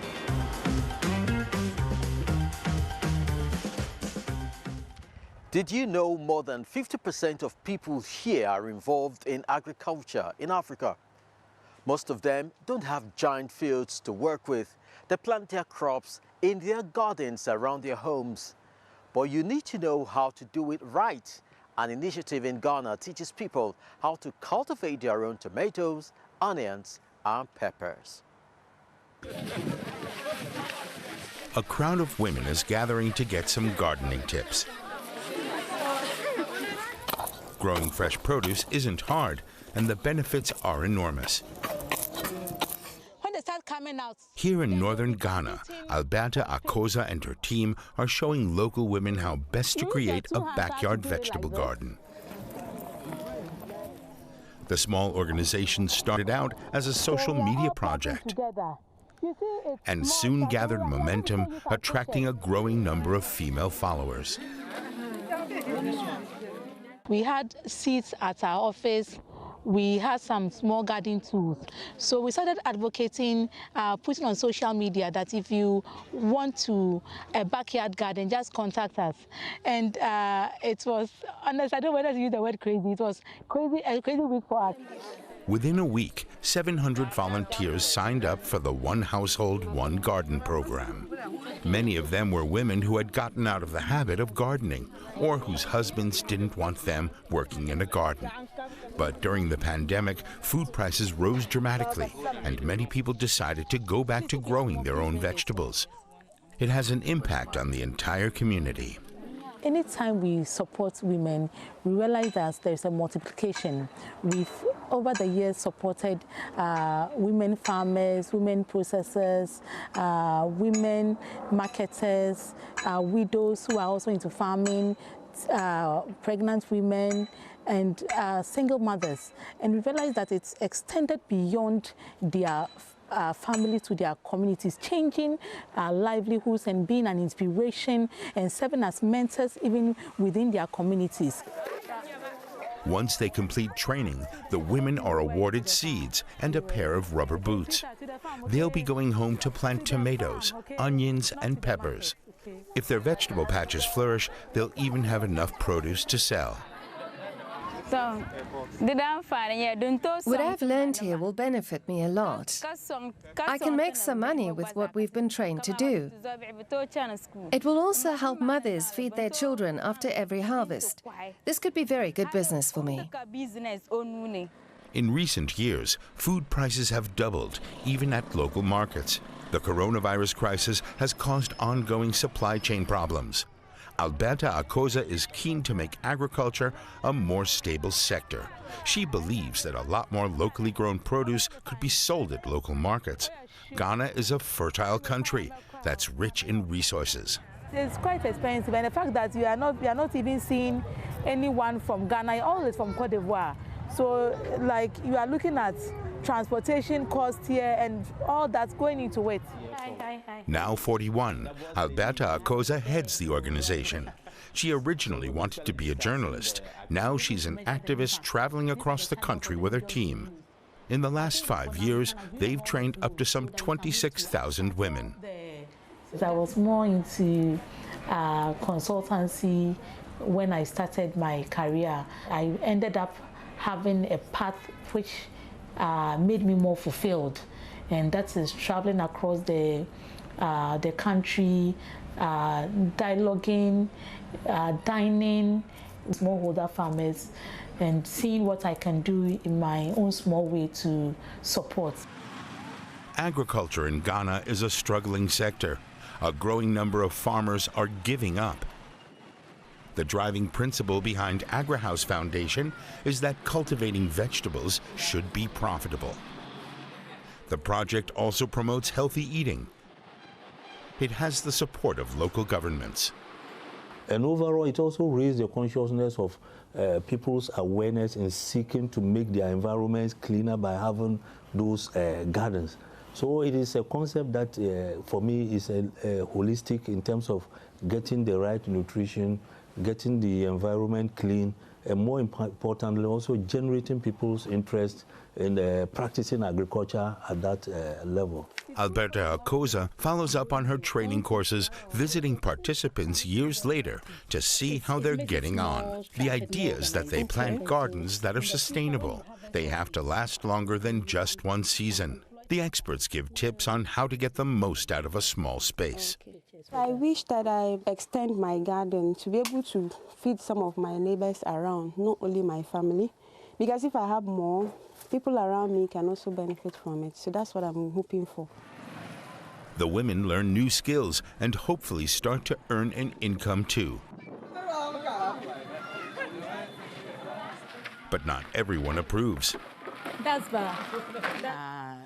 Alberta Acosa and her team make a point of talking to participants' husbands and the village leaders to convince them that it's in everyone's interest. Everything that we do, and we want to see. We are very positive about this group, and we know that they will implement it. At the end of the day, we want to see them more empowered. We want them to be proud of themselves as women. Seeing women learn to take pride in their achievements is what drives Acosa. Today, she's just shown over 100 women how to be more self-sufficient. Hopefully, besides their gardens, their self-confidence will blossom and flourish too. What a beautiful sight. That's it for this edition of Eco Africa. Thank you for watching. I am Chris Alems signing off from Lagos, Nigeria. Bye, Chris. See you next time. And to all our viewers out there, if you have any ideas on how we can all protect our planet, then write and share them with us. We love hearing from you. Until then, check out all our social media accounts. I am Sandra Kahomza Twinovideo, saying goodbye from Kampala, right here in Uganda.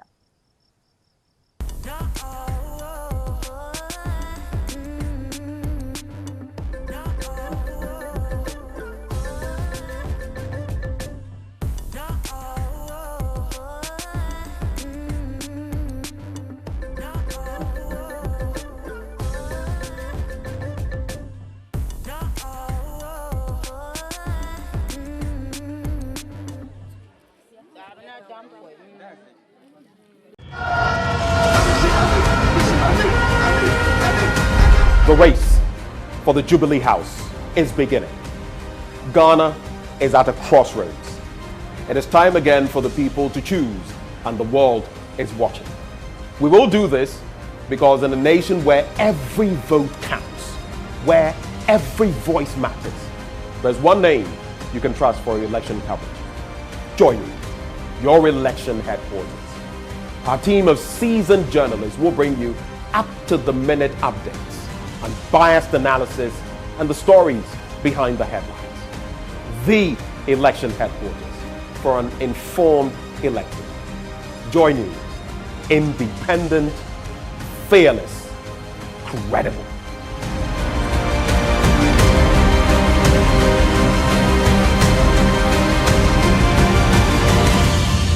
Did you know that some videos circulating on social media falsely claiming to be from JoyNews and advertising some drugs are fakes?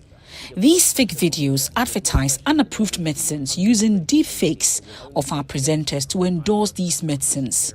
Here's one example. If blood pressure exceeds 120/80, internal organs are affected and a stroke occurs. A famous doctor has developed a drug that prevents high blood pressure. You can learn to spot these fake videos. Here's how. The first sign. Notice how the lips of the anchor do not exactly match the words being spoken. Also, pay attention to the JoyNews logo in the bottom left corner. With the real JoyNews logo, the globe rotates. If you spot a static logo, it is an indication the video you're watching is fake. Doctored videos often have slight inconsistencies. It could be in the audio quality, visual glitches, or even lighting. Listen to this audio carefully. Johnson Haynes will talk about a drug from the USA. You will notice that this is computer generated and lacks the natural pauses and rhythms of a human voice. You will notice something irregular at the edge of the head and the background. It is because the image has most likely been superimposed on that background. Another indication that this video is fake. Finally, always check who is posting the video. In this instance, the post is from a group calling itself Citizens for a Healthy Nation. When you click on the link, it tells you they are into advertising and marketing based in South Africa. This should tell you it is not from JoyNews. In another instance, the post is by an individual who describes himself as Paisano. But again, the page is labeled as advertising and marketing with a number that is reported to originate from the Dominican Republic and an 809 area code that has been associated with scams in the past. This is another indication the video is fake and not from JoyNews. Now that is how you spot the fake. So if something feels off, it probably is. Trust your instincts and double check before sharing or acting on any information. Or better still, you can report to the police or the FDA or come to our offices at JoyNews to verify any advertisement.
My name is Aisha Ibrahim and this is Election Brief. Within the next 30 minutes, we have the latest update from the political scene. We are live on DSTV channel 421 and GoTV channel 125. All our social media handles are JoyNews on TV. My personal handle is Adanana Aisha. Election headquarters is brought to you by Petrosol, your clean fuel in full quantity, Chartered Institute of Management Accountants and the American Institute of Certified Public Accountants, together as the Association of International Certified Professional Accountants and German Ozone Medical Center.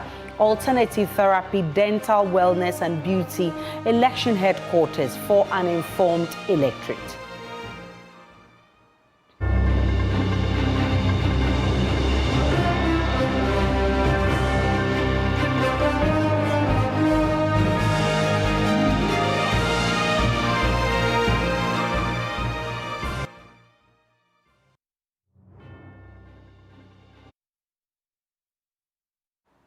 The New Patriotic Party's hold of the Ijesu constituency is threatened by attempt of a comeback by the former MP Kwabena Usodiomi. Though the campaign of the former NPP MP was going independent has been quiet, it is fast catching attention in the Ijesu by-election. But the NPP is leaving no stone unturned as party bigwigs join in the constituency campaign. Nana Ojima puts a spotlight on the campaigns in the area and as far as this report. Aside from the former MP, Kwabena Usodiomi, the NPP's Kwabena Boateng has to beat 4 others for the party to retain its seat. Estelle Say of the CPP, LPG's Beatrice Boache and Joseph Atakra as independent candidates. Ohineba Fredua Ajiman is another independent candidate seeking to break the NPP's monopoly. The People's Representative Bill. When you go to Parliament, the law over the government is People's Representative Bill. But nowadays, I've observed that it's becoming party representative. All those who are electing them into the Parliament go there with their party ideology and other thing, not the people. So I've observed all these problems and I decided to come out so that I'll go and represent my people, not any party. Former MP Kwabena Usodiomi served 3 terms in office as Ejisu MP. In 2016, he won the seat with over 83% votes, setting a record in the constituency elections. Mr. Ediomi says the grounds are fertile for his return as MP. So the nipa beka never do so. Na sani adodo no a epese Ediomi ba no na e bia. Me ka twa se form ye. If you say me no, me think check na se we kura nyamaye no. Maybe I make bia no. The me man for can say Ediomi. Say wa ma abakra yen to be that. Mr. Ediomi's campaign, though silent, is catching up with the grassroots. Ediomi started these road projects in Ejoso. They can construct the road to Yakwe. We will vote against them.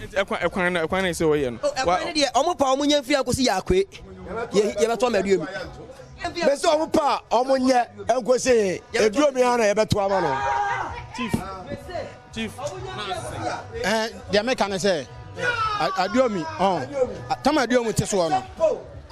during Ediomi's term, NDC was in power, but he did his part to help us.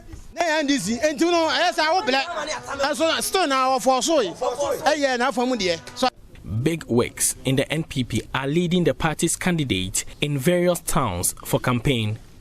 Party General Secretary Justin Kodia and organizer Henry Nanabuache have shown support. Minister for Roads Francis Asenso Boache has also been to the constituency.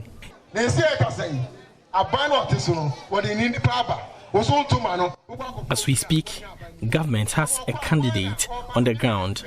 If you vote an independent candidate, how does he come to me to lobby for roads? That's another party, MP. Now, Parliament, lobby for roads. What to me? What to me? Ain't happening. The NPP candidate, Kwabena Boateng, is already making promises in his campaign.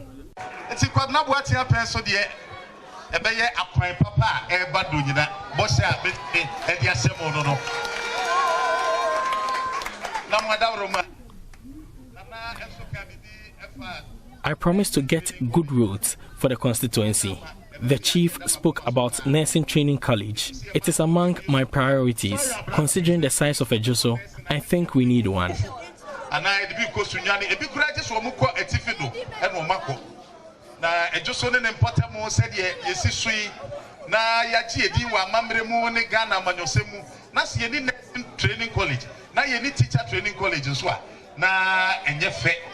Though the NDC has refused to participate in the election, the NPP will have to fight an enemy from its fold to retain the seat.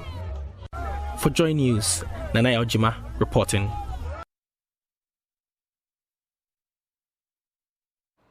Well, I've been joined by Dr. Kwesi Boateng for a conversation on the upcoming elections in the Ejuso constituency. First, let's look at the dynamics in Ejuso. We know it's an MPP seat, but the former MP who won MPP on NPP's ticket was there for such a long time that he's also built some loyalty over there. Should the NPP be worried about this? Let me say good afternoon to your listeners and express my appreciation for having me. Actually, they should be worried because, these elections that take place and individuals who come out as the winners representing the various parties, operate relatively in two different, levels. The level of the primaries and then that of the whole community. And this new person, he's not new. He used to be a member of parliament of the area. He served the interests of the community so well. If you go to the constituency, you will be surprised to really find the road network which has been laid throughout the community. At the same time that major roads in Ghana are suffering, crying for, some sort of a repair. I also hear that he supported the community with a number of boreholes. I did hear some of his people in the airways talking about some of the things he did, sorting people out at the community levels, seamstress, putting them together, helping them with sewing machines. So at a community level, he's going to be a huge force to reckon with, given the fact that the MPP's representative is new on the block, if you look at it from the community level. That's quite interesting perspective, but generally the Ejuso seat is an NPP seat. Now the NDC has indicated that it is not participating in this election. Will it make any difference? It's going to make a huge difference. What does it mean? I mean, the non-participation of the NDC. What are the implications? And I think it's going to add to the dynamics there. I see two scenarios. One, if the NDC comes out so strongly in support of this person, I think the MPP could use it as a campaign against Mr. June. Because they will simply come out and argue that, look, this man is no longer with us. He's, if you like, with NDC. And so don't simply give him your vote. If the NDC plays it, quietly, strategically, diplomatically, then they might throw their weight behind him, and then he too could go into the MPP's camp and win individuals. This time, not necessarily as MPP people, but somebody they know, somebody they voted into political office, and he also sort of turned around and supported them, significantly. So yes, it's going to make the competition quite interesting. And this is the constituency where the works and the roads, highways minister, Asenso Boachi, has been warning that, listen, if you don't vote for the NPP and you decide to vote for an independent candidate, we will not allow him to come for any contracts or any road contracts that will be executed on in this constituency. Should the electorates be worried about this kind of statement coming from the minister? I think people from Mr. Dumi's camp have been addressing themselves to this issue already. this morning, I did hear them address it, talk about the fact that he will not be the first person in the MPP to go solo and eventually join the party. They made mention of what happened at Bawa. They made mention of, the recent one. And so they have been addressing themselves to this. They're calling the bluff of, if you like, the road minister. But this is someone who is from the NPP. So definitely, like you just pointed out, it is possible that even when he wins, he will associate himself with the NPP. Wouldn't the NPP will be doing itself some harm if it makes such statements ahead of the elections? Because if the independent candidate wins, how do they then bridge this gap they've created between the party and this independent candidate? It might come out that he's not necessarily, because Ansukwachi is not necessarily speaking for the party. After all, of course, he's a member of the party. You want to call him a senior member, given that he's a minister of state. But that notwithstanding, he does not necessarily speak for the party. And the interest in politics, drives everything. We are in a situation now where they're going in for the elections. After the elections, if this man should win, Mr. Adiomi should win, it will be in the interest of the MPP to have him on their side in Parliament. So the interest then will be different from, the interest being expressed now. So I think, everybody is doing what, he can to win the votes. After the elections, I think the dynamics will be something different altogether. I'm grateful for your time. Dr. Kwesi Boateng is a political science lecturer at the History and Political Science Department of the KNUST. Now, let's get to the NDC boat. Flag bearer of the NDC, John Dramani Mahama, says reintroduction of the free sanitary pad initiative will be a priority if successful in staging a comeback to office. It is one of the demands made by teacher unions in a document presented to political parties for inclusion into the NDC's manifesto for the upcoming elections. The policy that was intended in the previous John Mahama administration was largely criticized by opposition parties. In a meeting with the teacher unions, the former president revealed intentions to mainstream STEM and TVET education into secondary schools. Mr. Mahama made other pronouncements to overhaul the education sector in the country.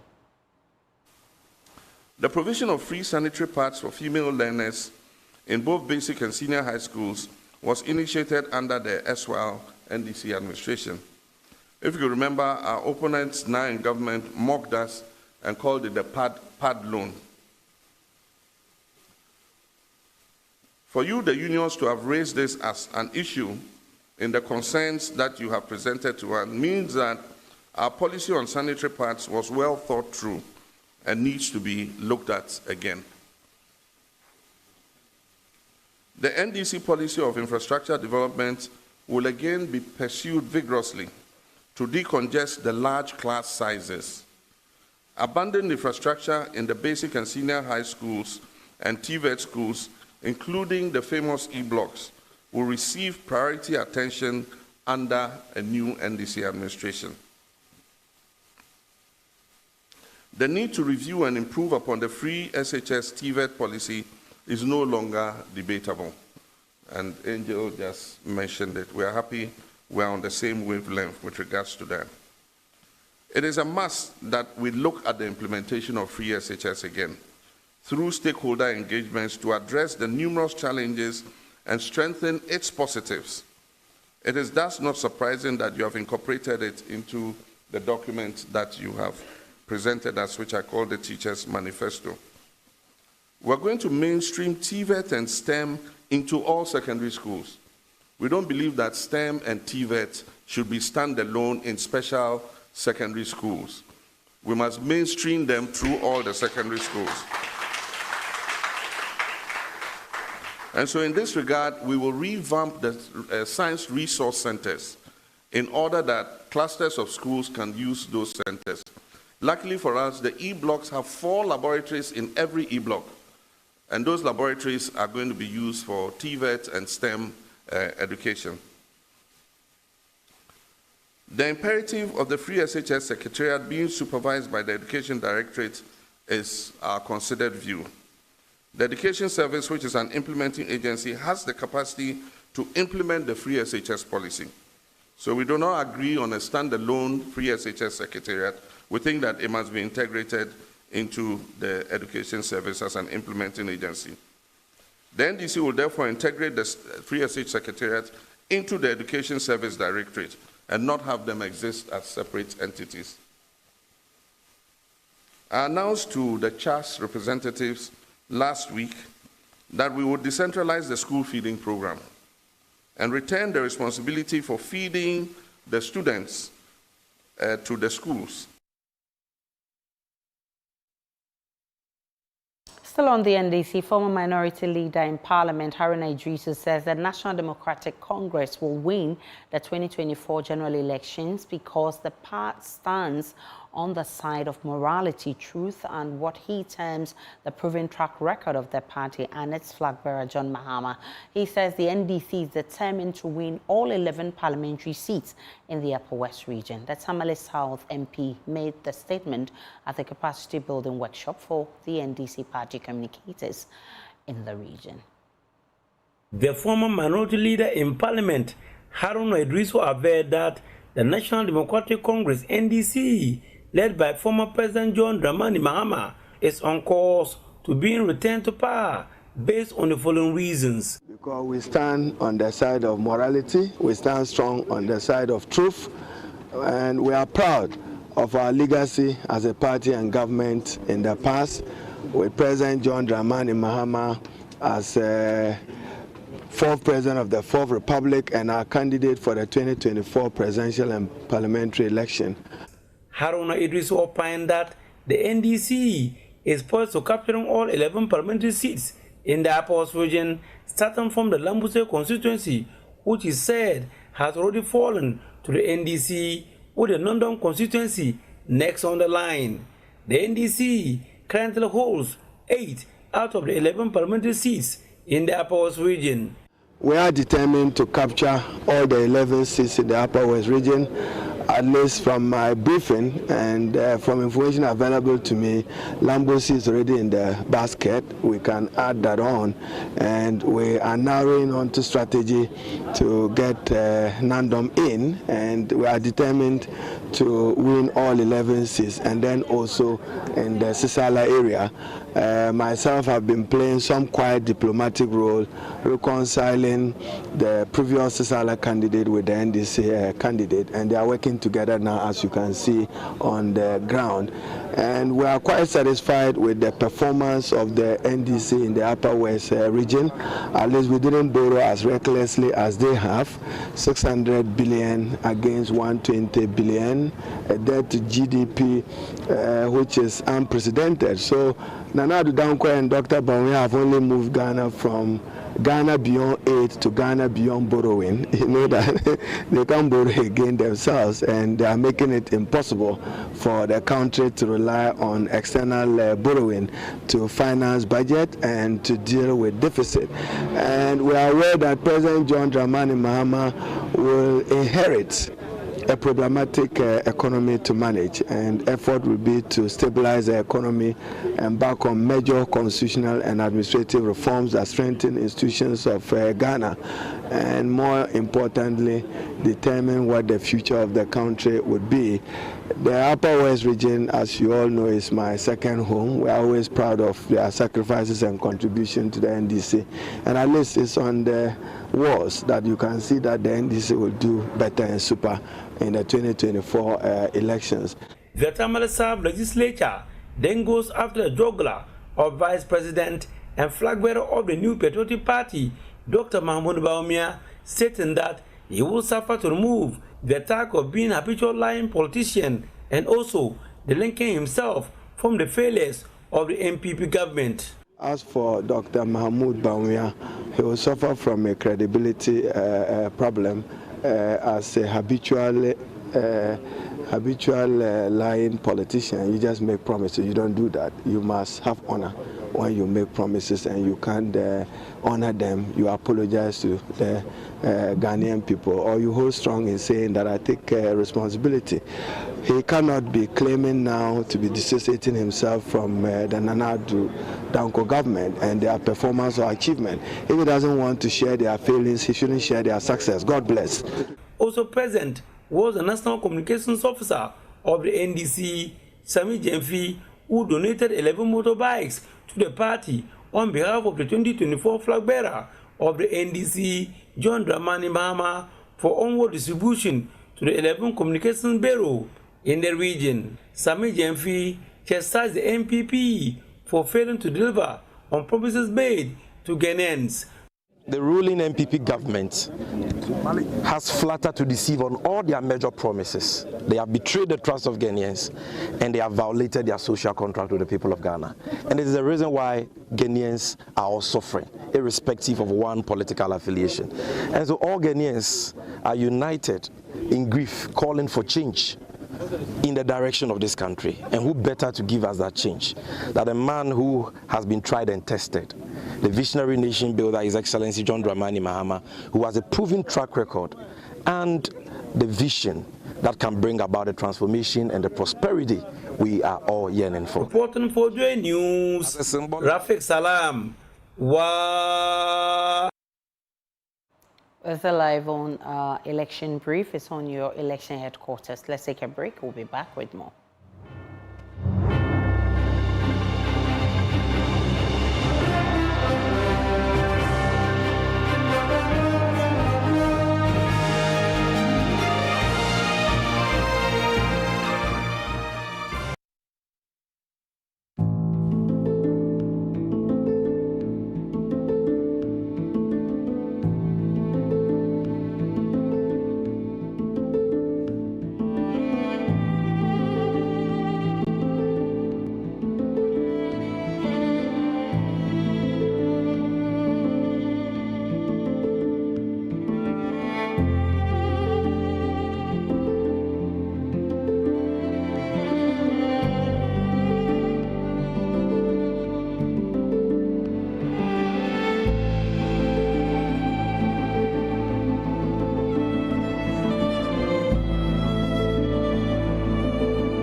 September 2023, the management of the VRA opened the spillways of the Akosombo Dam. Millions of gallons of water rushed out, destroying everything on its path. Then the blame game began. From VRA all the way to the very top, they owe us explanations. The forecast gave the indication that we are not supposed to expect too much water into the reservoir. But in August, the situation changed. Our forecast did not change. After the floods, 36,000 people remain displaced, reeling under the heavy weight of neglect. Some of the ladies, they are in their menses, and how they will bath, change themselves, nothing. They can't do anything, so maybe they'll be in one part. As I'm talking to you now, me myself, I'm also a victim. After the floods, JoyNews returns to speak to the affected people, to understand their pain, and to understand why an engineering decision should cause such havoc. I'm very much annoyed with VRA, and we are not hearing anything from them. They have to come to our aid and support us and give us compensation. After the floods, a JoyNews hotline documentary coming soon.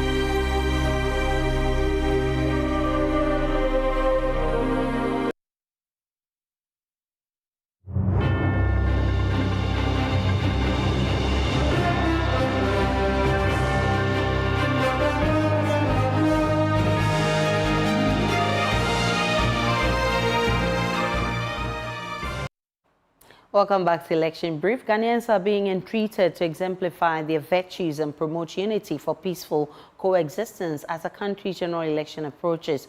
Lead pastor of Higher Life Chapter of Assembly of God at Sokoban, Samuel Kwesi charged the electorate to heed to the biblical call to be peacemakers and ensure that anarchy finds no foothold. Speaking on the role of the church and Christians in ensuring a successful selection of leaders for the country, Pastor Kwesi indicated nothing should justify chaos in the 2024 polls. The over 250 active members of the Higher Life Chapel of Assembly of God in Sokoban in the Ashanti region gathered for their 10th anniversary celebration. Lead Pastor Samuel Kwesi is charging Christians and Ghanaians to seek transformation and exercise their voting rights peacefully. He admonishes the electorate to be diligent in picking a virtuous leader. We are charging and challenging ourselves as Christians to bring our values and our virtues to bear in this season. Let's unite ourselves and go through this period peacefully. Let's be the agents of peace. The scripture tells us, blessed are the peacemakers. Nothing should guarantee any form of anarchy. As we get closer to this year's election too, I want to say that let's seize the opportunity to drum home the message of the cross. I believe if Ghanaians receive this message, we will be transformed and we will not need to do hand-picking and also be doing firefighting, because the message of the cross carries all of these that as a nation we are believing God for. He made these comments during the launch of the church's 10th anniversary themed A Decade of Higher Glory. Pastor Samuel Kwesi is indicating people of the Christian faith to stand their ground and live exemplary lives. There are too many accusations coming up today against clergy, against members of the church, against elders. And in fact, the society is fast losing the confidence that it had in the church. It is time for us to rise up as people of God and trust that we will be the light of this nation. We will be the salt of this nation. As part of the anniversary, the church will engage in prison outreach programs and provide medical and health screening. Other activities include mass evangelism in senior high schools and cleanup exercises. Godfred Smith Asante is the media head and anniversary committee member. And by the grace of God, we are 10 this year. And we want to celebrate the glory of God, what the Lord has done for his people and for his church. We have missions that would be reaching out to the public, will be reaching out to the world with the gospel. Everything that we are doing actually is about Christ. We want to celebrate Christ and what Christ has done for his church and then his people. Things that we already do, but this time around we will be touching up and adding more. We'll be going there to make donations and then all that. These are all the things that we are doing to mark Higher Life at 10 years. And our doors are open to everyone. Reporting for JoyNews, my name is Clinton Yaboa.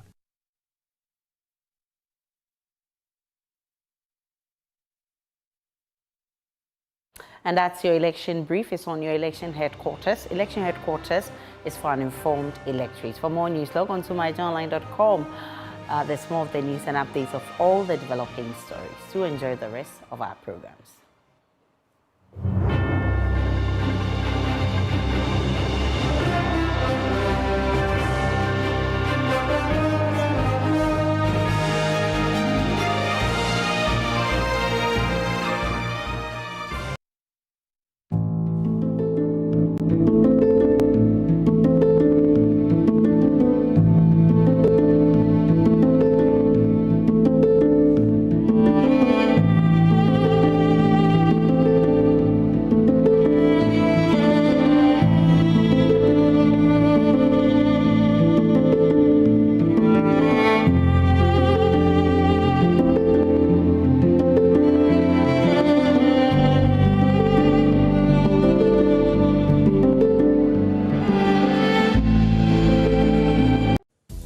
This is DW News Africa. Coming up on the program, Botswana makes Berlin a mammoth offer.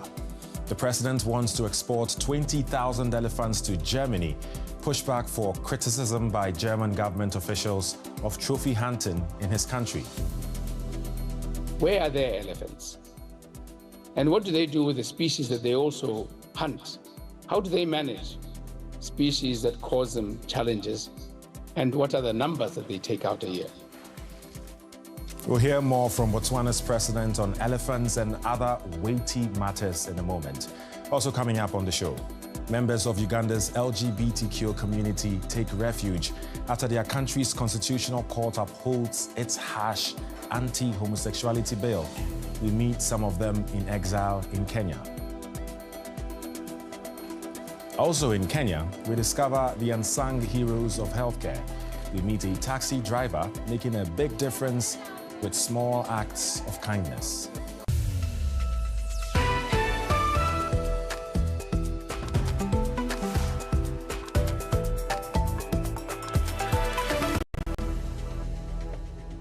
I am Eddie Micah Jr., and you are welcome to the program. Now, can you imagine thousands of African elephants roaming freely in Germany? Well, this is how the German tabloid Bild pictured it recently after interviewing Botswana's president. Ogwetsi Masisi suggested he could send 20,000 elephants to Germany, adding he wouldn't take no for an answer.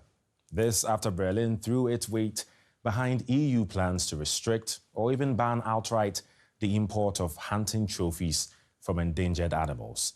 Botswana says bans like these are condescending and colonialist, pointing to its own wildlife conservation record, the increase of wild animals there, and the importance of tourism, hunting and trophies to local communities. It's estimated that 90% of African elephants were wiped out since the start of the 20th century, largely due to hunting, the ivory trade, and poaching.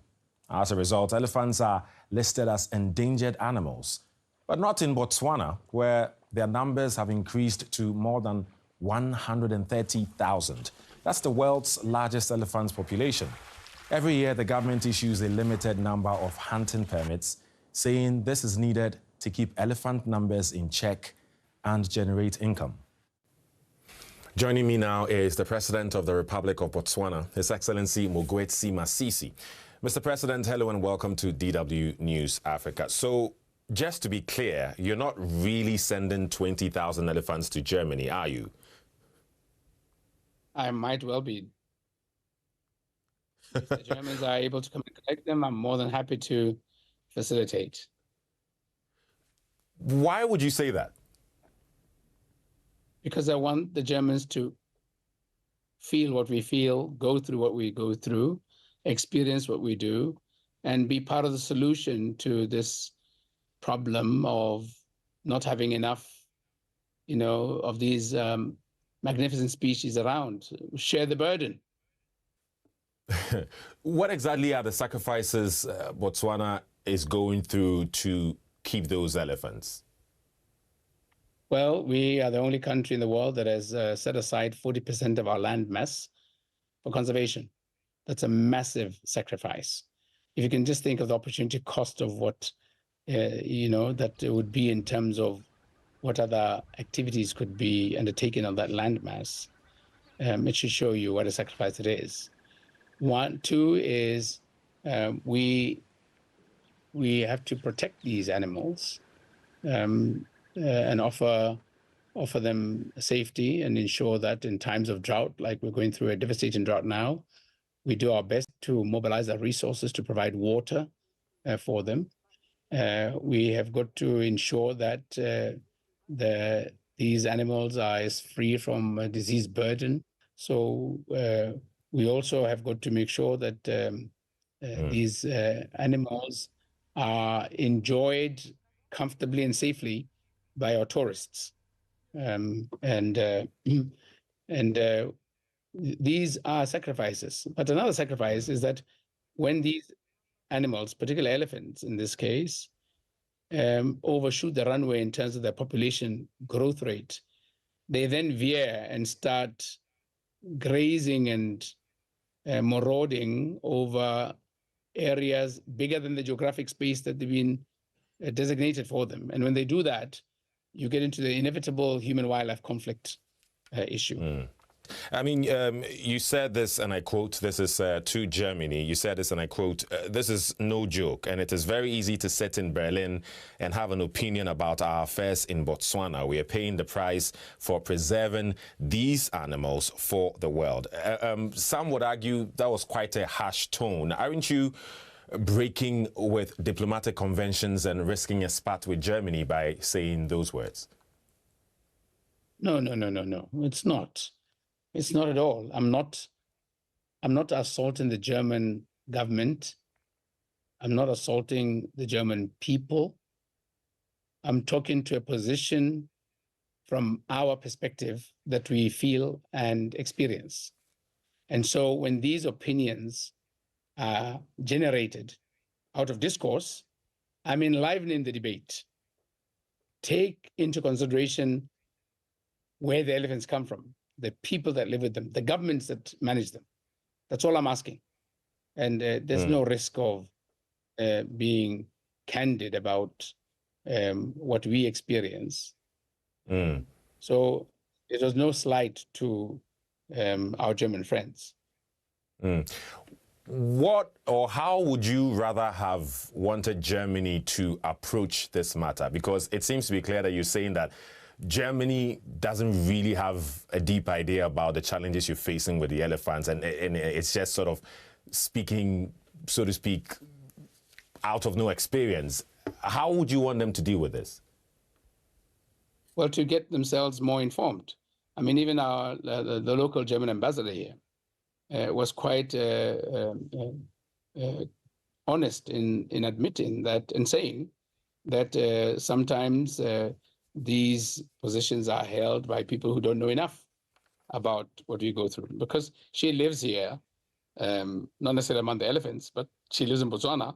She knows what it is. So I don't think there's been sufficient energy expended on understanding the circumstance that we come from and we live in.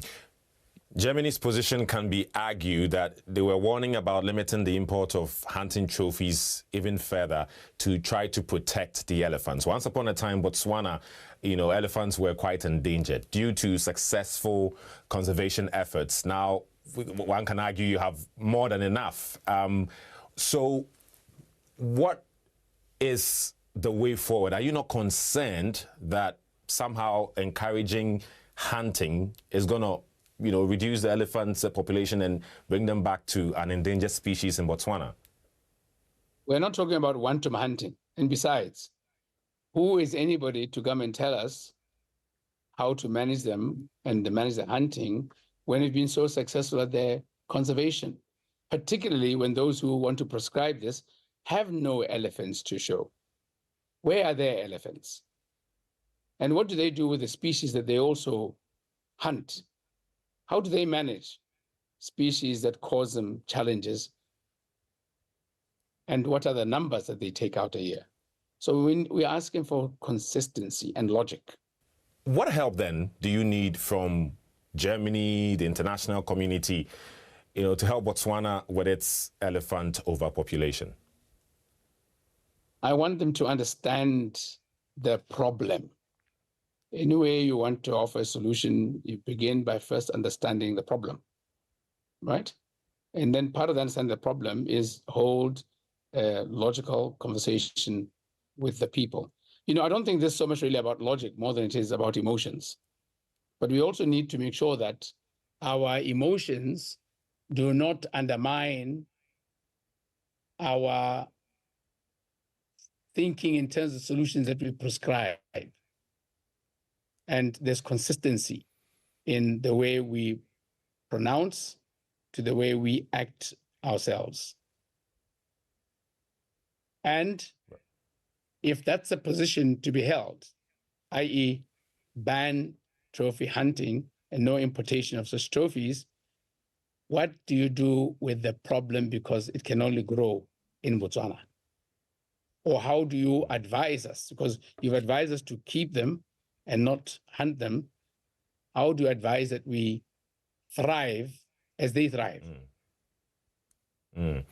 So I think it would be nice to share with us a bit of your plan. What is Botswana's plan? Because you need a sustainable solution, right? What is that plan that you could even get help from Germany and the international community?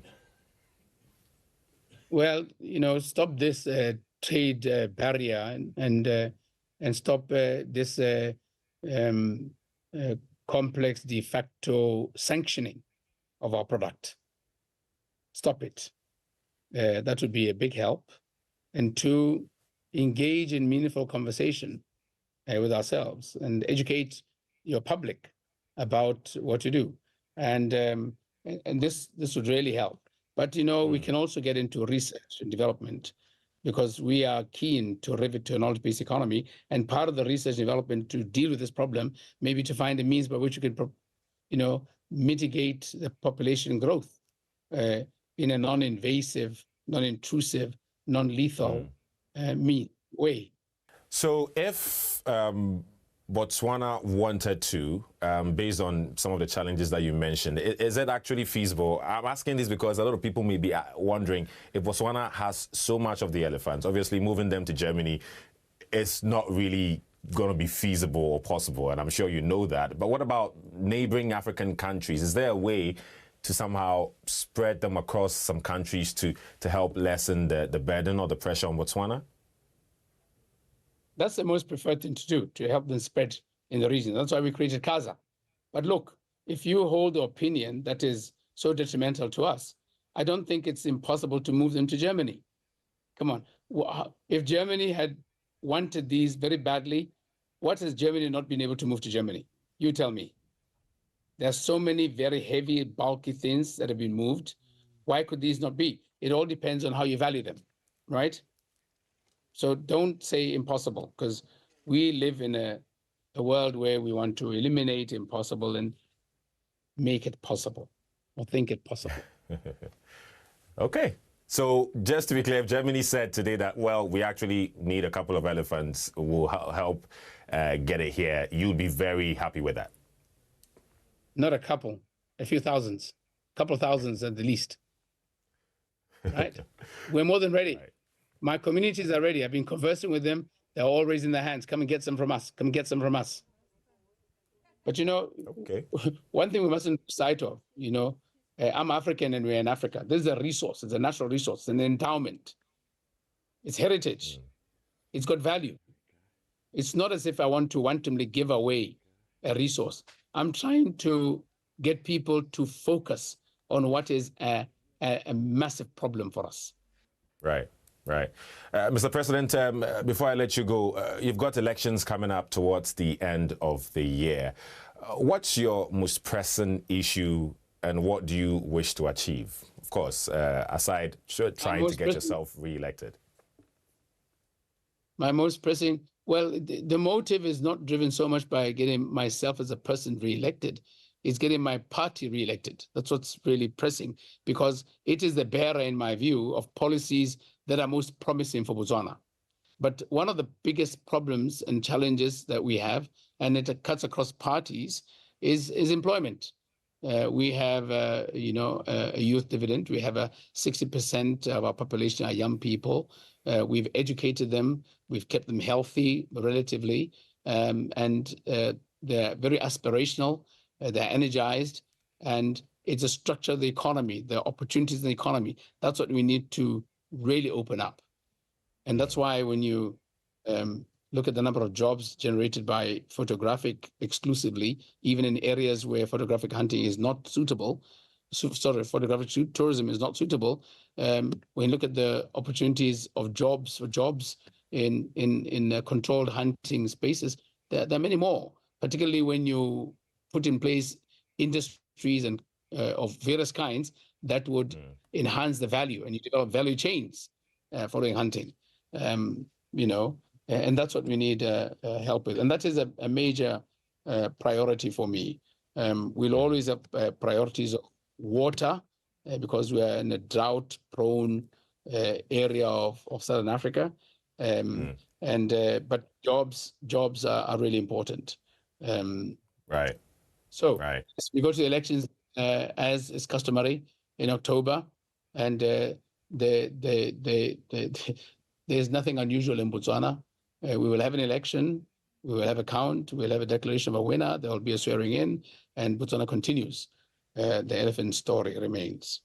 And moving forward, how would you want your relationship with Germany and indeed other countries to be like? Looking at the current sort of back and forth between Botswana and Germany, for instance.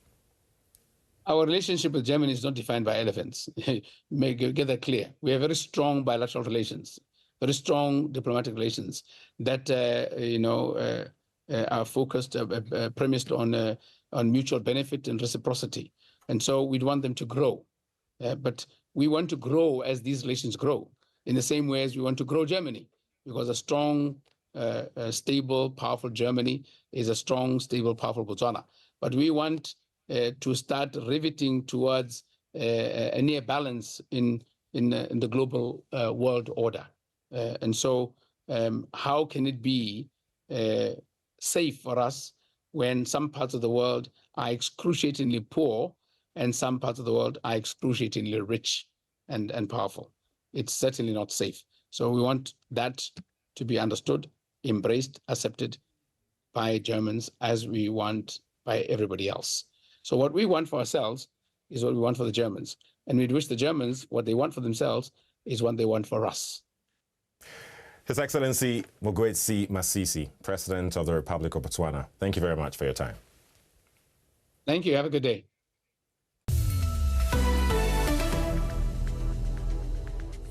You're watching DW News Africa. Still to come. The Boda Boda taxi driver in northern Kenya, who is his community's backbone when it comes to rural healthcare. But first, let's go to Uganda, where activists this week filed an appeal to the Supreme Court over the controversial anti-gay legislation adopted last year. Now, earlier this month, the Constitutional Court upheld a law that would strip fundamental rights from individuals who identify as lesbian, gay, bisexual, transgender, or queer. As a result, the community has been left prone to more violence. Fearing further discrimination and abuse, queer Ugandans are leaving their homes and families behind, fleeing to neighboring countries. Edith Kamani reports from Nairobi, Kenya. Sula Maweje is a Ugandan who's been living in Kenya since 2016. He was forced to leave his home because he's queer. Life in Kampala proved unbearable for him after the country's parliament passed a law that increased the penalties for some forms of consensual same-sex acts. Even his family turned on him. I was brutally beaten by the mobilization, or by my uncle mobilizing people, of saying I'm a disgrace. I remember I woke up on a hospital bed, and from there I was like, Uganda is not home and it's not safe. Since relocating to Kenya, Sula has made a life for himself here. He works with an organization that helps create safe spaces for other displaced LGBTQ persons in the country. Currently, 9 people, most of them from Uganda, live in the safe house with him. Sula tells me Kenya is their only home now, a reality that's still difficult to accept even after 8 years. No, Uganda is not home.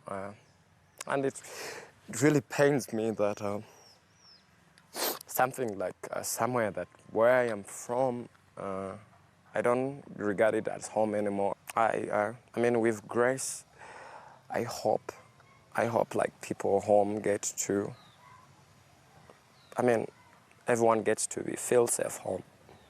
Yeah. Despite feeling more comfortable here, Sula and his friends still have to fear for their lives. Since he's been in Kenya, Sula has actually had to move houses 4 times, fearing violence and harassment. He actually tells me that this week he was attacked on a motorcycle taxi just for being queer. Now, Kenya, like Uganda, also criminalizes homosexuality, but Sula says he feels much safer here. I would be conscious of using the word safe. Po Kimani is a lawyer working with the queer community. If you feel that your life is at risk, you run to where you think you're safe, but there is no conviction or guarantee of safety. But the minute you step on Kenyan soil, you're still governed by the law, the sodomy clause in our penal code. You're still governed by the same policemen and the same communities that harbor and internalize fear and hatred for homosexuals. At the safe house, Champagne, the latest arrival, agrees to speak to us. The transgender woman finally made it to Kenya through support from a donor. She tells me a lot of her queer friends are still experiencing abuse in Uganda, abuse similar to what she suffered at the hands of her family. Even my mother told me, even though they arrest you, you're going direct to prison, you're going to die, they're going to kill you from there. Even my biological brother, if you get sick, just request for an injection which just kills you, just take you to bury you just like that. Eventually, Champagne hopes to move to a country that does not criminalize sexuality or sexual orientation. For now, though, she remains under the care of Sula, who says he is committed to working in Kenya for the displaced in his community. In the safe house, he shows me a gallery of queer people from all over the world, a reminder that they are not alone.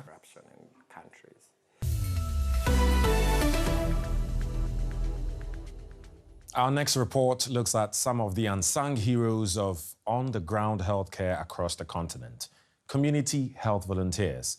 These are local people with basic training who support doctors in promoting public health, treat minor illnesses, and sometimes bring patients to clinics. For all that work, they are not paid, but sometimes get a monthly stipend. DW's Felix Maringa traveled to northern Kenya and met a boda boda taxi driver who's trying to do his bit. This is a local ambulance in Katilu, Turkana County. Driving it can be difficult. The terrain is tricky and the equipment is not state-of-the-art. But for Mark Epeyon, a community health volunteer, it is worth the effort. I feel good because of the work that I do. The women I have referred to the hospital and their kids are in good health without any issues. When I see kids in my community enjoying good health, it makes me happy, and I feel that the work I do is good, as it helps my immediate community. In a village with no public transport, Epeyon's experience with a bike is invaluable. He works as a motorcycle taxi driver. Sometimes you're called out in the middle of the night for a rescue. Security is a huge problem in our area. You could easily run into thugs who go around at night. You're forced to wake up, since you can't continue sleeping while a patient is in pain and in need of urgent medical care. He brings people to the clinic for checkups or treatment when he can't help them himself. Community health volunteers have training in basic medical care and public health. When they come to our home, they ask us to sweep the compound. They bring us medicine. They tell us to purify water from the river by installing purifiers so that the water is clean and we can drink it. Epeyon encouraged villagers here to dig a latrine. It should result in fewer people defecating in the open, reducing the chances of children getting infectious diseases. We want to make this a good place by digging some latrines and cleaning them, so that when the doctor comes to assess it, he finds it's clean, so that even when we have visitors, we feel no shame. Community health volunteers are instrumental for increasing health literacy and promoting healthy behaviors within their localities. Here in Kenya, there are about 100,000 of them who have to navigate everyday difficulties to deliver healthcare at the village level. For those managing health, community health volunteers getting people to the clinic is a big benefit. They really assist us so much. Number one, they do referrals of clients to the facility. Two, also, we use them in order to pass information to clients or patients once they leave the facility here. Then thirdly, they do what is called preventive health, where now they advise the community on healthy living. They even advise the community on when to seek health care. Epeyon says he can see positive changes in his community for the future. You have to work for this generation so that later they'll come and work for the community. That's what I think about most. I don't volunteer for money or any other reasons, just so that our community members will be able to enjoy good health in the long term. Community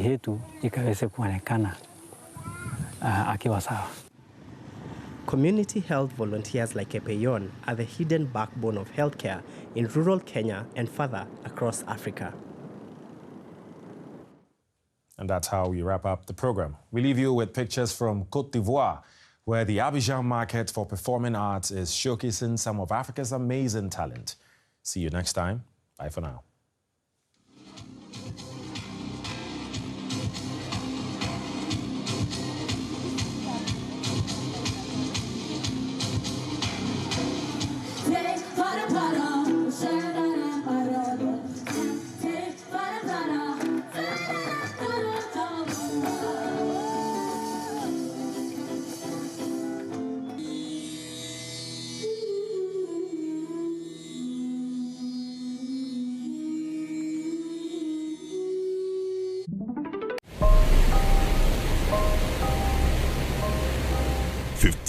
September 2023, the management of the VRA opened the spillways of the Akosombo Dam.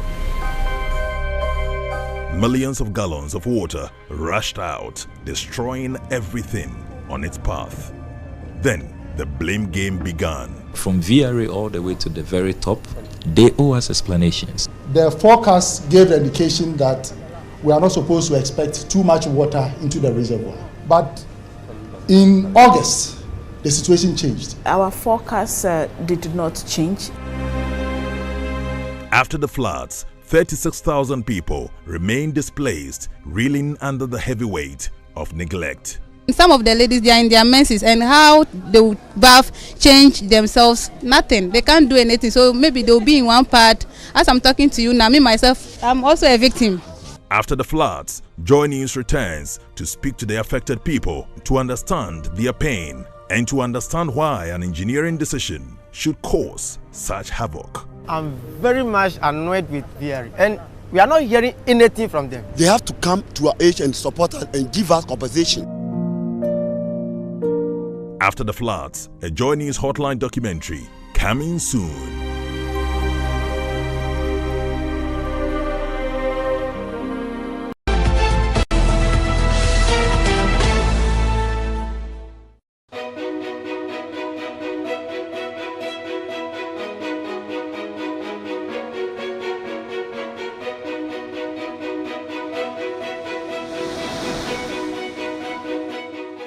I didn't know anything about surfing until I was working with somebody who was having a surf shop in Bawa here. So then he decided to teach the other kids in the community. So then I decided like, okay, then I should learn. I shall soon use what to board. Yeah, cats back, floating now day. And I'm not now, or a controller, Edmo board. I'm a tomb in your max, a boy, competition and baby dama. And I'm there when you are J. Sunday, except for now, the feeling of throwing the board and I control now. It's very happy. So I am a bampana, no more there, listeners, the moon was safe. I am afraid I'm putting Musia. I'm outside. Nam for what man can do if Ghana, I'm a couple baby day, I'm safe for.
We are back from the weekend. It's Monday. I trust you had a wonderful weekend, but we are back. It is Monday, the beginning of another exciting, productive week, and we are all up for it. This is The Pulse.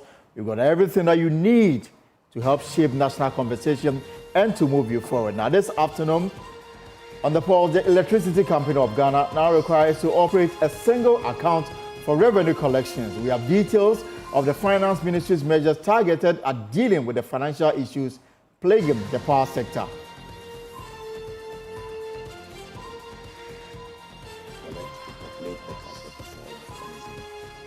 To the levels that can provide cash flow to all the other SOEs.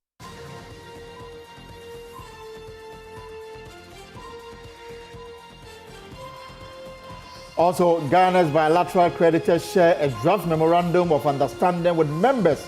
We'll hear from the finance minister, who is optimistic an agreement will be reached in the coming days, paving way for the release of $360 million IMF cash. We're optimistic that we will reach a very durable agreement that will help reset our debt profile. And of course, later in the bulletin, NDC flag bearer John Rama to reintroduce free sanitary pad initiative if successfully elected president. We'll explore the feasibility of this campaign promise here on The Pulse. And of course, The Pulse is always brought to you by Global Communities Digilu, affordable, safe sanitation for all. We are live on DSTV channel 421, GoTV 125. You can as well follow us on our social media handles, Facebook, YouTube, and myjoyonline.com for these and more. Of course, my name is Elton Grobe. It's always a pleasure to have you here on this exciting avenue.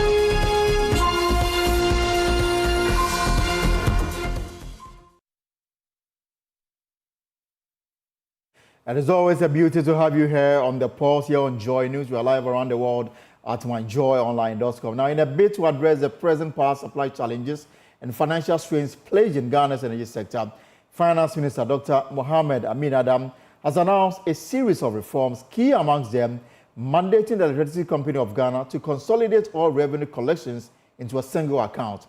The ECG currently operates 61 bank accounts. That's according to the PLC. Upon initial assessment of 36 accounts, revealed substantial discrepancies in the ECG's financial reporting. Dr. Amin will describe the current outages as disturbing and streamlining the financial operations in the sector would help deal with the financial challenges plaguing the sector. We'll hear from him shortly. But first, let's bring you today's episode of our Doomsday Diaries, which puts the spotlight on the milling industry, which is responsible for processing some of our favorite staple foods, but has begun to suffer setback due to intermittent power cuts. Seated alone in his milling shop, Samson waits on ECG to restore the light that was taken several hours ago. This has become a regular occurrence at Asufa, near Ofanko Barrier in the Greater Accra region and other parts of the country. Lights go off at unexpected times, with no one knowing when it will be restored.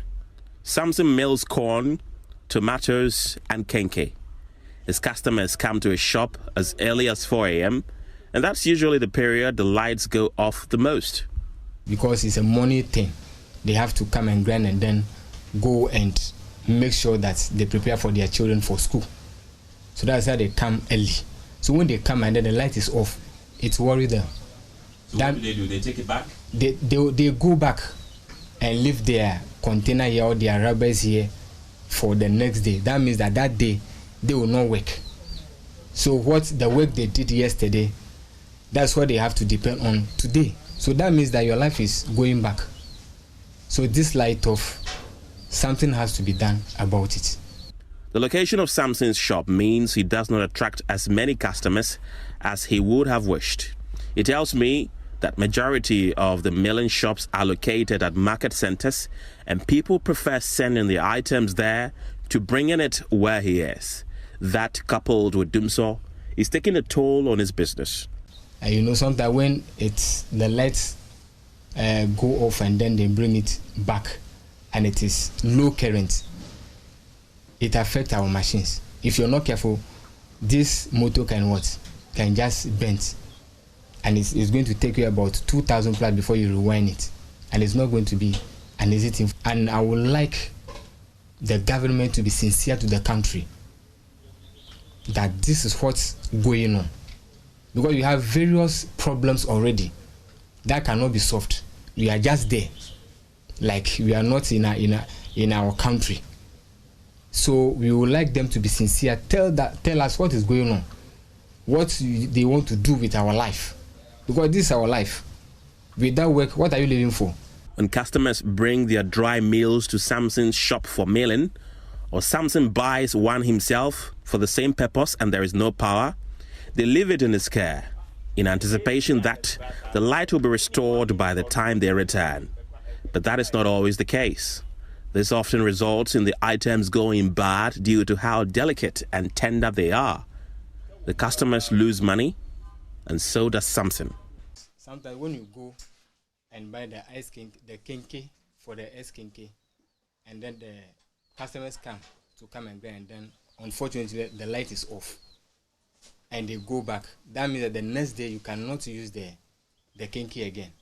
It will spoil, so you have to go and buy another one. So that means that money is just gone. You will not get anything at the end of the day.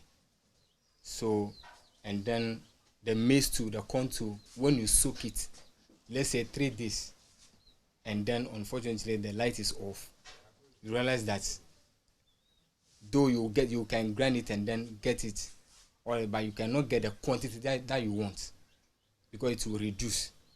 It is too much soaked, so it will reduce the quantity that you are expecting. So that means that whatever you're supposed to get out of it, or let's assume that maybe if you sell it, you get like 200 Ghana cedis, it may reduce to 100 Ghana cedis or 150. Asofar and its surrounding communities are known for experiencing erratic power outages, popularly known as Dumso. This was evident when the news team arrived in the community at around 2 in the afternoon. The lights were off and had been so since the dawn of that day. Their plea for a Dumso timetable seems to have fallen on deaf ears. For JoyNews, Kenneth Jesse. So what is government's solution to address the challenge that we face today? We can hear from the Finance Minister, Dr. Mohamed Aminu Adam, who has been revealing a series of reforms plaguing the energy sector. He spoke at a news conference in Washington, D.C. on the sidelines of the IMF World Bank Spring meeting. The energy sector continues to be our Achilles heels, and the current outages is quite disturbing. We are not happy about it ourselves. But the problems in the energy sector have accumulated for years. We have addressed some of these challenges, but some of them are also emerging that needs immediate attention. And so under the leadership of His Excellency the President, we have agreed to a number of measures that we have started implementing. And in due course, very, very soon, the people of Ghana will see the results of these interventions. Particularly the cash waterfall mechanism, which faced some challenges, is being repositioned to deliver and to achieve its objective. The revenue collection by ECG really has improved, but we haven't gotten to where we want to get to. We want ECG to collect, to populate the cash waterfall mechanism to the levels that can provide cash flow to all the other SOEs in the value chain. And that can also pay for fuel, and that can pay for the power IPPs are providing. We are almost there. And very soon, the people of Ghana will see the results. To bring accountability and transparency to bear on the cash waterfall mechanism, we have started auditing the cash waterfall. And we are also required to publish the findings from the audit. We've already done one audit and we've published the findings. We are going to continue to do that so that we can bring transparency and accountability so that all revenues meant for the cash waterfall goes to the cash waterfall for the purpose for which it was created. We've also established a single collection account. Therefore, ECG will not collect revenue through the many accounts that they operate. Everything will come through a single collection account. So it is easier for all of us to track. So that's our Finance Minister, Dr. Mohammed Amin Abdam, who is currently in the United States of America, Washington. He participated in the IMF World Bank Spring meeting, and after the meeting, he held a news conference to announce some key measures that they've adopted going forward to address the current issues with energy supply in the country. Now, let's get more on this. Joining me via Zoom is a ranking member of the Mines and Energy Committee, John Jinapor, and John is very versed in this area. Mr. Jinapor, it's a pleasure to have you here on the pulse. If you can unmute for me, sir. I have. I'm surprised you can't hear me. I've unmuted. Yes, sir. I can hear you loud and clear now. So I'm just reading some headlines on some of our news portal. Doomso contributed to our defeat, Accra House of Folk coach. There's a pastor, Reverend Kofi Dro, who said he has to sleep on benches in front of his church because he couldn't just, contain the heat in his room. So it is affecting everybody. Let me pick your initial reaction to what we are experiencing. Over the weekend, I endured it every night from 8 p.m. sometime to 4 a.m., sometime to 5 a.m., 6 a.m., and there was no communication whatsoever to prepare me for what was to happen. Generally, what is your general assessment of the current state of electricity in this country? Yeah, thank you very much. First of all, there's a deficit in generation. There's a deficit of about 500 megawatts between the peak demand and what the telcos are able to generate. And so clearly, there's a generation deficit. And so no matter what you do, the power is just not enough to meet the demand requirement. Therefore, Gridco is compelled to take out some transformers in order that the system does not suffer a total collapse. And so clearly, what is officially known as load shedding has been taking place since January. It's otherwise known as Doomso in our local parlance. I've just listened to the finance minister, and I'm very alarmed. First of all, the Minister of Finance cannot claim that they have no knowledge of total ECG collections. The problem is not ECG collections. The problem is that there's a deficit in terms of the money ECG collects and the ability to meet the entire value chain financial requirement. The Minister of Finance himself is supposed to pay about 200 million cedis every month. Yes. Since August, they failed to pay that money. And so you have failed to pay that money. And you are turning around to blame ECG. I find that very, very unfortunate. Look, the solution is simple. Right. The government must find some money for the generation companies to buy fuel. That's all. There's nothing else. Look, let no one deceive you with any other explanation. The only problem currently being faced is inadequate fuel supply arising from financial challenges in procuring fuel. The plants are available. The plants are ready to work. All government needs to do is to get fuel. This week, for instance, Gridco has projected that there will be a daily load shedding of about 500 megawatts. 500 the power companies megawatts. are aware. 500 megawatts. They are aware. And so they are ready and willing to provide a timetable. But MPP politicians, government officials, have instructed them not to issue the timetable. PURC has directed ECG to issue a load shedding timetable. The Mines and Energy Committee of Parliament, with all its powers, has directed ECG and GRIDCO to issue a timetable. What is holding it is that the executive has moved into a situation of self-denial. Because of petty politics, they do not want to release the timetable so that Ghanaians can plan their lives. And so the whole problem is not really ECG, it's not GRIDCO. They are willing to issue the timetable. They have no problem doing so. But because of the political backlash, and because we're in an election year, there's an intransigent attempt by government to deny the obvious.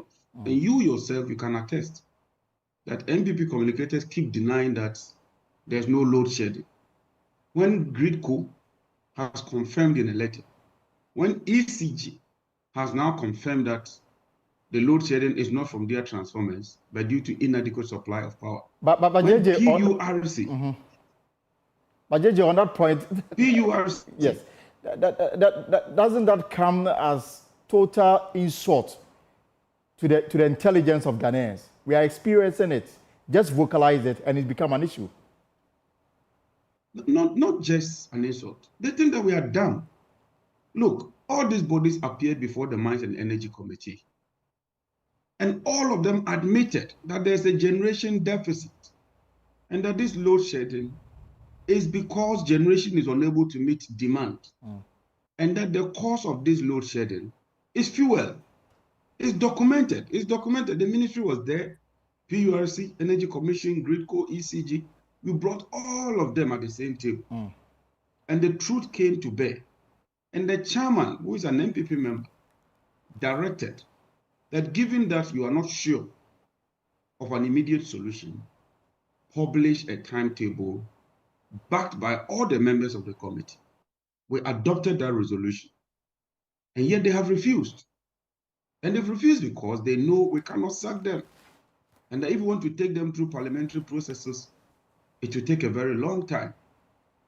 Don't you believe that if the president or the minister had directed them to do the right thing, this timetable wouldn't be out? Right. You're just playing politics with us. Let me pick the issues one by one. You said you started with the financial constraints facing ECG, making it practically impossible to procure fuel. ECG, they've been in this collection business. I pay my bill through prepaid. I don't owe them. Why is it so difficult for them to raise the finances to procure the fuel? Because first of all, government officials are not paying. The hospitals, the police, the military, when they consume, ECG has to submit the bill to the Ministry of Finance. And like the Minister of Finance said, because of the IMF conditionalities, PURC is now compelled to publish the findings of the cash waterfall mechanism. And if you read the report, from August to date, government has accumulated about 1.6 billion and has not paid.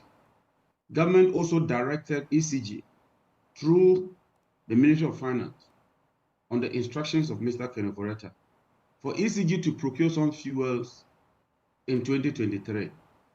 That debt has not been paid. And so the debt is compounded. And now fuel suppliers are unwilling to supply fuel to Ghana because they do not find us credit worthy. Look, my brother, before God, this is the reason. And I tell you in all sincerity, devoid of the politics, if this government can find money and procure fuel, this load shedding will be over in a twinkle of an eye. My understanding is that the cash waterfall mechanism was, an antidote to this. Now I've been told by ECG that it is not subject to any regulatory output in the value chain. We take the view that the CSM is not subject to any regulatory oversight. PURC at best can only consult this mechanism in arriving at the tariff ECG is allowed to oversight, meaning that they are not under any obligation to meet the dictates of what this mechanism was put in place to address.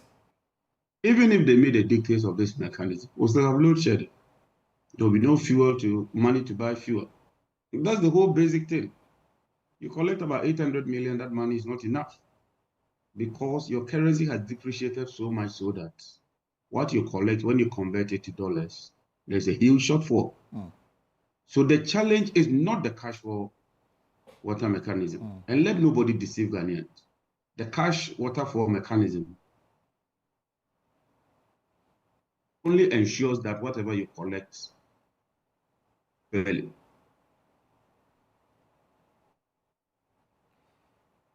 I think we are losing you, Mr. Jinapor. The connection to you is beginning to act up. If we'll see if we can bring him back on so we can deal with some few other issues before we let him go. So Mr. John Jinapor is the ranking member on the Mines and Energy Committee.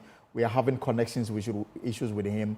We'll try and rectify it, and then still have some few questions that we want to ask him regarding the public spat between the PURC and the ECG and the way forward. Now we are picking information that government may be, attempting to establish some line of supply with a company that is outside of the country in the Middle East for the rest supply of fuel to the country to power these plants. We want to find out whether this is feasible. And going forward, if there's no timetable, what more can be done to deal with this matter as we find an antidote for this rather disturbing development in our country. And like the Minister for Finance says, government is unhappy. Government find it rather unfortunate that the situation is what it is today. And if you are feeling it, it is because, according to him, the GridCo have made it clear that going forward, they will be sharing 500 megawatts of power every day. Mr. Jinapor,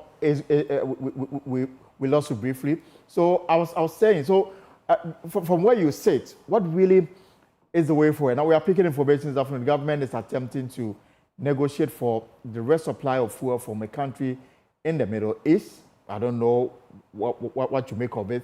This is an emergency situation that they are trying to resolve. Will this work, and how should they approach this? Well, it's good news to hear that government is trying to get some fuel.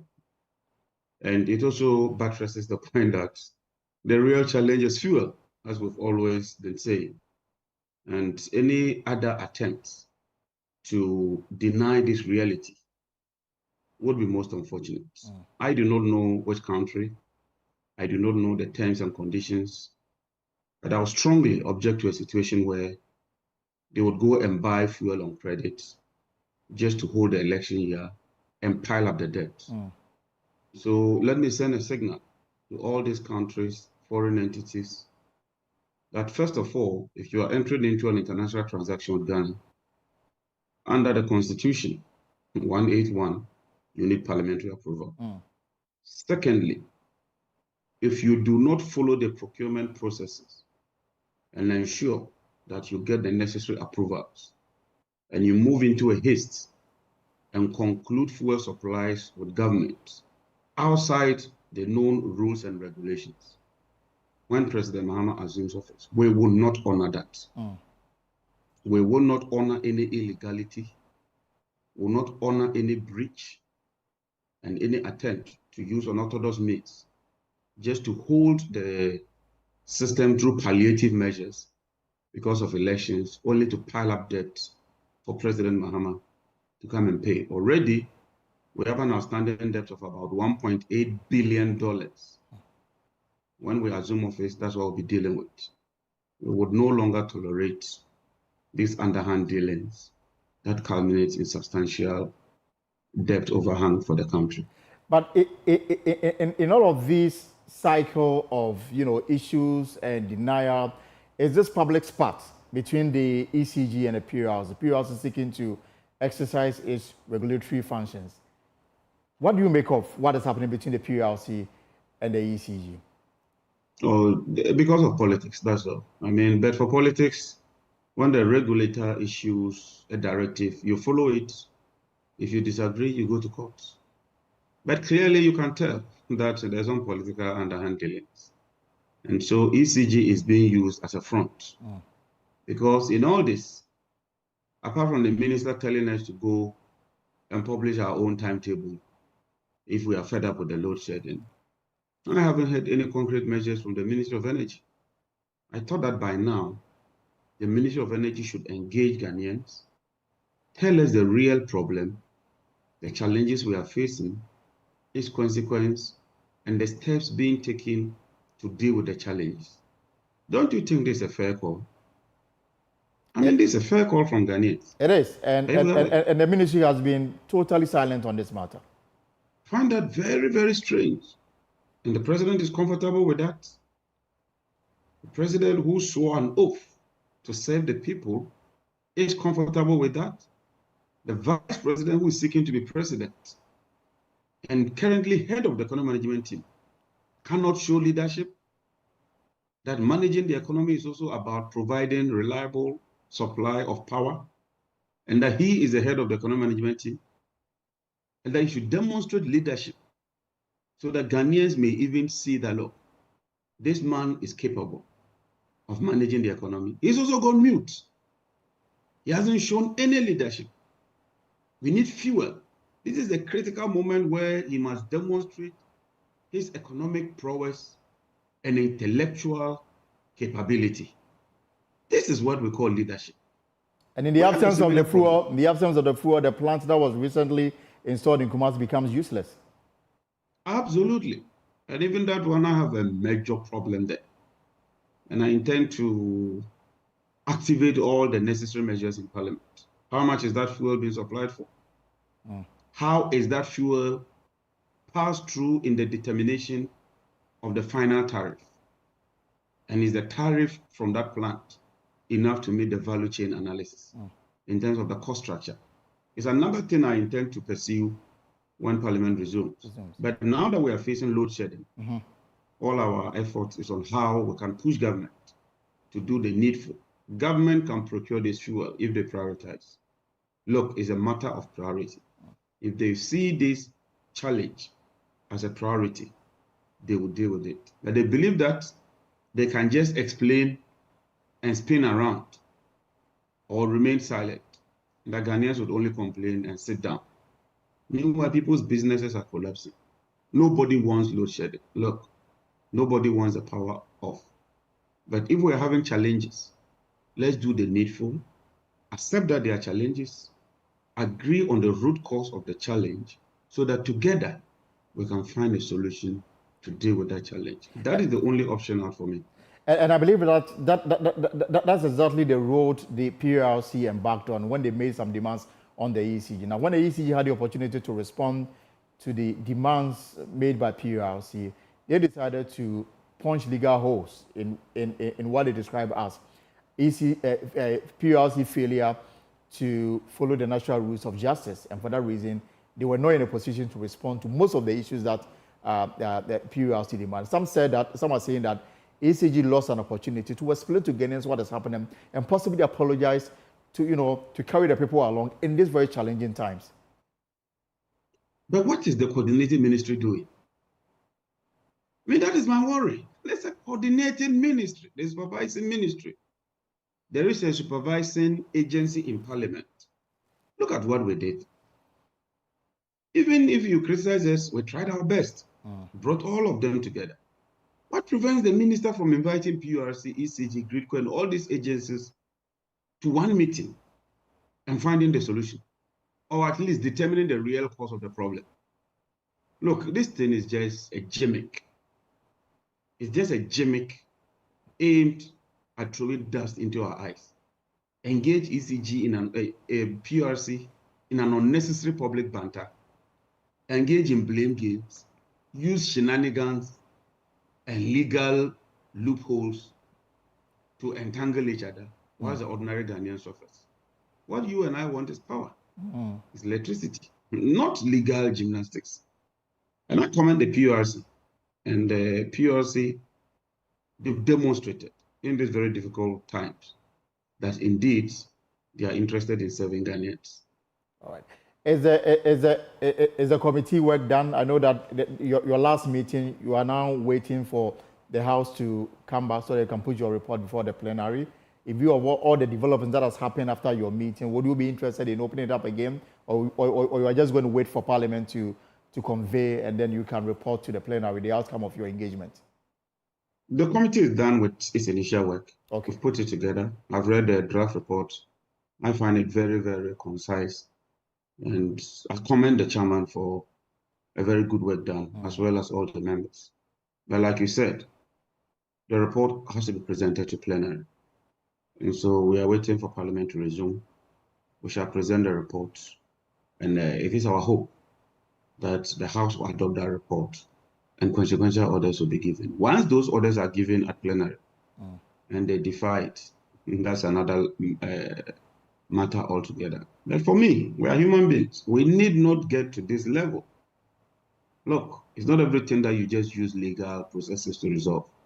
Sometimes common sense, thinking, and doing the right thing resolve some of these issues. If you tell Ghanaians that indeed we have a problem and we're doing everything to resolve it, they may not be happy, but at least they will find you credible and honest. And if you think we are all done and that you can dribble us, you can spin, you can throw dust into our eyes and hope that some way, somehow, your communicators would defend you after all. Anyway, we are all Ghanaians and we are all suffering the current power challenges.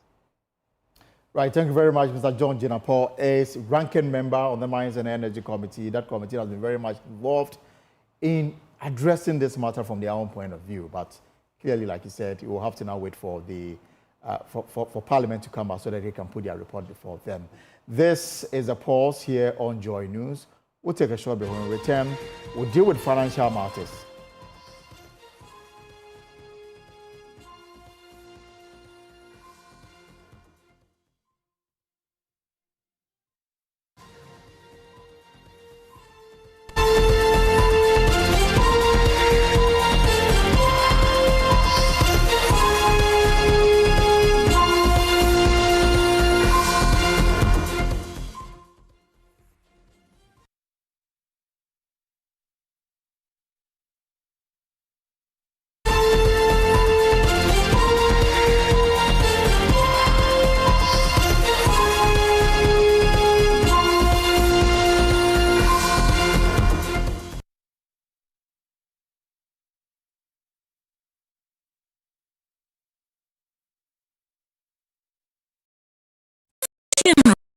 It needs just a little water, the greenstone stick, and the aroma and taste are delicious. Fortune rice, always on point, just like mom. Now introducing Fortune Emupa, your tasty Ghana rice for all your rice meals. This advert is FD. Daddy,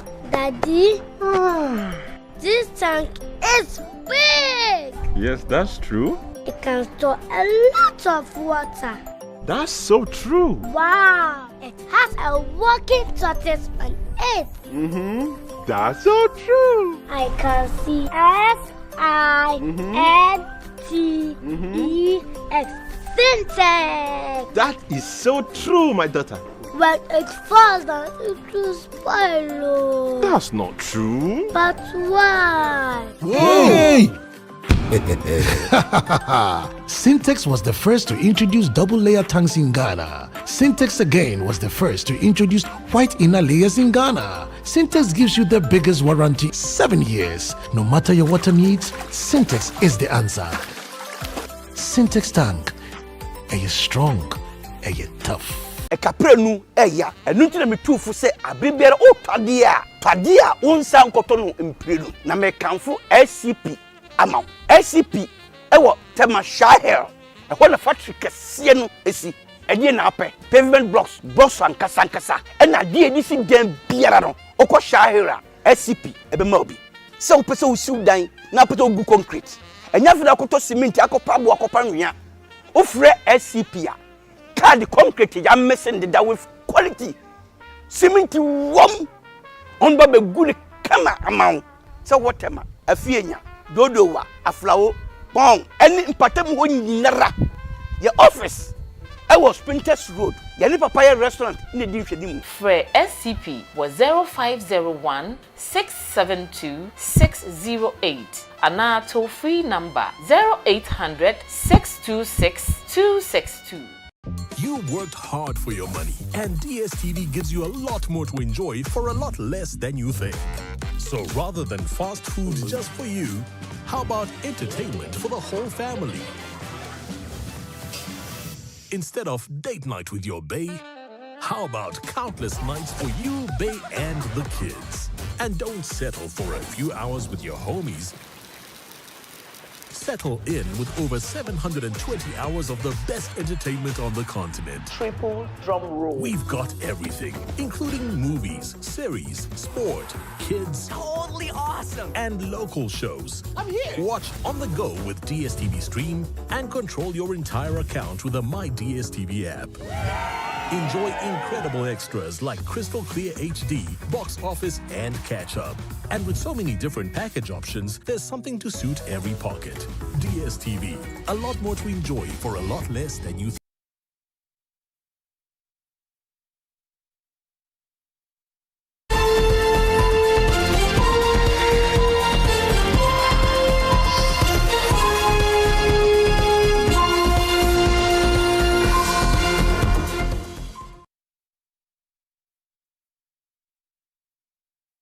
So we are back here on the pulse. Now, let's move from energy to general economic issues, because Finance Minister Dr. Mohamed Amin Adam has revealed that the country's bilateral creditors have shared a draft memorandum of understanding on final terms for restructuring Ghana's debts. The development could now pave the way for the IMF board to disburse some $360 million to Ghana in June. The Finance Minister gave more details on this agreement at a news conference in Washington, D.C. I have to tell you that I'm very optimistic that we will reach a very durable agreement that will help reset our debt profile. As far as the bilateral creditors are concerned, you know that we reached an agreement in principle in January, but we had to now formalize the agreement through an MOU with our bilateral creditors as a group, what we call the OCC. And the indication we have is that the OCC has shared the draft MOU with their members, and they are about sharing the draft with us sooner than later. And so as soon as we get the draft and we are fine with it, that will mean we have an agreement on the MOU. The IMF is not asking for a deal with the bilateral creditors, but an agreement on the wording of the MOU, and that will be sufficient for the IMF to go to the board, because that would have signaled the financing assurances that we need from the OCC members. The issue in relation to Eurobonds is also on course. We, as you know, from the cleansing statement we issued at the end of our non-disclosure agreement, we reached an interim agreement which we had to subject to the IMF threshold. And when you subjected that to the IMF threshold, you will notice that we narrowed the gap between what we agreed in the interim with the bondholders and the IMF threshold. We narrowed the gap, very, very slight difference. But that means that there is more work to be done, because any deal that we reach will have to be consistent with the threshold, the DSA threshold of 55% debt to GDP in present value terms, and then also a debt service to revenue ratio of about 18%. All right, so let me take you live to Washington, D.C. now. And George Uafe with our business desk joins me via Zoom. So, George, it's good to see you from D.C. And, I mean, let's break it down for the understanding of those who are watching us. There is bilateral creditors and there's Eurobond. Can you differentiate between the two so that we can set the ball rolling on this matter? So, Elton, some would say that why are we here as a country, right. Ghana? The IMF and the World Bank, after classifying the country, that they do what they call the debt sustainability analysis, give us that tag that our debts have gotten to levels that can be said to be unsustainable. It means that when you look at those 7 main indicators, we are struggling, or we could struggle to settle our debts on time. So as part of this whole IMF agreement, which that avenue was reserved for least developed countries or those who are struggling to settle their debts, Ghana subscribed for the debt suspension initiative through the G20 common framework, where we have these developed countries and also these developed countries that are part of the Paris Club, that give me some breathing space so that I can rework on how to settle your debt. Elton, after the HIPIC initiatives, it appears that no developed country is now committed to cancellation of debt. Right. So what we would do with you as a developing country or a low middle income country is that come and engage us and let's review the terms in which you can settle the debt. So when it comes to the classification that you are asking about, these are bilateral, these are countries, for instance, Ghana, UK, Ghana, Japan, maybe Ghana, maybe China. These can be classified as Ghana and the other developed countries that we are indebted to them. This is based on loans granted. This is based on some facilities that they are actually financing here in the country. And that is why we can look at, and even some of the multilateral institutions. And if you put all this debt together, if you quantify it, it's about $5.4 billion. And George, this is for the bilateral creditors? Yes. So, for instance, Ghana, China, maybe Ghana, France, Ghana, Holland. These are those creditors that have been put into one category that can be classified as the bilateral creditors. Now, don't forget that when the country was classified as a low middle income country, those soft facilities that were coming to us was kind of reduced. So Ghana went onto the commercial market to borrow. These are classified as the commercial creditors or the private creditors. And these are other facilities that were negotiated purely on market conditions. Now, if you put that debt together, we're looking at a little over $13.4 billion. Plus the 5 billion already, or the 5 billion inclusive? No, we are separating the debts here. So the $5.4 billion is to the bilateral creditors. Right. Now, if you come to the commercial creditors or the Eurobond holders, as I was trying to explain, that could be about $13.4 billion. So you're looking at almost $19 billion. $13.4 billion, yeah, for the commercial creditors, yeah. So these are two categories of debts that Ghana needs to go back to them under the framework that the IMF and the World Bank has established, where you call the G20 common framework, to engage these bilateral creditors, and then also engage these commercial creditors. And so that is just a brief background in terms of letting our viewers appreciate who are these bilateral creditors and who are these commercial creditors. Eurobond holders, the commercial market operators, these can be classified as the commercial or private bond holders, owing them about $13.4 billion.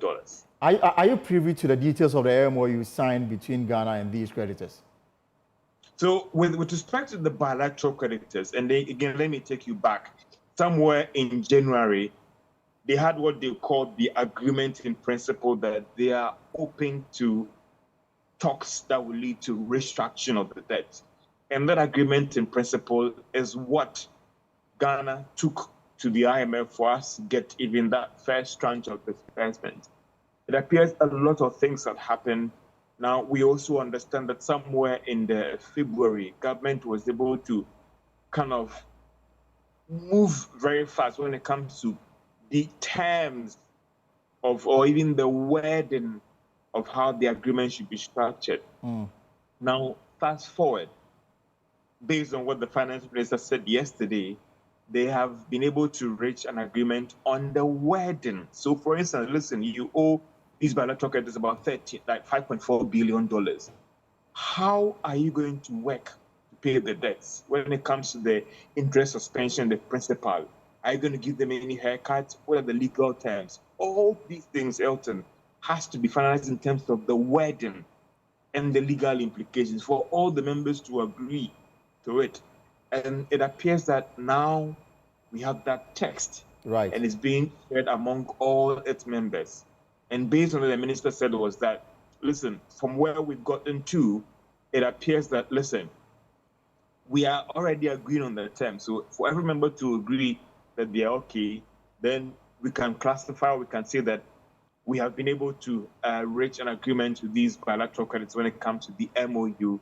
And we can tell the IMF that, listen, we are done with the agreement, take the document and go to your board for that $360 million to be advanced to Ghana under the second program completion under the fund program.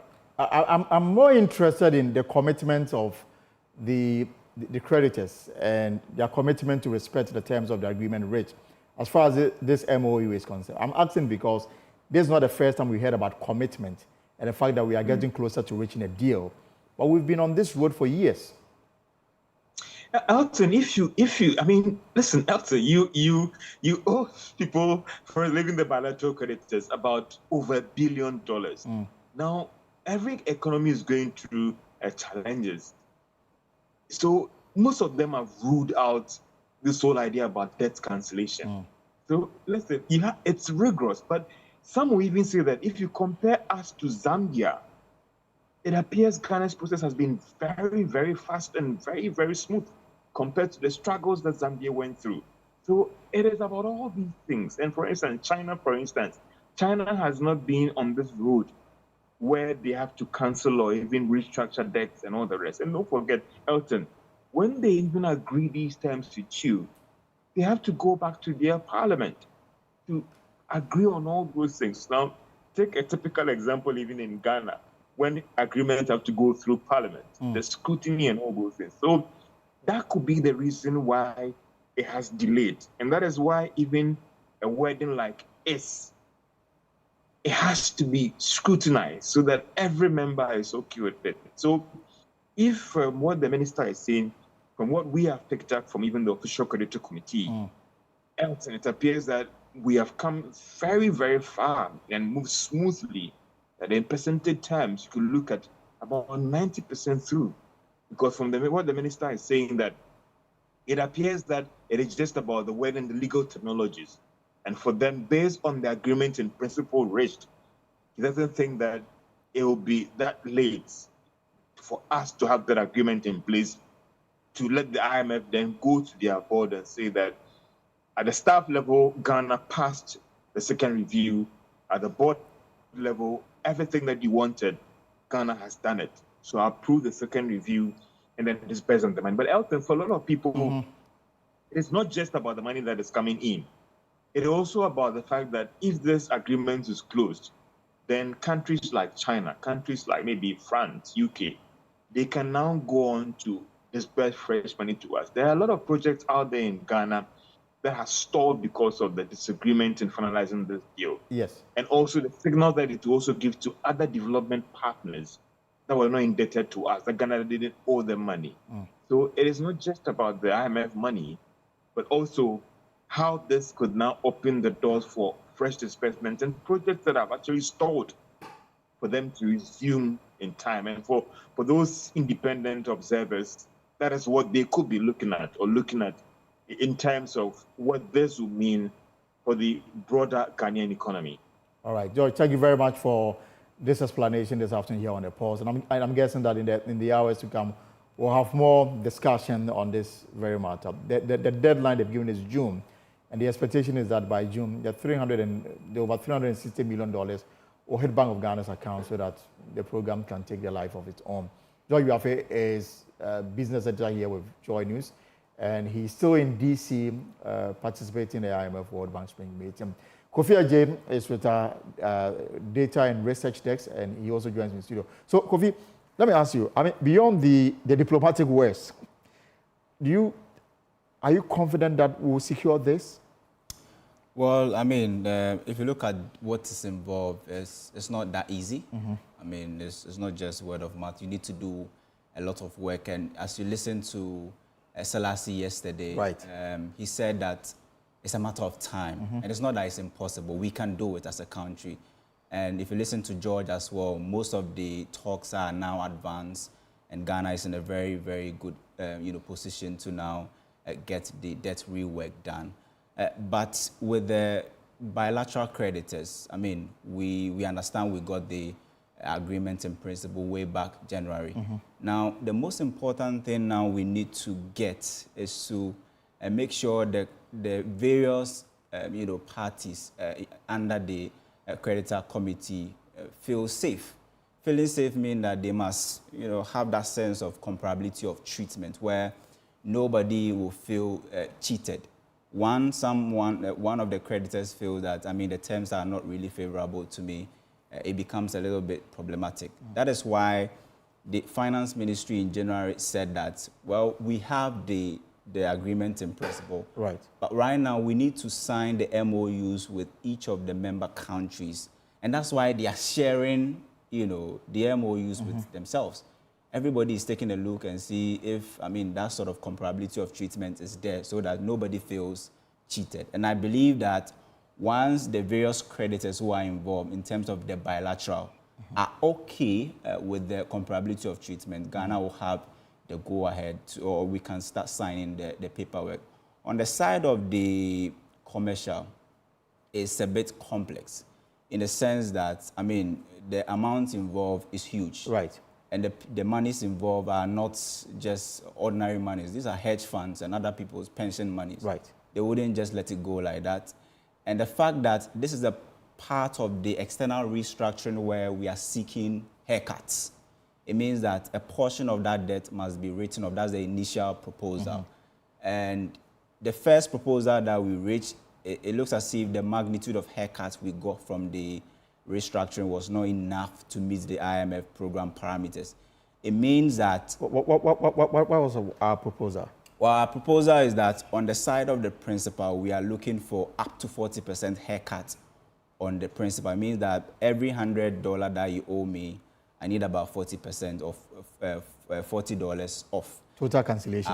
Not total cancellation, to pay it with 40% right. off.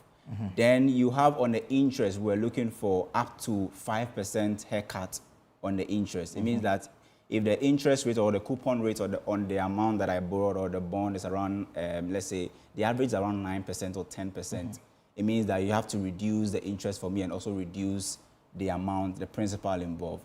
On the side of the bilateral, we are getting moratorium. It means that a breathing space for a while, then you... Before we pay back. You pay the correct amount or the original amount. There's no reduction in the coupon or in the principal. Okay. But on the side of the commercial, we are treating it differently. That's why it's a bit technical. Because, I mean, Ghana is not the only country at the doorsteps of the commercial creditors seeking for restructuring. Other countries are watching what the commercial creditors will do for Ghana. And then they can take a cue from that. Absolutely. That's why they are a bit careful, and the non-disclosure agreement and all of those things. But I can say that Ghana is currently in a very good position, and we are all anticipating that by May we should be able to get all the necessary financing assurance, especially from the bilateral creditors. And just like you heard, Adam, we do not need a deal. I mean, a deal is, you can explain it, but I mean, once you sign the MOUs, you can also say that that's also a deal. I mean, because that will give you the wording, the magnitude of haircut, or the magnitude of relief that you are going to get. Because what you're looking for is $5.4 billion relief from the bilateral. In total, we are hoping to cut about $10.5 billion of our external debt, is now more than $30 billion. Right. My understanding is that the IMF is bent on we getting a good deal because they don't want a situation where they release the money go to pay your creditors. I mean, but for the debt restructuring, this year we should be paying about $5 billion in interest alone. Interest alone, both external and then domestic. So it tells you the amount of money we pump into paying, servicing our debt. That's why the IMF needs that breathing space for us so that we can invest that money into other, areas. I mean, and this is also an election year. So of course, I was coming to about spending. Yeah. About spending and how we are able to stay within budgetary limits. Already, Minister of Roads is promising across the country works that they will be doing. And all these promises require financial backing to see them through. Other ministries have programs and projects that they need to implement. All of them require money. Yeah.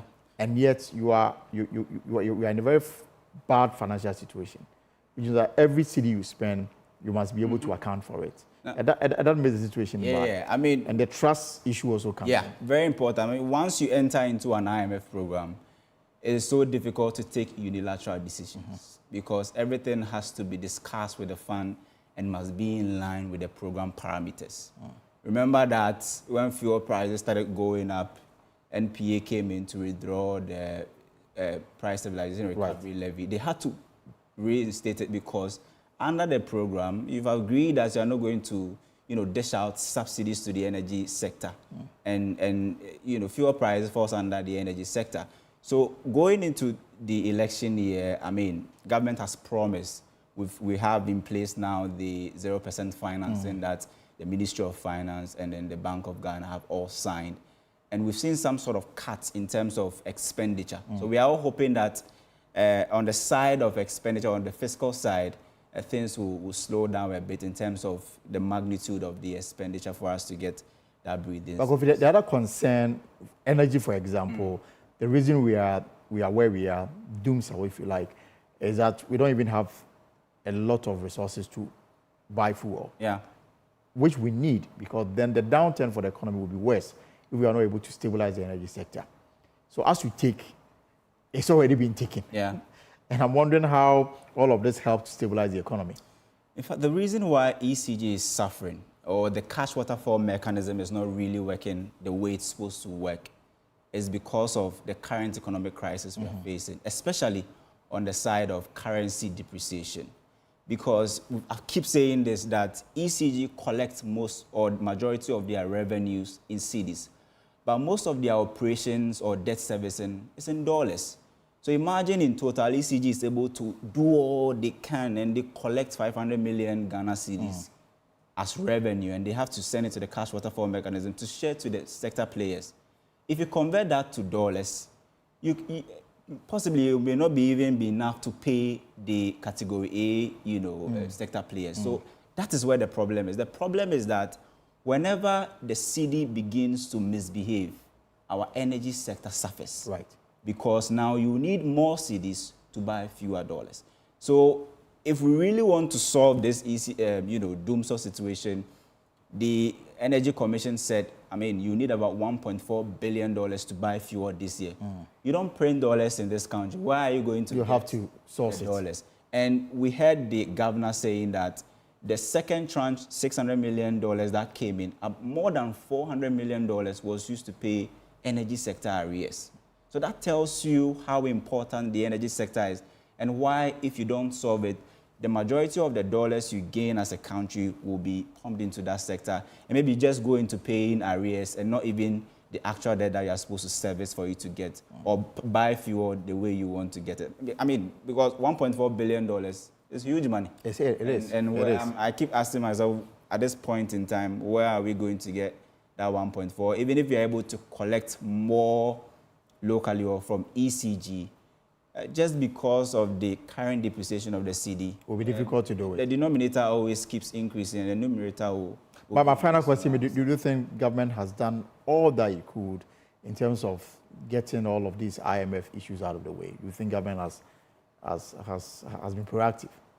Well, I think Ghana has done well in terms of the negotiations, especially with our creditors. Just like George said, if you compare us to Zambia and the other countries, we have done well.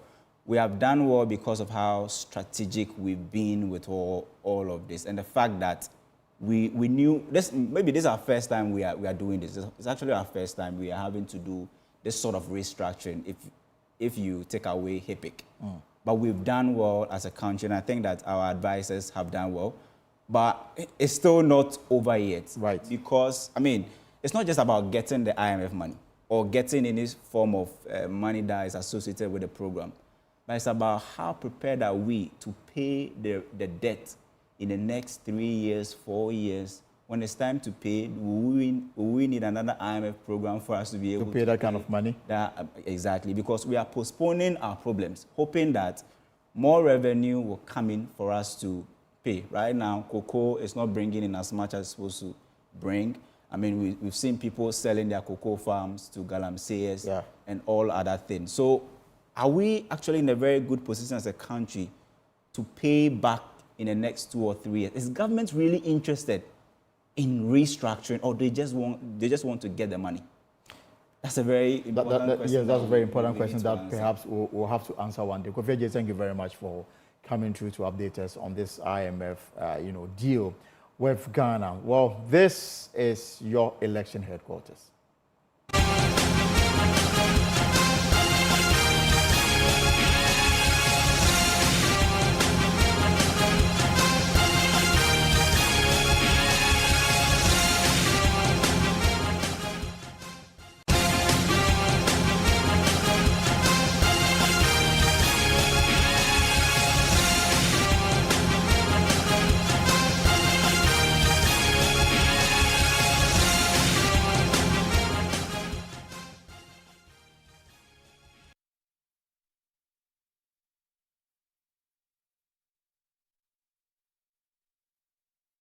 And of course, you're also watching the polls here on Joy News. Now, let me take you to the camp of the NDC, because flag bearer of the NDC, John Dramani Mahama, says the reintroduction of the Free Sanitary Pad initiative will be a priority if successful in staging a comeback to office. It is one of the demands made by teacher unions in a document presented to political parties for inclusion into the NDC's manifesto for the upcoming election. The policy that was intended in the previous John Mahama administration was largely criticized by opposition parties. In a meeting with teacher unions, the former president revealed intentions to mainstream STEM and TVET education into secondary schools. Mr. Mahama made these pronouncements to overhaul the educational sector of the country when he met with teacher unions. The provision of free sanitary pads for female learners in both basic and senior high schools was initiated under the SWAL NDC administration. If you remember, our opponents now in government mocked us and called it the pad loan. For you, the unions, to have raised this as an issue in the concerns that you have presented to us means that our policy on sanitary pads was well thought through and needs to be looked at again. The NDC policy of infrastructure development will again be pursued vigorously to decongest the large class sizes. Abandoned infrastructure in the basic and senior high schools and TVET schools, including the famous E-blocks, will receive priority attention under a new NDC administration. The need to review and improve upon the free SHS TVET policy is no longer debatable. And Angel just mentioned it. We are happy we are on the same wavelength with regards to that. It is a must that we look at the implementation of free SHS again through stakeholder engagements to address the numerous challenges and strengthen its positives. It is thus not surprising that you have incorporated it into the document that you have presented us, which I call the Teachers' Manifesto. We're going to mainstream TVET and STEM into all secondary schools. We don't believe that STEM and TVET should be standalone in special secondary schools. We must mainstream them through all the secondary schools. And so in this regard, we will revamp the science resource centers in order that clusters of schools can use those centers. Luckily for us, the E-blocks have 4 laboratories in every E-block. And those laboratories are going to be used for TVET and STEM education. The imperative of the Free SHS Secretariat being supervised by the Education Directorate is our considered view. The Education Service, which is an implementing agency, has the capacity to implement the Free SHS policy. So we do not agree on a standalone Free SHS Secretariat. We think that it must be integrated into the Education Service as an implementing agency. The NDC will therefore integrate the 3SH Secretariat into the Education Service Directorate and not have them exist as separate entities. I announced to the CHAS representatives last week that we would decentralize the school feeding program and return the responsibility for feeding the students to the school. Well, former minority leader, member of parliament for Tamale South, Haruna Idrisu, is optimistic the National Democratic Congress will win the 2024 general election. He believes the party's proven track record, where Flagbearer John Mahama, will inure to their benefit. He was speaking at a capacity building workshop for NDC party communicators at WA. Rafik Salam has more. The former minority leader in parliament, Haruna Idrisu, averred that the National Democratic Congress, NDC, led by former President John Dramani Mahama, is on course to being returned to power based on the following reasons. Because we stand on the side of morality, we stand strong on the side of truth, and we are proud of our legacy as a party and government in the past, with President John Dramani Mahama as fourth president of the Fourth Republic and our candidate for the 2024 presidential and parliamentary election. Haruna Idrisu opined that the NDC is poised to capturing all 11 parliamentary seats in the Upper West region, starting from the Lambuse constituency, which is said has already fallen to the NDC, with the London constituency next on the line. The NDC currently holds 8 out of the 11 parliamentary seats in the Upper West region. We are determined to capture all the 11 seats in the Upper West region. At least from my briefing and from information available to me, Lambose is already in the basket. We can add that on, and we are narrowing on to strategy to get Nandom in, and we are determined to win all 11 seats, and then also in the Sisala area. Myself have been playing some quiet diplomatic role, reconciling the previous Sisala candidate with the NDC candidate, and they are working together now, as you can see on the ground. And we are quite satisfied with the performance of the NDC in the Upper West region. At least we didn't borrow as recklessly as they have.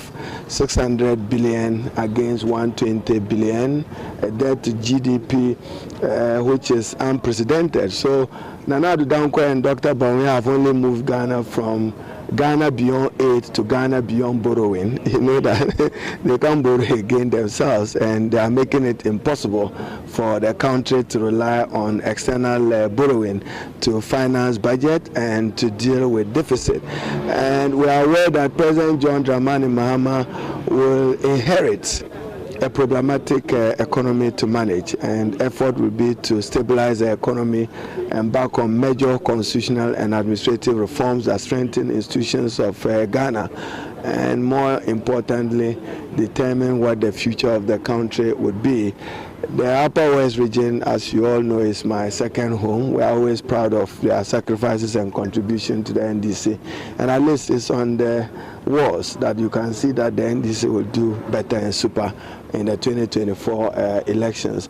The Tamale South legislature then goes after the juggler of Vice President and flag bearer of the New Patriotic Party, Dr. Mahmoud Bawumia, stating that he will suffer to remove the attack of being a habitual lying politician and also the linking himself from the failures of the MPP government. As for Dr. Mahmoud Bawumia, he will suffer from a credibility problem as a habitual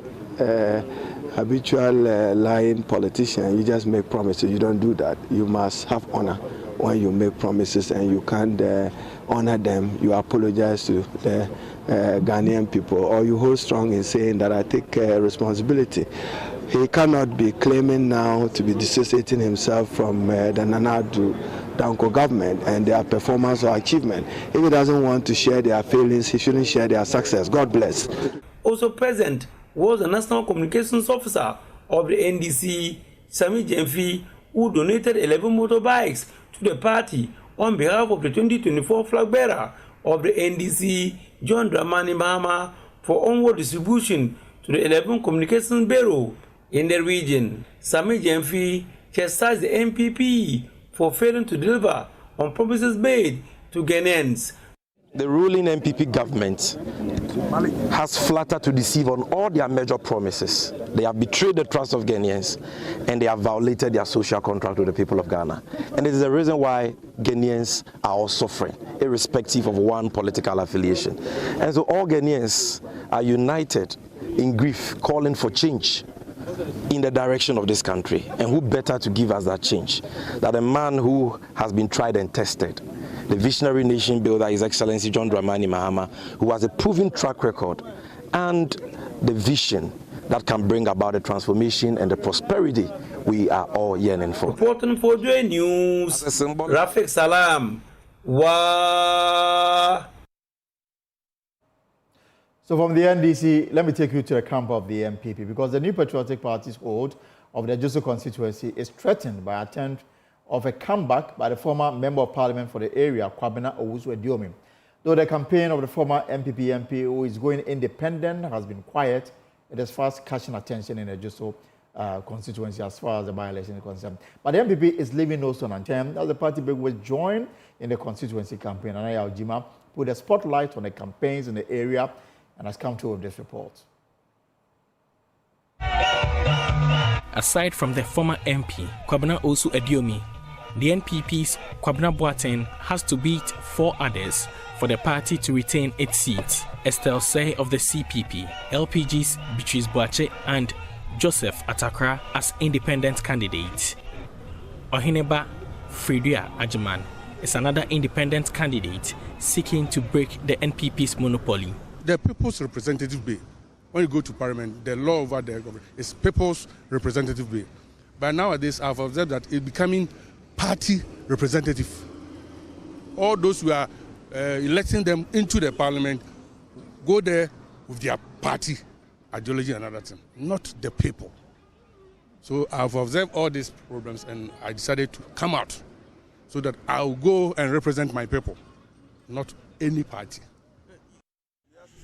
Former MP Kwabena Owusu-Ediomi served 3 terms in office as a Joso MP.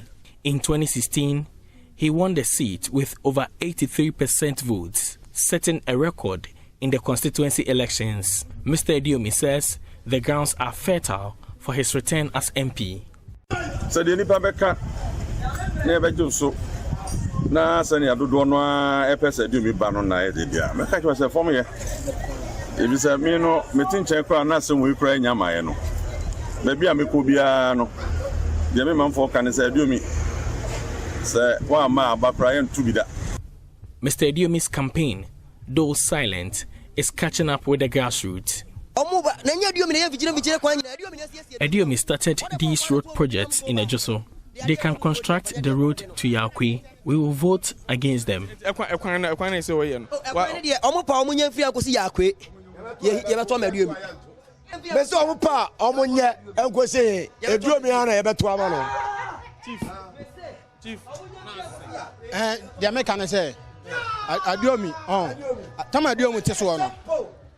During Ediomi's term, NDC was in power, but he did his part to help us.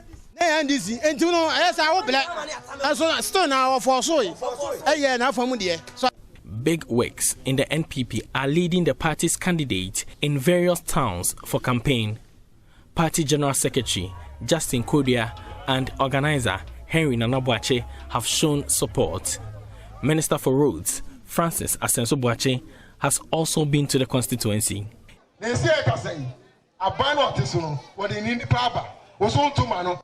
As we speak, government has a candidate on the ground. If you vote an independent candidate, how does he come to me to lobby for roads? That's another party, MP. Now, Parliament, lobby for roads. What to me? What to me? Ain't happening.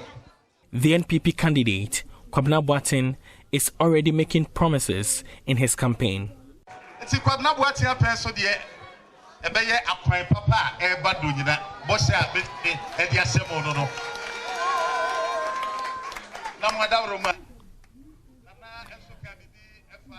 I promise to get good roads for the constituency. The chief spoke about nursing training college. It is among my priorities. Considering the size of a Joso, I think we need one. And I be Kosunyani, a big graduate from Muko Etifido and Omako. Na a Joso and Potamo said, yes, sweet. Na Yachi, Diwa, Mamremu, Ghana, Manosemu, Nasi nursing training college. Now you need teacher training college as well. Na and Though the NDC has refused to participate in the election, the NPP will have to fight an enemy from its fold to retain the seat. For Joy News, Nana Ojima reporting.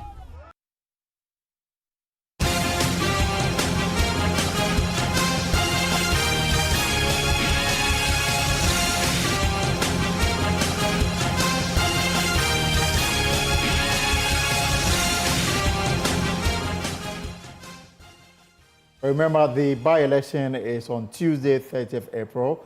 I will bring you everything that you need to know. It's a political week. Remember also that the NDC, although they are the running mates, Professor Jena Nopokwajiman, this week, we have a comprehensive coverage for you as well. But let's talk about the law and the sentencing of the former CEO of the Microfinance and Small Loans Center, Maslog, has commenced her jail term despite her absence in the country. That's according to private legal practitioner Daniel Kran, who is backing his claim with legal provisions. Sedna Tamakulu Atieno was sentenced in absentia, prompting questions about her whereabouts. Mr. Kran, speaking on the law, clarified that under Section 3152 of the Criminal and Other Offences, the former CEO's sentencing took effect from the day it was pronounced, and it could not be postponed even if she's out of the country.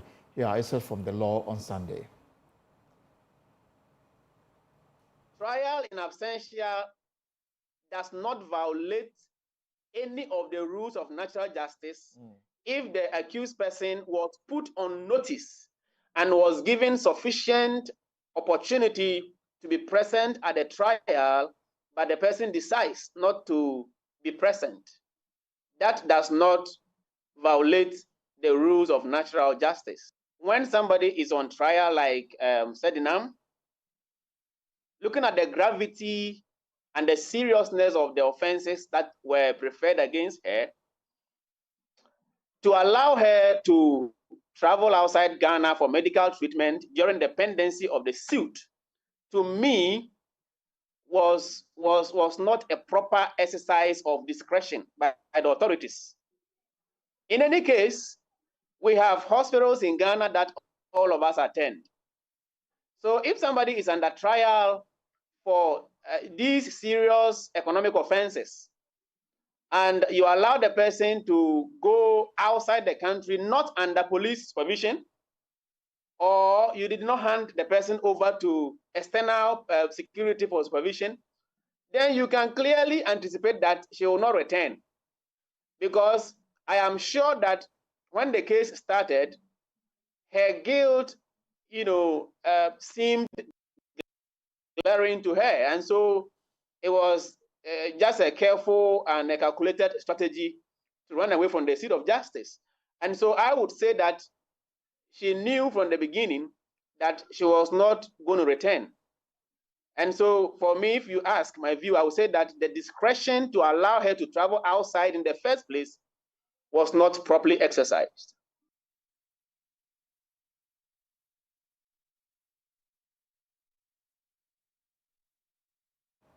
Meanwhile, the Deputy Attorney General Alfred Chuanyeboa said processes are underway to extradite her into the country to serve a sentence.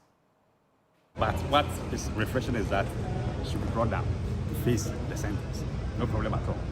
Has the process begun already, or are you now going to? We've started the process, and with this judgment, that's going to speed up the process. And Ghana, we have various laws.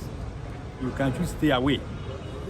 But so far as you have laws relating to how you can extradite from one country to Ghana, in case there's a judgment against like this one, rest assured that should be brought down to face justice.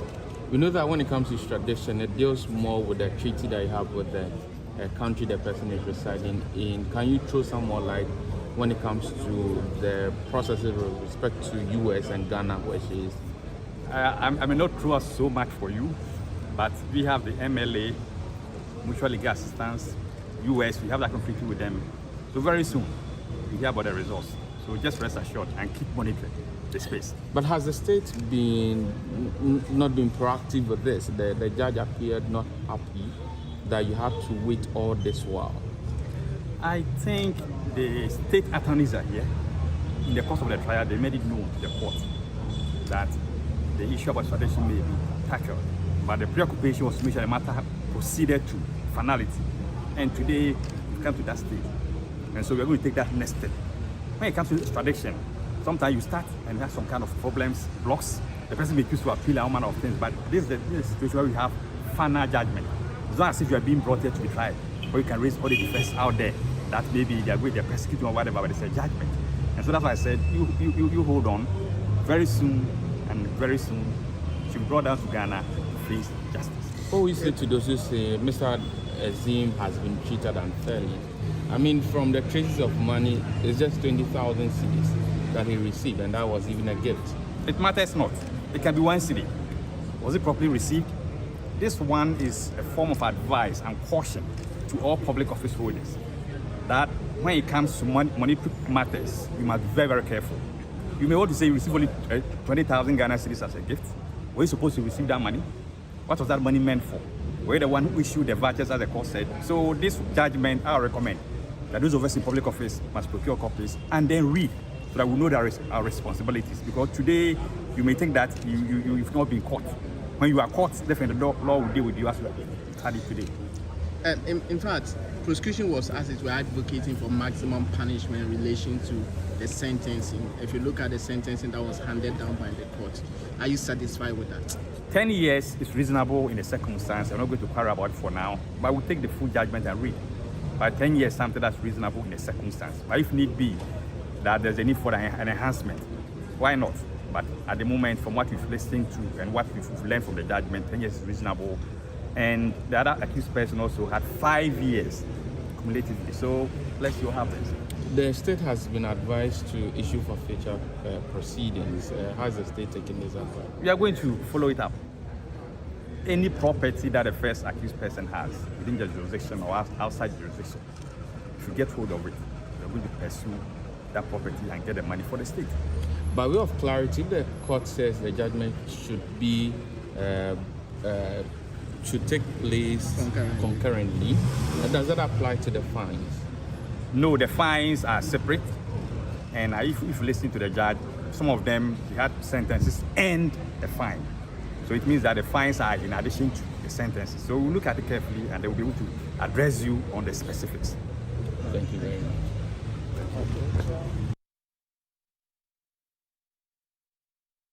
So we are following up on this matter. We'll bring you more in subsequent bulletins. But this is a pause with me, Elton Brobe. We'll take a short break and return with more.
For relief from cough, sore throat, and throat irritation. New Honey Cough. Class Coho away. Manufactured and distributed by NS Chemist Limited. This advert is FDA approved.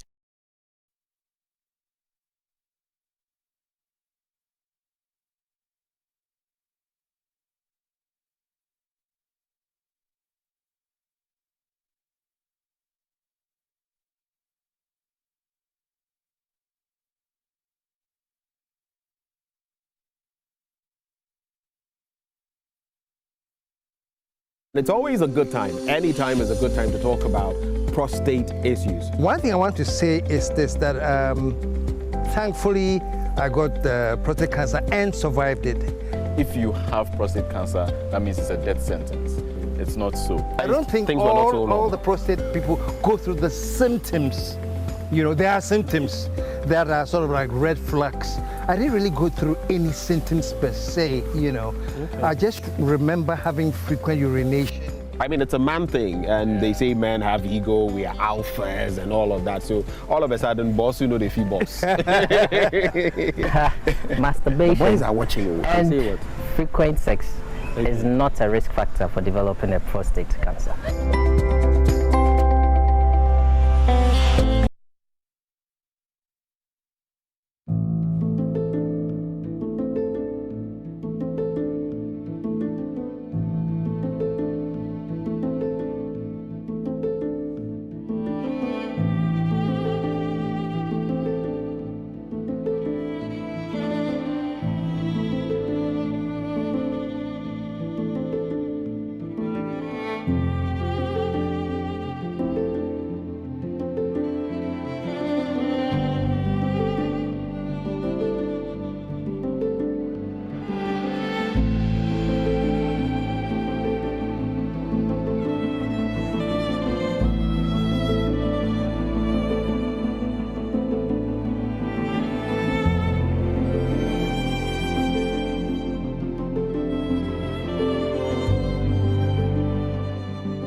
By the end of the 4 years of my term in office as president, Accra will be the cleanest city in Africa.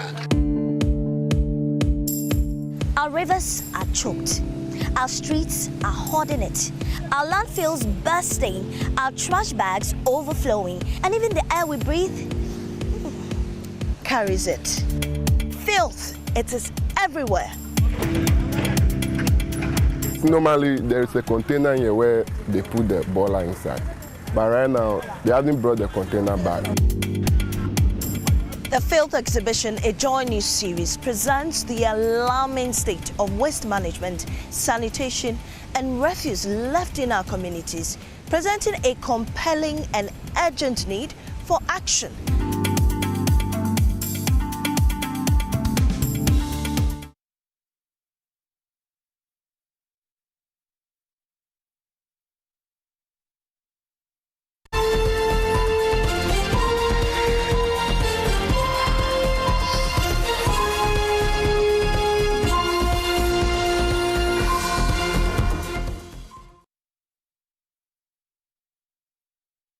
We're back on the final segment of the show, and 4 teacher unions, the National Association of Graduate Teachers, NAGRAT Ghana, National Association of Teachers, NAT, Coalition of Concerned Teachers Ghana, and the Tertiary Education Workers Union, TEWU, are pushing for a review of the free senior high school policy. The group raised a concern during a meeting with the flag bearer of the NDC, John Mahama. They said the next government must review the policy, refocusing some more attention to basic schools.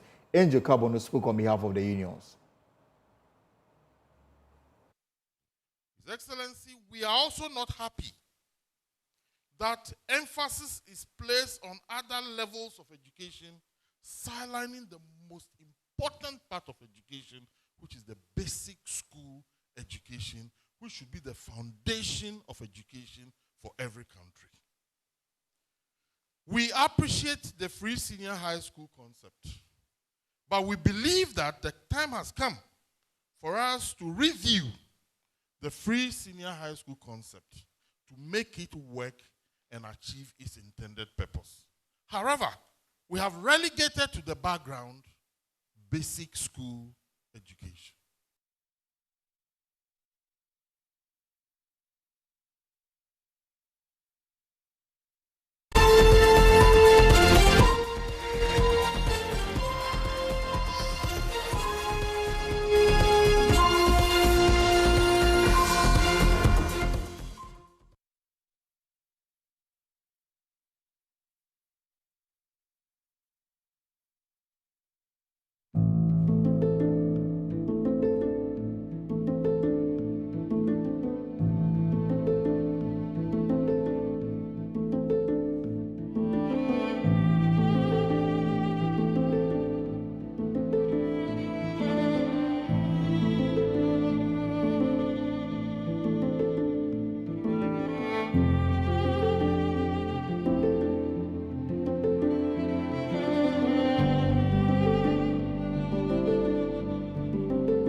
So clearly, education is going to be at the front burner for this year's elections. And this morning also, at the Jubilee House, the Vice President met with the heads of assisted secondary schools. They made some excellent contribution on improving the free senior high school policy and general aspect of education. Now, the Jubilee House is reporting that the Vice President also urged them to explain his vision of leveraging the private sector and enhancement credit system to expand educational infrastructure and support teaching and non-teaching staff to improve the quality of education. And in the coming days, according to the Vice President's office, they will be coming up with a communique that will have all of them sign on to it, which will form the base upon which the Vice President, who is the leader of the MPP in the 2024 election, and the heads of assistant senior secondary will work together towards improving the free senior high school program. But let's move away from education, because the quest to finding problem solvers to critical societal challenges from the Ashanti region is on as the committee for the Ashanti 25th anniversary celebration officially launches the Otumfuo STEM Festival. In collaboration with the Ashanti Regional Education Directorate, the competition will see 50 basic and senior high schools in the region showcase their innovative solution to societal challenges. There's more in this report.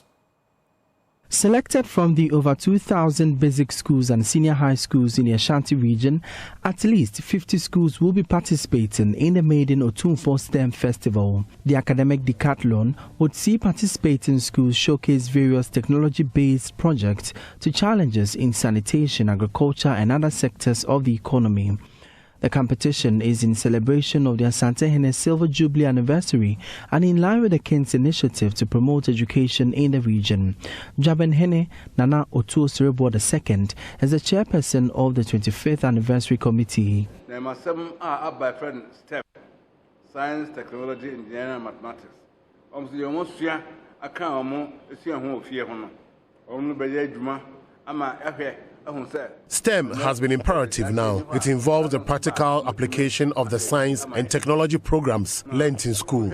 In the past, we Ashantis used to help in farming and others, which was termed as appropriate technology. But the children of today are not exposed to them. So this will offer them the opportunity to apply what they've learnt.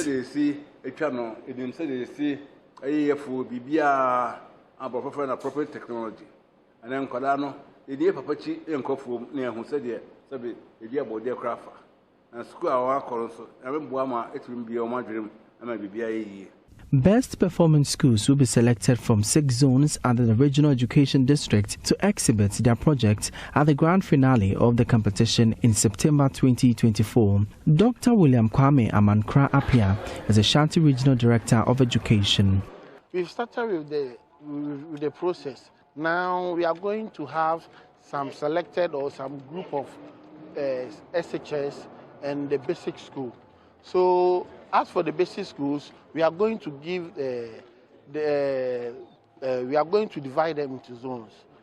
Maybe Sechere, say zones, Sechere, Adanse, Manse. At the end of the day, we get 6. Then the best will be selected for the grand finale. And what we want to do with the SS is those who are interested, those who wants to partake in that competition. What we are going to do is we will take the first 10 or first 8, then we add them up to the basic schools. Yes. At the end of the day, it's not like just reading, because the Otumfuo Foundation is a reading festival, but we want to go a step further, have people who will be ready for the job market, world market, so that at the end of the day, Ashanti or Ghana, we will benefit. The regional competition is expected to be replicated every year. For Joy News, my name is Emmanuel Bright Kweku. Our show today. For more stories, log on to our website, myjoyonline.com. Some of the stories making rounds: Bawa running mate delayed, and Mr. Sansante has a lot more on it. The OSP was in court today with the former PPA boss, new charges preferred against him, plus other stories on myjoyonline.com. My name is Elton Brobe. We shall meet with you tomorrow same time between 3 and 4:30 for another exciting edition of The Pulse. Have a good evening.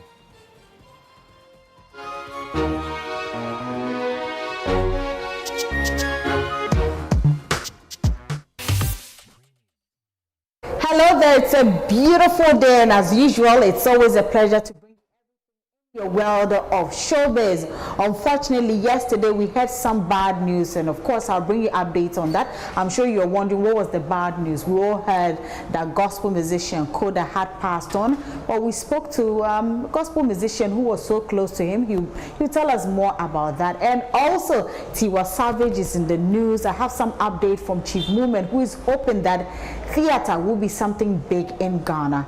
And 50 Cent, Fajo, oh my goodness, I have so much to share with you. My name is Doreen Avi, and the show is Let's Talk Showbiz. Now, if you're just joining me, this is Let's Talk Showbiz, and I don't know how your weekend has been, but there has been a lot of exciting programs that happened over the weekend. We can talk of David Dick, which is an annual program by Akese Brimpong, who is a gospel musician. So Sunday, he held the one at Adabraka, of course, and it was so beautiful. The likes of Ohima, Messi, Emoji, Akese himself, and quite a number of gospel musicians were there to support him. So, well, exciting performances to share with you, but most importantly, just like I mentioned, Koda has passed on. Of course, my colleague Ike caught up with Emoji to ask him a few questions, maybe fond memories of Koda, and Emoji had a lot to share after what he wrote on Instagram, or should I say social media. A lot of the gospel musicians are quite broken about his death. Let's take a look.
Akuda is somebody, in one word, he's very kind-hearted, very kind, very supportive in many ways.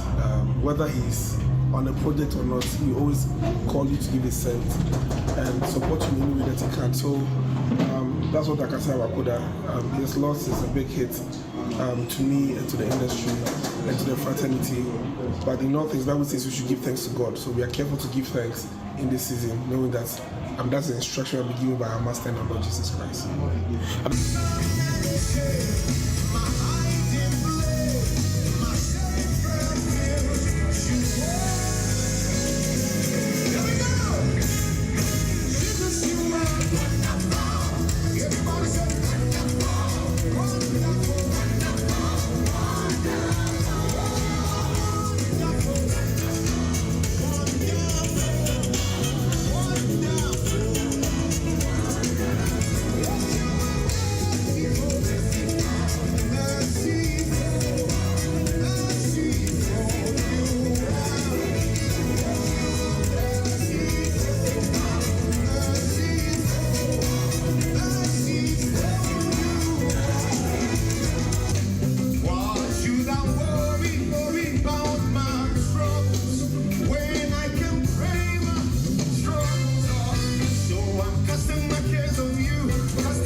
Right, so away from that, Chief Movement is in the news, and of course, man has been talking about theater in Ghana. Now, if you've noticed, there's been a lot of theater lately. People go out there to the National Theater to watch a lot of plays. But you know, with excitement, he thinks that we can actually make it big. We can make it something that people can travel around the world to come and actually see how things are being done here. He spoke to my colleague Kwame Dadzi on Showbiz A to Z on Joy FM. And maybe one of the things that we can do in our industry, as we all now develop capital, when I say capital, I just don't mean financial capital, social capital, literary capital, all kinds of capital, is to pull those resources together. So one of the things I would actually even propose, at some point, in a year or two to come, is for us to do a major theater festival. That's one of the strategies I was discussing with one professor of art here. So imagine myself, George Quay, Latif, Uncle Bawa, we all come together and say we're doing a major theater festival, right? So we're not only pulling resources together, we're also pulling audiences together, and all our machines are working to grow, because at the end of the day, one person will not be able to grow the industry on their own. So it is our collective effort, when pulled together, that we're able to really grow the industry. So that's something for us to actually consider, in a year or two, a couple of years from now, do a major theater festival. And when we come together on that front, then maybe we can also lobby. I mean, I usually don't like to think of or rely on government, because I know government is always overwhelmed with one matter or another, and the last thing on their mind is art. Although I believe that art is the lowest hanging fruit to create the employment that we need on this continent. But so far, we have built this without any official government support. Government always plays catch up. So if government will catch up at some point, we thank them. Either than that, too, we can still together try and implement some kind of actions, pool our resources together, a major, Ghana International Theatre Festival. So we can even use our links to bring in a few international productions and make it a major event in such a way that, we can grow audience base. Right, so that was Chief Moment there, and from there we're moving straight to Nigeria. One of my favorite artists, Tiwa Savage, has something beautiful coming up. It's a film, and you know what? I've actually been waiting for it. So when she actually had an album listening for her Water and Gary album in Ghana, I had the opportunity to go and actually listen to the songs on it. It was dope. But now she has a film about it coming up, and well, she's been talking to ABC News in America. She talks about the soundtrack of the movie and everything she had to put together with regards to the movie. Let's take a listen to Tiwa Savage on that. I can't wait though. I never wanted to let go of music, so this is a great way for me to still embody that. I created a soundtrack just for this movie. executive producing it was like me just putting on my boss hat on and trying to be a boss lady in all aspects of my life. And it was fun. It was stressful doing that and also starring in it. But it just showed me that I could do anything that I put my mind to. So I don't know. There's so many other things that I have dreams of accomplishing, and now I'm really motivated. Well, we decided earlier your title was now going to be Boss of All Things. Yes. Yes. I'm going to change that on my social media. We really can do it all. In the film, besides yourself, you also have Nollywood stars casted alongside you. Yeah. Nollywood is this billion-dollar industry with thousands of movies getting cranked out annually. How is Water&Gari making its own unique impact within the Nigerian film space, but also beyond Nigeria? It's a story, first of all, told by a female, from a female point of view, and I'm always an advocate for that, and I don't think we have enough of that in the space of Nollywood and just in Africa in general. We do have, but I don't think we have enough. So it's refreshing for me because, like I said, it's a story about love, about female empowerment, and it's coming from a female as well. So you've been bringing that unique perspective now to movies, but also to the music industry for the past 2 decades. You're someone who has been redefining Afrobeats. You're making films. Performing at the coronation of King Charles. I know, amazing. I'm curious, how are you seeing the music coming from Nigeria and Africa influencing pop culture around the world? Well, I feel like genres like R&B, jazz, soul, all originated from Africa anyway. So it's a full circle moment to, have Afrobeat having its moment right now. And then you hear elements of it from the rhythm to, the soul in the music. And I feel like we were losing a bit of that in commercial music these days. So it's good to see that African music is getting its shine again. And I think that everything really, if you trace it back, kind of comes from there, so. Thank you so much. It was such a pleasure having you with us. Tiwa Savage, the boss of all things. Her film, Water&Gari, will be available to watch on Prime Video May 10th. Tiwa, thanks so much. All right, so that was Tiwa Savage. I also can't wait to see the film because Water&Gari was such a dope, album, and now a film coming with it. Who cannot wait? We all cannot wait. Now we're moving straight to international stories, and of course, 50 Cent is in the news, and Fat Joe is also in the news. Now, they've all been talking about music. Well, actually, Fat Joe spoke about music, but 50 Cent is talking about his studio. Look, man has put up a giant studio. After putting out all those amazing movies and Power series, oh my goodness. It was simply amazing. He had a lot of people who were there to support him. So here is 50 Cent and Fat Joe. Should we say just Joe? Let's take a listen to them. I'm really excited to show you the expansion of JoyNews Film and Television through JoyNews Studios right here in Shreveport. I got me. From the gritty narratives of the street to the compelling stories that define our era, JoyNews has always been more than entertainment. It's been a place for voices to be heard, for stories to be told. Shreveport. What'd you say, baby? Bringing JoyNews Studios to Shreveport is more than just a business decision. It's a commitment to fostering talent, to creating opportunities, and to investing in the community itself to build what I would need to be able to execute what I got going with JoyNews Studios. It's going to create a lot of jobs. How did the idea of Lean Back? Walk people through that, because it's such a monumental record. How First did that of all, come I about? came up the beat with Scott Storch, the boom, boom, boom. I said, Scott, because Scott could play anything. So I said, Scott, I want you to play music. Imagine when Nas, DMX, and Belly were going in to rob the tunnel, where their eyes was like that. I said, I want to play something that make you feel like they walking in, like they about to rob the joint. And we came up, he was like, what? I was like, bam, bam, bam, bam. And he played it, right?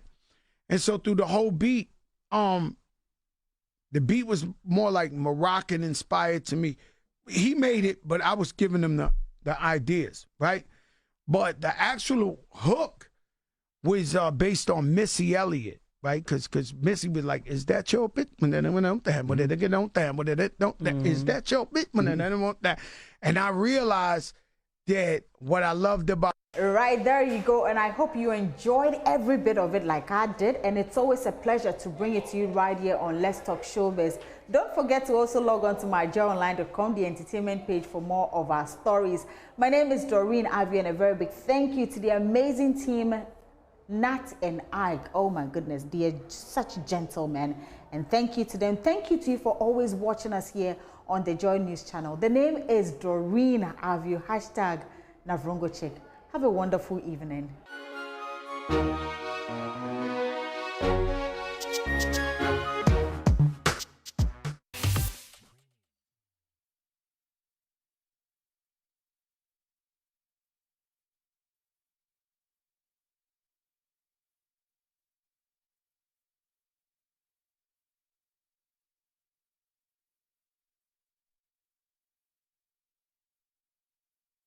It's always a good time. Any time is a good time to talk about prostate issues. One thing I want to say is this, that thankfully I got prostate cancer and survived it.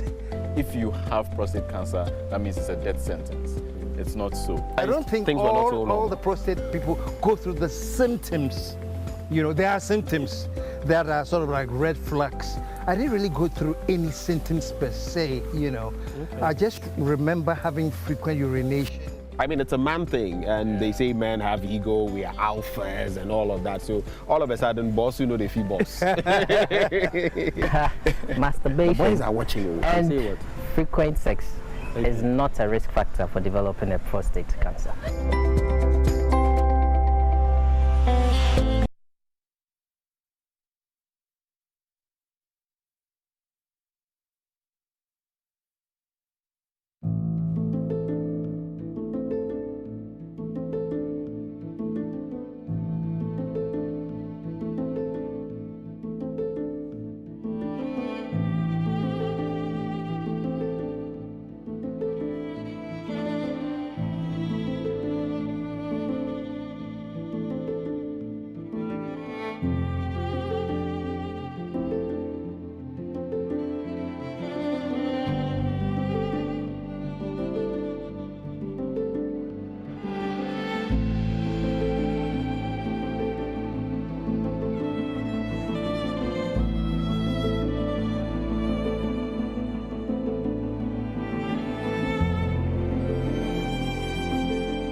Hello, good morning. Welcome to Joy News Desk. My name is Aisha Rhyme.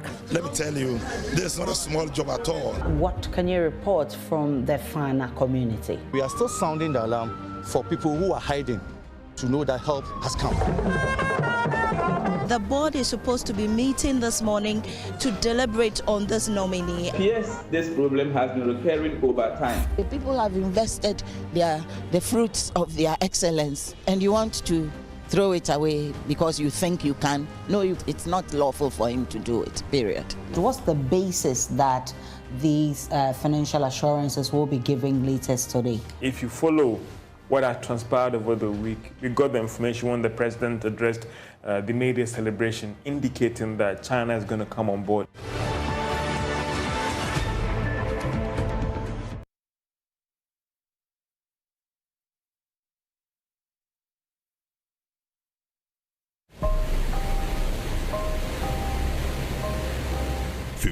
September 2023, the management of the VRA opened the spillways of the Akosombo Dam.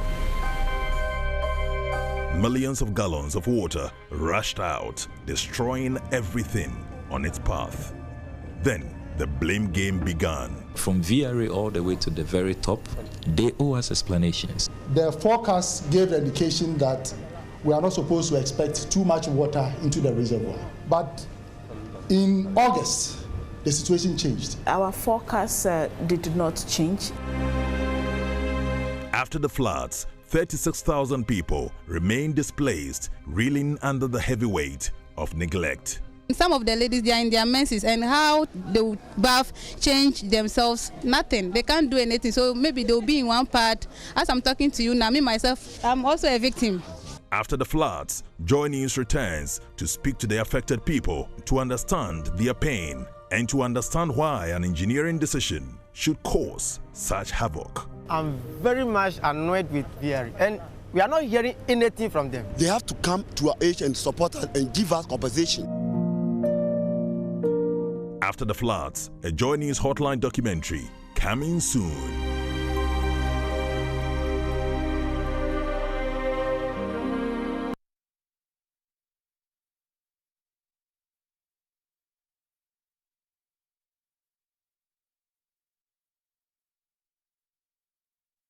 It's always a good time. Any time is a good time to talk about prostate issues. One thing I want to say is this, that thankfully I got prostate cancer and survived it. If you have prostate cancer, that means it's a death sentence. It's not so. I don't think all the prostate people go through the symptoms. You know, there are symptoms that are sort of like red flags. I didn't really go through any symptoms per se, you know. Okay. I just remember having frequent urination. I mean, it's a man thing, and they say men have ego, we are alphas and all of that. So all of a sudden, boss, you know, they feel boss. Masturbation. The boys are watching you. And frequent sex is not a risk factor for developing a prostate cancer.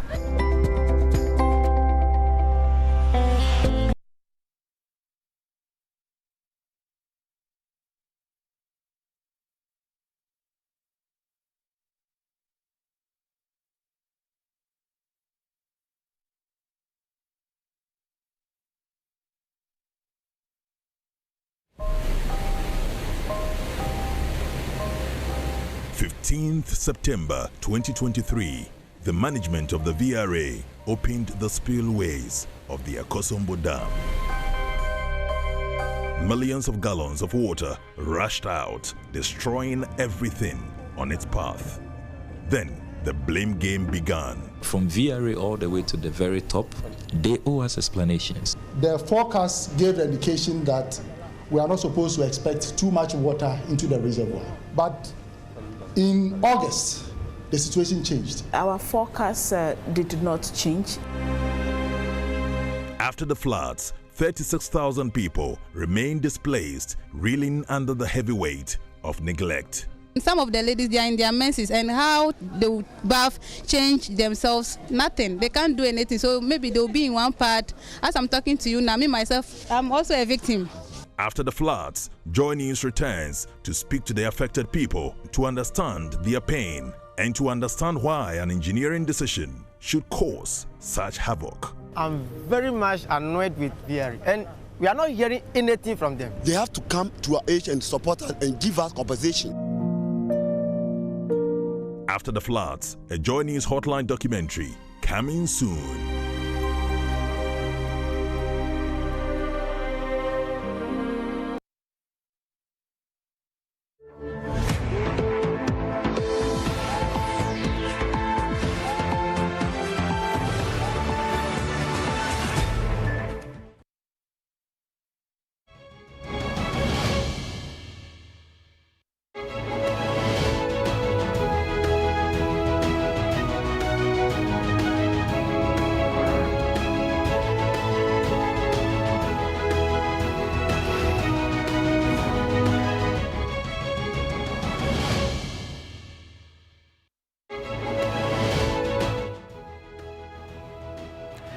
Good evening and welcome to Business Live. Coming up, government says significant progress has been made on restructuring of debt owed independent power producers as it hopes to sign next deal next month. The indication we have is that the OCC has shared the draft MOU with their members, and they are about sharing the draft with us sooner than later. We will be joined by the Independent Power Generators Ghana for some quick analysis on this move by government. Also in this bulletin, Ghana's bilateral creditors share draft MOU with members as an agreement is set to be finalized in the coming days to pave way for the release of $360 million IMF cash. There is work ongoing to formalize the agreement in principle, and we're quite confident that this will be a matter of weeks, and we will be able to bring the review to the board in next, by the end of June. So what does this draft MOU entails? We shall be finding answers pretty soon. Also in this bulletin, former Minister of Finance Seth Terkpe cast doubts over economists' preparedness to withstand shocks and projection of favorable outlook. Yes, we could be lifted with the normal growth that is taking place, that is being projected from even China that was slowing down, across the globe, the strong economies. But we should be mindful of their implications for our economies. We have details of these and many others lined up for you. Please be my guest.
Thanks so much for your company. I am Pius Kojobaka, and tonight we want to begin business from the power sector because government has revealed that it has made significant progress on the terms for restructuring debt owed independent power producers, and government is hopeful the development could see a deal being signed with IPPs on how the payments will be made going forward. And Minister of Finance Dr. Mohamed Amin Adam disclosed this in Washington, D.C. at the just ended IMF spring meetings in USA. And we've got to go on Zoom and engage the Chief Executive Officer of the Independent Power Producers or Generators Ghana, Dr. Elikplim Apetogbo, for some discussions on this. Thanks so much, sir, for agreeing to speak to us on Business Live.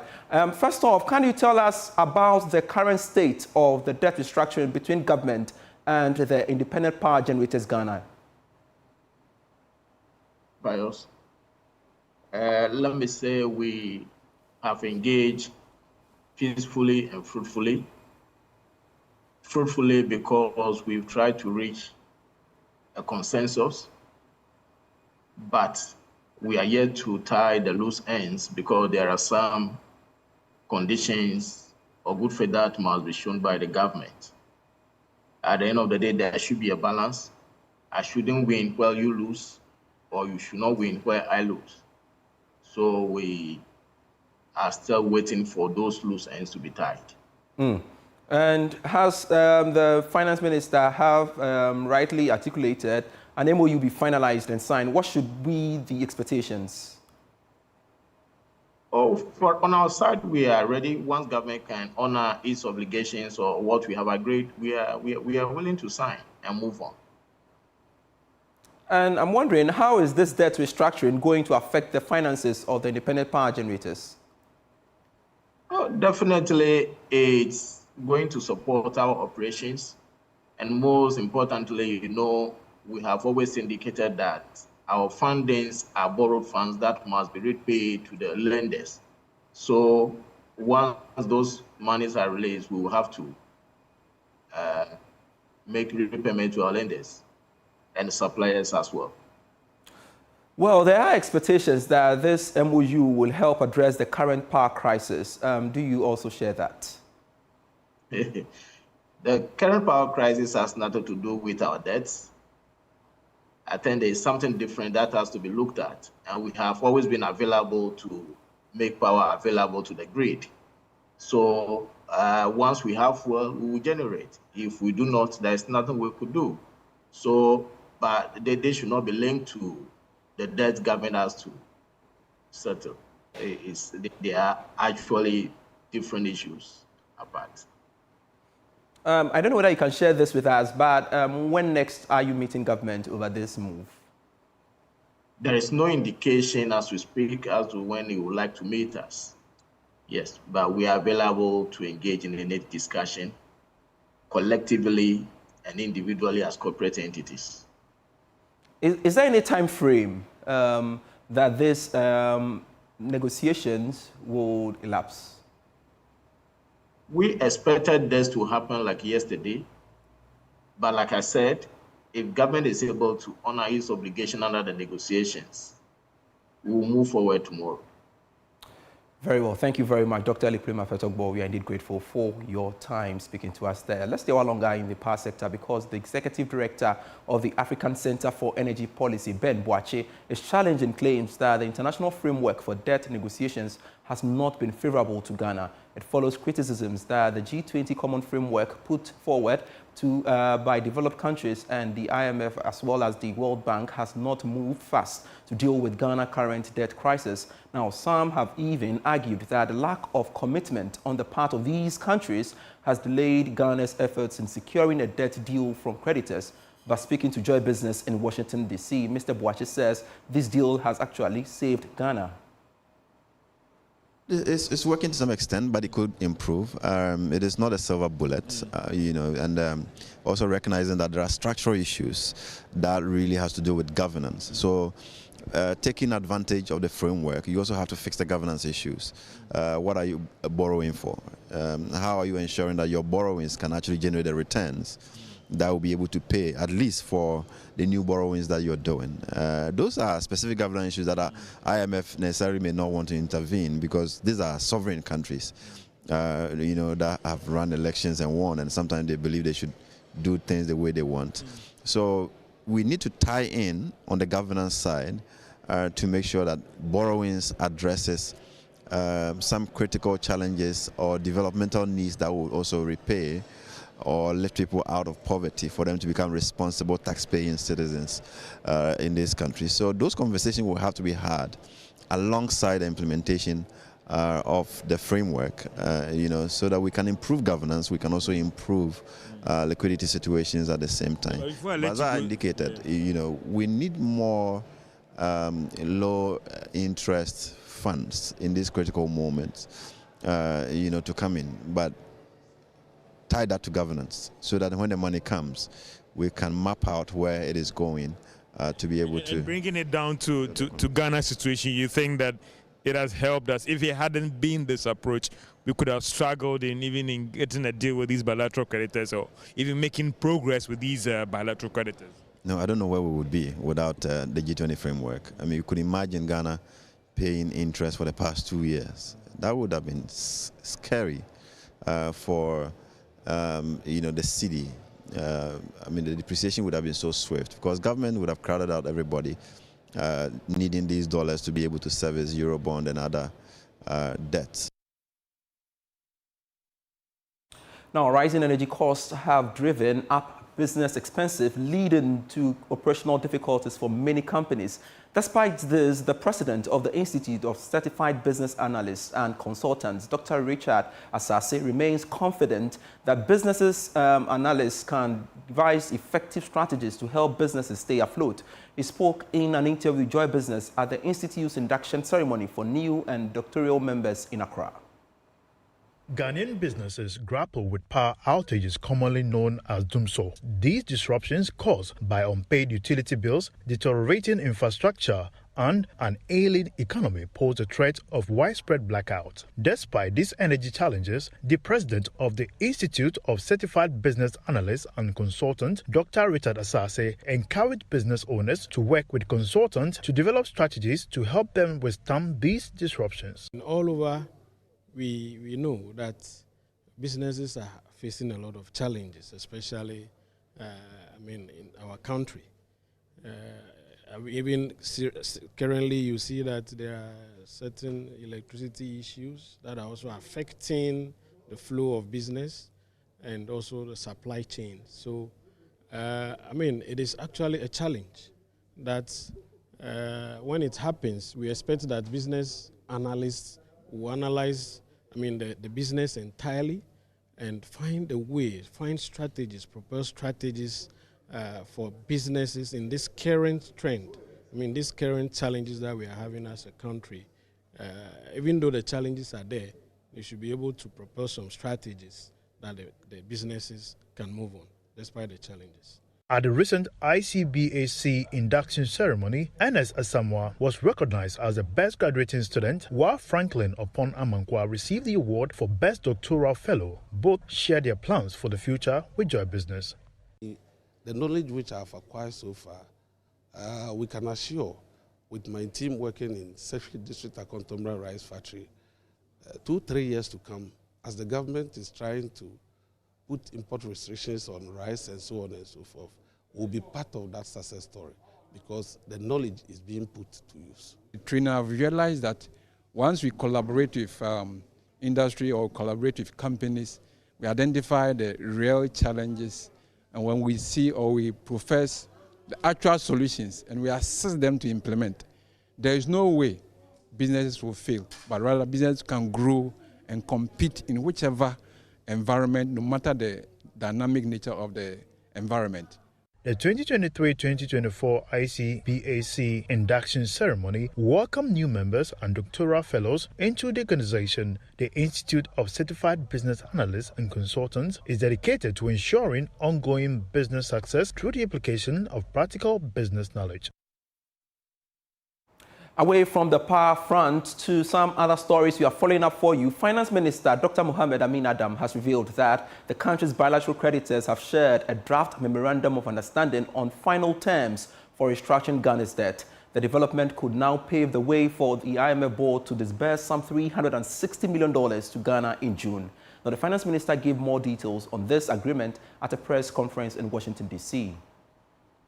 I have to tell you that I'm very optimistic that we will reach a very durable agreement that will help reset our debt profile.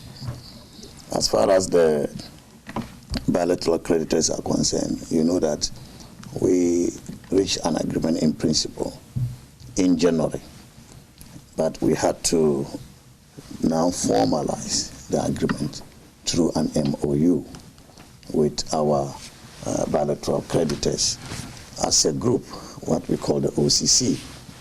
And the indication we have is that the OCC has shared the draft MOU with their members, and they are about sharing the draft with us sooner than later. And so as soon as we get the draft and we are fine with it, that will mean we have an agreement on the MOU.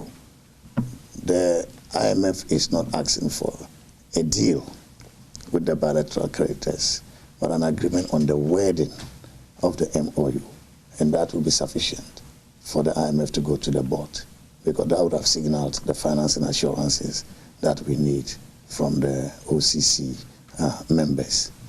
The issue in relation to Eurobonds is also on course. We, as you know, from the cleansing statement we issued at the end of our non-disclosure agreement, we reached an interim agreement which we had to subject to the IMF threshold. And when you subjected that to the IMF threshold, you will notice that we narrowed the gap between what we agreed in the interim with the bondholders and the IMF threshold. We narrowed the gap, very, very slight difference. But that means that there is more work to be done, because any deal that we reach will have to be consistent with the threshold, the DSA threshold of 55% debt to GDP in present value terms, and then also a debt service to revenue ratio of about 18%. This is still Business Life. We'll be right back with more.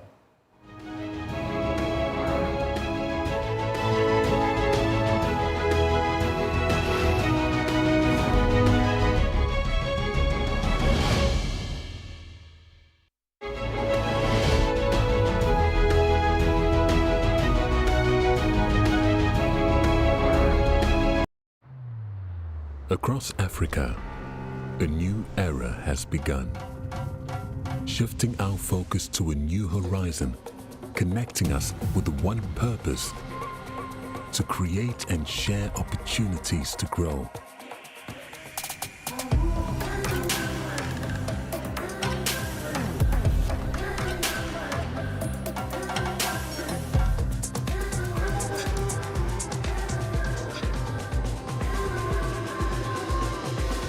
Today, we are making a brighter tomorrow, built by our dreams and our energy. Across our continent, across the world, we are creating a better way to a better future. A Pan-African future. Together. EcoBank. A better way, a better Africa.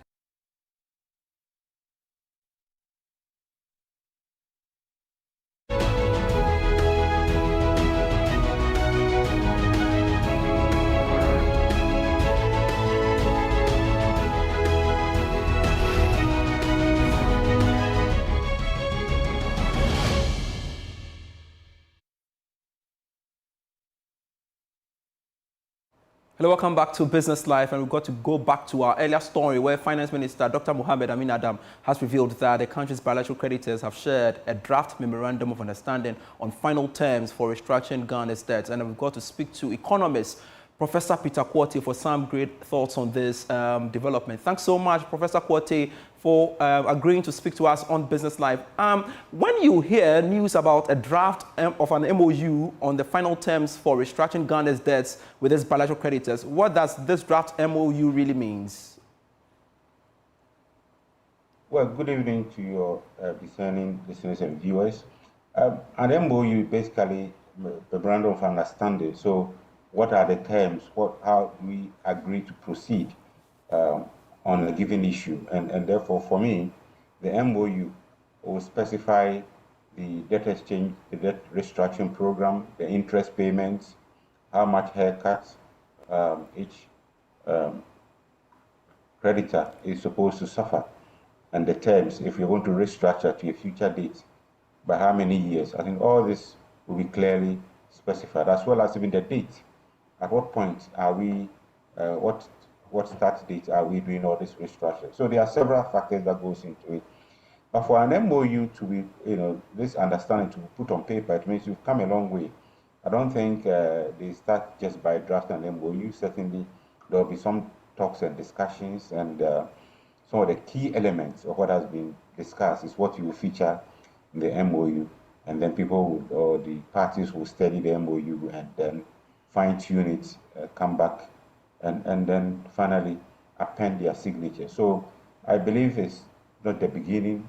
I believe strongly a lot has been happening in the background, and that is what it's come to so far. All right, so I guess I wouldn't be wrong to say that this, what you are learning now, is not the actual MOU, right? It's not the actual MOU. I would say the final MOU, because it has to go through some iterations. We are talking of several creditors, and therefore there are institutions and individuals involved, and there's some discussion, some agreements, some adjustments will have to be made here and there. One size fits all doesn't work. They all have to gradually agree, and then when you have a final draft, a final document, then you can run with it. All right, so from what we are learning, it's the bilateral creditors that have come up with the MOU. Must Ghana also have one during these negotiations? It's basically what they come out with. You also have to study where you think it pinches so hard, you can go back and negotiate. But you cannot draft an MOU while they're also drafting their MOU. We need to have a unified MOU. So copies have been shared. I believe our authorities are studying it whilst they are at the IMF World Bank Spring meeting. And the creditors also have their copies which they are studying. So they will converge at some point and see how they finalize this and then move the process forward. And I know this kind of negotiations really take time. What happens next? Yes, it takes time. I think they have about up to 6 weeks or so to finalize this MOU. So hopefully within these 6 weeks, a lot will happen. A lot of background discussions will happen, and we'll see the final document. Hanging on for too long is not in the interest of Ghana. It's also not in the interest of the creditors.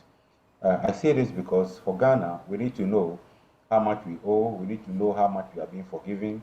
And then we start saving. If they need to create a sinking fund, which we need, we create a sinking fund and start saving so that come 2025 and beyond, we'll have resources to be servicing those debts. Then for the creditors, I mean, we say jump today is better than jump tomorrow. If they should agree now, Ghana will from 2025 start making repayments. It's better to have some part of your money paid so you can turn it around rather than being in a fix, rather than not having anything at all.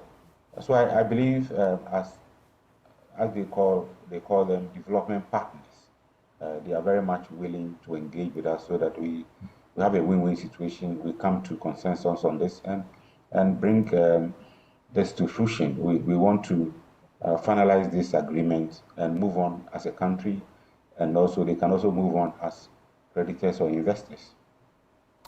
And finally, before you go, because I know you are hard pressed for time, what do you make of assertions by the International Monetary Fund saying that the worst is over for Ghana? Is that really the case?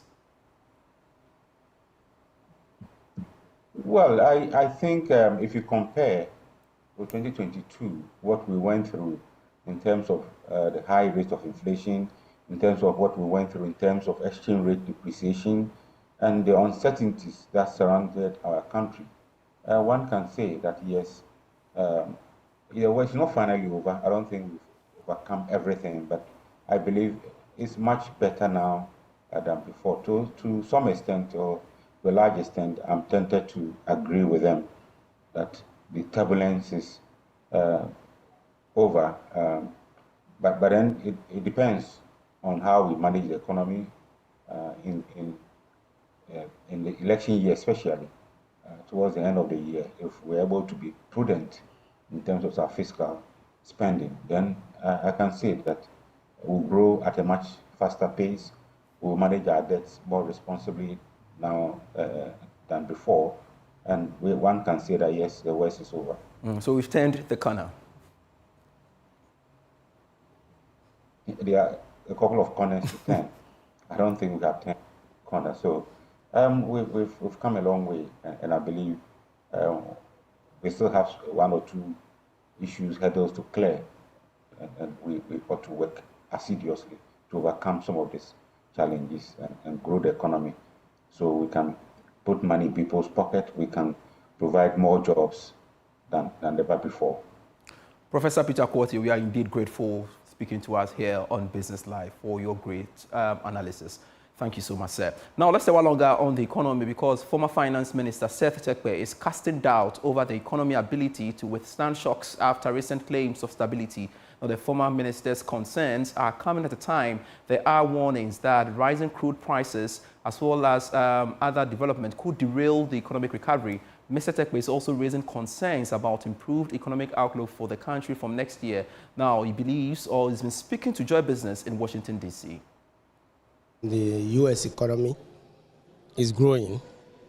It means the economy becomes stronger, the dollar strengthens, and when the dollar strengthens, in our case, one commodity, gold, normally suffers in price because it often moves, in the opposite direction of the value of the dollar.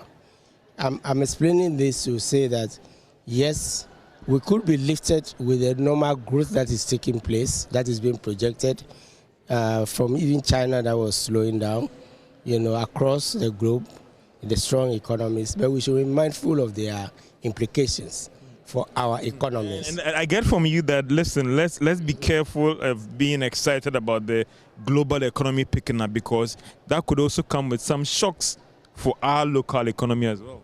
Precisely.